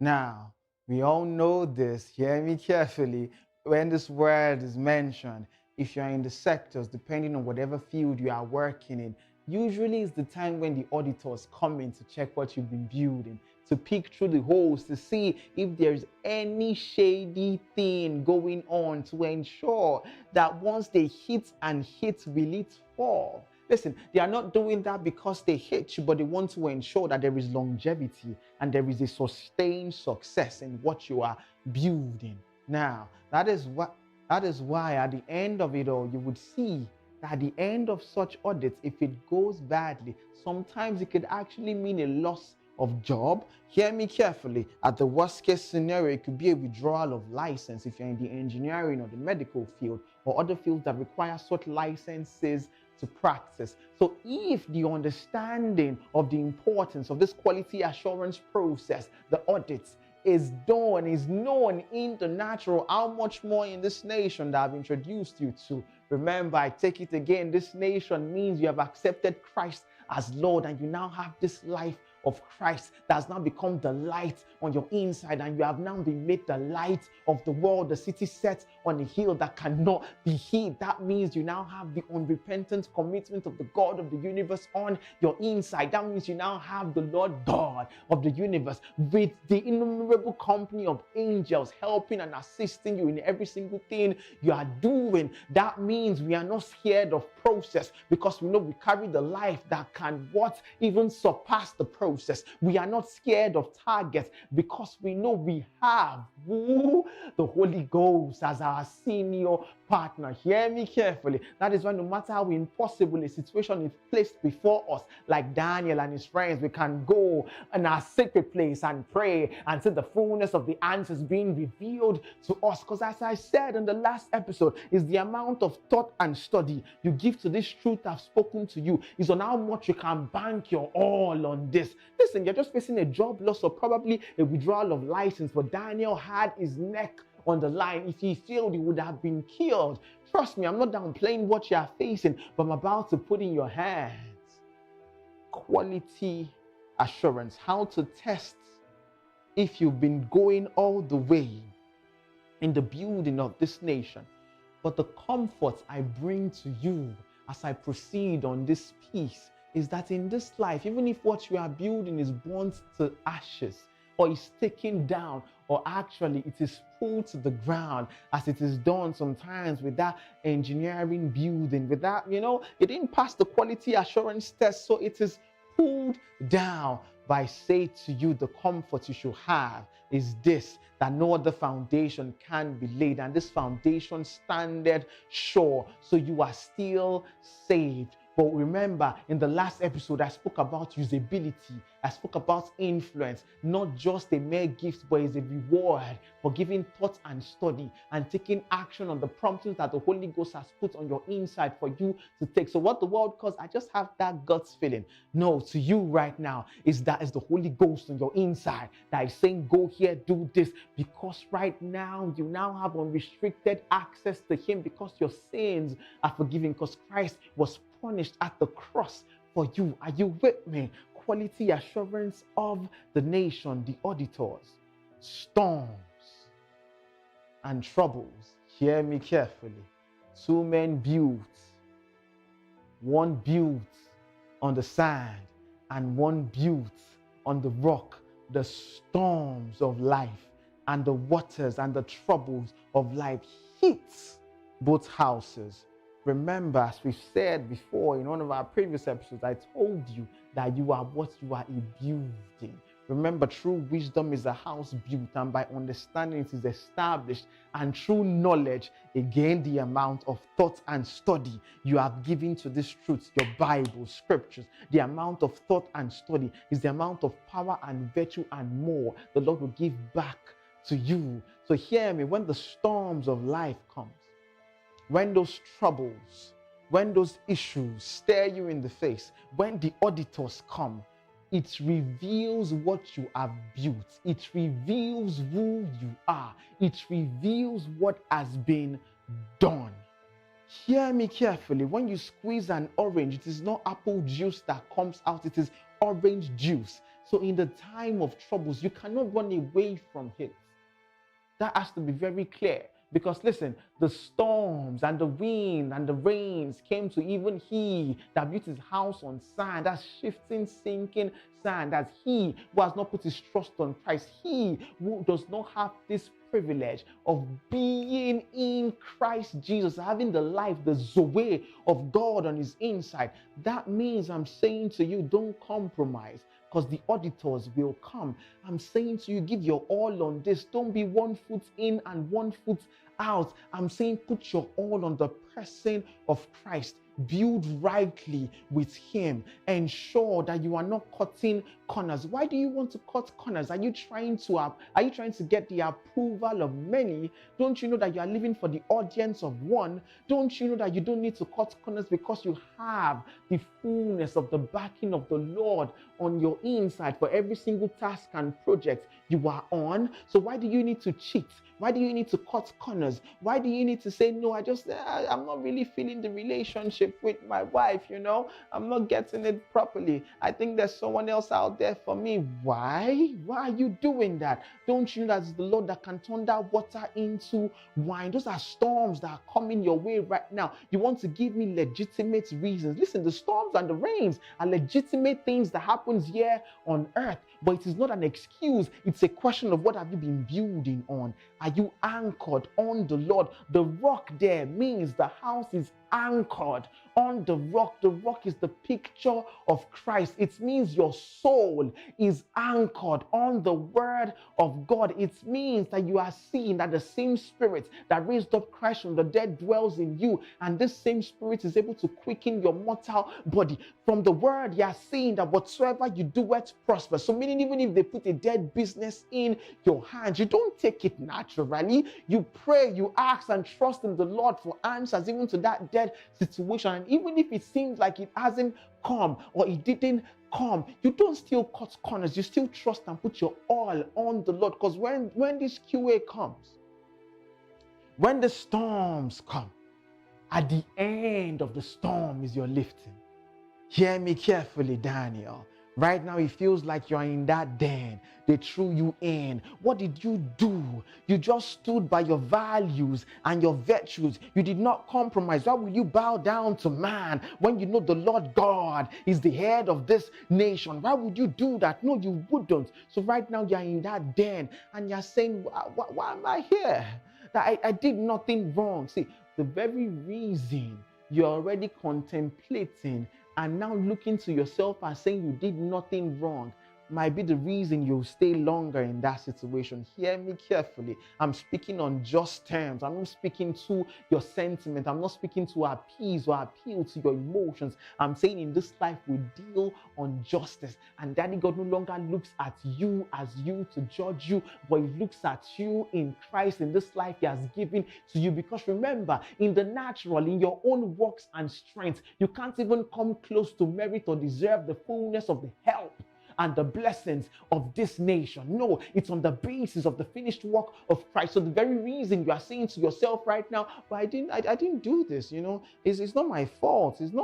That's the very reason you will stay longer, because you're not taking your eyes off the situation and looking to Christ. That is how you come out of storms faster. That is how you pass this QA that the world, this QA that life brings to you. It must be eyes on Christ. I know it's one of the most difficult things used to do right there. I'm not speaking just based on knowledge alone, but I'm also speaking from the point of experience, being placed at being placed at the spot whereby you almost want to say, I did nothing wrong. But you must realize that your way out is not by looking at yourself, dear Peter. That is why you see yourself constantly sinking in. It's by putting your all on the person of Christ. That yes, you've seemingly done your best with the help of the Lord. You must also realize that the way out is still with the help of the Lord, dear Daniel. Then you will see the Lord come and shut the mouth of the lions that they can't eat you up. There, Hebrew boy, Shadrach, Meshach, and Abednego. Yes, you will not bow. They're asking you to compromise on your stand and values, right? And the QA is there right now. Quality assurance is there. Why are these numbers looking like this? From the top, it was said the numbers are this.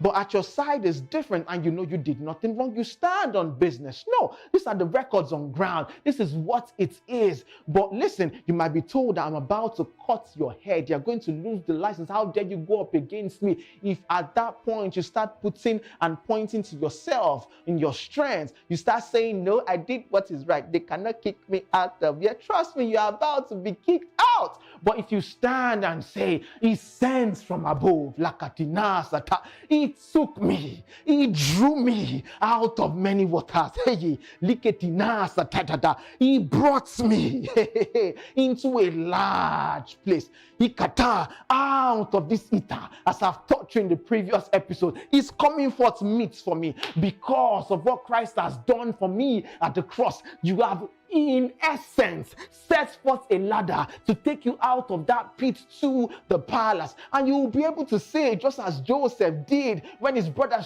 stood before him, that evil you meant it for, God turned it around for good. And it becomes a platform for you to minister and share the same life that I've put on your inside with them, and have them also sealed with the same Holy Ghost that is giving you the wisdom in these times of trials and storms. So count it all joy when you go through diverse trials and tribulation, but in the midst of it, ask for wisdom, because it's God that gives wisdom liberally. It could even be you, like David, when he stood before the king of Gath and he had to feign madness just to be taken out of there, but he never compromised on his values in that situation. Hear me closely. Storms and troubles will come. Those are the quality assurance. It might take a little bit of rigor, a little bit of push, but it's to reveal what you've been building. And should it stand the test of time, hear me closely, you are already taking another step higher in the place of influence. Your voice is getting thicker. You can say to many that now that I bring you out of that situation, you can say those mouths of the lions are shut up and none shall bite you. Liketinasata, hear me closely. You can now say to one that you will see the fourth man in the fire, that you will not, the smell of that fire will not be on you. See, when one says we don't look like what we've been through, listen, hear me closely. Let me give you the fullness of that context in the life of the one carrying this nation, this national status, being in this world but not of this world. It is this: he was delivered up for my offenses. Hear me closely. Christ Jesus was delivered up for my offenses, meaning my mistakes, my seeming innuendos, my seeming omission, whatever it is that you want to call it, that you are seemingly taking as a legal ground to bring this trouble and storms. I'm not going to come down to the level of arguing with you in intellect. I'm going to go higher and lay hold on the finished work of Christ and receive this saving grace of the Lord that is bringing me out of this situation. What you are doing right now is that you are culturing this life, and you are going to come out stronger and greater, because you've stopped thinking it's all about you and you are realizing it is all about Christ. That is how you dominate over the QA when it comes, and the auditor will look and give you that handshake and say, pass, move on to the next level. The same way the Lord will say to you, you have now increased in rank and qualified for the next level, the next weight of glory. More lives, more cities are handed over to you, because At the very point of building, you didn't compromise. And now you have qualified in Christ for the next level of greatness.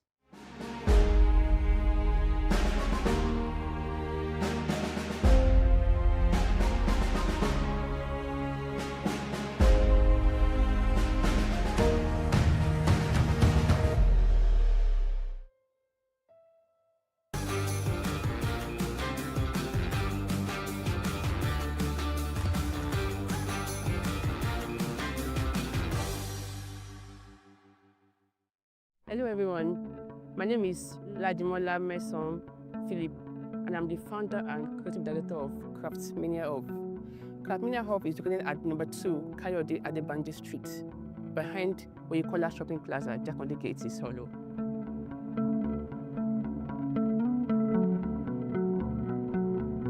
My flair for fashion and creativity has always been that from inception, where those days I used to help my mom, tie her scarf, make her accessories and all that. So I was way into fashion a long time ago. So when I was in my undergraduate days, I was into bead making. I would buy beads and create something out of it.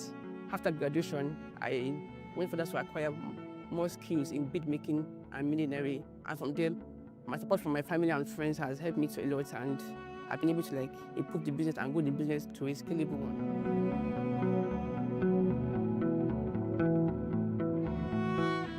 Everything in Craftmania Hub is made by me from the scratch. Although it's quite challenging, but with God's help, and most of the time I seek inspiration from God. Anytime I'm lost in in thought or in what to create, I ask God to just give me direction, and He always comes true for me.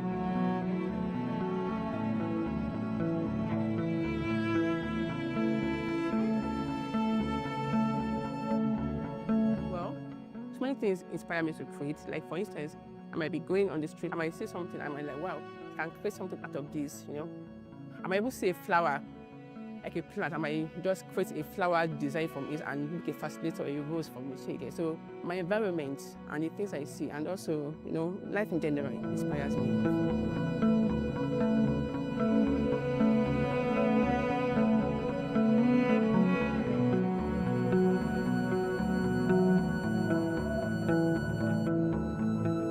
Other business, financial constraint as one major factor from the onset. But over time, I've been able to get support from family and friends and through personal savings. And because I've been able to build trust with customers, I've been able to gain clients from there.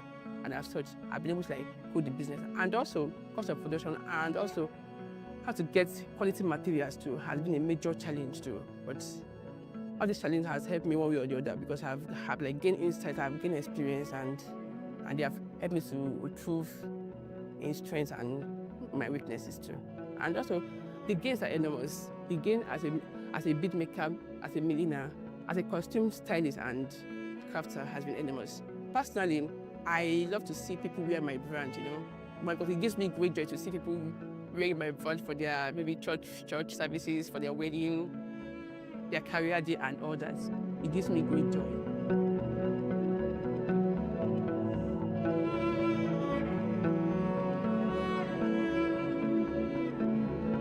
And also, I've been able to empower people. I've empowered people a lot, gain financial independence and be able to help mankind has been my major gain in this business. And of course, the business is a scalable one, so there are also financial gains, of course. And also the joy of being able to wear my own, handmade crafts is the most important aspect for me.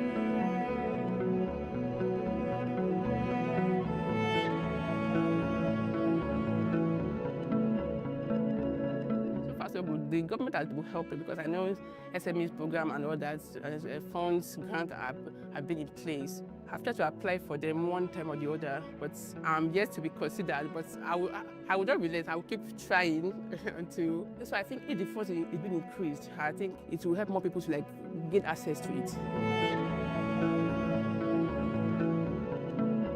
My name is Mason Ladimola Philip, and the business is is at number 2, Kayode Adebanji Street, behind Oyekola Shopping Plaza and Jakande Gate, Solo.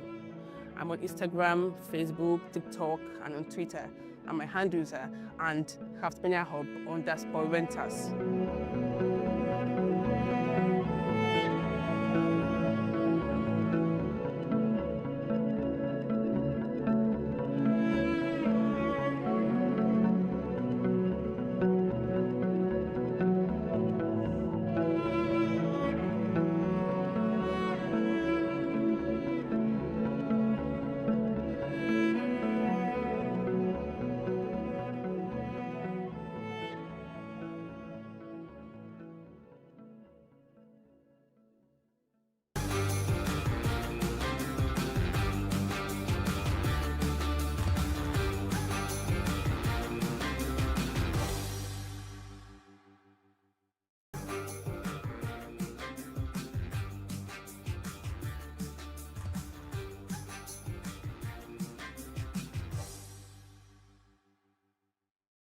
My name is Eizibo St. Charles.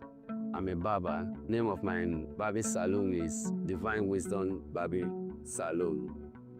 Number 1, Kudurat Adeneko Okeafa Ejibo.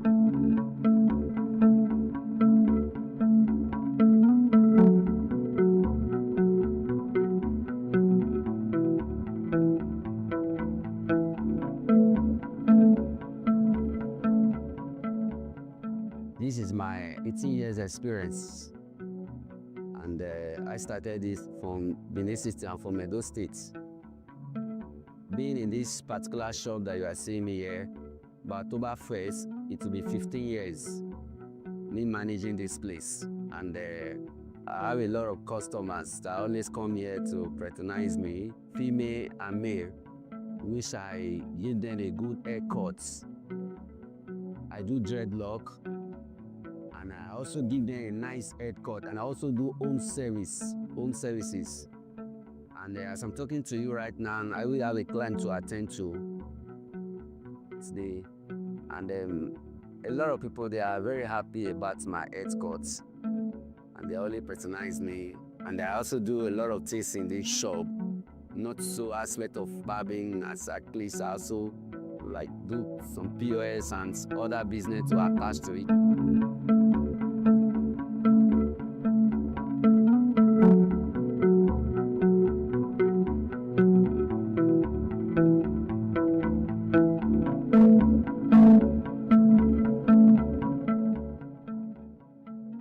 Yeah, I'm married.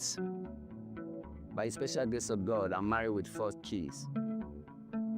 It has not been easy for me.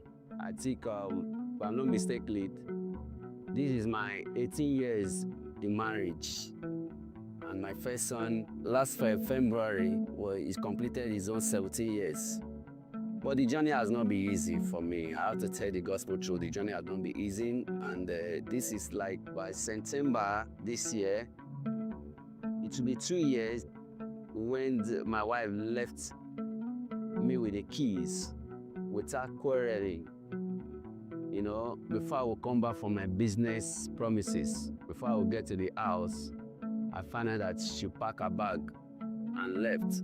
But the journey has never been easy for me with the keys, 4th key. I've been trying to, with the help of God, and the journey is just going with the little business I'm doing here. God has been sustaining us, and I'm praying that God's favor should strengthen me for me to be able to put the children into the right path of life. It has not been easy, I would not lie to you.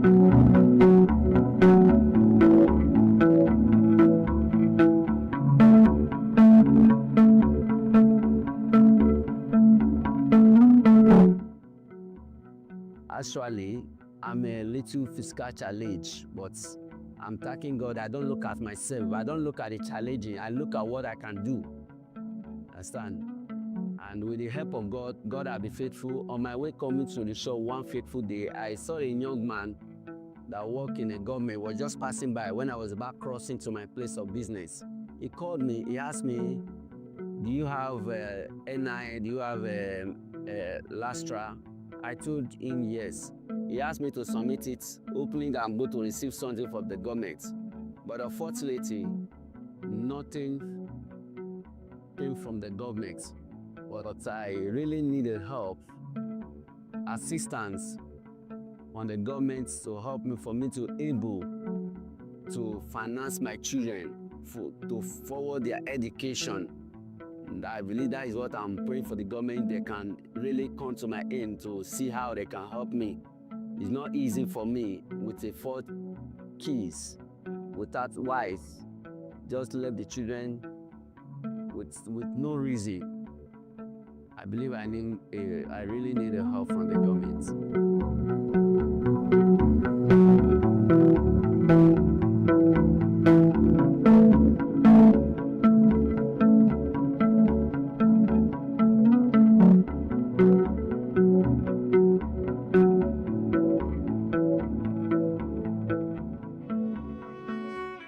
I went through a lot of challenging when I had my second child, June 30. That's when I had my second child. Things were very rough for me in Edo State. And I left my wife after the baby was 3 months. I left her and I told her that I'm coming down to Lagos to see how I can support the family. And I left her with 2 kids, my first son and my second child then. That one was 3 months. And I came to Lagos. When I came to Lagos, I saw my first place of working, which I worked with the guy after 2 years. And the landlord said he wants to make use of the shop. I was thinking, how? God, I don't want to go back to Edo State. God should get me a place where I can be managing my own. With the faithful of God, and I got this place I am today. After 2 years, I worked with him, and I started mine. It has not been easy for me. I sleep in the shop for after 6 years of my being in Lagos. Before I get a little apartment I'm staying, before I went down to Edo State to bring down my wife and children. We have been managing before she finally left us.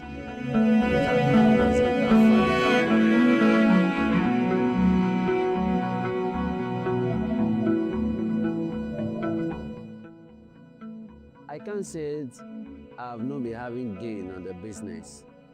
Me coming to this place, having a customers to barb their hair, for me to be able to put food on the table of my children to pay their school fees, to pay other responsibilities, to also see how I can manage to pay my rent. I can say there is a profit and I'm benefiting the job. I'm happy that I was able to learn the job on time, for me not to beg before I eat. I believe there is a gain. For me to put food on my table, I really appreciate God for that.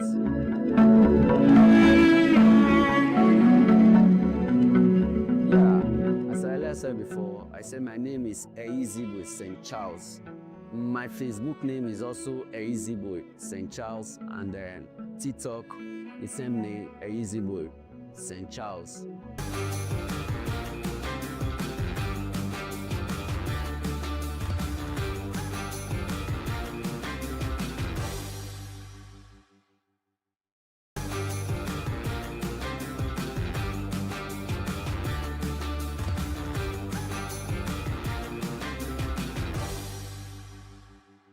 My name is Mr. Nnanachuka Austin, the CEO of Estin Surgical.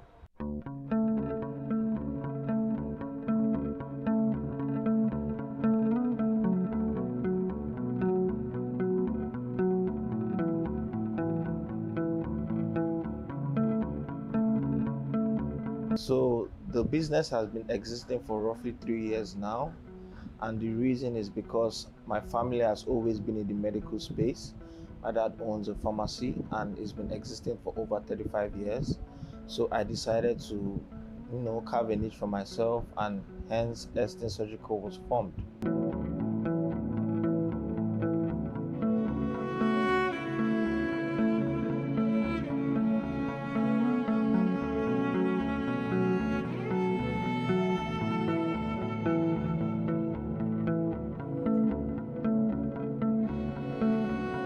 So basically, we focus on medical consumables, medical equipment, laboratory equipment.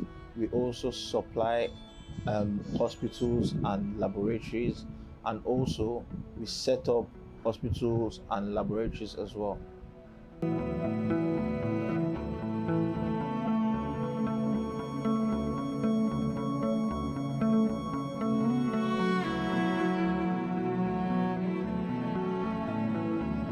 So we are faced with sky-high inflations, low income, and also overstretched healthcare system.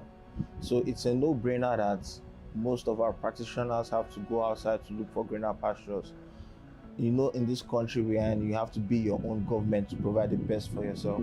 So I will say we only pray for our leaders and hope for the best for us. Our foundation rests on consistency, but consistency is just the first layer. We pride ourselves on flexibility and accountability in such a way that we provide professional help to healthcare practitioners.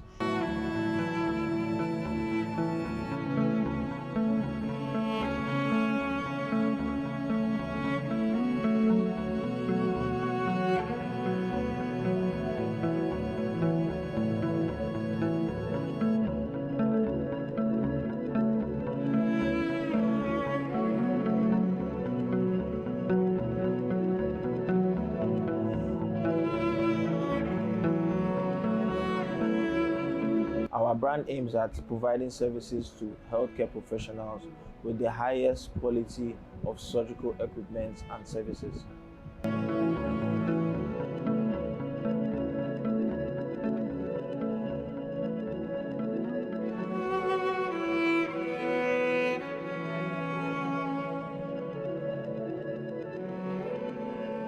We see ourselves in the next 5 years to be the leading global provider of reliable surgical equipment and also impacting the economy in a positive way.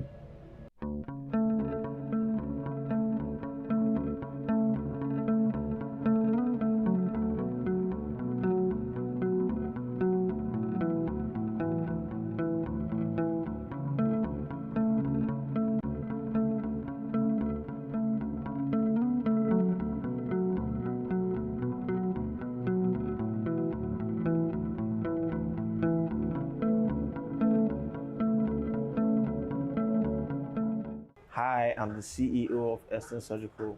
Welcome to Eastern Surgical.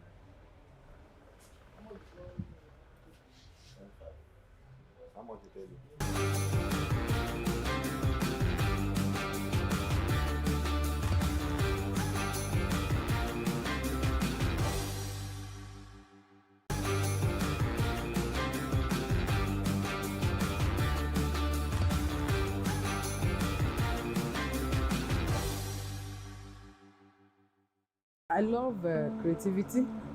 I love beautiful wares. So I think that's what inspires me to go into the business. My name is Eriaka Oluwatosin, the face behind Upslide Design.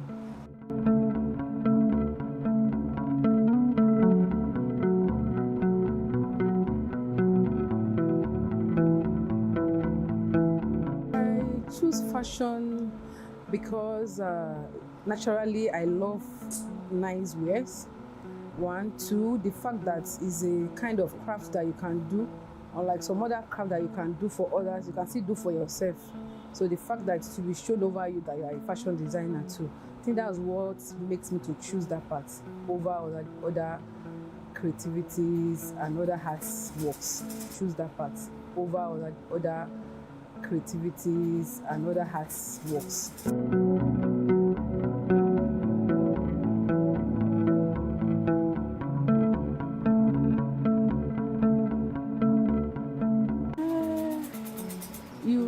To be a fashion designer, you need to know the technique behind the fashion, the beauty of fashion, the uniqueness of the job itself, like knowing your colors, knowing good things. You understand? I think that's very important. Knowing what, like the material that will be good for a particular style, the design, the body shape, and so many more. So many things, because fashion is wide. The steps, first you look at the fabric, then know the style the person, maybe the client want to make, the person's body shape. You understand? You, as a fashion designer, you are in place of advising your customer, because some customer will choose a style that will not be appropriate for their body shape. So you are there to advise them. You choose the style, that will be appropriate for their body shape. Then you get their measurements, because that one is very, very important. Why you apply the measurement when you are making the dress. Then you get your materials that will make the clothes stand out. Then all this applique that we add to clothes that makes the clothes stand out too. So you just have to have that taste of a beautiful thing for you to beautify somebody else. We are trying. The place of home is very important, because you are still going back. Whatever you do, you are still going back home. So you make sure your home is settled. Then you balance it with your time. I don't have time for play as much. Do you understand? So most of my time I use it for my business, and the remaining time I use it for my home. So far it's not easy, but we are pushing through. Nigerian fashion industry is really growing. It's really growing, and it's wide. Like I said, it's very wide. It's growing. You have to be updated. You have to know what is going on out there. So it's really growing, and it's as much as possible. There are different departments in the business that you can. Okay, let's say like the marketing departments, the sewing. Fashion designer is not like before that you just cut and sew. You have to know the techniques to give the body the body that you want to sew for, the fitting that you want. So it's been encouraging so far. It's wide, so it's encouraging. We are still pushing through. Once you see a learner, somebody that is ready to learn, then you impact the knowledge into them. That's just it. So you have to know it yourself for you to impact that into somebody else. The training is not easy, but for the trainer and even the training too, but it's worth it at the end. It's worth it at the end. It's worth it at the end, both for the training and the trainer. You will be happy that you train somebody, and the person that learned to will be happy, because you will definitely make money if you know what you are doing.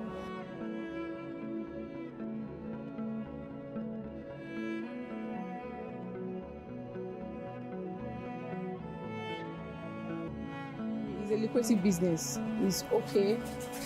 It's worth the time you put into it.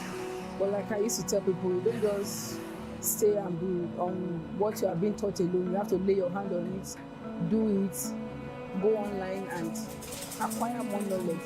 Fashion is wide and it's growing every day. So you must keep on learning.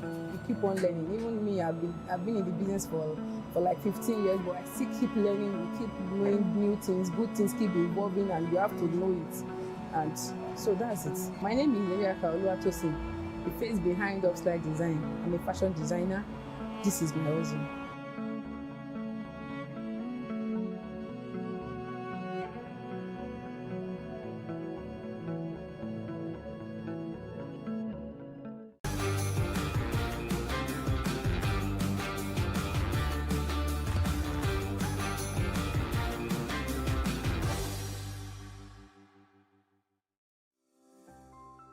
VOP TV. Now, you have more than a voice. In a world where power shifts with every headline. In a nation full of questions. In a world filled with noise, the truth needs the voice. The policies that shapes our world and the economy that determines our future. Every hour, every day, the grapevine keeps buzzing.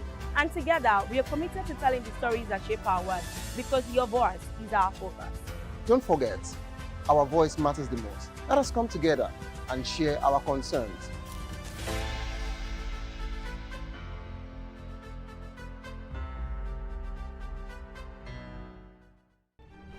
In a world where power shifts with every headlines, news breaks and events happens, We bring you unbiased and explicit information on politics, economy, and state of the nation. We break down the chaos. Facts, not fluff. Truth, not spin. We discuss not just politics, but a glimpse into the future. Voice of the People Television. Now you have more than a voice. Welcome to the locker room, the home of football talk that matters. I am Jerry Ampelon. Join us every weekday, Monday to Friday at 5 p.m. Nigerian time, as we share the hot takes and hot debates in the exciting world of football. And joining me are the usual suspects, Ikechukwu and Mayowa, as we break down all the hot takes and everything that's happening in the football. Don't just watch football, live it with us. Catch us on the locker room and Voice of the People Television at 5 p.m. Nigerian time. And like I always say, if not 20 minutes off, please discuss. And it's Hakim Ziyech who puts the VOP TV. Now you have more than a voice.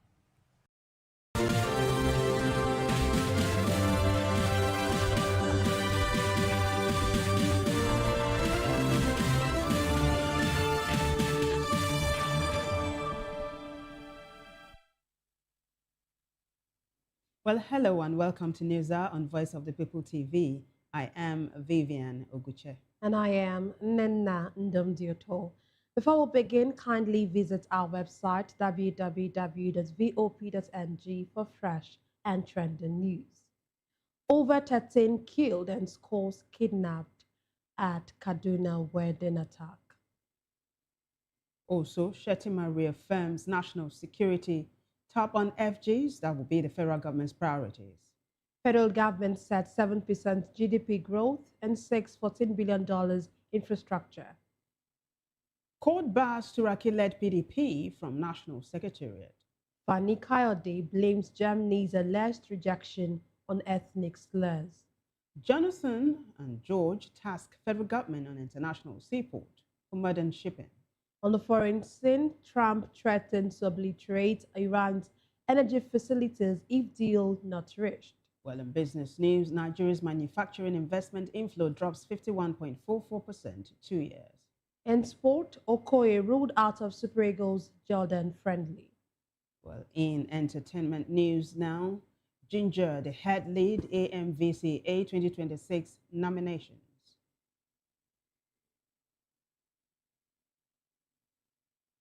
And now the news and details. No fewer than 13 persons have been killed and several others abducted after suspected bandits reportedly attacked a wedding ceremony in Kahir village in Kakagil Council of Kaduna State late Sunday night.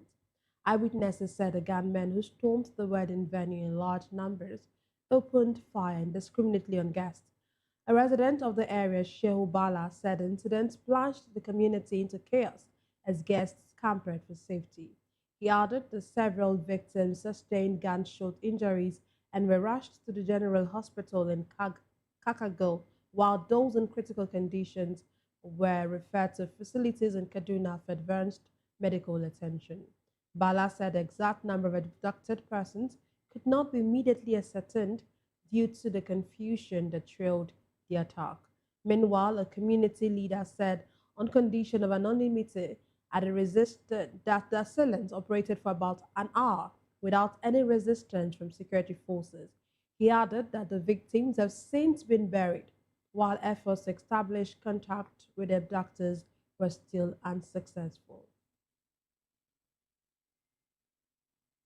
In the meantime, Vice President Kashim Shettima has assured that national security remains a top priority for the government, stating that the essence of government is to provide security for lives and property of the citizen. Shettima spoke on Monday in Abuja at the presentation of a book, My Life and Journalists Hangout, written by TVC anchor and author Babajide Kolade Otitoju, who had urged the government to act decisively on the rising insecurity.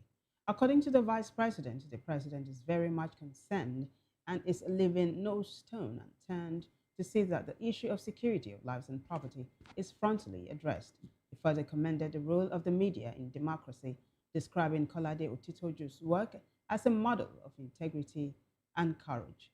Shettima stated that democracy depends on a strong media culture, adding that the media is not a theater of noise, but a public of conscience.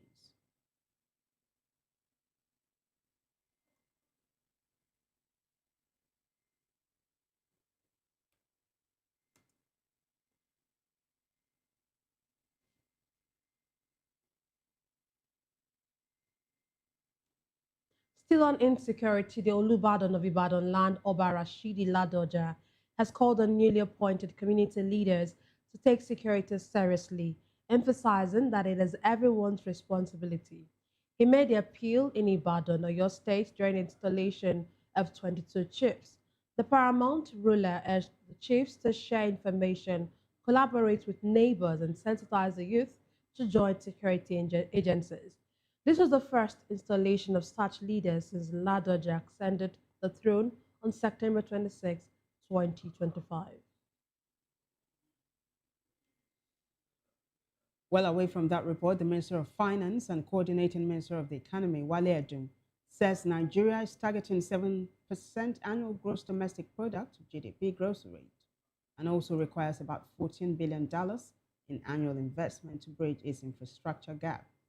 Edun, who spoke in Lagos at the Islamic Development Bank Day, explained that the 7% growth target is critical to reducing poverty and outpacing the country's population growth rate of about 3%. According to Edun, Nigeria is moving from stabilization to growth, from reliance on public financing to private capital mobilization, and from traditional borrowing to innovative financing instruments. Meanwhile, the minister noted that Nigeria faces an estimated $14 billion annual infrastructure financing gap, which the government is addressing through strategic initiatives and partnerships, particularly with the ISDB. He added that the Nigeria ISDB engagement framework for 2026-2028 is anchored on infrastructure development, social investment, innovative finance, and regional cooperation.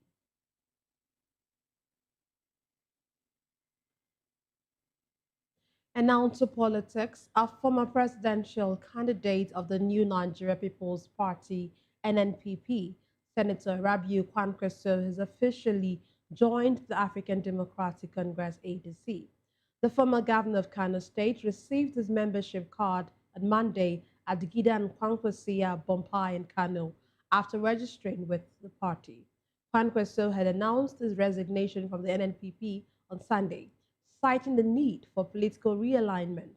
In a statement, he described his exit as a difficult decision, noting his long-standing involvement with the party.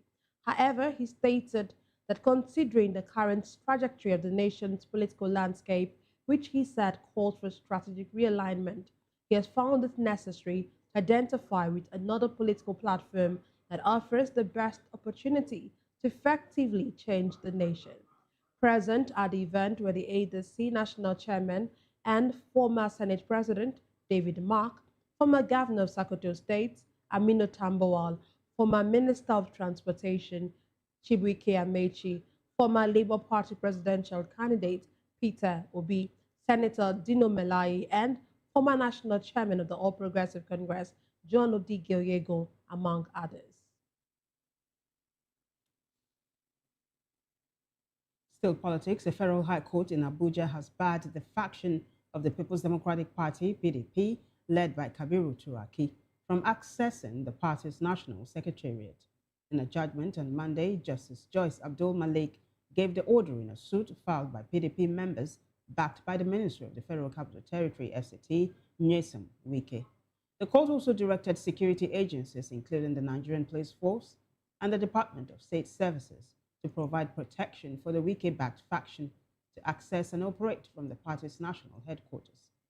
According to Abdul Malik, the National Convention held in Ibadan on November 15 and 16, 2025, which produced the Turaki-led faction, was conducted in defiance to subsisting court orders and therefore amounted to nullity.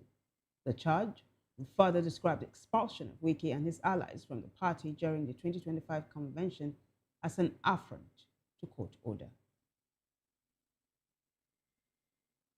Meanwhile, the faction of the People's Democratic Party, PDP, backed by the Minister of the Federal Capital Territory, Nyesom Wike, has re-elected Abdulrahman Mohammed and Samuel Anyanwu as the national chairman and secretary, respectively. Recall that the other faction, led by Kabiru Turaki, has appealed to the Supreme Court over the voiding of its national convention. Correspondent Jimo Ogurima, who monitored the convention, reports.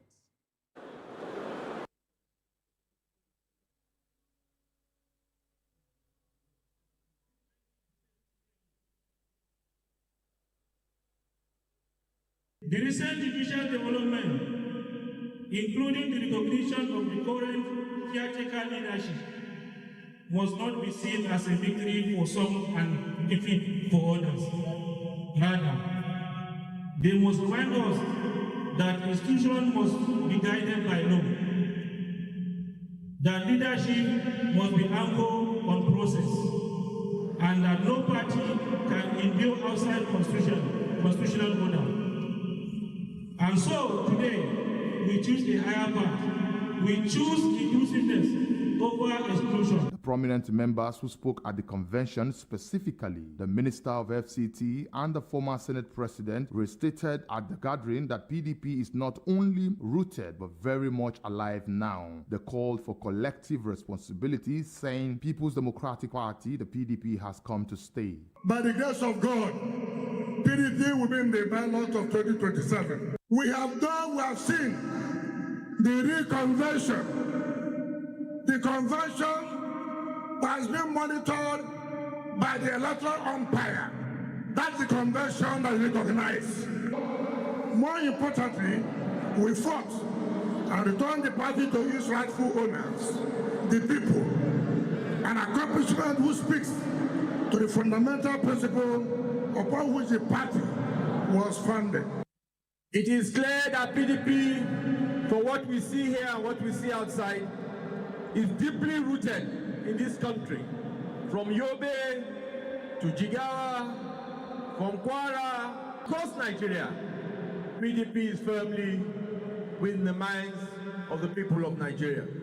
Other PDP chieftains who spoke to VOP TV include former PDP Vice National Chairman South, the former Minister of Foreign Affairs, former Governor of Jigar State, stressed on sacrifice while commending the delegates' zeal and enthusiasm. They commended the party leadership, charging them to give delegates and members alike a new PDP that all will be proud of.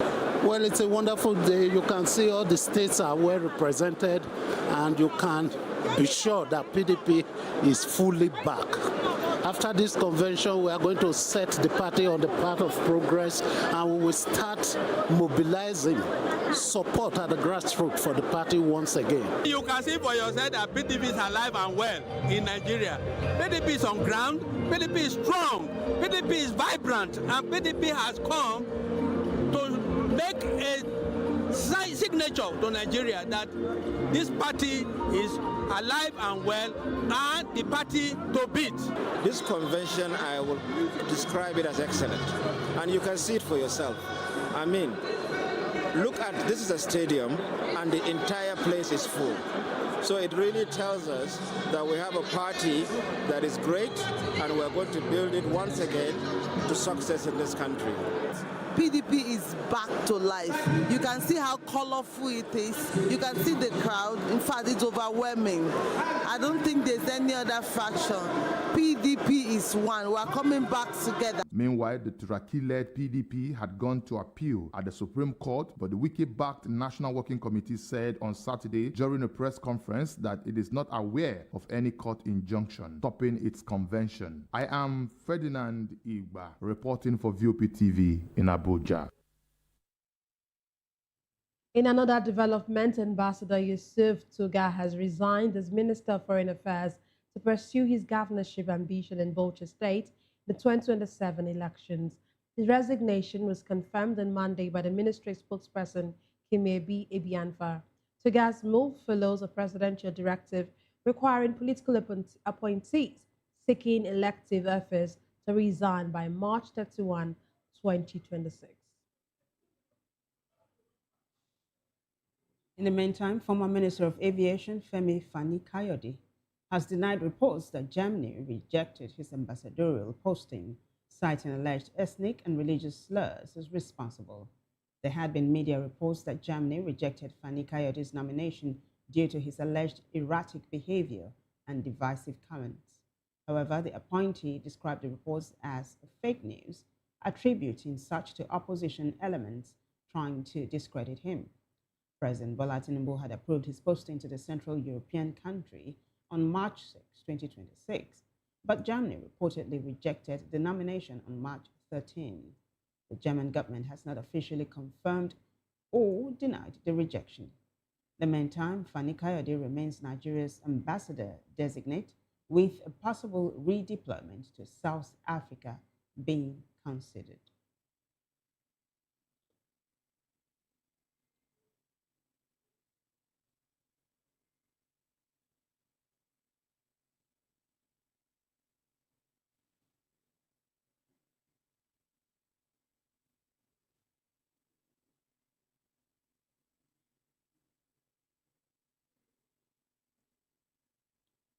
Joining us on the news hour to analyze the news is public affairs analyst Chijioke Oje. He is a chartered management accountant.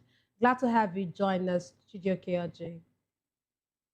Thank you for having me. Good evening. Thank you for being here.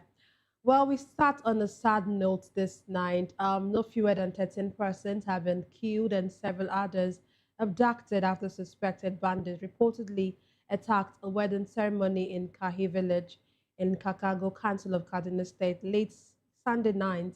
I don't know what you make of it. You know, when you put this side by side with also what happened in Plateau State, also on Sunday night, I don't know what you, let me not say what I wanted to say, but what do you make of it? Isn't this just a sad development that every time we get to always hear one incident or the other?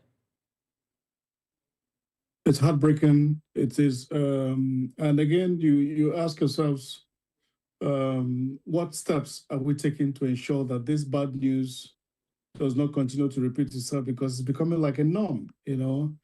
In the past, such news would have probably disrupted a whole lot of activities in Nigeria. But today, people will simply ask, how many was the number? Just like a normal day. And what this is actually, bringing the nation and the people to is to a point where the value of life is no longer placed as anything again meaningful. And we ask ourselves, are we living in the same world where it's a global village, and we see how indeed countries ensure that even when a citizen of it's just a single citizen, for one single citizen, they will deploy all the resources at their disposal. Such persons, are brought back to safety. And all this that's happening now goes to show the government of the day. While people are being slaughtered, maimed, and killed, we're seeing the president and his cohorts continuously engage in the drama of dance and politicking with the lives of average Nigerians who have entrusted the responsibility of leadership onto them. It is one too many, because every hour we're now beginning to hear this, just in almost all the states across the Federation. I'm not sure of any state today we can mention and say it has not been a norm to have this kind of reprisal attacks. And, the most saddening part of it all is the continued allegations that the government knows these individuals and have continued to play to the gallery. Just recently, the statement credited to Chief of Defense Staff is not only heartbreaking, but it's a misplaced words, just priority. But for the fact that these individuals have failed Nigerians and should have honorably resigned. But it's a situation where we don't know whether they are expecting until there are probably 1 million or 2 million people killed in one particular day that will now generate the national emergency. Or perhaps when Donald Trump or another sitting president echoes the same thing. It is really sad. And we shouldn't be having this, but it's unfortunate that leadership has failed in Nigeria. And in every aspect of life today, Nigerians are feeling the brunt. it's such a painful day, and I feel for those who have lost loved ones. We can only pray that they find the strength, to move on, and may the departed find help on their parts. It is a pain, and we pray that this should not continue to recur. But the truth is that the prayer will not take it away, because we have not seen the actions.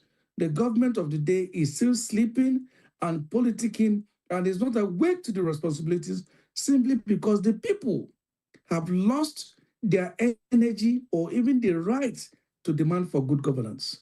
So it's a pity. That's a very sad commentary, Chijoke. I mean, just take, for instance, what Unena, my colleague, said earlier on. She, took you down memory lane. Not really down memory lane. Same Sunday, Palm Sunday, actually, scores of Nigerians were killed in Plateau State. Tie that up with what you said, that there's total indifference for human lives in Nigeria right now. You also said that it looks like it is no longer a global village. Chijoke, you remember when the Chibok girls were kidnapped? And there was a Bring Back Our Girls movement, and you saw Obama and Michelle holding placards and all of that. Including the First Lady, including today's First Lady. Aha.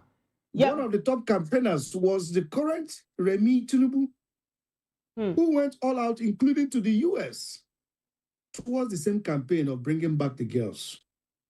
Sorry that I had to interject and take the words of you, but it's a pain that today the same people in governance have seen it as a normalcy that every single day we hear these stories of destruction of lives, not just the properties. Properties perhaps can be regained or rebought, but can we ever replace the lives of people that are lost? But yet, when it is the people at the top, the political alliances, once they are caught in this midst, then we now begin to see accountability. But it is then that I want to wrap up.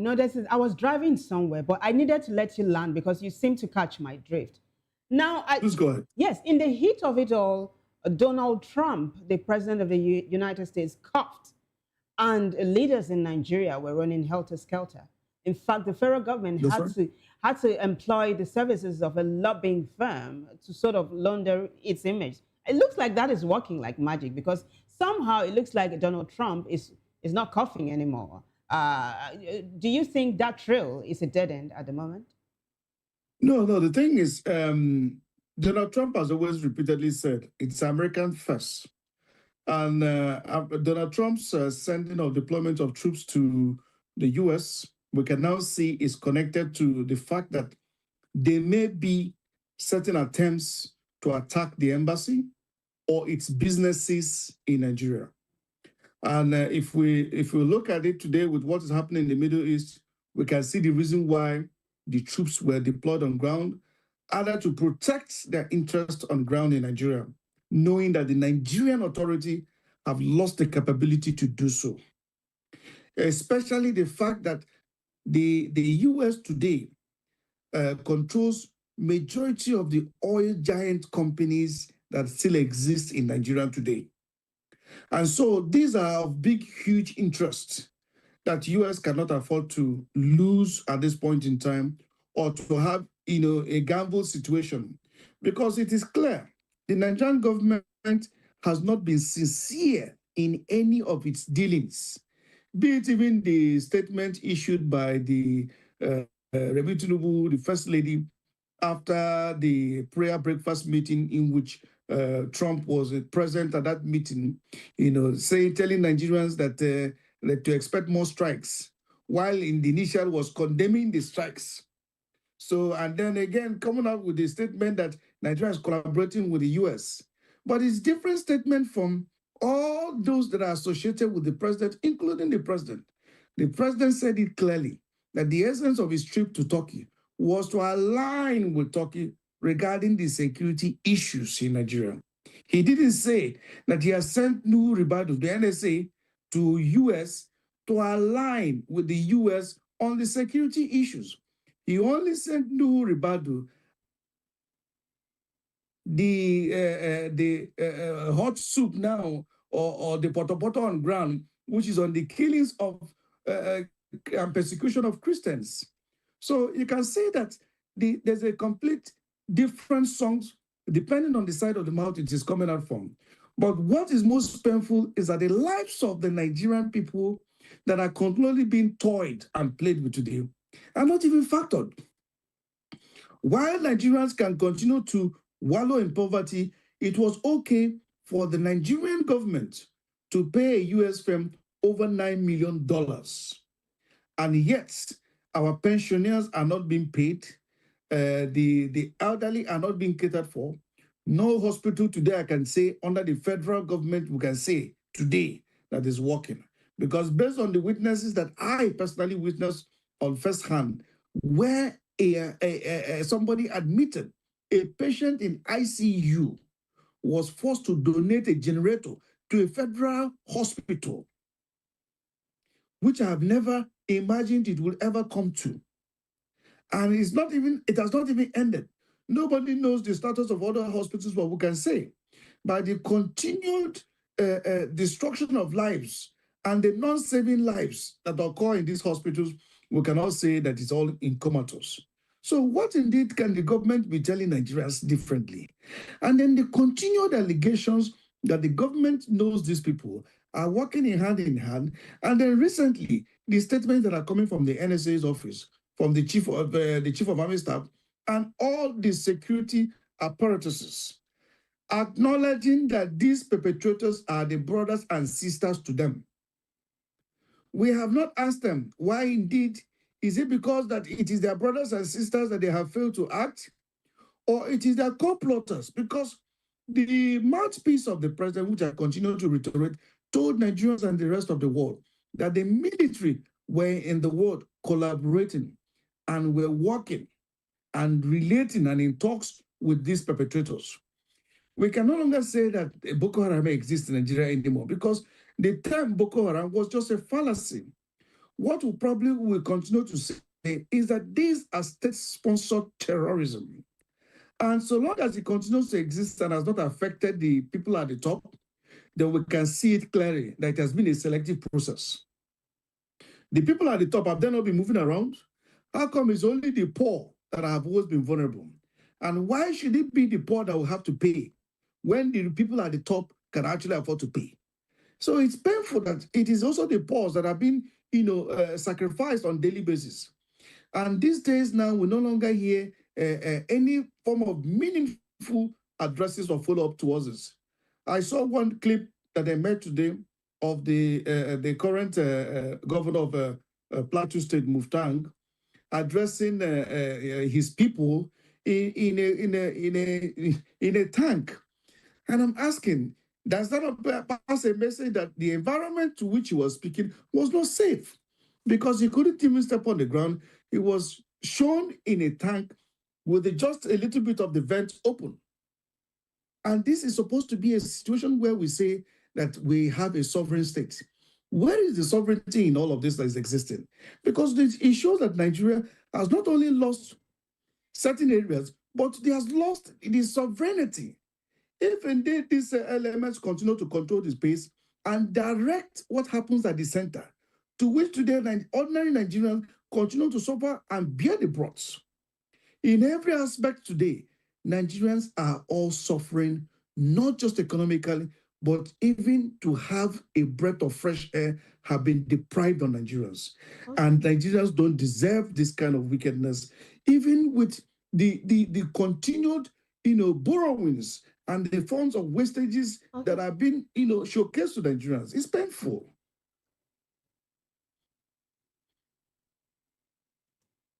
Okay.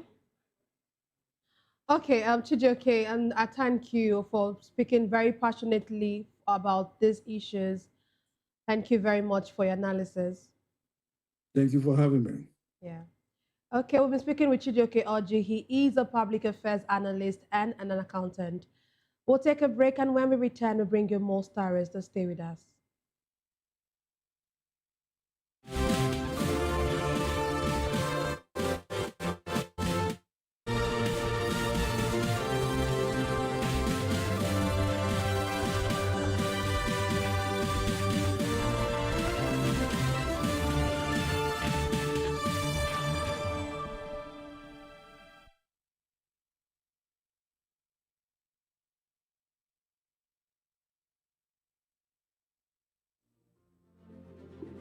Welcome to Golden Tulip, where every stay is a celebration of comfort and style. Discover beautifully designed rooms crafted for your relaxation and peace of mind. Savor delicious, expertly prepared meals at our exceptional restaurants. Relax and socialize at our elegant lounge bar. Refresh yourself at the vibrant pool bar and enjoy a soothing swim in our sparkling pool. Planning something special? Our spacious and sophisticated hall provides the perfect setting for weddings, conferences, and memorable events. Whether for business or leisure, we deliver excellence with unmatched hospitality. Comfort, class, premium experience. Book today and elevate your hospitality experience. Airport Golden Tulip. Stay golden. Live golden.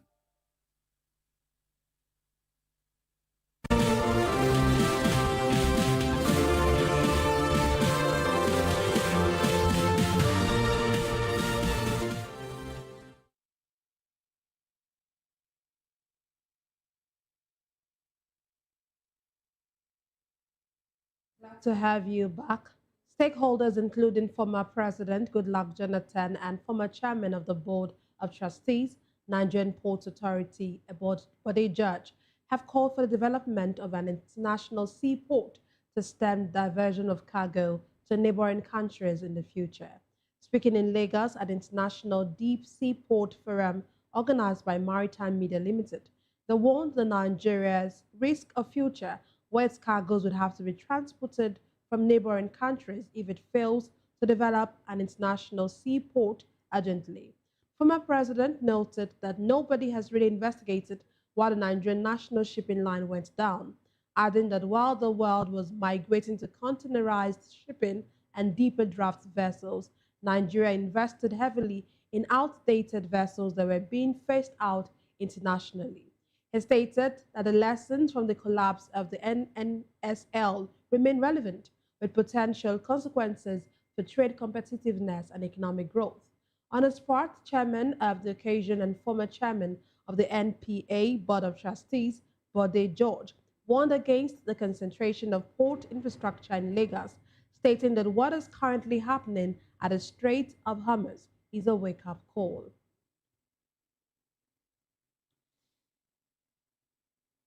Today, the world marks the International Day of Zero Waste, a day dedicated to raising awareness about reducing waste and promoting sustainable living for a healthier planet. VOPTV's Mesama Okpala has more. A day dedicated to raising awareness about responsible waste management. The world today marks the International Day of Zero Waste, a day dedicated to raising awareness about responsible waste management and promoting sustainable consumption and production patterns.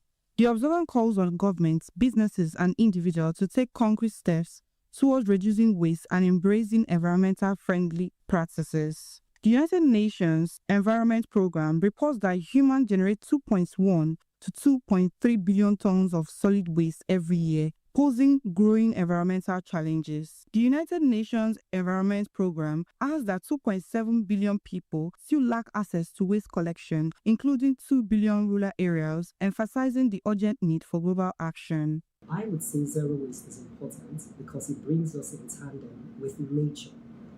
Nature does not produce waste. Everything nature produces, it also reuses, and the circle goes on and on.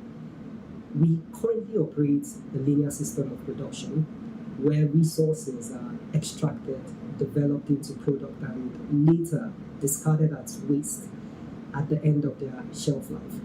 However, the zero waste model ensures that raw materials are reused and recycled to reduce waste, thereby creating a circular economy, and it also helps protect our biodiversity and the environment, ensuring that future generations enjoy the same natural resources and wealth we also enjoy to survive and live on the earth. Nigeria currently generates an estimated 32 million tons of waste annually, making it one of the highest producers of solid waste in Africa. So what are the challenges with waste in Nigeria? I would call them three. First, infrastructural deficiencies. Many communities across the nation lack access to basic sanitation services, which leads many households to either practice open dumping or burning of waste. Another key issue is the lack of awareness. Many Nigerians do not understand that the consequences of that pure water sachet or plastic bottle or styrofoam plates that they throw out in the gutters have health as well as environmental implications, which could lead to the spread of infectious disease or even flooding of communities. And then another key issue is regarding enforcement. There is little or no enforcement of sanitation laws in Nigeria. While public awareness is very vital to make people be enlightened and change their behavior, enforcement is also critical to ensure that that behavior is sustained, and for those who don't want to conform, it helps bring a balance. As the world observes the International Day of Zero Waste, the message is clear. Every action counts. From reducing, refusing, and recycling to support sustainable practices, everyone has a role to play in promoting and protecting the planet for future generations. Mesom Ola, reporting for VOP TV. Thank you very much, Mesoma. President Bola Tinubu marked his 74th birthday with a low-key celebration on Sunday, in line with the prevailing mood of the nation, while expressing gratitude to Nigerians for their support, prayers, and goodwill toward his administration. As he celebrates, however, many Nigerians have expressed mixed feelings over the state of the economy and security, with some offering support while others call for more impactful governance. VOP TV's Fatima Olakale reports.